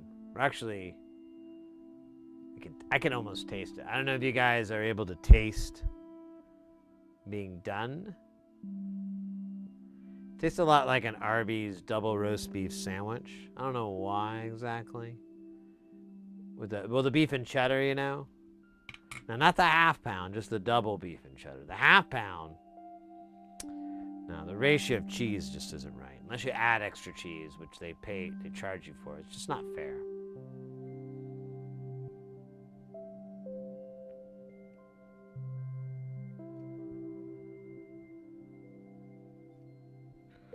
All right. Wait a minute. Let me get this guy one more time.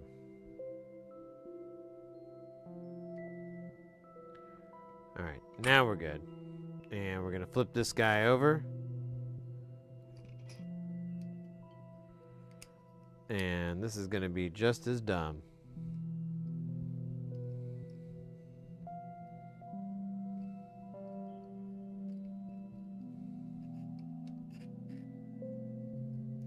Oops.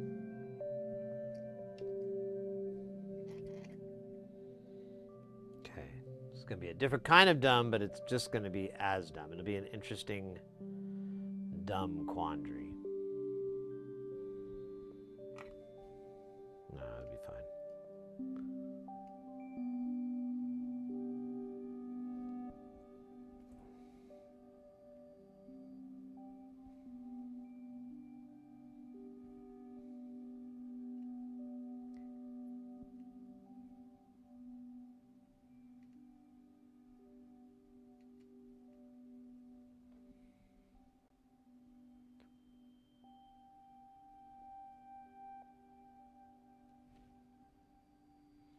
All right. Now we're going to rotate this so we get the dumbness over here. Look at all this dumbness. It's beautiful. It's like rain.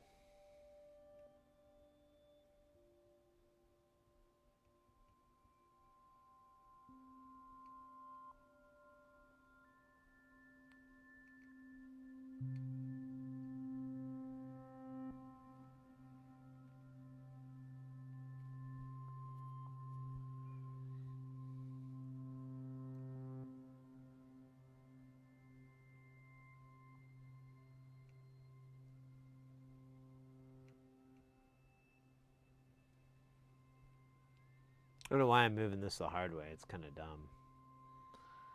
But there are a lot of dumb things. We got an ad going. Well, there you go. Another case in point. All right. So that actually is going to be the big points here. Let's snip off all these leads here. In the trash with you, buddy. Ooh, mates, we're getting really close. Excitement courses through every little piece in me. Let's see. So now we just need to detach this, and we'll put it aside, and we're going to do this panel. Oh my goodness. Let's look at the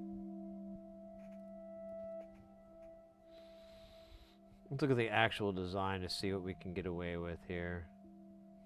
So the panel, okay, so it did use Davies, so we can just do that.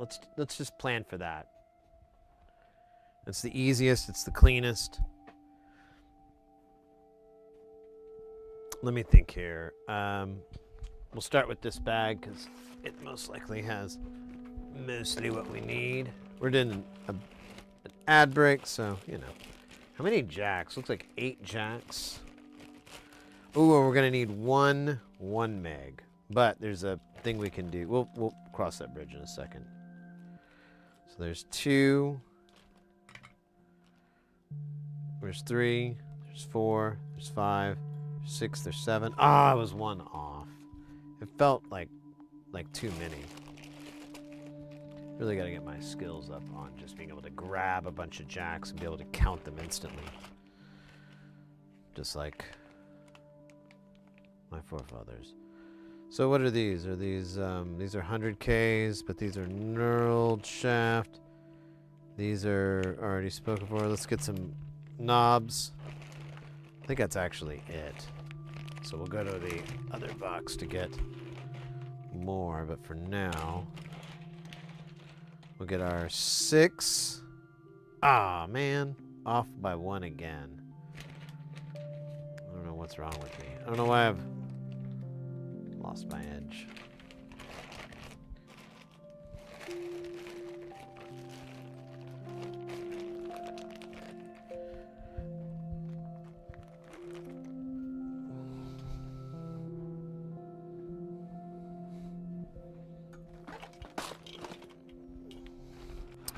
Okay, we're gonna pull this out really quick, so I needed 5 100Ks. Got 4. There's 5, and then I need 1 meg that's alpha. Boom, baby. Real good, son. Put the hat away and say thank you. Let me grab the Knob Twister 9000. All right, we are in business, mates.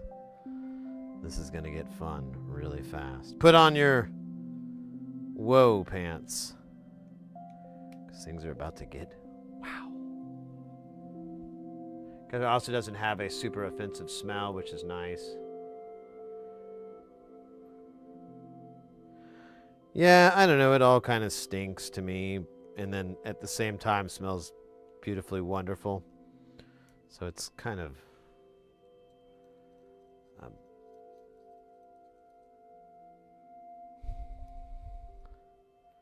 something I struggle with, you know? Struggle with a lot. Wait a minute, where's the... Okay, here's the A-Meg.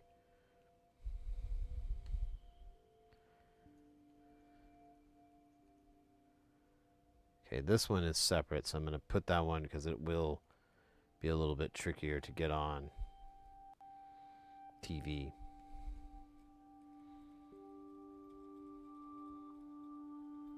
Smells straight rancid. So I've been really happy with the Amtech, and I still recommend that for people starting out. If you live in North America, you can find it. It's kind of tricky outside of the US, but if you see Made in the USA Amtech 559 and 213, that's some great stuff. But if you can't, SMD, or I'm sorry, Chipquick makes SMD 291, I believe is the model, and that stuff is great. I don't think it's as good as the Amtech, but it's still pretty good. It is a little bit more of a nightmare to clean, but, you know, case in point. If you wanted to change that.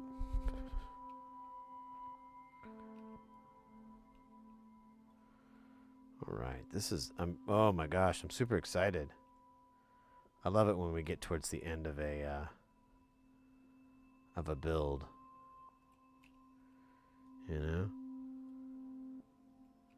Oh, you know what? I just remembered. I forgot. We need to do the Tempco on it. I need to remember where I put that too.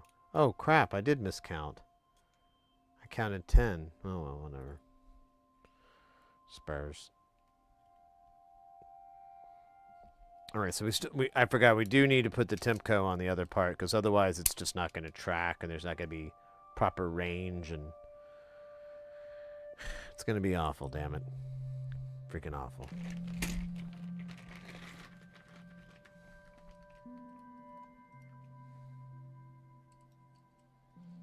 We'll hand tighten these.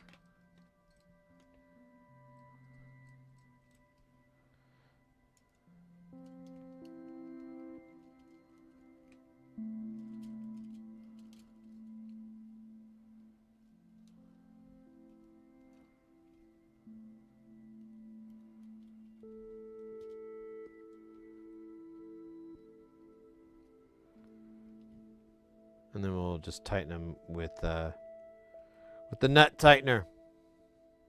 Oh shit. I did do that, didn't I?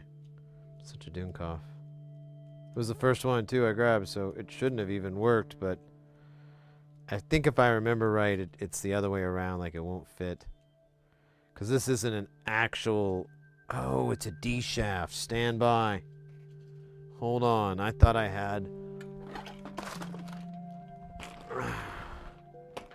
Oh, I didn't even notice that. Do I have any roundies? I have both. Okay, good. So, shit, I have to take these off, but... Or do I? Yeah, I do. It'll be way worse the other way around. Okay, my bad. Sorry, guys.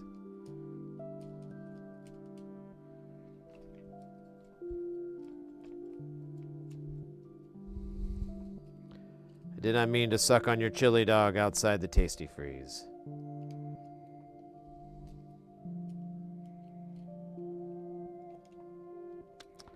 Okay, I'm gonna lift this guy back up. Gonna take this guy out. We're gonna put this guy in. Oops.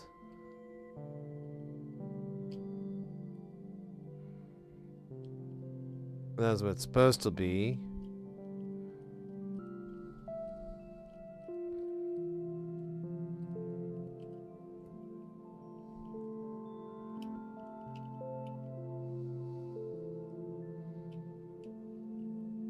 Okay, so now it's right. Let me put the top back on and we'll...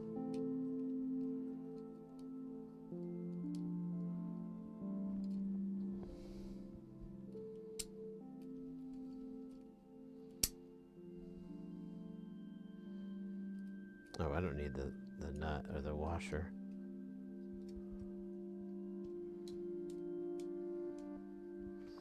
All right, let me put this guy back together so that I can use him later. Yeah, these are... I used to do a lot of D-shaft stuff, and it was a different me. I was young. I found a knob I really liked. I thought it liked me, too. I thought we had something special, the knob and I, but... The company that made it, well, they quit. They quit making it. Now, another company came around and made a version of their own that was supplemental, but it just didn't feel the same. Didn't feel as good. Didn't really complete me. That was the Nortric Eagles Soft Touched.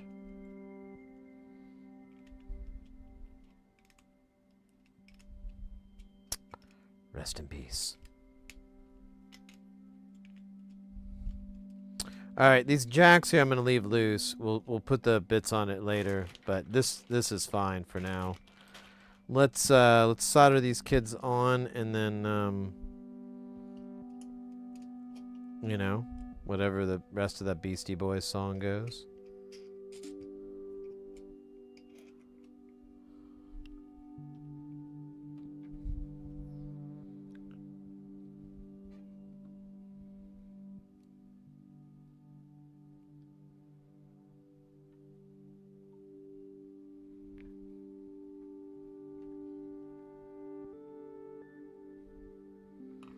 Okay. You know what? I've been doing the lugs lately because I feel like tempting fate a little bit. I don't know why. Also, it just kind of feels good.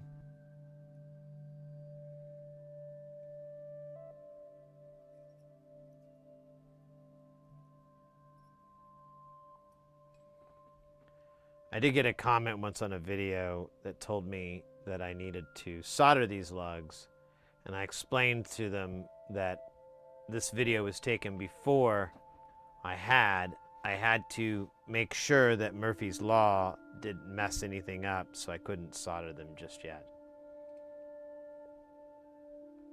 Something like that. I'm kind of badly quadraphasing. I don't know if that's paraphrasing, but oh wait, let me give it snare.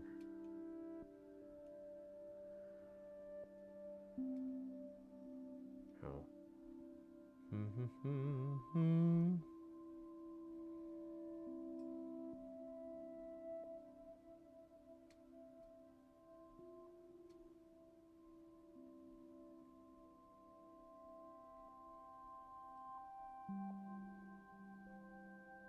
All right.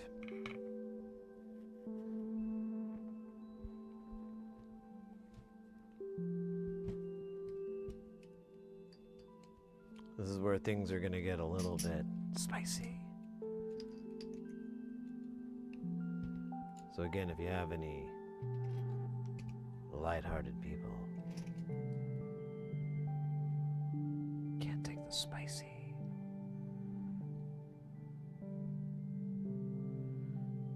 Man, I want some actually spicy, like hot noodles.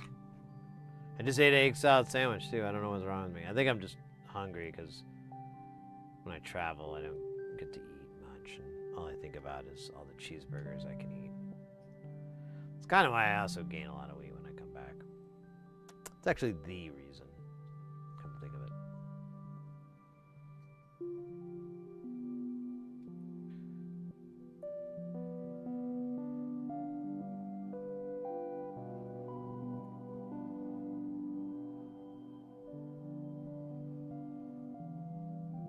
So apathetic. 100K, fine.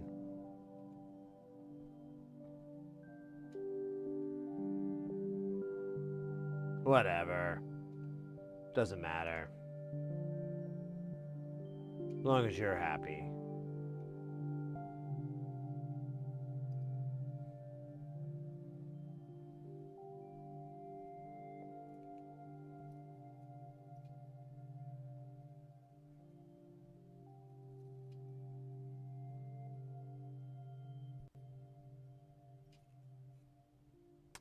And then same thing with these little joints here. There's a barrier in my way.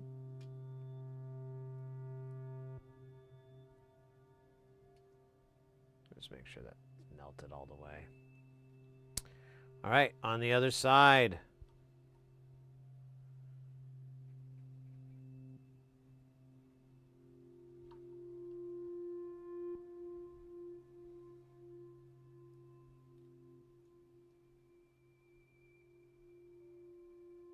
It actually looks pretty straight, so hopefully this would be nice and even. I mean, I could really spend time on it, but it doesn't matter because you're never going to see it.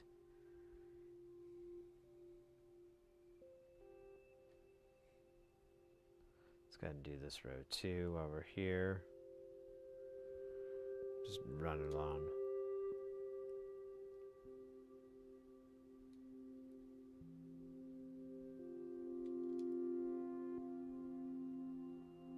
Oops.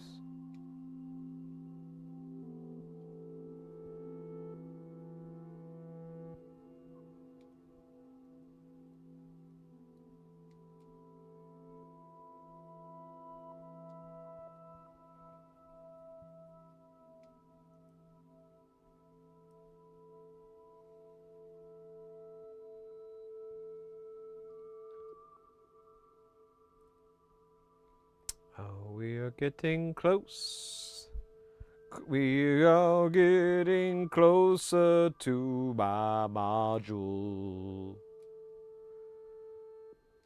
Well, I like to think of it as our module, but you know, for the song's sake, I had to make a few adjustments. Actually, we're about 6 solder joints away. Oh wait, we still got to put the Tempco on.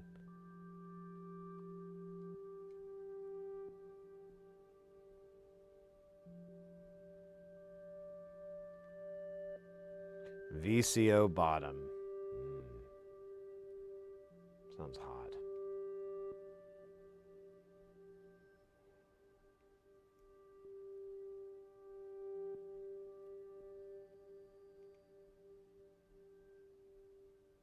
All right. There, in the words of Super Mario, there you go. Okay. Now, we just need to put the Tempco on here. I need to remember where I put those. I believe I still haven't put it away in the right box. Here's these. We're going to use that later. So, let me see if I... kind of mad at myself. I should just put them... Maybe they are. I don't know. It was like a long time ago when I got them. I don't see it. Let me go to this other box. Oops. Gonna snare myself.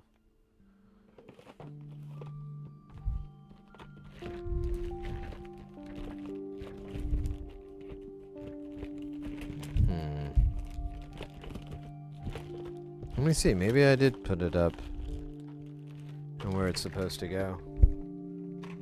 Let me check. Tempcos. Oops.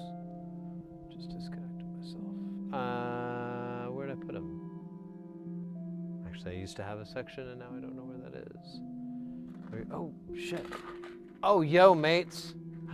Oh, let's go. I just found a drawer filled with NSL 32s. Hey, all those times that we couldn't build something because we didn't have a Vactrol, well, that times can eat shit. Because there's like 20 in there. Oh my goodness. I knew they were hiding somewhere. I just had to remember that they were exactly where I would store them to keep them safe from harm. Why are Tempcos magical? So, I'm not the guy for the science-y part of it. But what they are is they're sensitive to the temperature around them. That will affect the resistance and so forth. You'll see things like parts per million and so forth whenever you're ordering resistors. And that's kind of one of the factors, is it has like an extreme value for that. And so you'll couple it with another thing. In this instance, a lot of the times it's a transistor, because the heat needs to be uniform between the two. Once they're both stabilized with the same heat, even if they change, they're both going to change, and the relationship is going to stay consistent.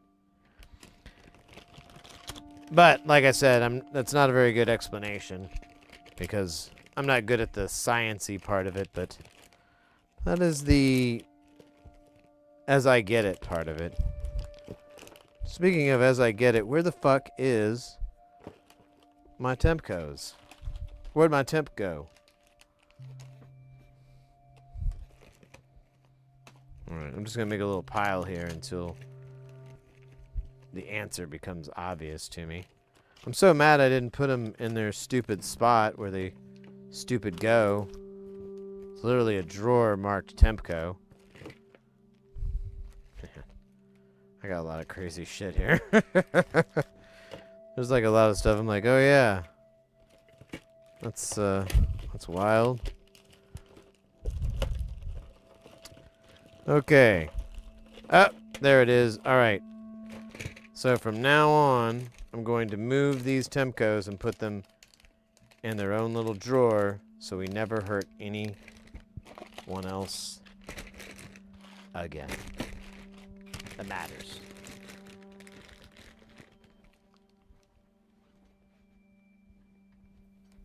What are they even? They're just resistors. Like I said, I may have already answered your question, but they're resistors that are sensitive to temperatures.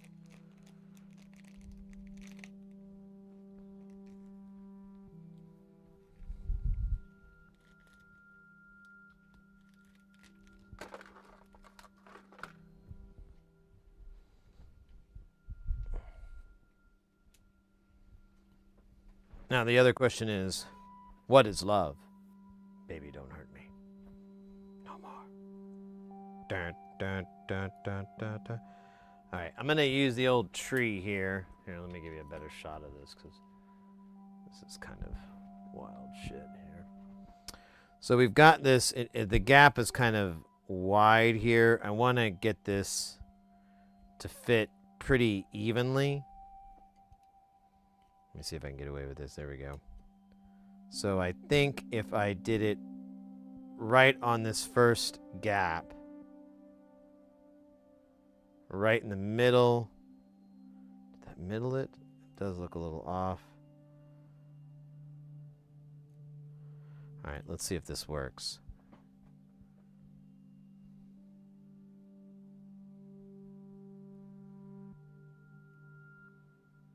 Oh, oh, oh.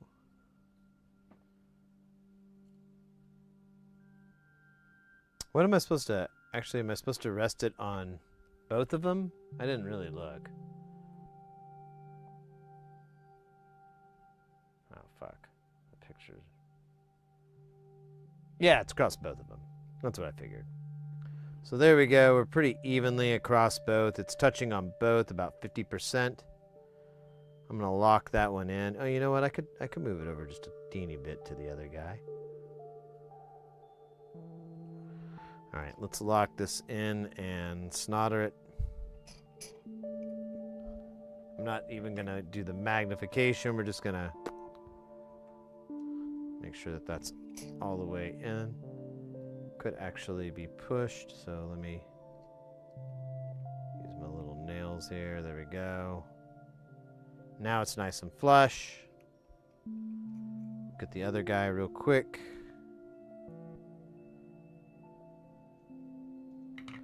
Double bubble check it. Actually, let's put it under the scope real quick.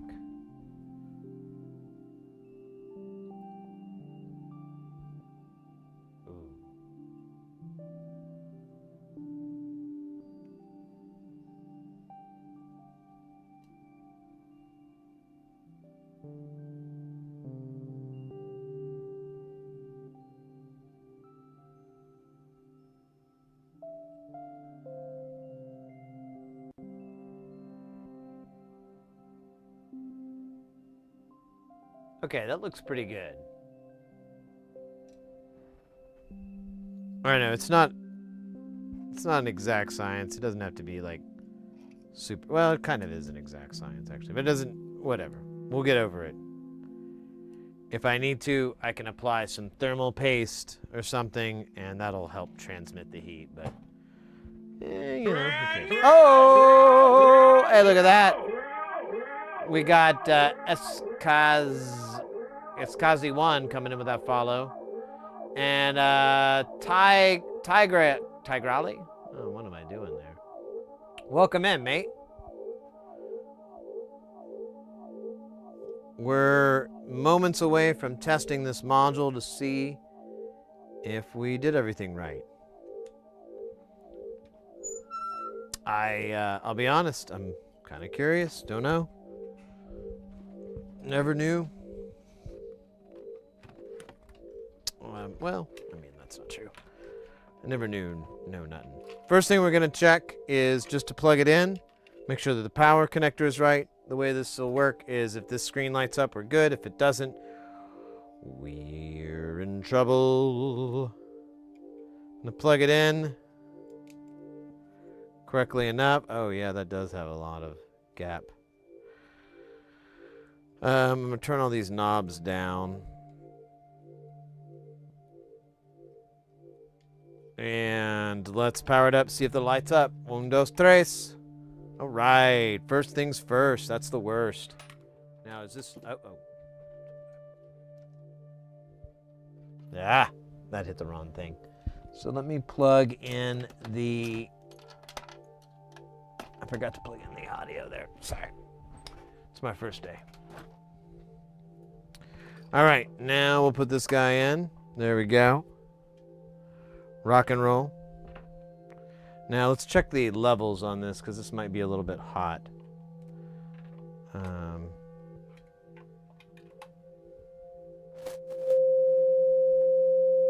Okay, that's not too terrible. Okay, so let's come out of the output here. And let's do VCF first. So we're going to come into VCF, I guess. Let me make sure of that, because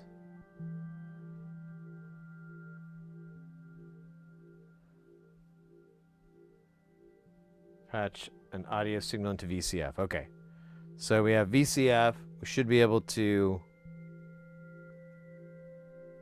Here, I'm going to stop the music here so we're not confused.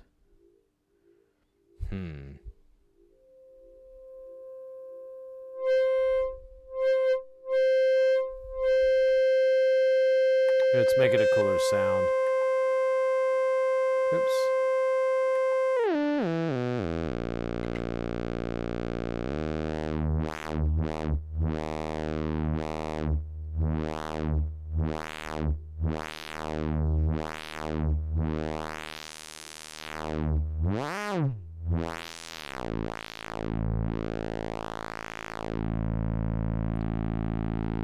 So that was response.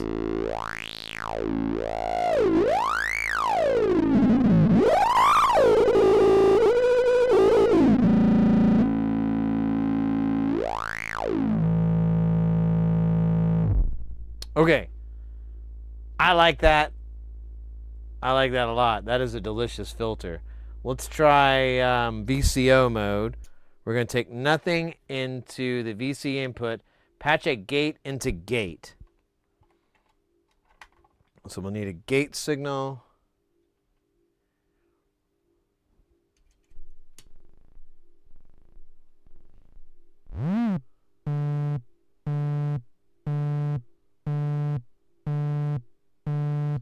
Okay, so then we could do CV.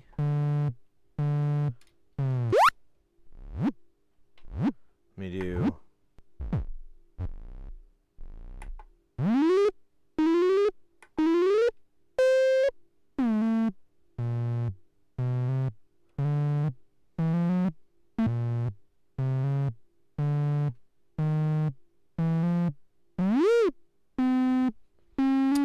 Okay, use a band low and or out to get signal. Band and low are basically sign out. Sign out has some wave shaping, so that's a little bit more timbre to it. Use the attenuator, decay, and response pots to shape the sound.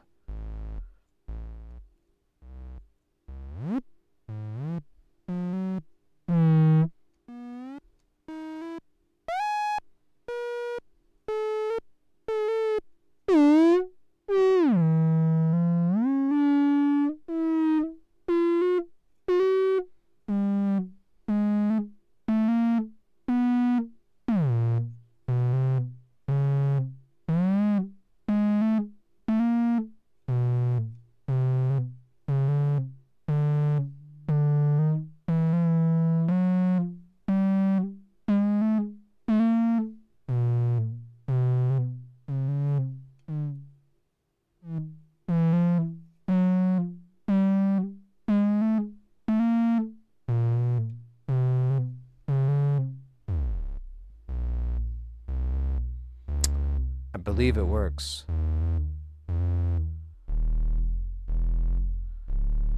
Check it on the response though. I'm not 100% sold.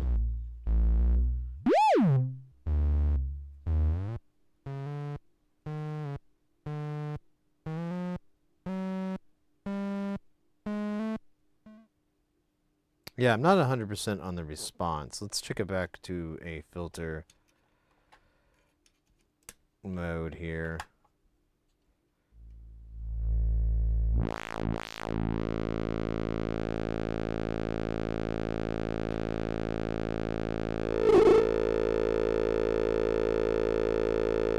Yeah. I'm not 100% response is working.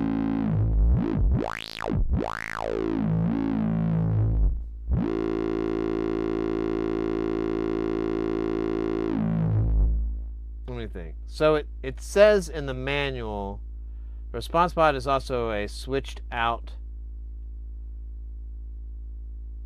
Wait, what? The envelope. So in VCF, the envelope gate inputs are now switched out of the circuit, so do not patch anything into them. The response pot. Okay, so maybe I need to take gate out.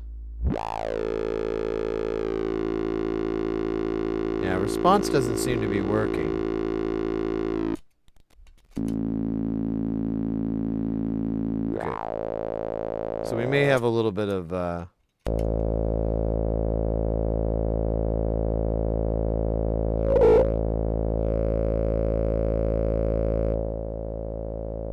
let's check that out. Because if we go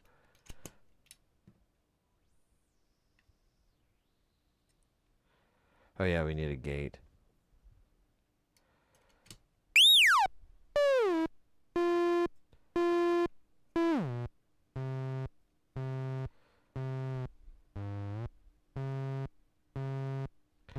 Out of curiosity, what does the CV work for?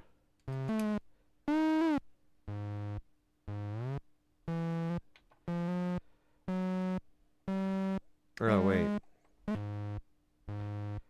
Let's do. Okay, so never mind. That is what that is. No!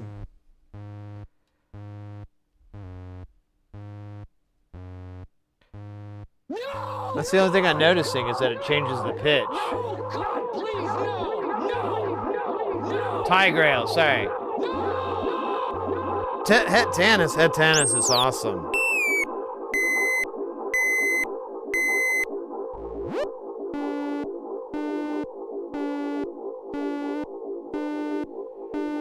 Let's check response. Something's weird. Oh, it's the Meg, oh shit. I wonder why it's wonky. Let's look what it is in the schematic here. Well, welcome in, mate. We're kind of done. We've got a little bit of troubleshooting to do, but we've been soldering up this module, and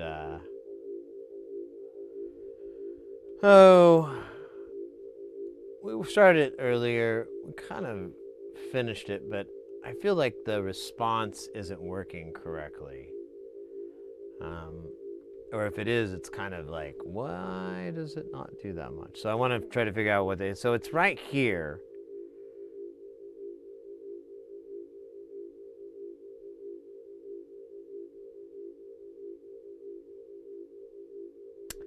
There's not a lot here, is there?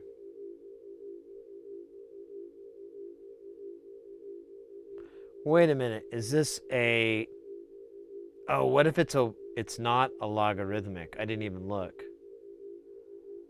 Where is it? Where is it, motherfucker? Oh, you know, too, the trim pots might be it. Oh, it says A or B. Doesn't really matter.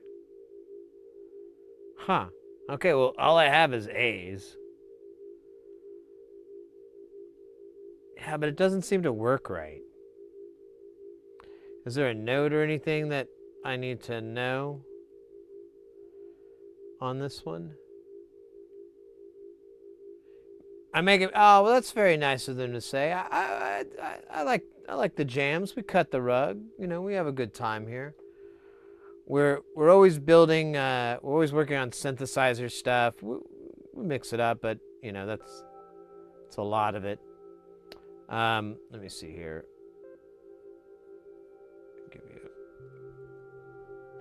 So we have our system that we've been working on lately called Space Station. Let me cut the camera so it's a lights behind. There we go. And that's what we're working on filling up lately. It's a system called Eurorack, and but this is a little bit more unique because we're just doing it all from one designer. The system behind me, you can kind of see here.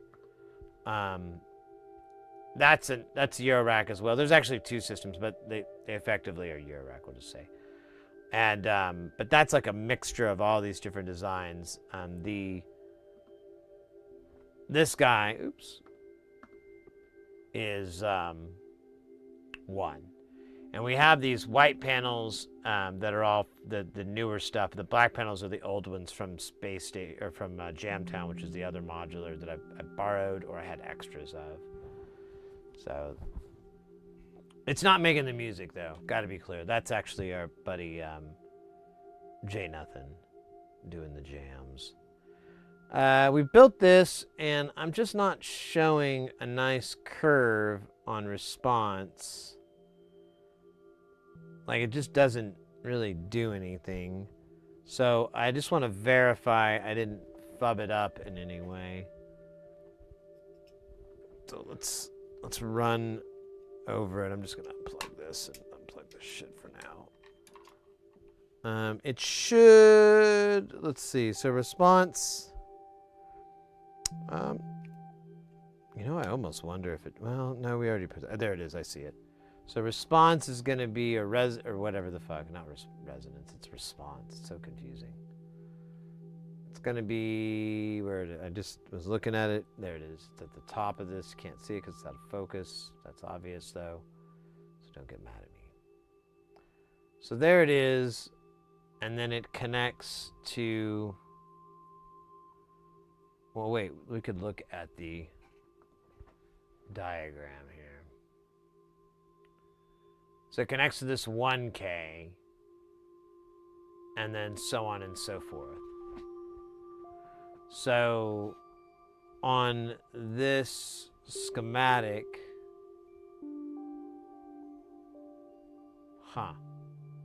actually I have no idea, because it's two parts, so what's the other side of it?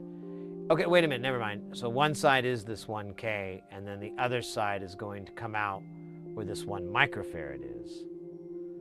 Which, I flipped this board around, so give me a second, I gotta reorient myself. So there we go, our 1K is right here, and then we'll have the other side of this resonator, or whatever, not response.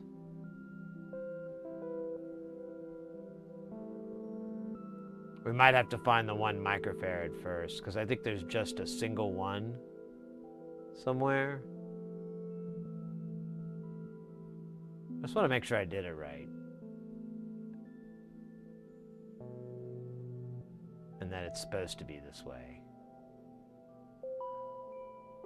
Oh my gosh. You ever scratch like the top of your toe and it just feels like the most incredible thing in the world? Yeah, me neither.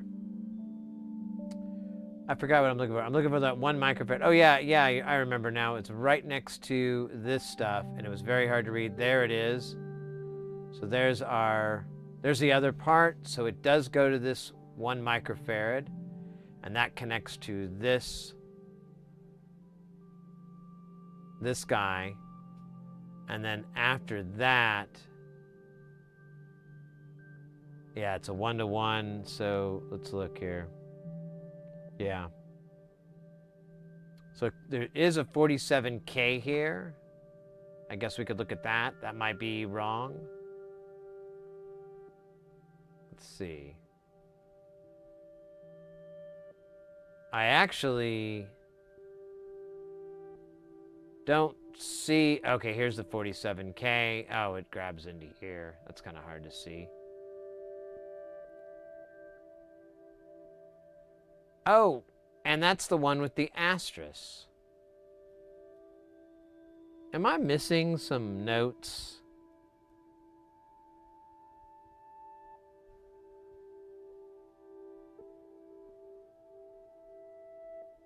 No.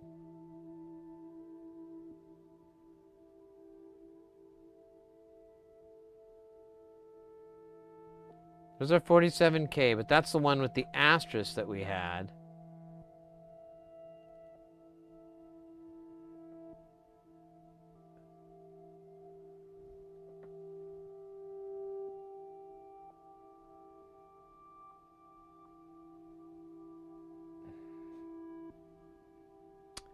Damn it.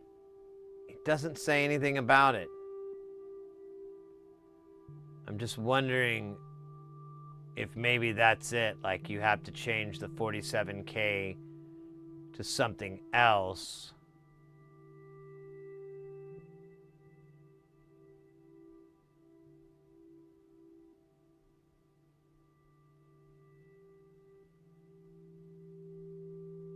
Wait a minute. If you don't have a 22R in stock, oh, super.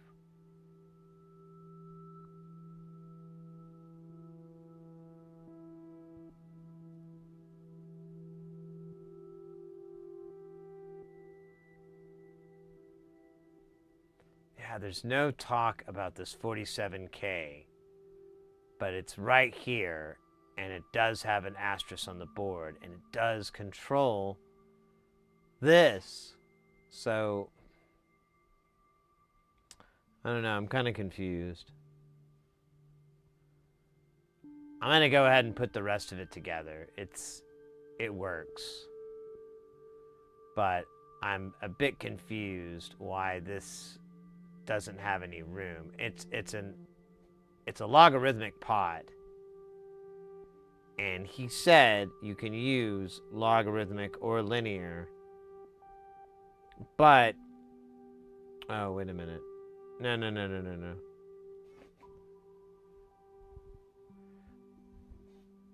But he doesn't mention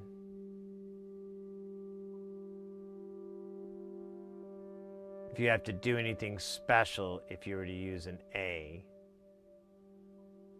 So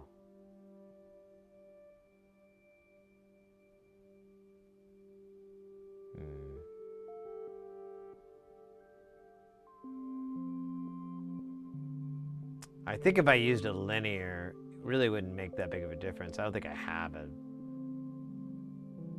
1 meg linear.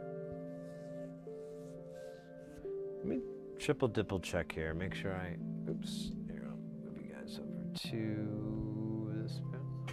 Let me double check here. Yeah, it says A1 meg.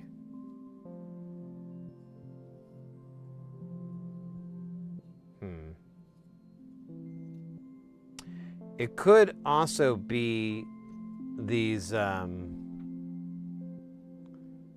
I have the one volt divider, then I have these 200K inputs, which I forgot what he said those are for. For tuning.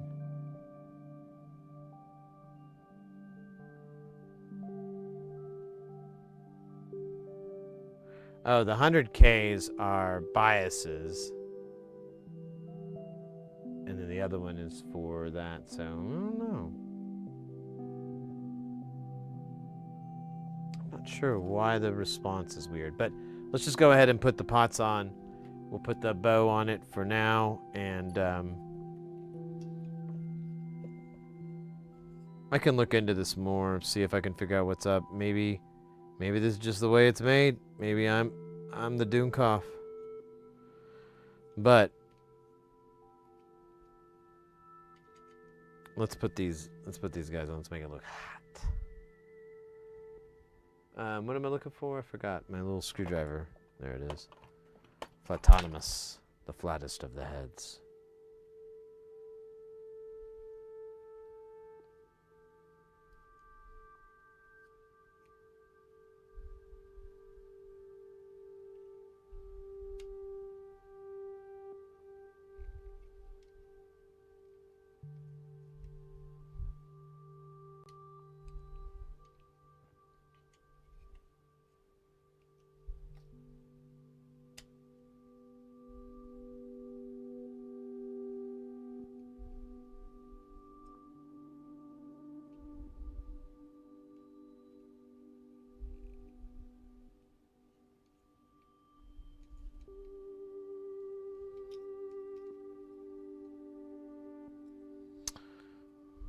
Log that rhythm already.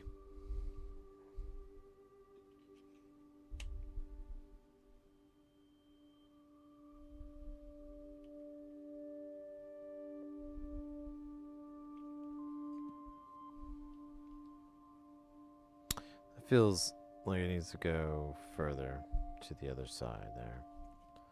So let's move this a little bit more. Same thing with this one. And I'm just going to go ahead and do this one too.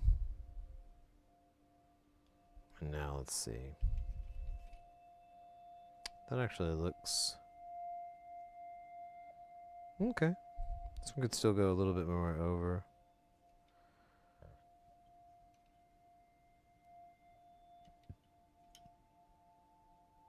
Yeah, that's fine.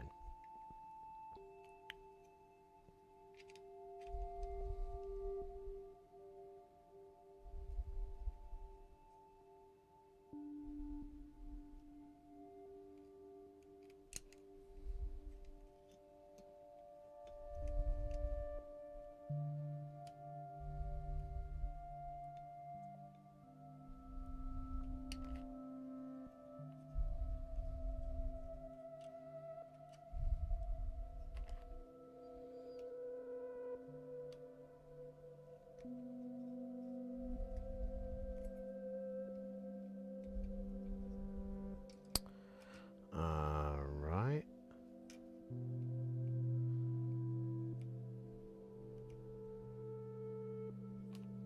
Boom. Oh, wait, hold up.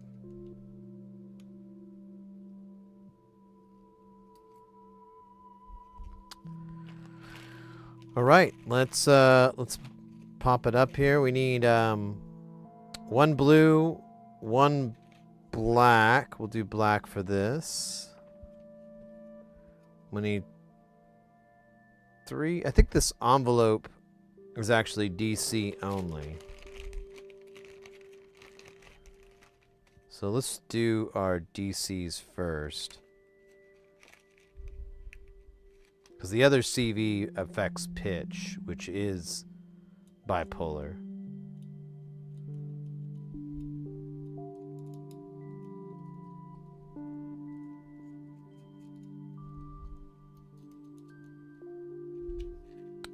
So we're going to have 2 of these black ones. Very key. Oh shit. Come on, dog. Dog, don't do that to me.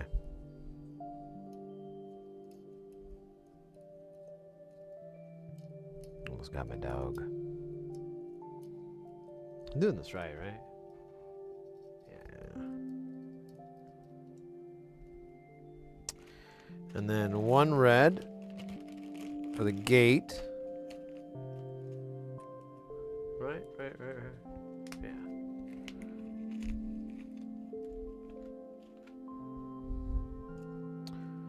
And then 3 of the silvery white ones. Man, I guess I'm gonna need to buy some more of those. Damn.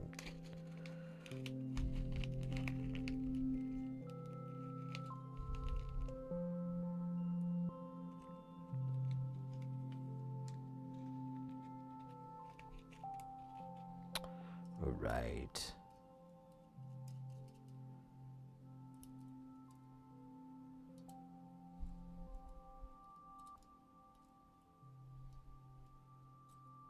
Come on. That's not lining up. There it goes.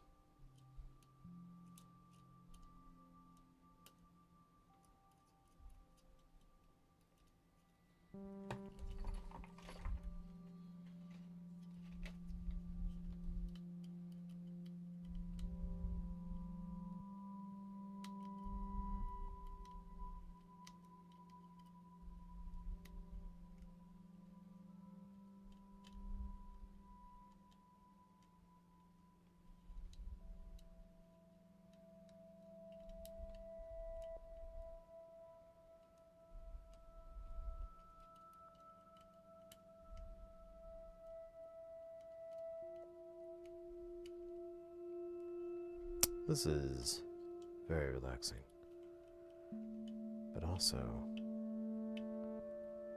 horrific. No, it's actually pretty fun. I like this part.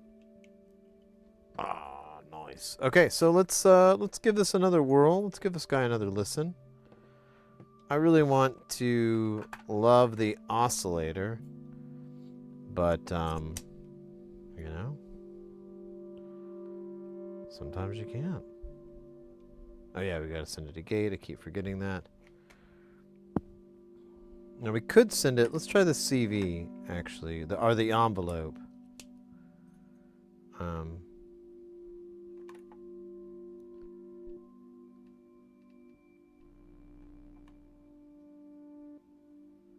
Let's speed it up a little bit.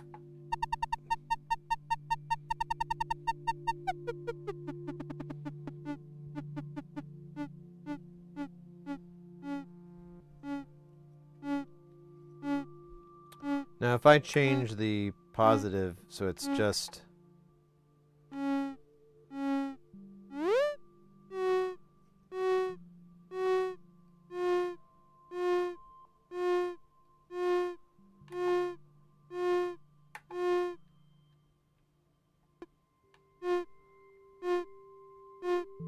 yeah, it's the same.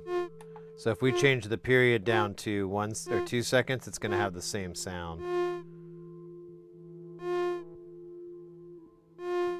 Yeah, so it's the same. Okay. So let's create a gate for this guy.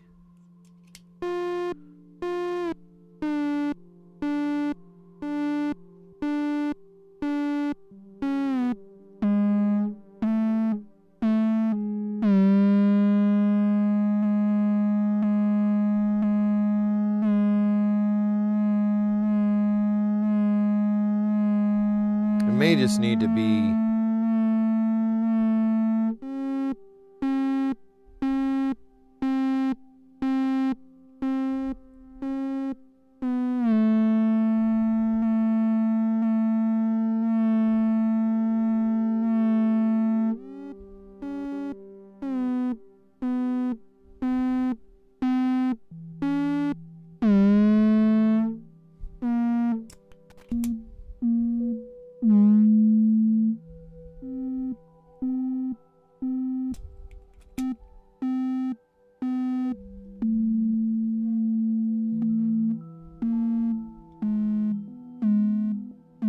kind of works, but again, it's a little bit disappointing. Still don't know what that 47K is about. Now we do need to calibrate this thing, but we also need to let it cook for a bit. Because it's analog and there's like a lot of bits. Don't need the cooking, but that's fine. That's fun. Let's go ahead and add it to Space Station. Won't you join me? Come on. Well, hello. I think we know each other. So, where does it go in? That's the great question that's asked by many people, many men usually, and often in the heat of passion. In this instance, I think it's going to go in right here, where this timba is. Because it'll fit. Damn it. Stop.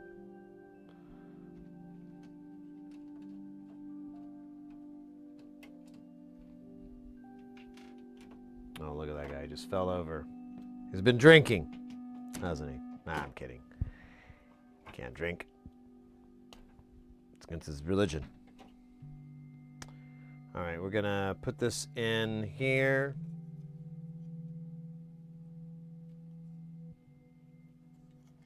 Give it a little bit of that tasty heat and let it cook for at least 24 hours or so. Then we can go in and calibrate it and everything like that. The issue is we could do it now, but we're just gonna have to do it again later because it's gonna slide out. And also, too, it'll be kind of hard because it'll kind of be constantly changing on us. So maybe slowly, maybe quickly, but damn it, it'll be changing. All right, cool. In the words of DJ Kali, and another one. And another one. Nice, mates. I'm super hyped.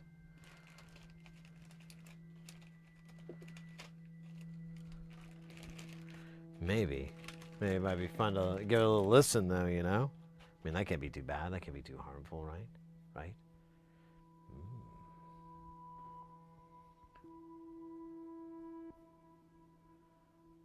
Let's see. Pull back up the page I was looking at. Yeah, well, it might just do that. Actually sounds like a really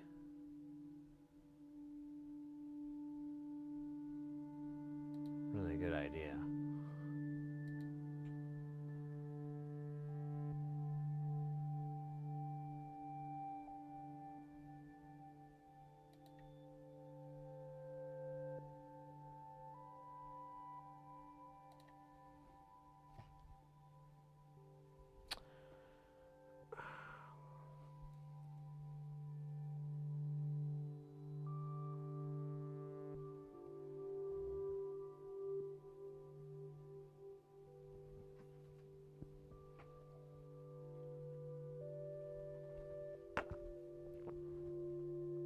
Oh my goodness. All right.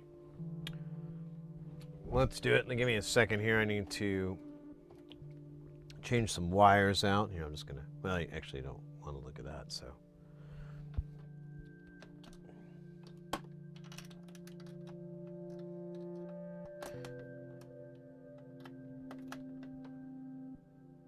Right. And then we're going to go over and turn on Jamtown, because it's part of the mixer. It's a long story. Okay, this should be making some noise. Let me see.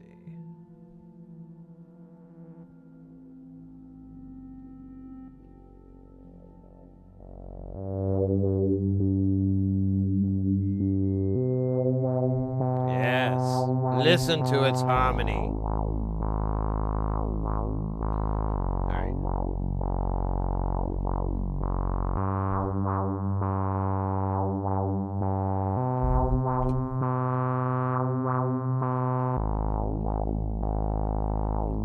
That one, it's great and all, but, you know, it's missing the point of what we just worked on. So we're going to come out of this rude boy, and I don't know, you know, do we want to do the oscillator, or do we want to run a filter through it? We do have the Karishu VCO. Why don't we run it through this new guy, and oh, and yeah, and then it goes into the delay. Oh, this sounds fun.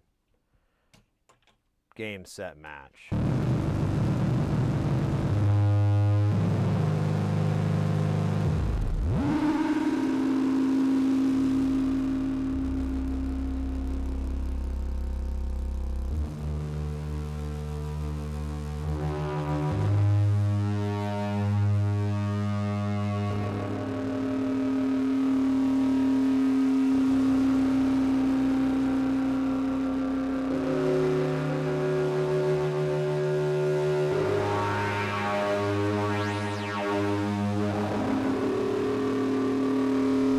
Here, let's send it a sloth.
what's going below.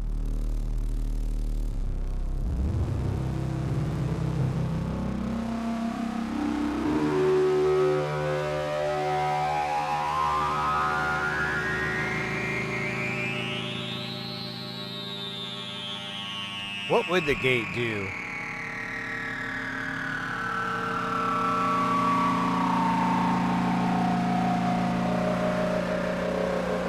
Oh, it doesn't do anything.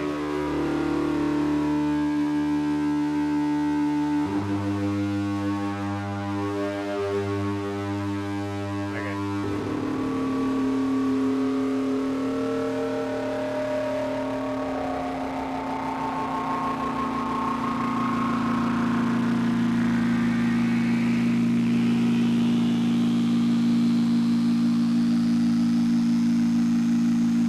Ooh, we should do a pulse width modulation on that rude boy.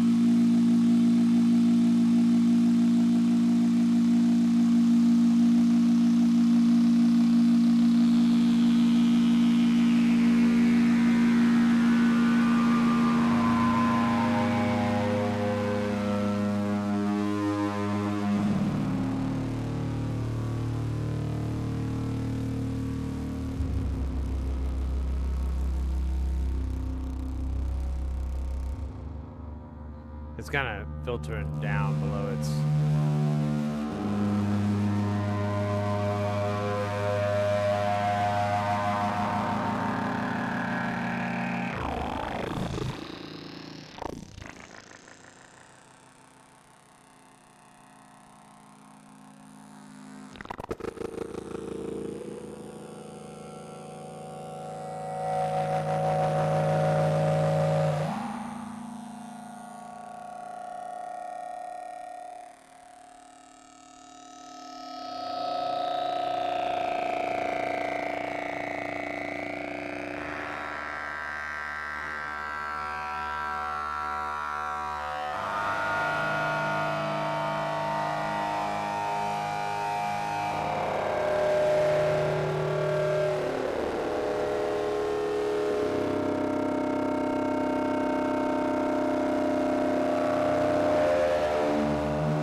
Thank you. I call that song, "Oh No, Is That My Poop or Yours?"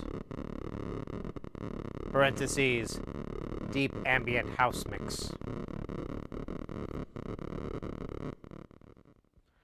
But yeah, that's those are the modules that we've built since our new batch. It's kind of all the new ones. There's some Carplust is an old one, the one on the far left, but the delay, the filter, and that's all new. Oh shit, I almost knocked my drink over like a drink murderer. Nice, mates. Oh my goodness. Let me do a quick check here.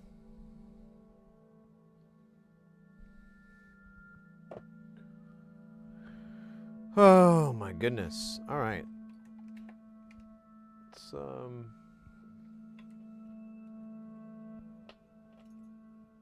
put this away for now. Put this guy back in here. And I don't know. We could what could we do? What what could we do? It's still, the night is still a little young. It's still young. We still got, how late have we been streaming for? 9.5 hours. That's still kind of early. We could still go for a little bit longer, for sure. I don't know what we could work on.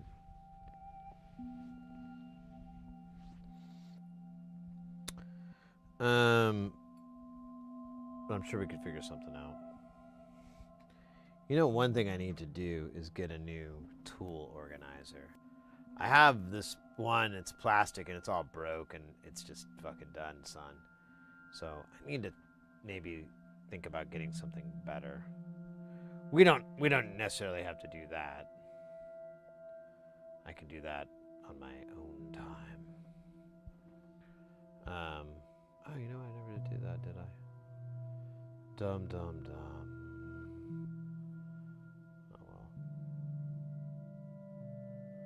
well. Let's see. Let's go here.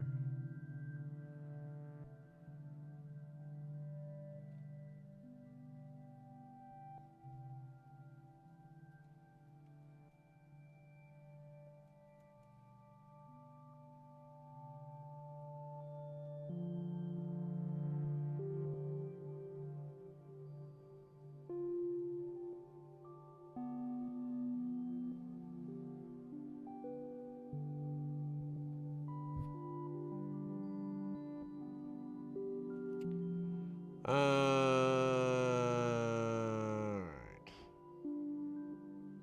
So a couple of different modules we could do, a couple of different projects. So I've been holding off on making my Mauser order because I kind of want to throw a bunch of stuff in there. I don't, the economic uncertainty on these things is not really, I'm not factoring that in. If I have to go, damn it, I should have thought about that, then I will. But I'm trying not to let that mess with my plans.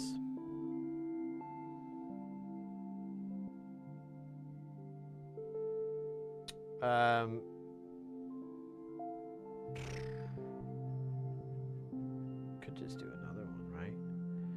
We might be able to do one really quick. A quickie. Who doesn't like a quickie? Oh, really? That many people? Interesting. I thought everybody liked quickies. All right, well, noted. Yeah, these are all the teeny tiny ones that we could do today and do right now. So these are not too big.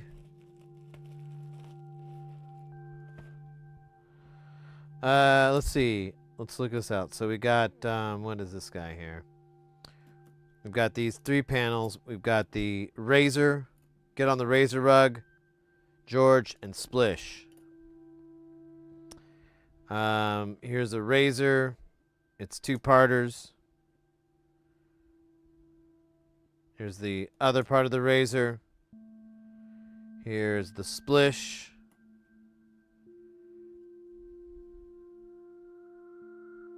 Here's the other part of the Splish.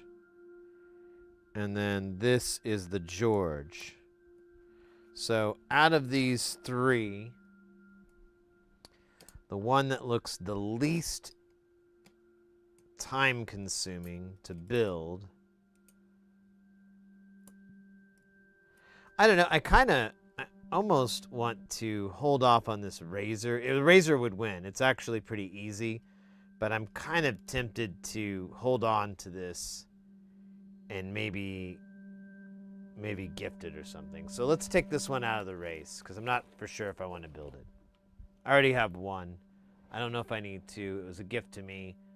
There's a thing called paying it forward, but there's no money involved. Well, there is, in a substantial amount. So we got these 2 boards. They're actually, to be honest, they're pretty busy boards, both of them. To be optimistically fair or whatever the fuck, I don't know if we'd be able to finish either one of these today. However, we could certainly start on it. I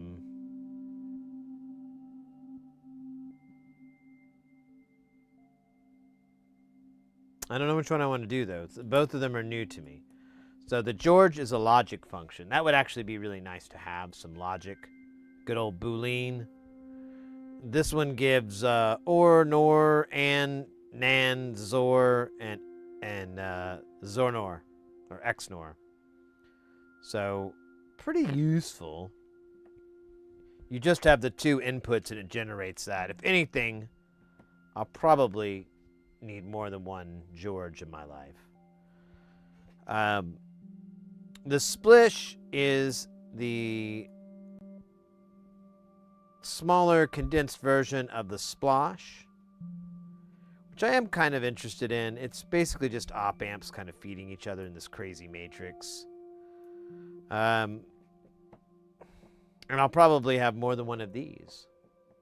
In fact, I kind of wish, of all the things I got extras of, I wish it would have been these pair. But, whatever. It's all fucking doesn't matter. This is a tough one. Splish or the George? I don't know, chat. Do you guys want to weigh in here?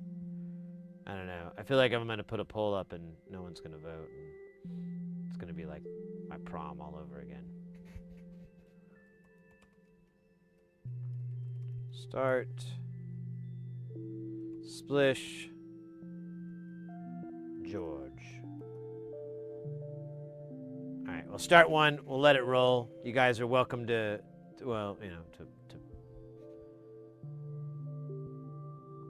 put your beliefs in as far as what we should do and use the magic of magicals. By the way, so the difference is Splish takes CV and kind of mixes it together.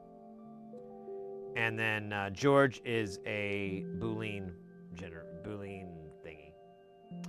Eskazi, or Eskazi one. I like the name Splish. Well, there's the Splosh, which is what it comes from. And the Splosh is a 4in, 16 out. This is a 3in and what is this? 2, 4, 6, 8 out. So it's a little different, but it's good stuff. I just built an NLC Plague of Demons, and it's half works. Oh, cool. What's half not working on it? I built like 3 of those, and I don't think I had any issues with them. If I recall, they all went smoothly. So, and it is kind of a weird module. Although you're a big, if I recall, Ingenuber, I maybe think of somebody else, but if I recall, you are a big FM through zero fan. All right, is that you I'm thinking of, or maybe not? Either way, the Plague of Demons is a little weird.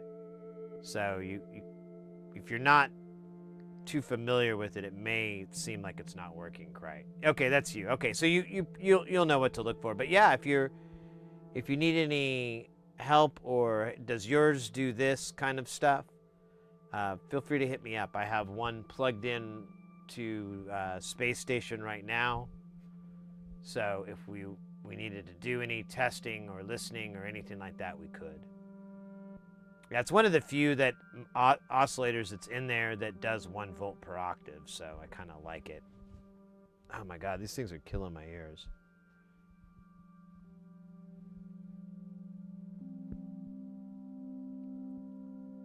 No schematic? What do you mean, no schematic?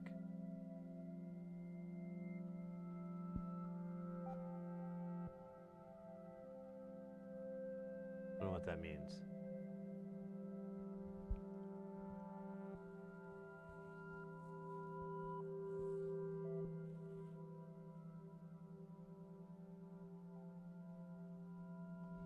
All right, I kind of want a little. Be right back. Yeah, let me know what you're talking about, mate. I'd be happy to try to help. I'm a big fan of it, and it's a weird one, though. Oh my god, you guys. It's 50-50. Oh wait. Splish. Did Splish win? One screen it says 50-50 and the other one says it won. Alright, Splish it is. Oh wait. Yeah, Splish it is. Alright.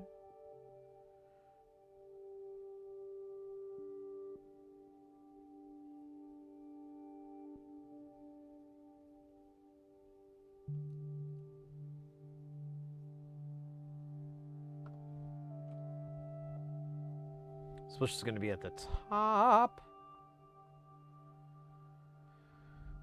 I like the LEDs on this. I'm looking forward to doing that. That's one of my favorite things with the Splosh. I know it's kind of cheesy, but the LED feedback is really nice, especially when you're sending like LFOs and like slow moving things so they dim in and out in this kind of crazy pattern and whatever. It's nice. And it's honestly how I like to use it, because I'll look at those lights to get a sense of like, oh, well, I want this to happen to the signal. So I know which one to plug in. I kind of look at those. Let's have a little jazz cigarette here, and then we'll get to work. Oh, I'm so happy I found all those Vactrals, mate. That's going to be awesome. We can do the Bindubba. We'll work on that Tuesday. Speaking of which, what does our week look like this month? Or this upcoming week. So anyone who's new to the channel, I have a day job where I'm a freelancer. So it's kind of in these waves where I work. And we are in the middle of a wave of sorts. I was out of town for a week, and I got back on Thursday evening and chilled on Friday. And we're back on the stream on Saturday. We will be streaming again on Tuesday, the 18th. And I think we might just do Wednesday, the 19th, because I kind of want to take the 20th off, because I start another gig on the 21st, yada, yada, yada. And then I come back, we have a couple of days off, and then I go back out. So this next couple of weeks is going to be very touch and go. Damn, it's going during the ads, but we'll see.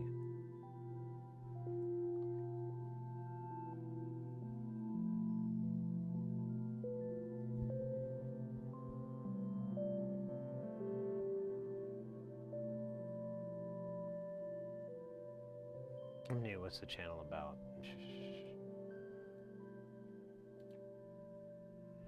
Damn it. That's kind of dumb.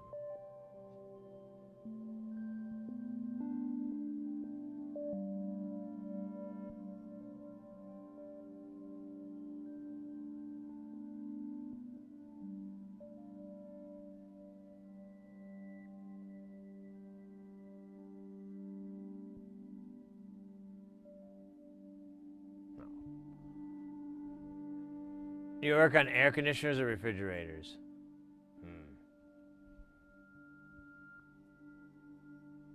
I don't know.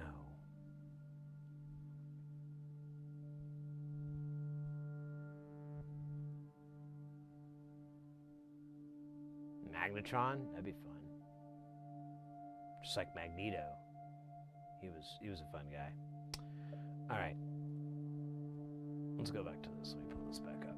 All right, we're gonna go to Splish and look at all these components. It's just a shit ton of 100Ks. Guess what we don't have a lot of? I'll let you figure that one out.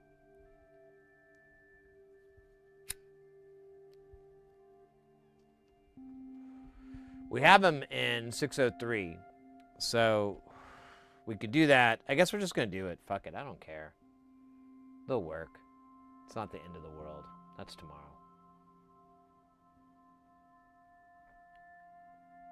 No Zappy. Yeah, I don't know.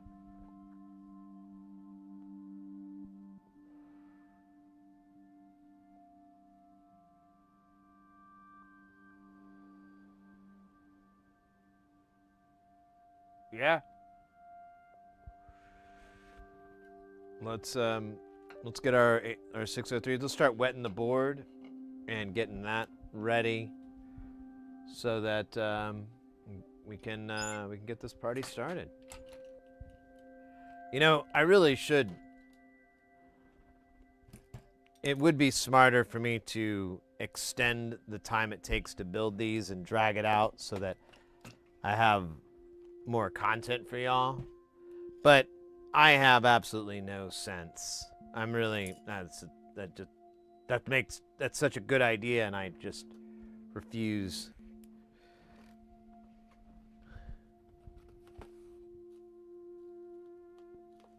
It's kind of weird.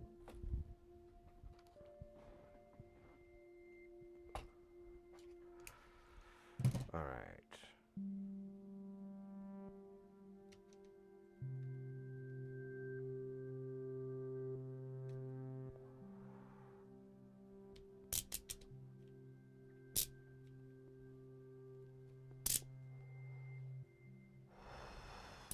Actually.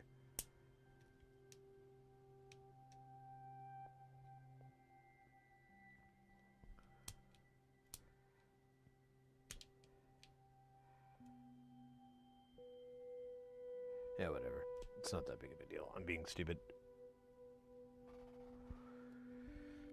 All right, let's hose it down. Gorbachev, hose that board down. Remember when Reagan said that in the Star Wars movie? Return of the Jedi? He had that cameo. Ronald Reagan. And he was like, Gorbachev, tear that wall down. Hose that wall down. Board down. I don't remember what he said. I'll be honest with you. I don't know who Gorbachev is. I don't know who Ronald Reagan is. But I do know who Donald Sutherland is. And if we're being fair, that's all I need to know. Because every time you see Donald Sutherland, I know you can't see him anymore because he passed away. But if you did, you'd be like this. You'd be like,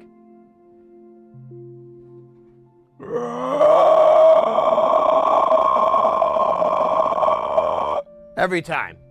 I know he goes home to his lovely family, and they're just like, every time. It's got to be fun to be Donald Sutherland. Which is how my song goes. Everyone, it must be fun to be Donald Sutherland. I don't know, the meter's a little weird, but the beat's there.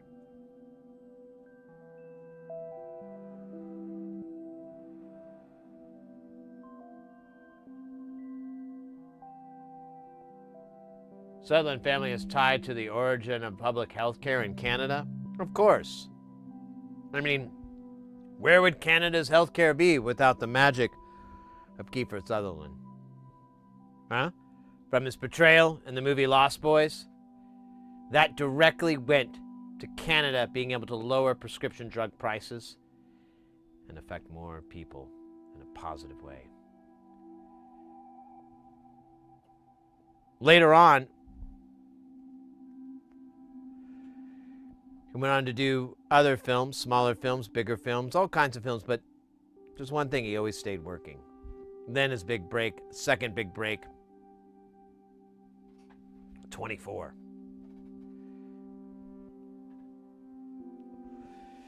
And a lot of people don't know, Kiefer Sutherland is his popularity on the series 24 not only was a smash hit, it also allowed Canada to further lower prescription drugs and allow doctors more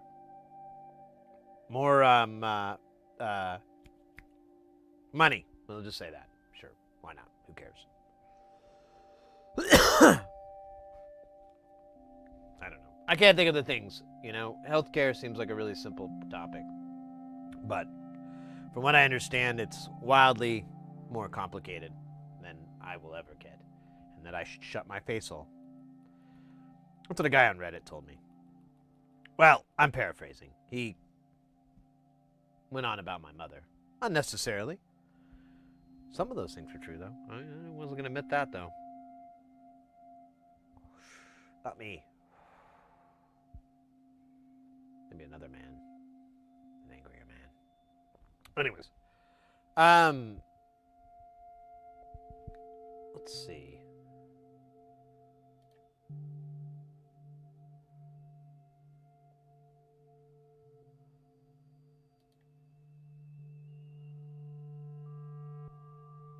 I'm waiting on this shit to dry. You know what we could do? We could suck it off. I always forget about that.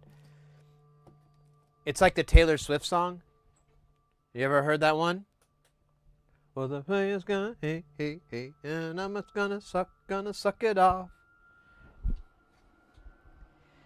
I know what you're thinking. It sounds like it's a really dirty song, but it's actually about putting circuit boards underneath your fume extractor to suck off the fumes and help evaporation. Yeah, she's a lot more talented than you think. Her songs have lots of levels.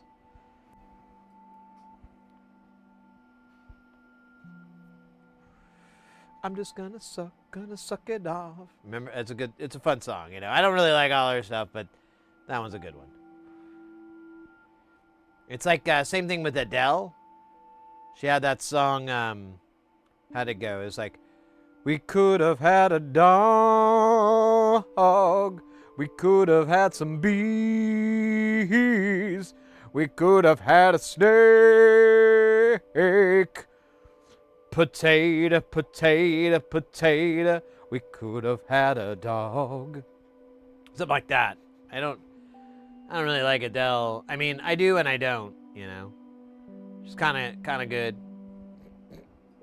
Kind of alright. How many times must I be... Okay. It's still wet. Is the words never spoken.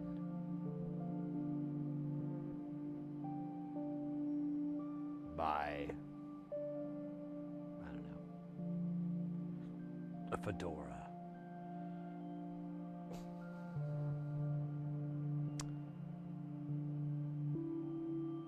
So yeah, we'll stream Tuesday, and then we'll come Wednesday, and then I'll start my gig on Friday.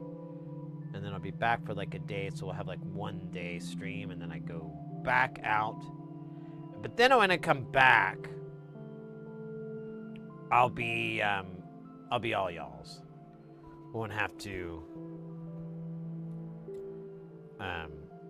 won't have any gigs for at least for a while. I don't have anything booked at the moment. The fumes are from what? So this, we're using this flux here. This is Kester 951. It's a liquid-based flux. You can't really see. I can zoom in, but it's not that interesting.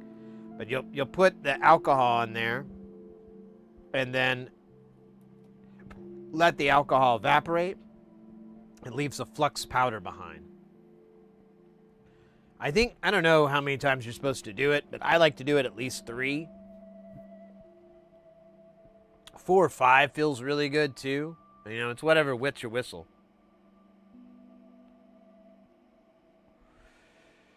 But the board's covered in this fluxy powder, and it's really great to solder in, but the other side of it that's really nice is when you go to clean it, it cleans just right off because it's alcohol, so you just use alcohol to clean it, and alcohol comes off. You could use some water too, I suppose, but I'm not that kind of guy. Yeah, we're helping to speed up the evap process and also just kind of get rid of the stink anyways. It doesn't smell that bad though.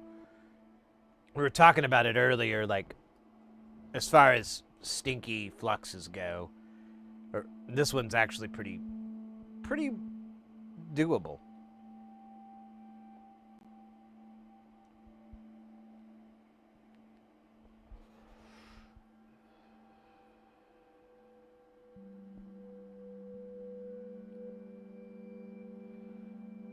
Actually, I just remembered. Let me add to my parts list here. We need fume extractor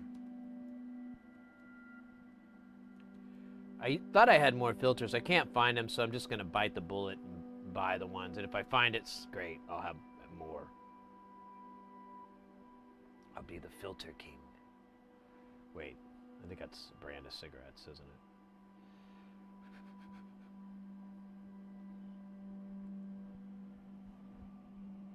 All right, where are we at here? That's dry. Let's do it at least one-ish more time. One-ish more time. That's pretty cringe, isn't it? Sorry.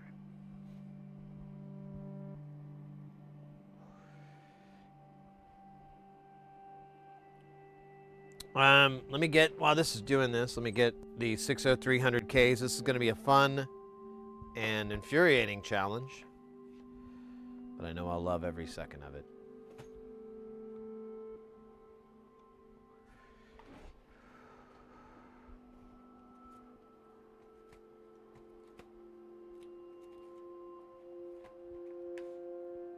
Go, just take this whole strip. We need 23. That's going to be more, I think, than what's in here. So we'll just keep it off to the side and come back to it, but we'll kill this one first.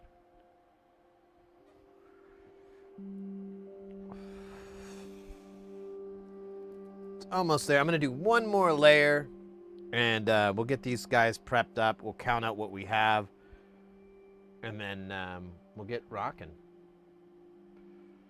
Rocking the night away.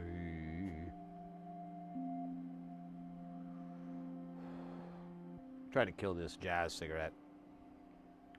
It's weird how, like, the closer you get to the bottom, the more challenged they become.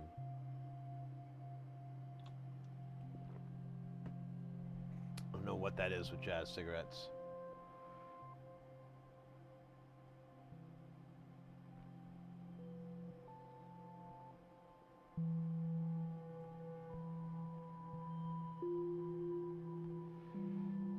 Let me see here. Wow. Waiting for this to dry. Okay, I think it's going to be it. Last layer, this should be layer 5, might be 6. I can't really count so good anymore because of the fumes. And nice.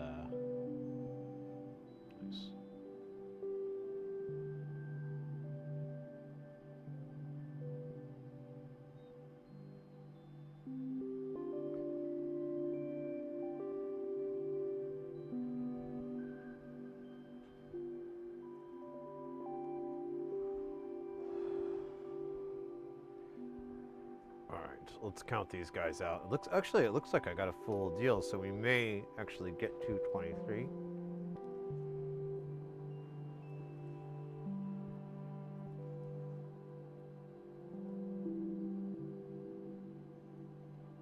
Two, 4,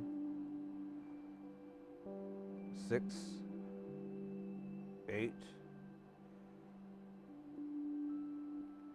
10, 12, 14, whatever comes after that, 16, 18, 19, 20, 21, 22. So we got 22, we're just one shy. We'll wait till we get to that count, and then that'll help us determine if we got it or not. Through process of elimination.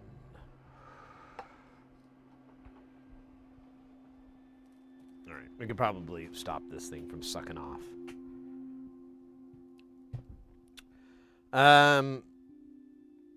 Honestly, it looks like most of the resistors are going north and south on this board. There's a couple of exceptions, but not really.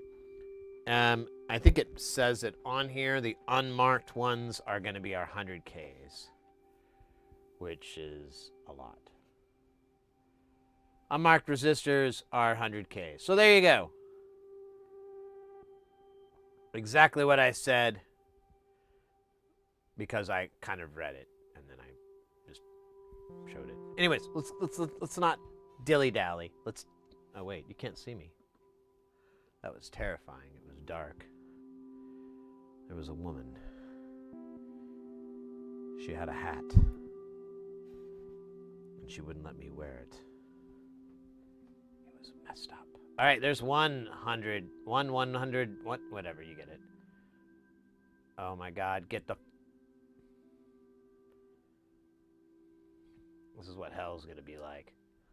Is VCV Rack the closest thing to modeling, simulating these before building them? Yeah, I would say so. I mean, there's some other little things out there, but as far as just like bing bang boom accessibility and go into town, VCV has the largest numbers and the easiest user base to go to. I highly recommend it. If you're a person who's at all interested in if you're all interested in modular synthesis, either you're already a musician or you're not a musician, if it just fascinates you in any way, you're curious, that is the way to go. You're not going to lose, thousands of dollars or anything. You can actually download it for free. The free version is what I have. I'm happy with it. I've never really needed to upgrade it. And it's great. There's tons of tutorials out there. There's lots of things. I have a couple of like little tips and advice that I would recommend for it. Like, for example, one of my big things is just because you can download 3,200 modules doesn't really mean you should. It'd be best to stick with pretty minimal stuff and then kind of hunt around, find these tutorials, depending on your knowledge level. I mean, you may be able to just skip right over it, but as like a general thing, I recommend to people to kind of keep it simple and just go as needed for as long as you can, as much as you can. And then, yeah, I kind of mentioned the other one is look for tutorials and patches and walkthroughs to kind of better understand what's going on. And a lot of it depends on where you're coming from. Like, if you're already a musician, you already know synthesis, or maybe you don't know any, I don't know. There's a lot of different places you can come from, but if you keep it simple, it's not going to be too overwhelming. If you keep things simple and try not to go nuts, and the temptation will be there, you should have a good experience with it.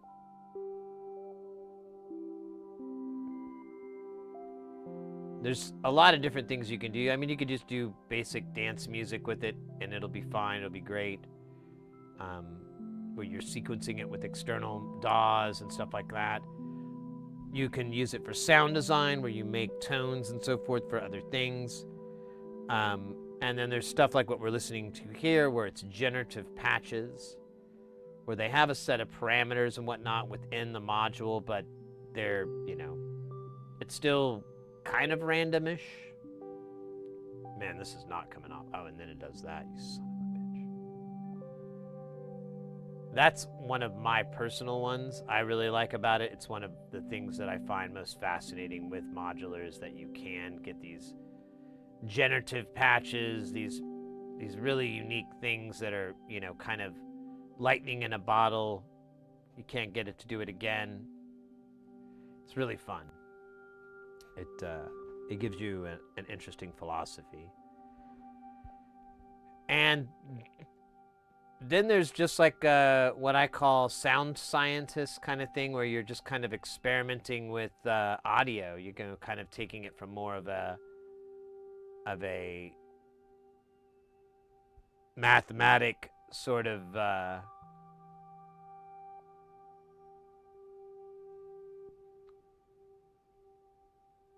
academic, well, maybe not academic. Well, yeah, a little bit, because you're actually going to be applying a lot of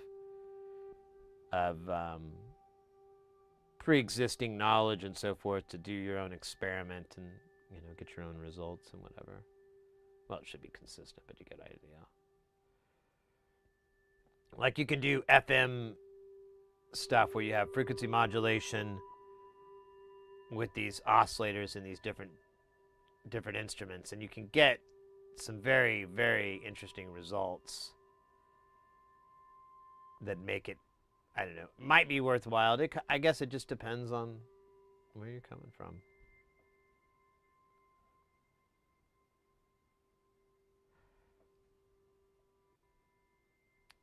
But VCV is powerful enough to just be a standalone, its own music. I mean, like I said, that's what we're listening to. That's what J Nothing uses to make their jams. And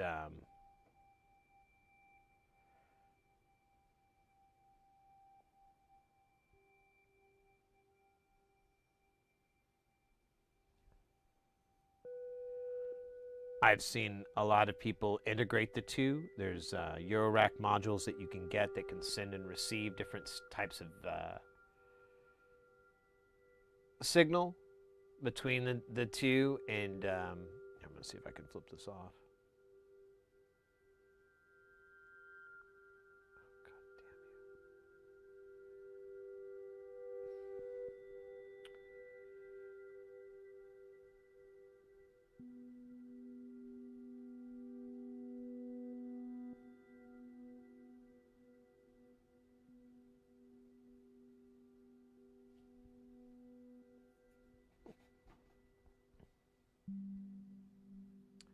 And it's got a pretty wide palette. There's some interesting things you can do. There's a lot. It's a very deep hole. But one thing that is beneficial to stuff like VCV Rack is, what if you try it out and you get what it is, or maybe you don't quite get what it is, but you just know it's not your thing. You're like, I don't really like this. This isn't the way I like to write my jams. I want my guitars already tuned when I start to play on them. I don't want to like mess around with these weird altered tuning. You know, it's kind of like that to an extent. If you're a guitarist, or maybe, you know, you sit down at piano and it's not in 12/10 or something like that. You know, there's these things where you're like, I don't really want to try to work around this massive musical, not necessarily a barrier, but it's something that's gonna manipulate your outcome of the music that you're working on and really affect it. And if that's not your thing, then modular may not be the best way to go. Or maybe the module that modular stuff that you do focuses more on, like we were saying earlier, like sound designing and so forth. That's a thing, and it's a good thing too. I love making tones just alone. Drone tones on my modular.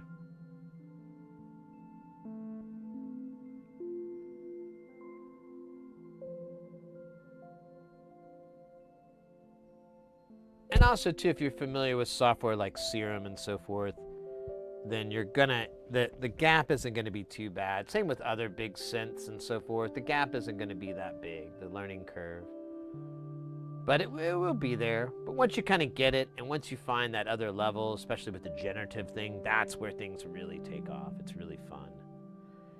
Because a lot of them just look at it, and there's nothing wrong with it, but a lot of people just take it as, oh, I'm going to make a really fat bass sound. And yeah, you can do that. But you can do so much more on top of that. You can have this bass sound that modulates in and out, you know, based on these other parameters. You can have it change notes, change keys, change melodies based off of these other parameters. You can have it just create its own bass line based off of parameters that you set.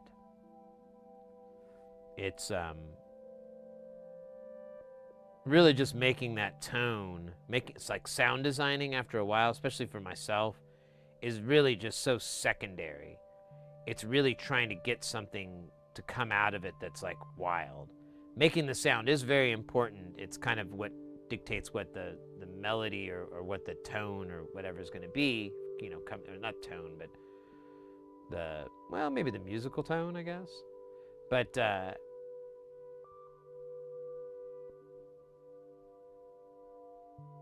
after that, it's really not that important. It's getting those notes. It's that the sound of it, you know,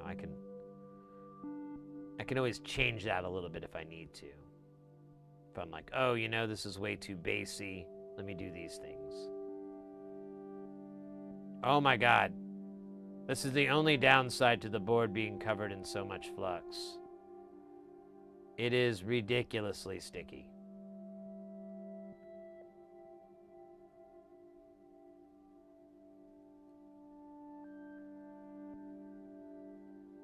And it's causing madness. There we go. God, bloody hell. Did I lose? I don't think I did.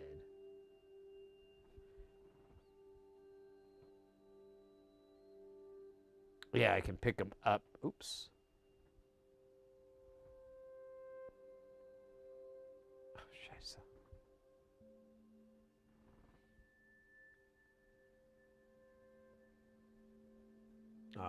Man.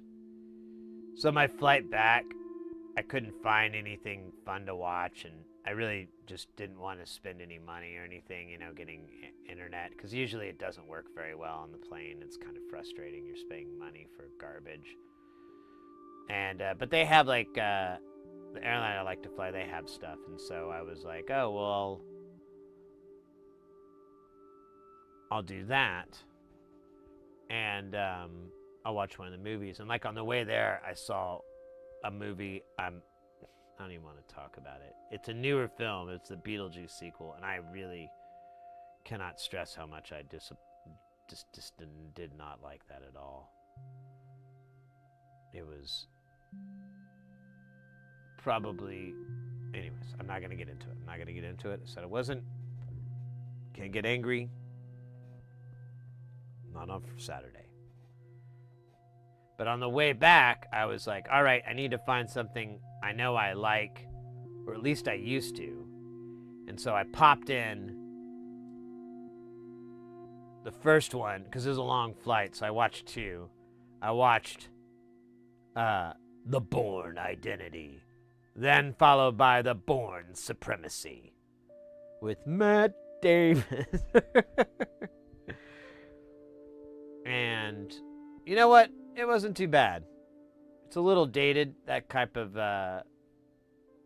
camera work and cinematography and so forth, but still hit fun. Still was good. I hadn't seen it in so long, so I kind of forgot exactly what was going to happen. So, you know, still had some bits. Hey, look at that. We are dead on. We've got one of these guys left, but I need one more,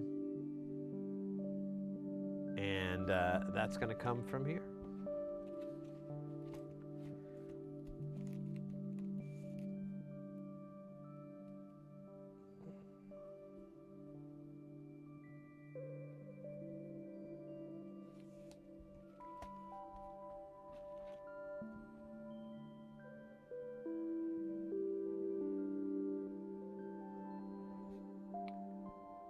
All right.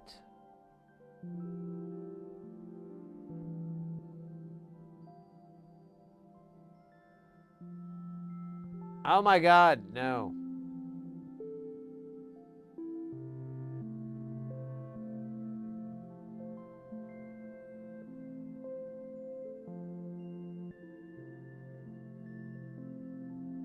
I don't really care. Dude, that does look different, doesn't it? It's like O1D, and that says O1C. Shit. Oh no, these say O1D. What the hell what's wrong with me? That's not right though. This one's, yeah, this is not the right component. All the other ones say D for D's nuts.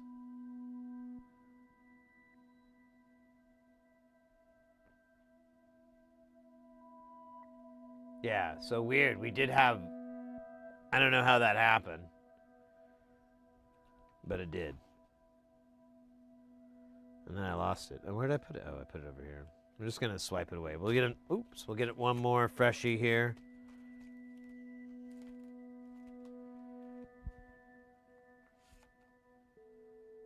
Huh? Wait a minute.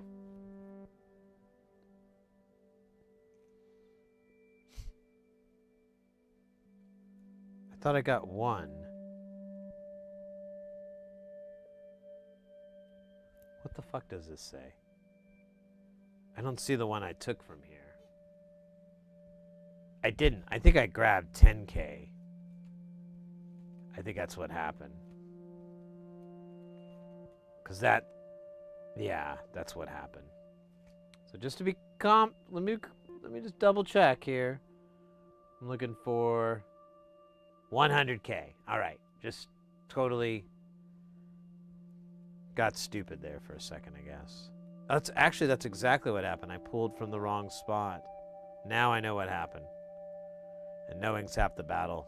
Yo, Joe. One thing I just remembered I need to do is turn the iron back down. It's at 480 degrees Celsius, which is pretty warm. I mean, it's not unusable, but it's just pretty damn warm. Oops, where'd I go? Got lost my spot. There it is.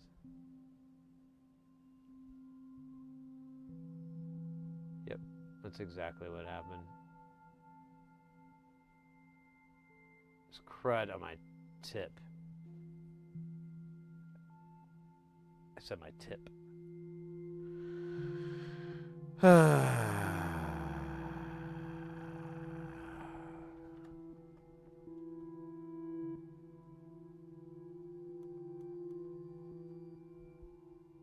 Oh my goodness.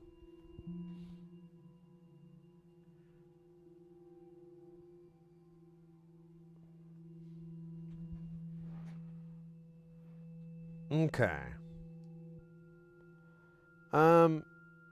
I guess I'm just going to start at the bottom and then we'll just go up. We'll try to do the ones that are going east west. We'll try to do it. I don't know if we'll do it good. Damn it, we'll do it. This is going to be our first ones, the ones we just laid out, so it'll be a mighty test of our solder powers, especially when it's so tiny.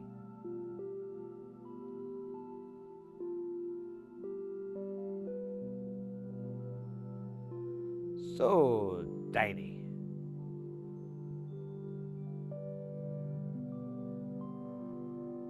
It actually went way better than I was expecting, so.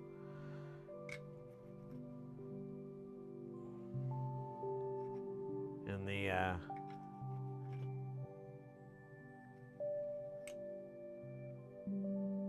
in the words of Dirk Diggler, let's keep it up.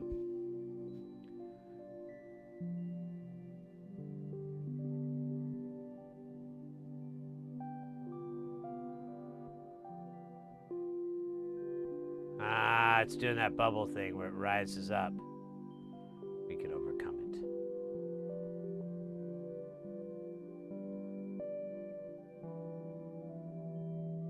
That's kind of cool that you did that, but that's not what I want. Oh my God. No. This is bad. It's everywhere. It's in the carpet. It's in the fibers of the carpet.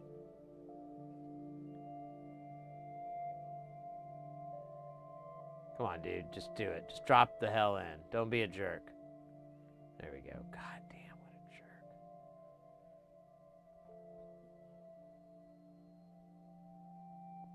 Okay, there you go. Man, everyone's like not chill. And I don't know what their non-chillness is, but it's not cool.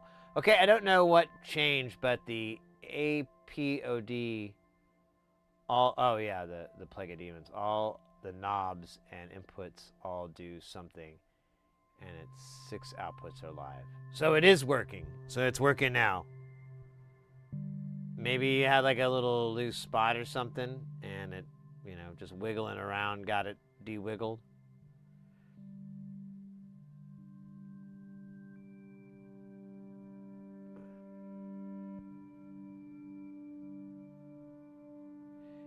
If I'm remembering correctly, it is a sandwich board. You have the two boards you have to connect.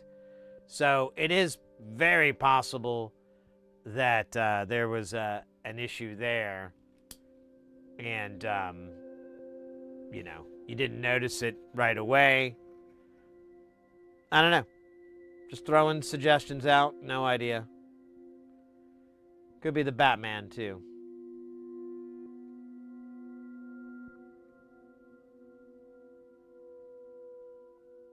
Oh, shit. I should have done this the other way. No, I didn't mean like that. I meant the other. No. Damn it. No. Come on. Just don't stop it. There you go. Thank you. Let's see if I can get this guy working. Oh, no. You're gonna take me down. You're gonna take me to hell, aren't you? You're gonna take me straight to hell. Throw away the key. What is this? You're killing me, Smalls. You're killing me. Look at my little fingernails. Those are the fingernails of a dead man. Okay, there we go.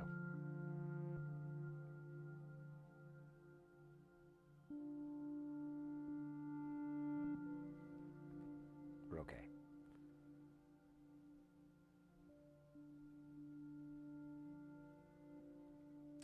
Yeah, so the weird thing with the oscillator that I noticed is that when it's at center, there's nothing. You go left, you get one VCO. You go right, you get the other VCO. And they kind of go opposite of each other. Sid's soldering prowess never ceases to amaze me. Aw. Thanks, mate.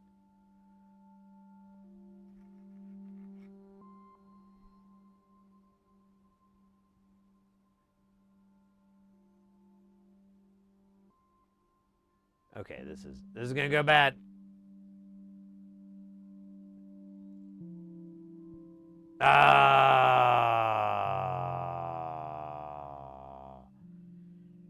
Got in the hole, just like in the song.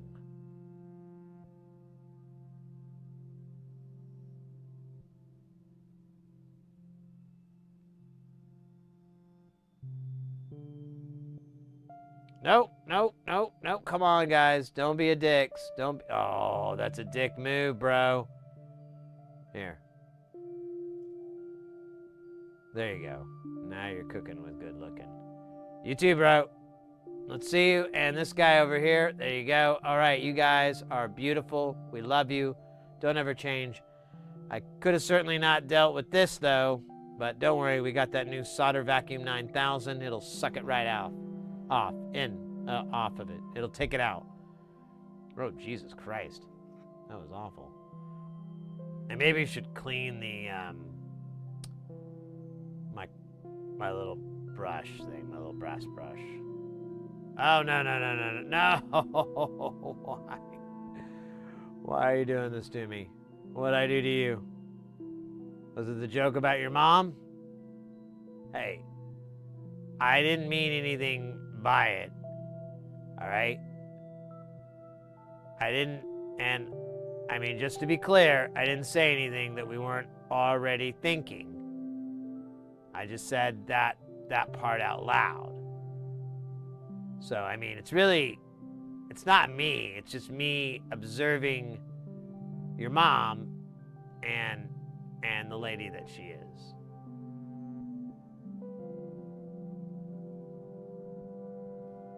Which is a total hoe. Oh! All right, look at this nonsense. This is terrible. This is not ready for the weekend. This is not ready for second chances. You want a piece of my heart? You're gonna have to start from the start.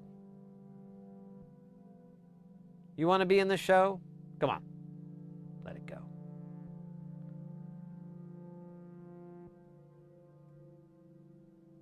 Oh, shit. Do not make me put solder in. Oh, that's a weird. Okay, I'm just going to get solder on these spots. It's okay. It's what? These are all not the right size components. These are all 603. We're supposed to put 805 on here, but I didn't. Why? Why not?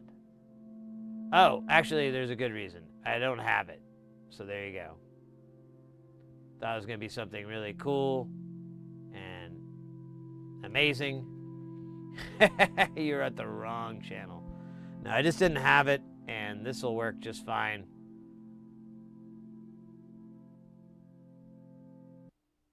Uh-oh. Oh! Oh, the pain and the shame. Oh, no, that's bad. That's worse.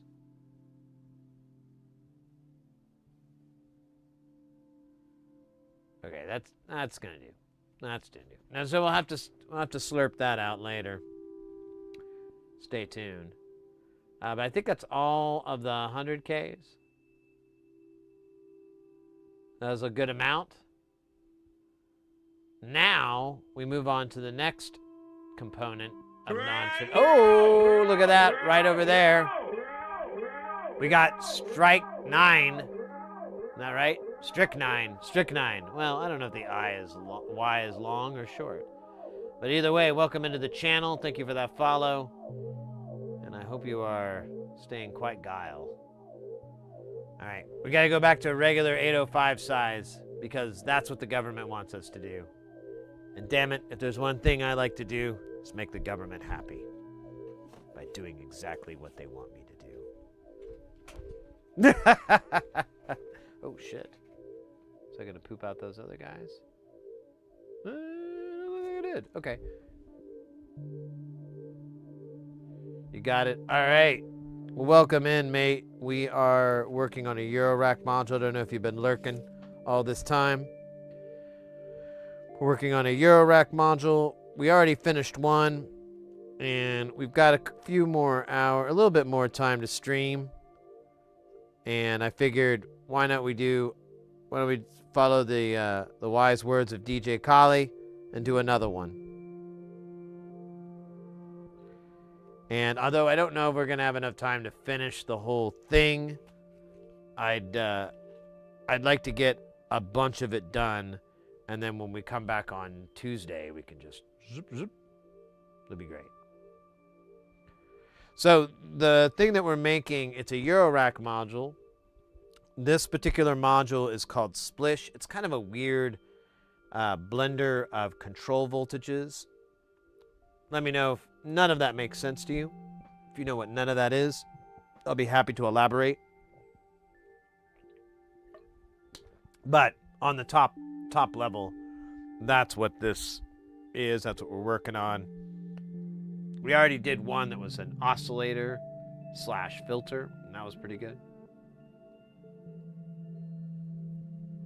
All right, so if you're a modular fan, here, I'll show off this particular module. It's this size here. And it is going into, so we have the machine behind me here. Let's see here. So we got Jamtown behind me. You can kind of see it. It's kind of, it's like three units. There's like a video that kind of shows it too. But the thing that we've been building for the last, I don't know, since July, August, is our new system, Space Station, which is this rude boy over here. And this, it's 6, chunks. It is, it's all nonlinear circuits. It's all modules from this particular designer. And if you're not familiar with nonlinear, they're great. Make some of the most original and unique modules. They're all analog. Everything is analog circuits, so you have that still the fun of and unpredictability of analog. And it's all DIY as well. So that's kind of the good thing of it. But you can, if you're not into soldering, that's not your bag or whatever, or maybe that's a little bit too sophisticated. There are some builds on here that are really, really hard for someone who's maybe not done it a while, including myself. But you can find people that sell them. There are trusted builders out there as well. So you can be able to get them without having to do the DIY, but it's certainly a fun way to get into SMD soldering and things like that. But yeah, this is the guy behind me is all DIY too.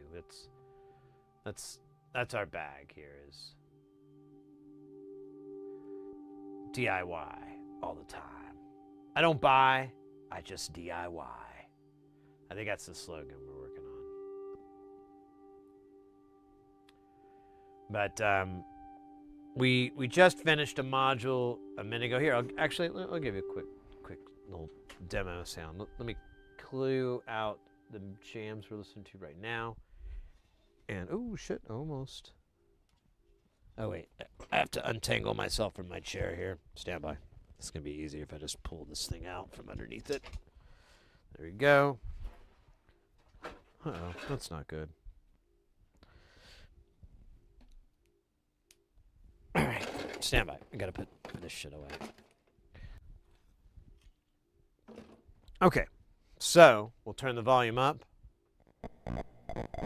Oh yeah, we had it making some naughty sounds. So this is a delay.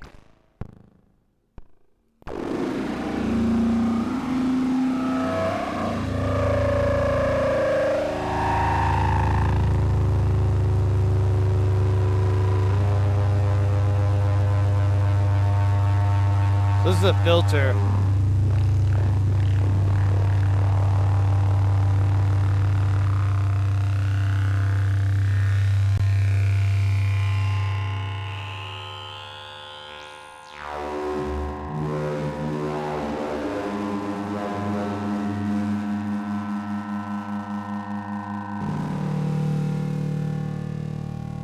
This and this we built recently. We also have this oscillator we're listening to.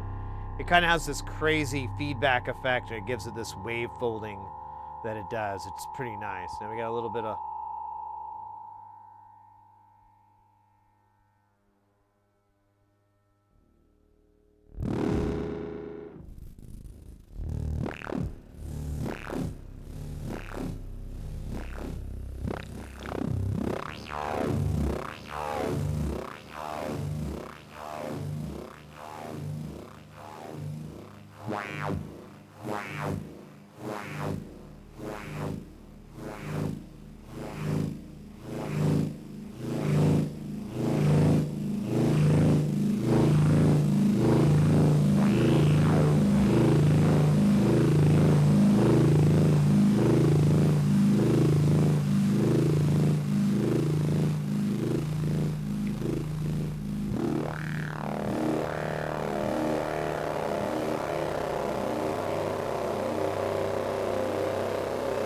So that makes some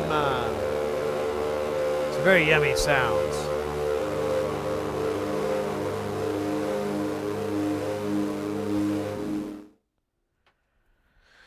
That we have been enjoying. I don't know where I was going with that. Anyways, good times here when it comes to modular times. Call it the jam times.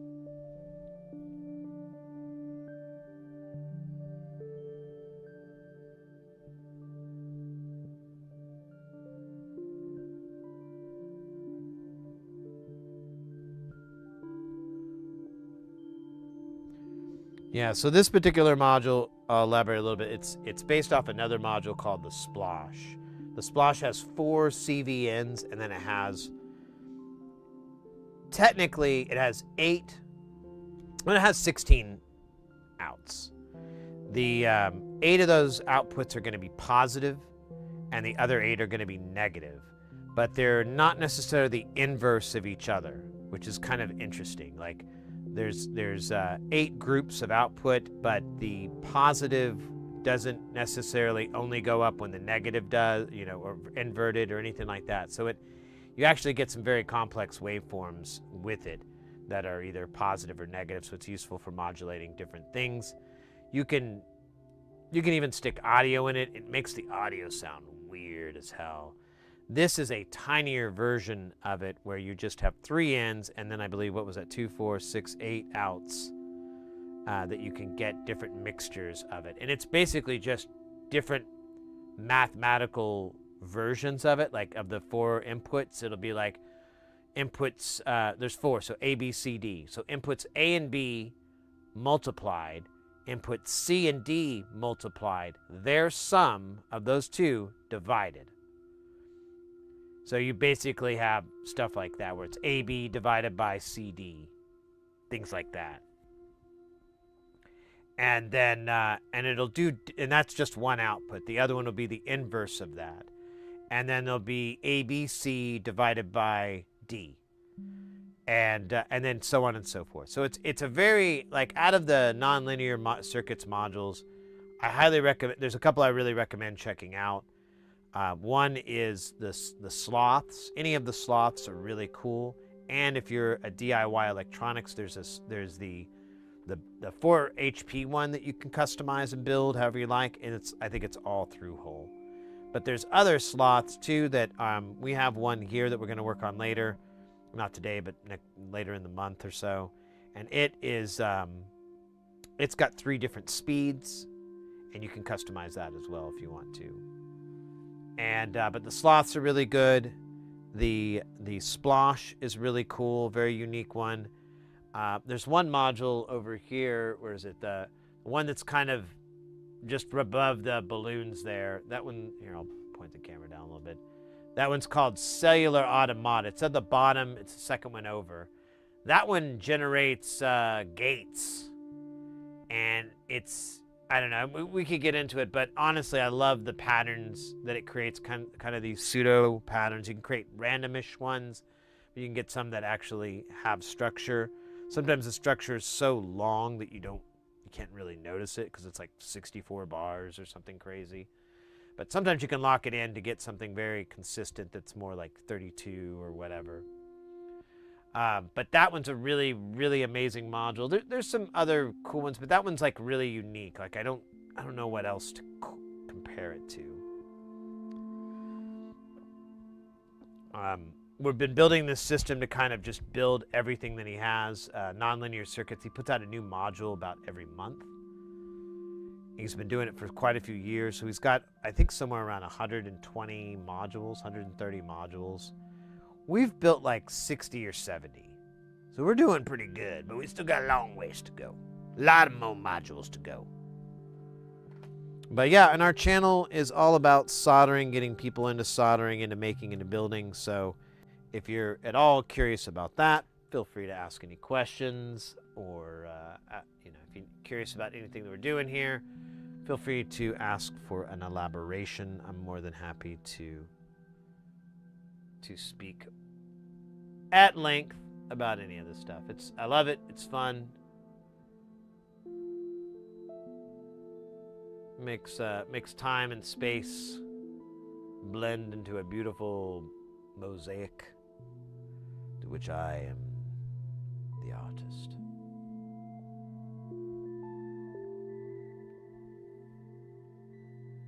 Excited for the show? Yeah. There's quite a few people have come into this channel and been like, "Oh, you make it look so easy. I'm sure I can do it." And to be clear, I'm not an electrical engineer. I don't know how this stuff really works. I understand, but at a very rudimentary level. And definitely not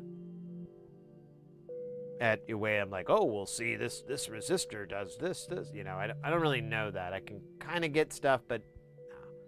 But that's kind of the point, is that you don't need to be an EE to get into this. That's all that work has already been done. All you need to do is put the round pegs in the round holes and the square pegs in the square holes. You just need to be able to follow instructions. It's like a kit car. You don't need to be a mechanical engineer to put those things together. You just need to be able to follow the instructions that were already written out. Now, that's easier than it sounds, that's easier than what it is. Or it sounds easier than what it is, or whatever. I'm making it overly simple, but holistically, at the end of the day, that's all it is you're just following these instructions that have already been worked out for you. And it's super rewarding. Very fun to build these things and then have them work. Explore a lot of things you may not be able to run across just because of the, kind of the limitations of the non-DIY landscape. You keep all the modules you build. Pretty much. I was kind of selling them, and I do have a bit of extras that I might sell off. But I'm not in the business of making them to sell them right now. I may down the road. I was kind of tempted to talk to Andrew about that, but I kind of want to make some more first and then. But maybe I can hit him up and be like, hey, I'm on the internet. I talk about you a lot. Can I be a trusted builder? I can send you my work. Or I can take videos or whatever, But then I don't know. I don't know if I want to make these all the time.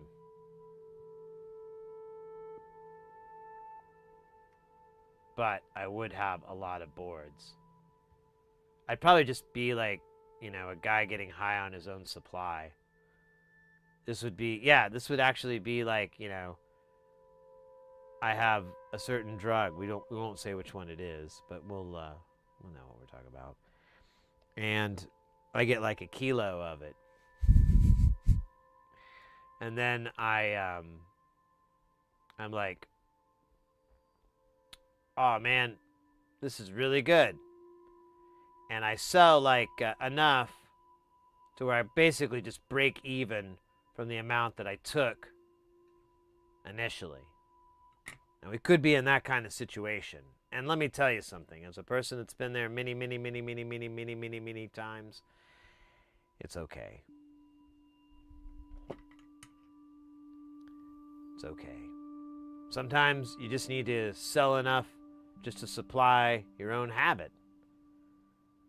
It's called enterprising. I mean, you can't you don't want to do some illegal stuff. That's not cool. That's not the morality code that you signed up for when you signed the lease on life.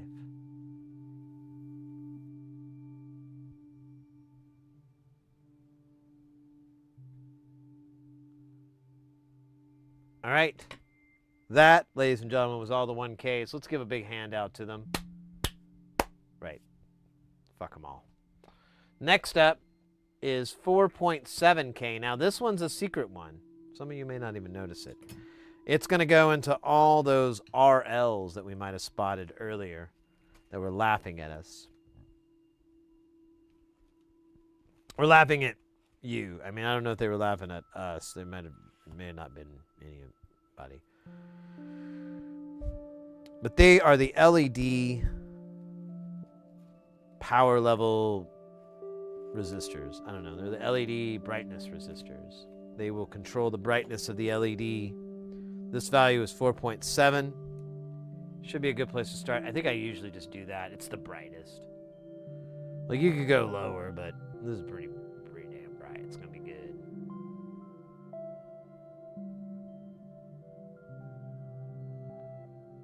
Alright, fuck this. I'm not going to fuck around.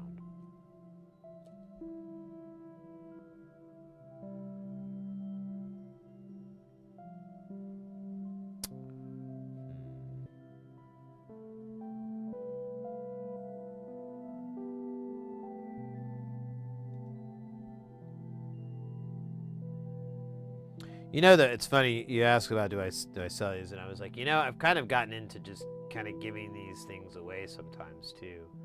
Like, I have a friend that I haven't necessarily gotten into modular, but they needed some stuff to do it, and I was like, well, here, just take these, and they had the power supply already, and I was like, just go to town, and if you need other stuff to just let me know. I have plenty of extras, and I kind of like having that. It's a nice It's a nice, I don't know if it's a problem per se, but it's a nice thing to kind of have, like, oh, I have spare modules in case I need something, or, you know, I don't know, you just don't know. And they didn't really cost me, you know, it's not like I have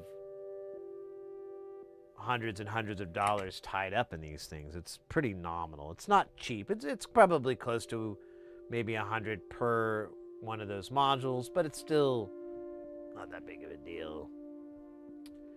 All right, guess what, kids? That was the last of the resistors. We have 2 10 microfarad caps, and that's it. There's no more caps, and then the rest of it is diodes, and then dips, and then we're done. We might honestly be able to finish this today. We'll see. I'm shooting for it. We're praying like hell. We're praying like hell. I am getting really hungry, though. The hunger of 1,000 solder journeys is coming upon me. Oh. I thought for a minute I accidentally booked a ride to the airport or some shit. So 10 microfarads, it's going to be over here. Be towards the end. Just need deuce. Technically, I don't really need it, but it's good to have. Ooh, you know what we should do sometime?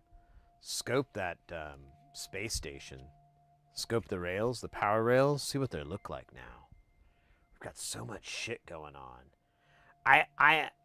I'm not for certain, but I think we're kind of at the edge of what the power can do. I have a amp clamp that does DC, but I think I tried to do this one time and it wouldn't work. So I don't know. I'm not 100% I'm going to be able to get the rail per rail current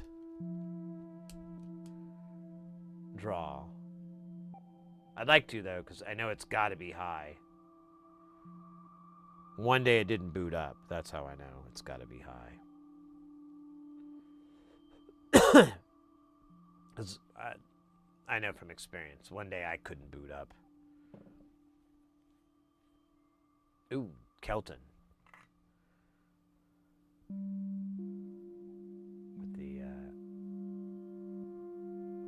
With the swiftness.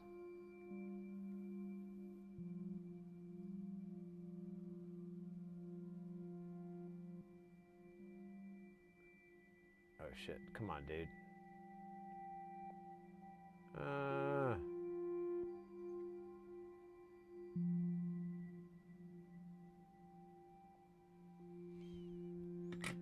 All right, oh yeah.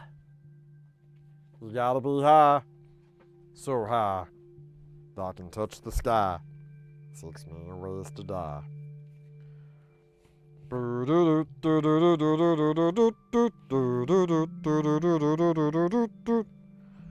Fuck the billboard, I'm the bullet on my block. I'm gonna go to the restroom really quick. Nature calls, and I must answer. But I'll be RB in a minute.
All right.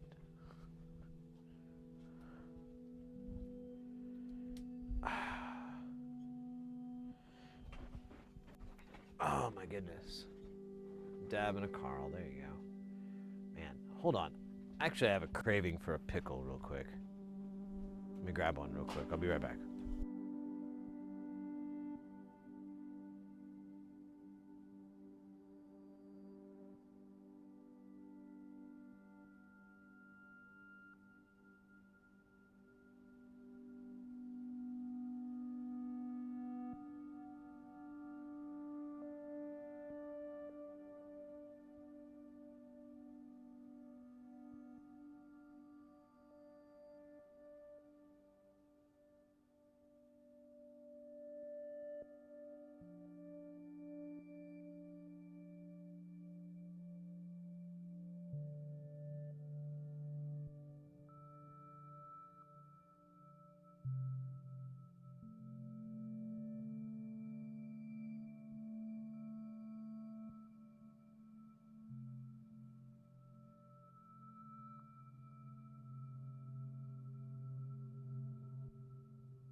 The craving for pickles is strong, and sometimes I cannot contain myself.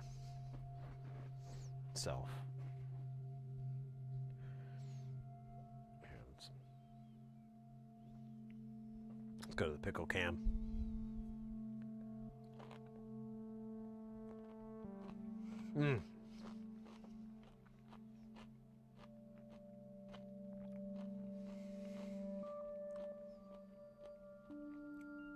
So fucking good. God damn. You know,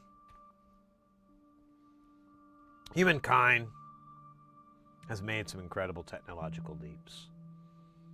Fire, the wheel, the aquifer, the microchip, silicon, hip hop.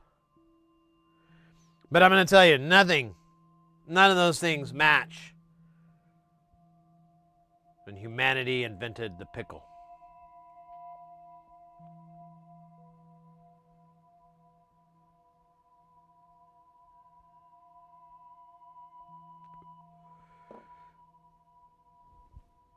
It was from that moment forward that we truly reached the age of enlightenment. Or at least the flavor of enlightenment. Oh my God, this is good. Has like a little bit of a sweet flavor.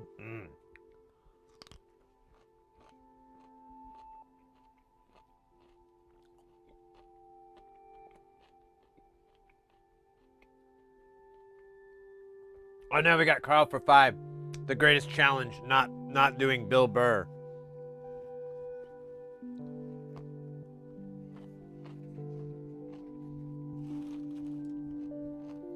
So,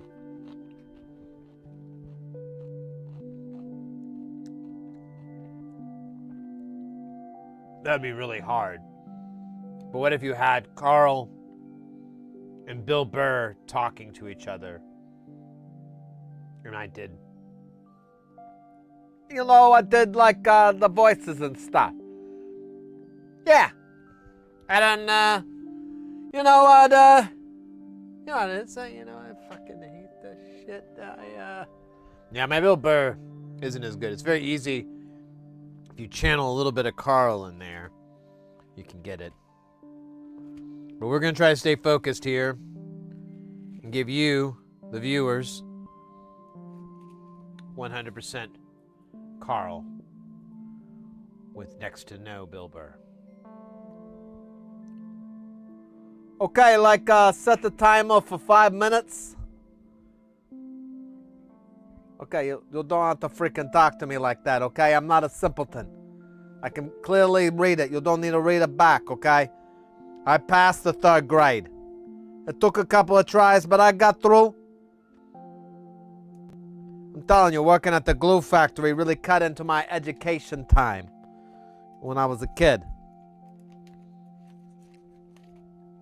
Okay. Anyways, what are we doing here? Oh, damn it. Did it. Okay, so, oh, look at that. What are we doing here? Gonna do these diodes? Jesus Christ. I don't think that's a good form of anger management. Oh, wait. Diodes, okay. Thought it was something else. I don't know. Every now and then, I feel like I'm doing the wrong voice. It's very frustrating. I ask myself, why? Why am I doing that? The only answer I have is to torture myself, you know, because I secretly just kind of, you know, hate it. It's pretty okay. Really. You gotta wonder sometimes, actually. Now I'm doing the voice. Now I'm really thinking about it. You gotta ask yourself something. What if it's the same person, you know? I mean, Bill Burr's been doing this for like a long time, you know? And what if, like, you know, which came first, the chicken or the egg, you know? Right? Who's who? Who made who? You know? I believe that Carl, who was not from Boston. See, oh shit, I did that. Okay, so that's the difference. It's just whether or not you're gonna say the city and Massachusetts. Oh, hey, that's another one too. Okay, I don't know how to do it without giving it out. I need to hear Carl say those words so I know how to say it. Because otherwise, I'm just gonna say I'm like Bill Burr. Because that's all I got, you know? Who listens to the listener, right? Anyways, we're gonna start this freaking thing right on here. Look at this. This is gonna get engulfed. It's kind of hot, you know. If you really need something weird to freak off to, this might be it, you know. I mean, for me, it's gotta be really weird. You know, it's pretty much dead. I need like a cheerleader with a dragon, you know. And she's like 60. You know, that's where we're at right now. 60-year-old cheerleaders riding dragons. That's what really kind of gets it for me these days.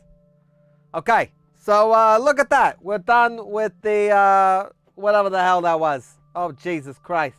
That was terrifying. We're never going to do that again. So that was all the tchotchkes. That was a fun one to say, as Carl. Tchotchke. Yes! Okay. So now we're going to do the 4148s, and you know what? Then after that, we're freaking done. Well, with that part. And then we got some other freaking things to do.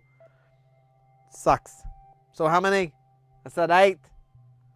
That doesn't seem right, but it is. So that is it. That's all of them. This is great, because we're closer and closer to not having any more, and then we will truly be free of this awful situation. Oh, hey! Oh, hi, oh, excuse me. Sorry. Telemonte, how you doing?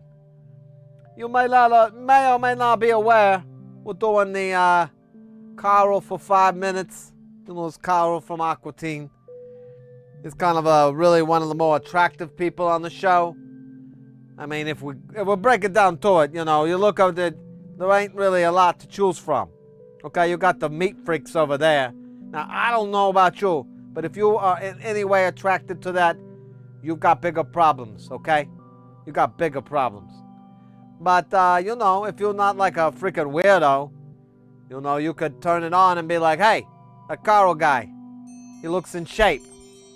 I bet he works out a lot. You know? I bet he knows where to get a good price for, you know, like a surf and turf. That's what you do when you watch the show, okay? All right, my time is up. I want to thank everybody at the, you know, Academy or whatever, and the guy who made my T-shirts. Thank you. They don't fit, but you know, I could sell them to some people on the streets. All right. The streets. All right, we're gonna keep soldering these diodes until we get struck by lightning.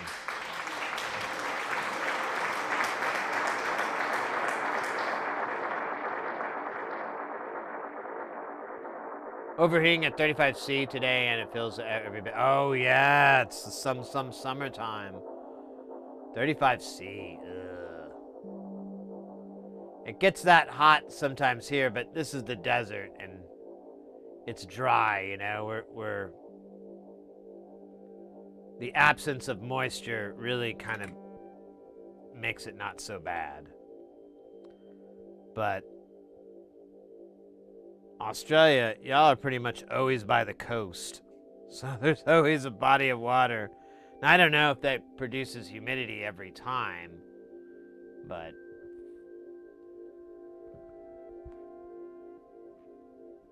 it's got to be a little bit of a button to pain.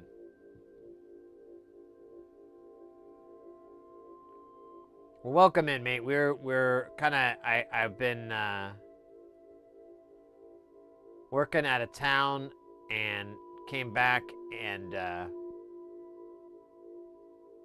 we got the ad break. I think. Oh, I'll wait, because I think I don't know if they're seeing it or not.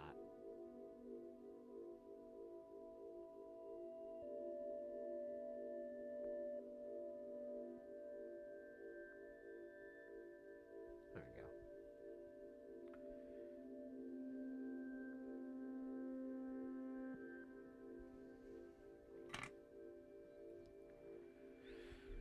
go. Ooh, you know what I'm thinking would be really yummy? Brownies.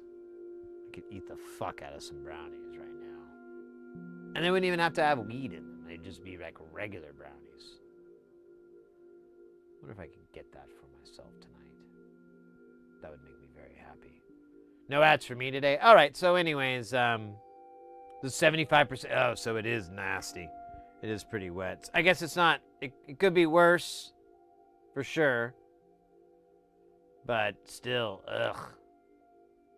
That's pretty wet.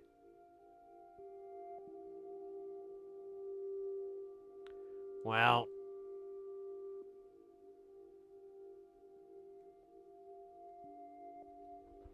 we're nearing the end of summer, though, or you know, we're ending the season, anyways. I know how unparalleled it is on the southern hemisphere, but you know, February is going to be the last month of winter, and then we're going to start into the spring months. So I imagine for y'all, it's got to be the fall time. But you know what? The fall for here, and at least in North America, at least in Arizona particularly, it took forever to finally cool down. It was kind of a bummer. I really didn't feel like I got the fall that I wanted.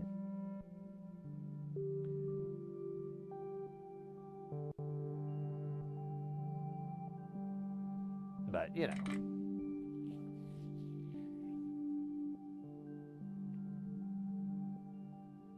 You didn't? Oh, in front of the oven? Oh, no. Were you baking? When you say the oven, are you talking about that? The cooking oven? Mm.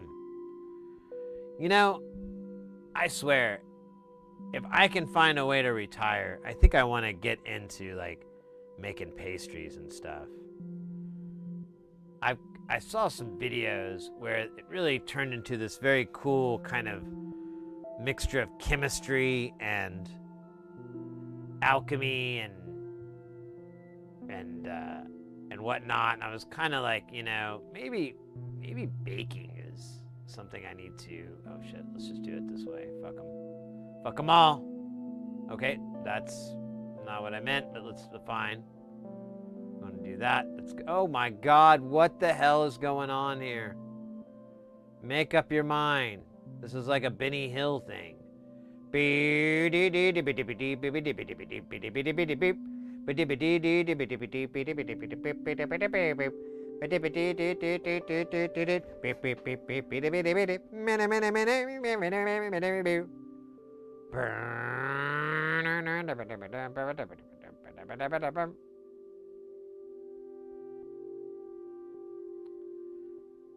That song is called Yakety Sax, by the way. It is, for a saxophone player, one of the more technically difficult songs to play, mostly because it's a lot of altissimo and a lot of bending. And it's super dumbass fast. So it's pretty tricky song to play. If you play the saxophone or whatever, it's definitely something you could always kind of push to work towards, be like, oh yeah, I should, because you can still play it like without the bends and so forth, and you can play it not in altissimo the whole way, and you can get by, but of course it's going to sound way better when you're able to pull all those little things off all at once. Yeah,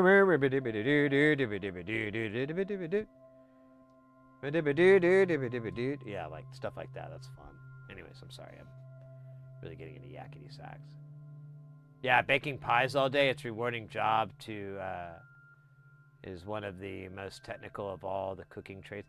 Yeah, that's what I kind of understood. It's kind of like I was seeing a thing about Breaking Bad, and they're like, if bakers, a good baker has the same attention to detail that Walt had in Breaking Bad and so forth. And I was like, well, I'm not really into that, but I wouldn't mind working on that discipline for myself personally.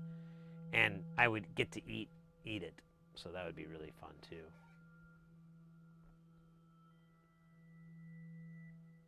It's hard to play on a piano. Yeah, I don't even know how you could play yakety sax on a piano.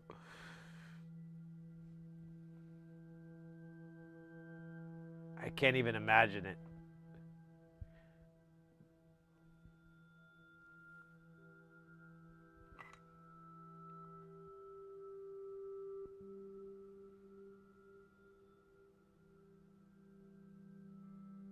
Unless you're doing like oh wait, are you being serious? Like, are you doing oh, what's the word I'm thinking of? Are you doing like trills to create the bend effect? Like like going down and up? Yeah. Because you can't really bend it, so you have to like slide really fast to create the effect. It's still choppy because it's chromatic, but your ear kind of fills in the pieces. And like Flight of the Bumblebee is a good example of that, because it's and you're getting these quick movements, and they create this bending effect. But at the end of the day, the notes are still 12-tet. It's still it's still doing that. And even that, you can add a couple of like kind of not necessarily effects, but it creates these I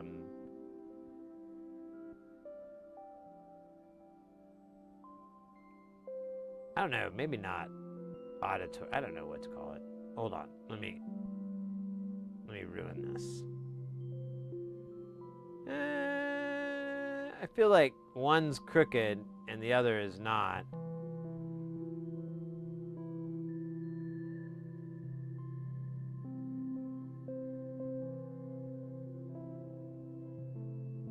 Okay, that's the opposite of what I want. I just want.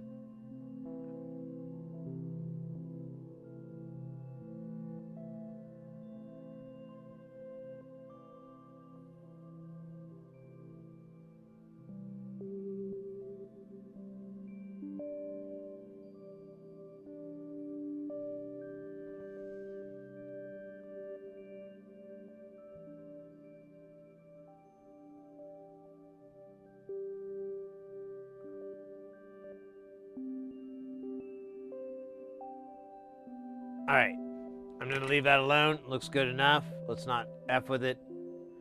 That is all the melts. Those are hot melts, by the way, not to be confused with regular melts. Those are very, very hot melts. And they're ready for you. So, just putting it out there for you, you know. Okay, so this guy only uses guess it. Guess it?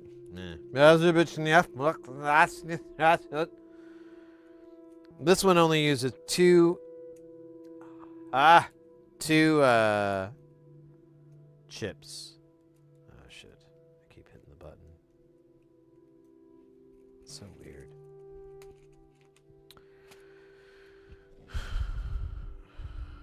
All right. We got two we got some two TL072s. You know, that doesn't even sound right. Yep, these are TL72s. TL072s. Ta-la-da, sabanata. And damn, guys, we're flying. Let's go. Is this two boards? I can't remember. I think it is two boards. Just kind of a sucky thing, but oh yeah, it's going to be annoying because we don't have a way to make the 3 pins, so I've just been doing 4. It's kind of, I don't like it, but it is what it is, man.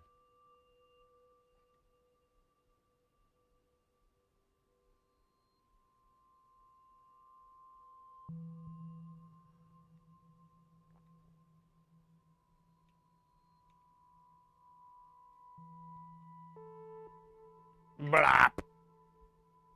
I'm sorry, I was just inspired.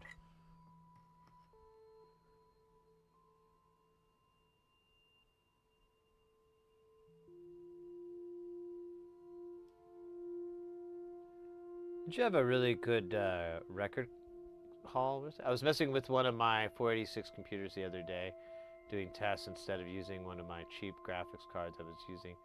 For more rare and expensive vintage ones, I played into the wrong and it put, oh no! I mean, it may be salvageable. I've seen some pretty crazy repairs. Just depends how damaged that some of those components are.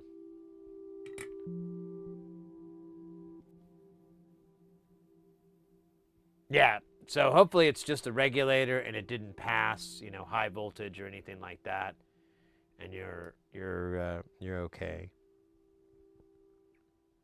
All right, that is it. Let's get rid of these. We have solder in, I think, 2 of these vias here. I'm going to use the old Solder Sucker 9000 to solve our solder problem and possibly many more.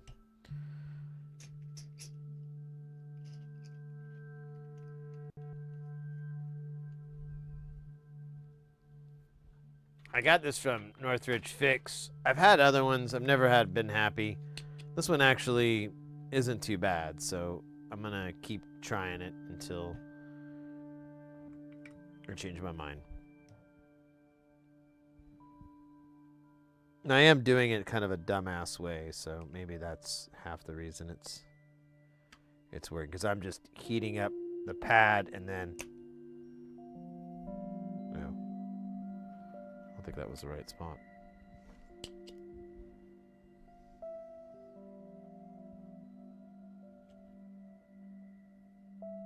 Oops, that's yours.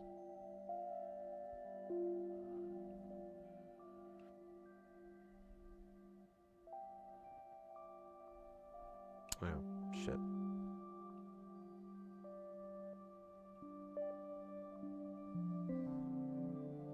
Damn it.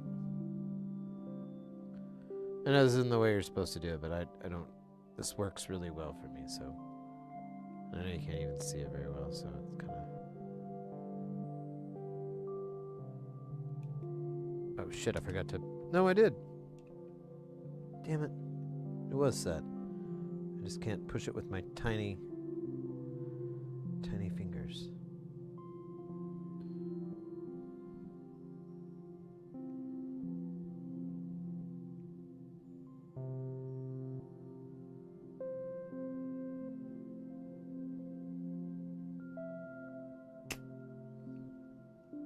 All right, there's one that worked.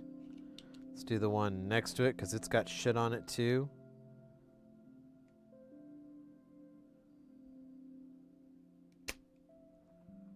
That one worked. Nice. Let's keep it going. We've got these guys on the end here. I think I just have this one here. Let's see. A little bit more. Yeah, you can't even see what I'm doing here. Let me kick it back. It's kind of a crappy shot, but you know, crotch shots are cool. A lot of underrated. Oh shit! I forgot to reset this.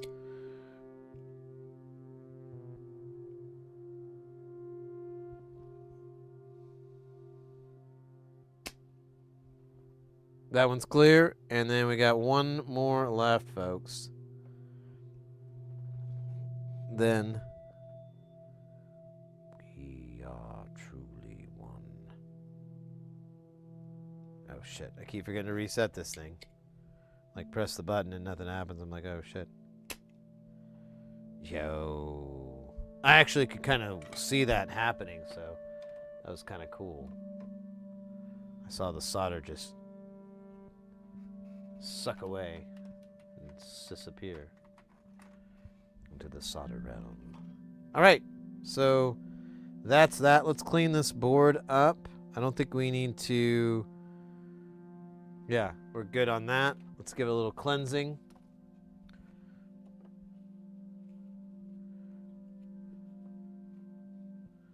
Honestly, could get by with having this, so let's just do that to save a little bit on our strips.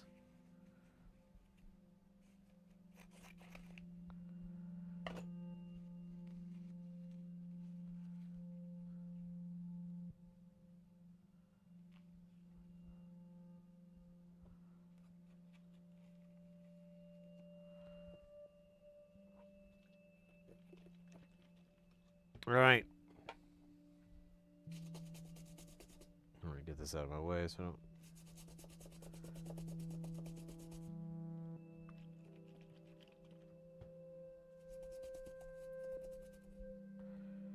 Pull it back.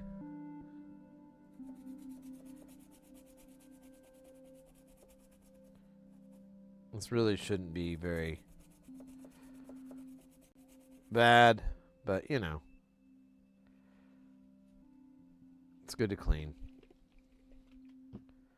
We did put a lot of layers on here, so it might be a little bit messy. We'll find out.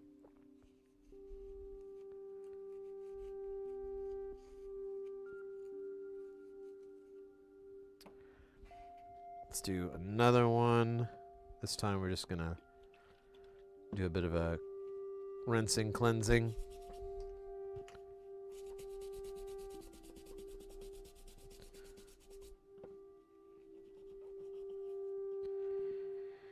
And then a little bath. And then another wipe just to clean it off. Feels good. Clean this up. And now we have this and this. It connects with 1, 2, 3, 5. God damn it, man. 5 little connectors. I feel like I should try to sacrifice something so I don't eat up all these 4 pins I have. I mean, I guess I could just do that some more, but I need to order some 3 pins. I feel like. So is that 5? Yeah. 2, 4, 5. Okay. We still have the pins, so we'll just use those. But I guess I need to buy 3. I don't have have that.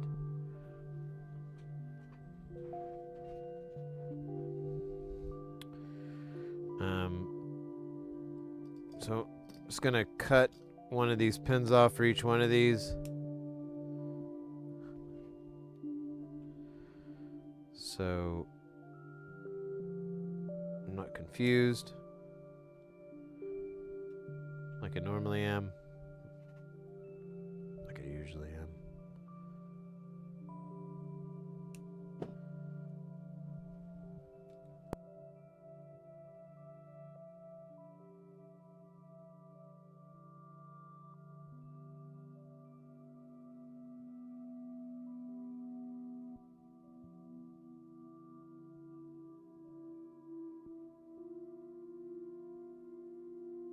Damn, let's go. Second battery.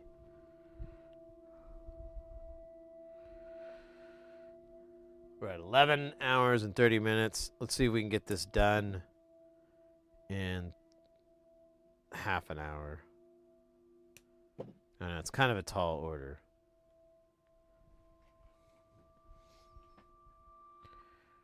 Let's see. So which side is the jack side?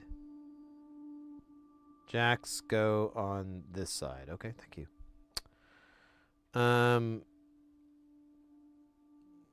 So let's build our little pen guys here. So I just need 3.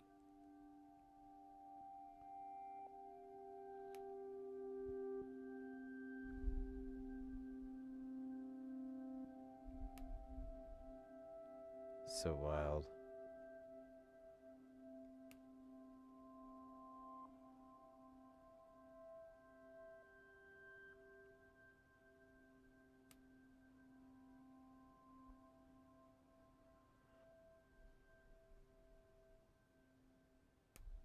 There's like very little left after that. It's funny. Okay, so I'm gonna do go on this side. So this, okay, I get it now.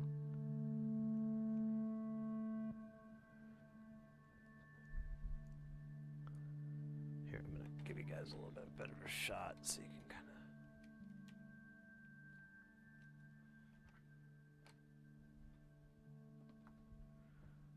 So I guess I could zigzag these. It doesn't really matter on this side. I'll do that just to make it look cool. What's going to be tricky is when you try to rock to rock to rock to rock. It's tricky. It's tricky. Here, let me see if I can get another. All right. I think we can just. Yeah, just gotta make that noise when we do it. Oh God, just quit moving around, you son of a bitch. Same with you.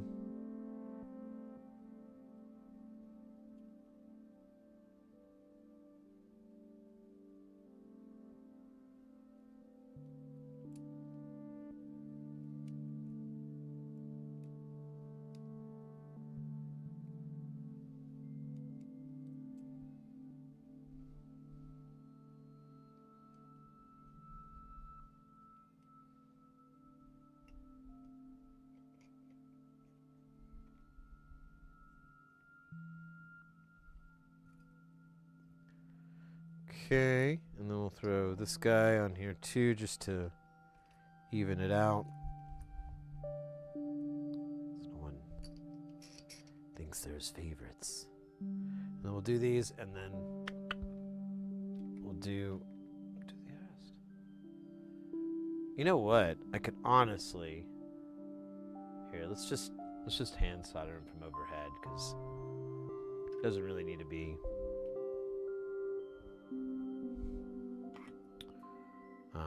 Whatever. Man, these are really unstable though. It's kind of scary.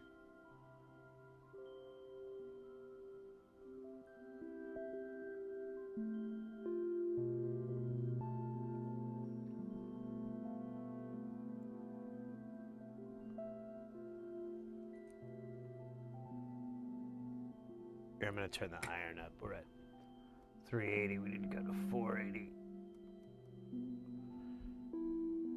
Maximum heat. Maximum hotness.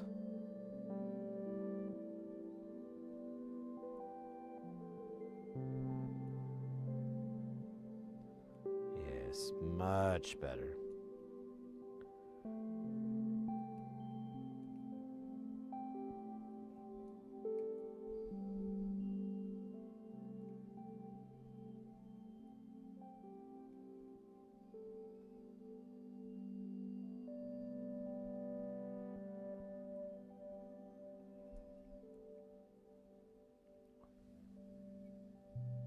Oh, shit. Nice. It just fell right back into place. That's called really good luck.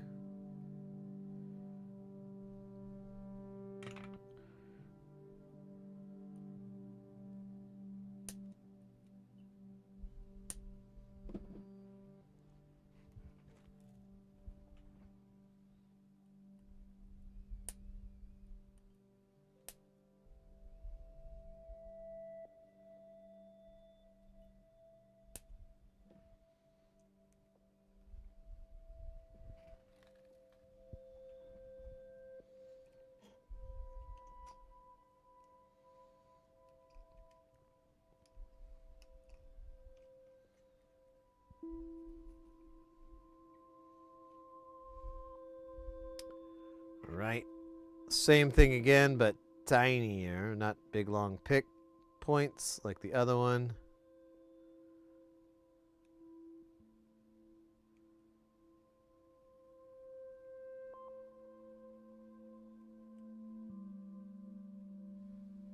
Oh, you know what? We forgot to put the power connector on here. We'll need to do that, but that's an easy enough thing to do.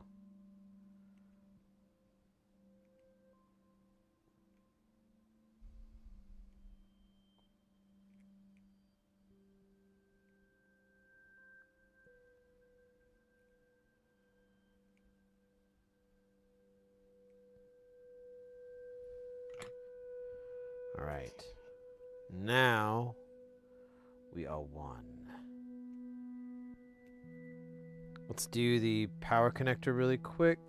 It shouldn't be too big of a pain. We're just going to take this guy, cut 5 in, pop it on with our Papa John's patented popping on technology.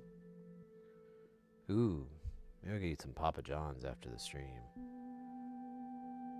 It's not good for me.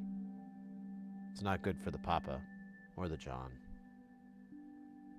But, man, is it really good pizza sometimes? Well, it's actually not that good. But, man, they put a lot of sugar. It's kind of like as good for pizza as McDonald's is good for cheeseburgers, you know? But to be fair, they're all kind of like that. They're all kind of sus. Okay, so now we just need 3 LEDs and a whole bunch of jacks. Let's get the 2, 4, 6, 8, 10, 11 jacks and 3 LEDs into our Dominion.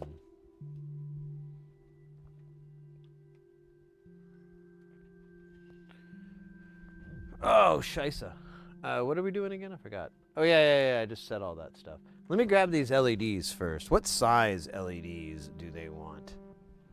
3 millimeter. All right, we need 3 colors to represent what is. Now we could do, we're running low. I need to buy more LEDs, but you know, I'm just a slow man. Living in a slow hand. So these won't work, so we won't use these. We've got these already colored greens, these already reds, and these already oranges. And then we have these clears. Now we have red, more red.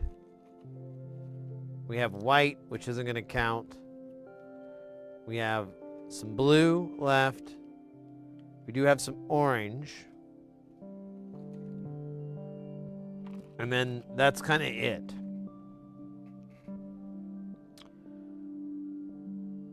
I think we should stay consistent with the rest of them and keep them clear. That's how we've been doing on the other one. So we'll do, I guess the color, oh, there's green in here. So we could do red, blue, orange, or red, green, orange. I kind of want to put a blue in there. So I'm sorry, I'm thinking out loud here. If anybody wants to stop me, feel free. But I think I'm going to go with blue. We've got, maybe we could do, let's do this. No red. Let's do green. Red, green, orange. I kind of like that. I think that'll work. We'll keep the red for binary stuff. But these other colors are kind of more in the murkiness. That's awesome. And then 9 jacks. Or no, 11 jacks, right? Yeah, it was 11 jacks. Oh shit. Mates, we're so close. This is crazy. Can't believe we're building this so quickly. Let's hope it works. 2, 4, 6, 8, 10, 11. Hello, hot hands coming in. Look out, people. We're going to Vegas after this. We're going to play.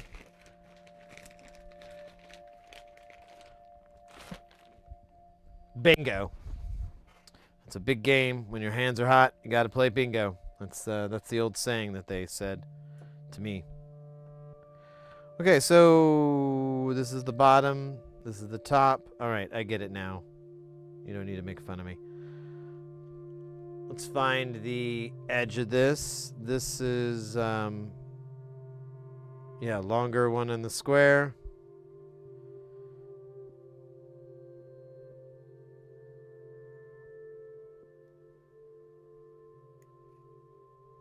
Let me make sure. Yeah. Now, I don't know which color is which, but I don't really care. The way this thing is labeled, it doesn't matter. So as long as they're not the same, I think we're good. Let's put our jacks in. We've got quite a bit to do, so I think while we do it, we should have a dab.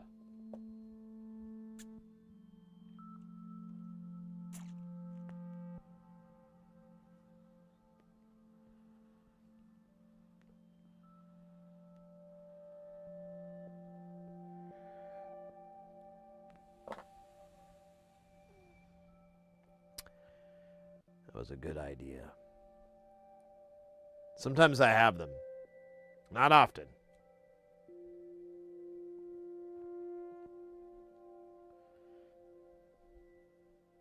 I don't know.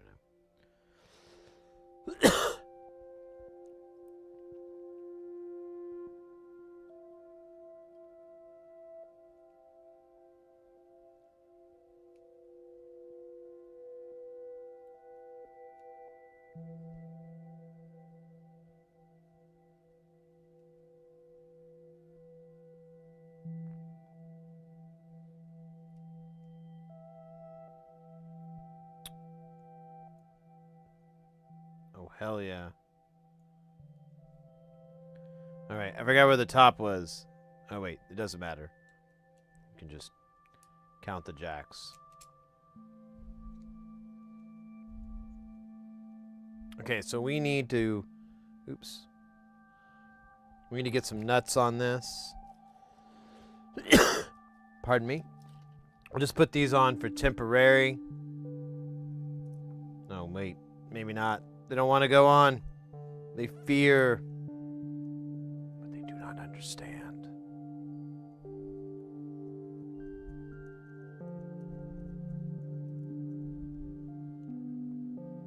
Okay, I'm just going to crisscross here. One on this side, one on the other. So at least keeps them in. Oh, mates, we're bizarrely close to being done with 2 modules in 1 day. I believe that, I don't think that's a record, but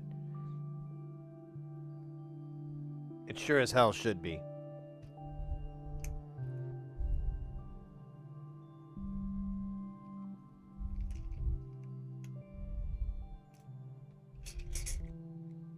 All right, let me bring this camera in again.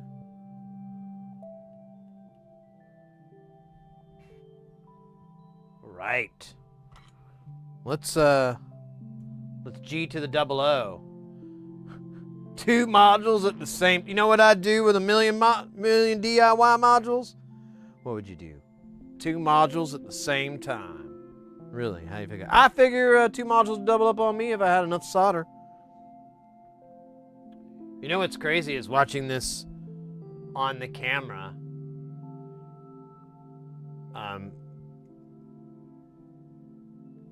So I can't really see.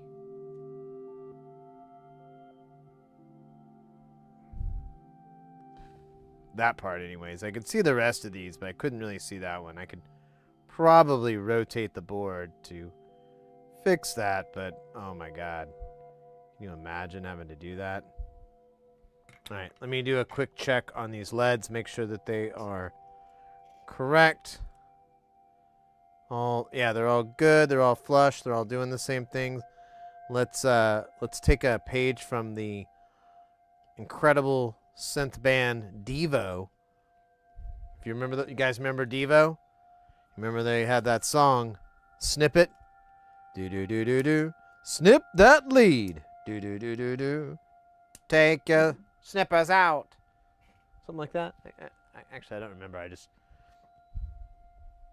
remember an MS-20 a lot. Do do do do. Okay, I'm not gonna look at the camera. It's gonna take me too long.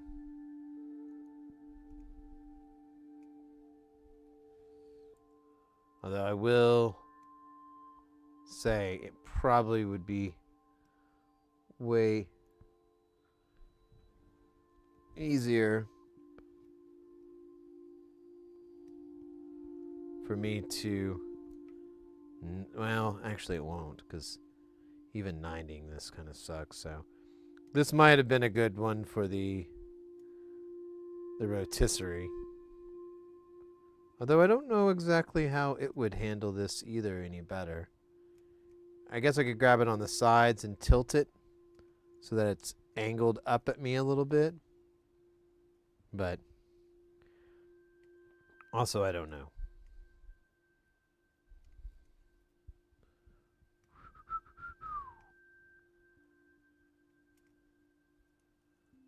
I don't know.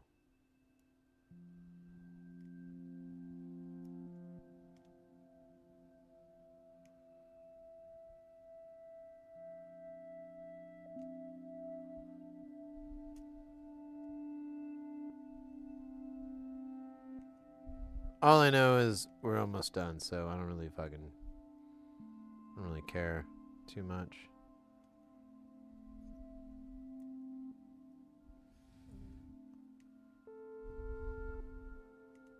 I've gone full Phil Collins. I don't care anymore. No more. No more.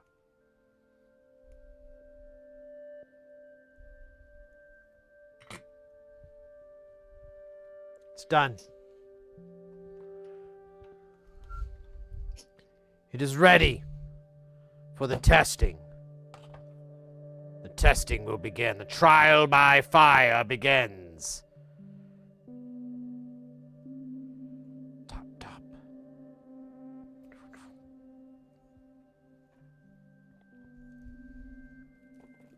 My anticipation. I honestly did not. Oh shit! What I just? Oh damn me! Did that break anything? No, I don't think so. Wasn't good for it though. It's oh my god! I really gotta get some sort of wireless headphones or figure out something better than what I got going on here, because this is halfway the dumbest thing in the world. Oh, I hope it didn't break that. No, it seems okay. It just got loose. That could be anybody. Okay. Anyways.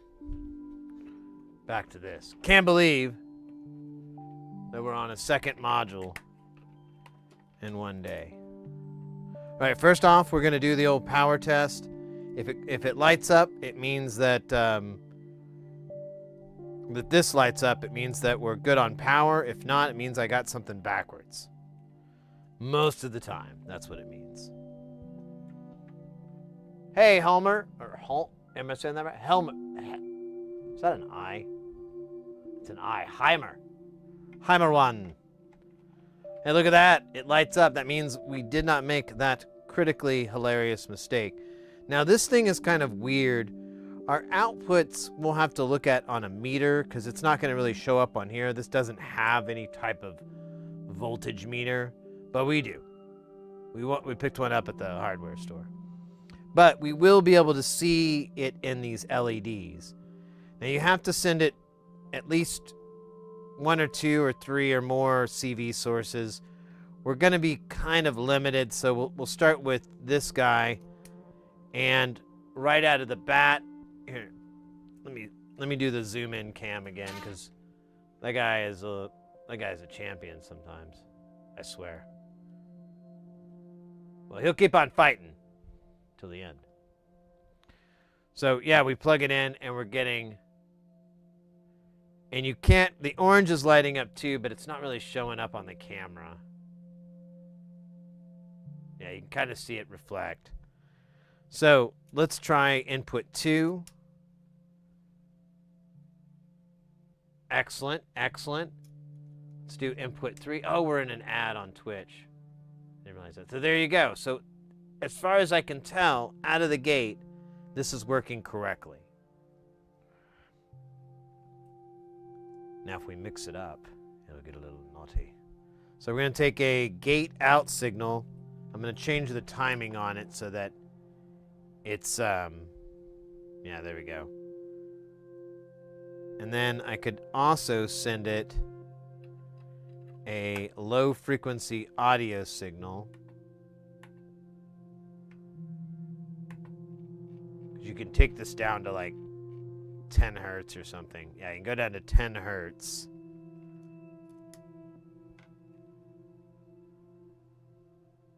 Yeah, it's absolutely working correctly. We just need to verify these outputs are outputting. We'll just put a meter on here. We could pretty much do it the way it is right now, because we'll at least see something on the meter. But as far as I can tell, I think this is a W. I think we got another win here. Hey, you know what? Isn't that what DJ Collie always does as well? I think that's all he can do, no matter what.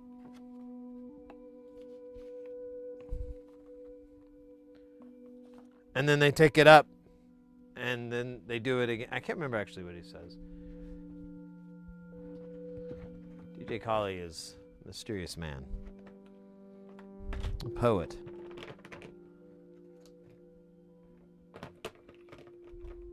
A genius.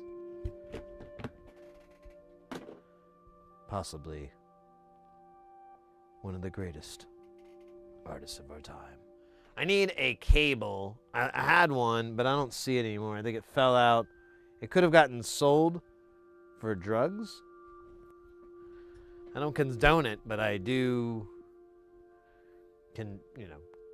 consider it commonly cool. Let me see. I think I see one of the cables we can use. Oh, shit. I love trying to walk into this. Okay, that's sad.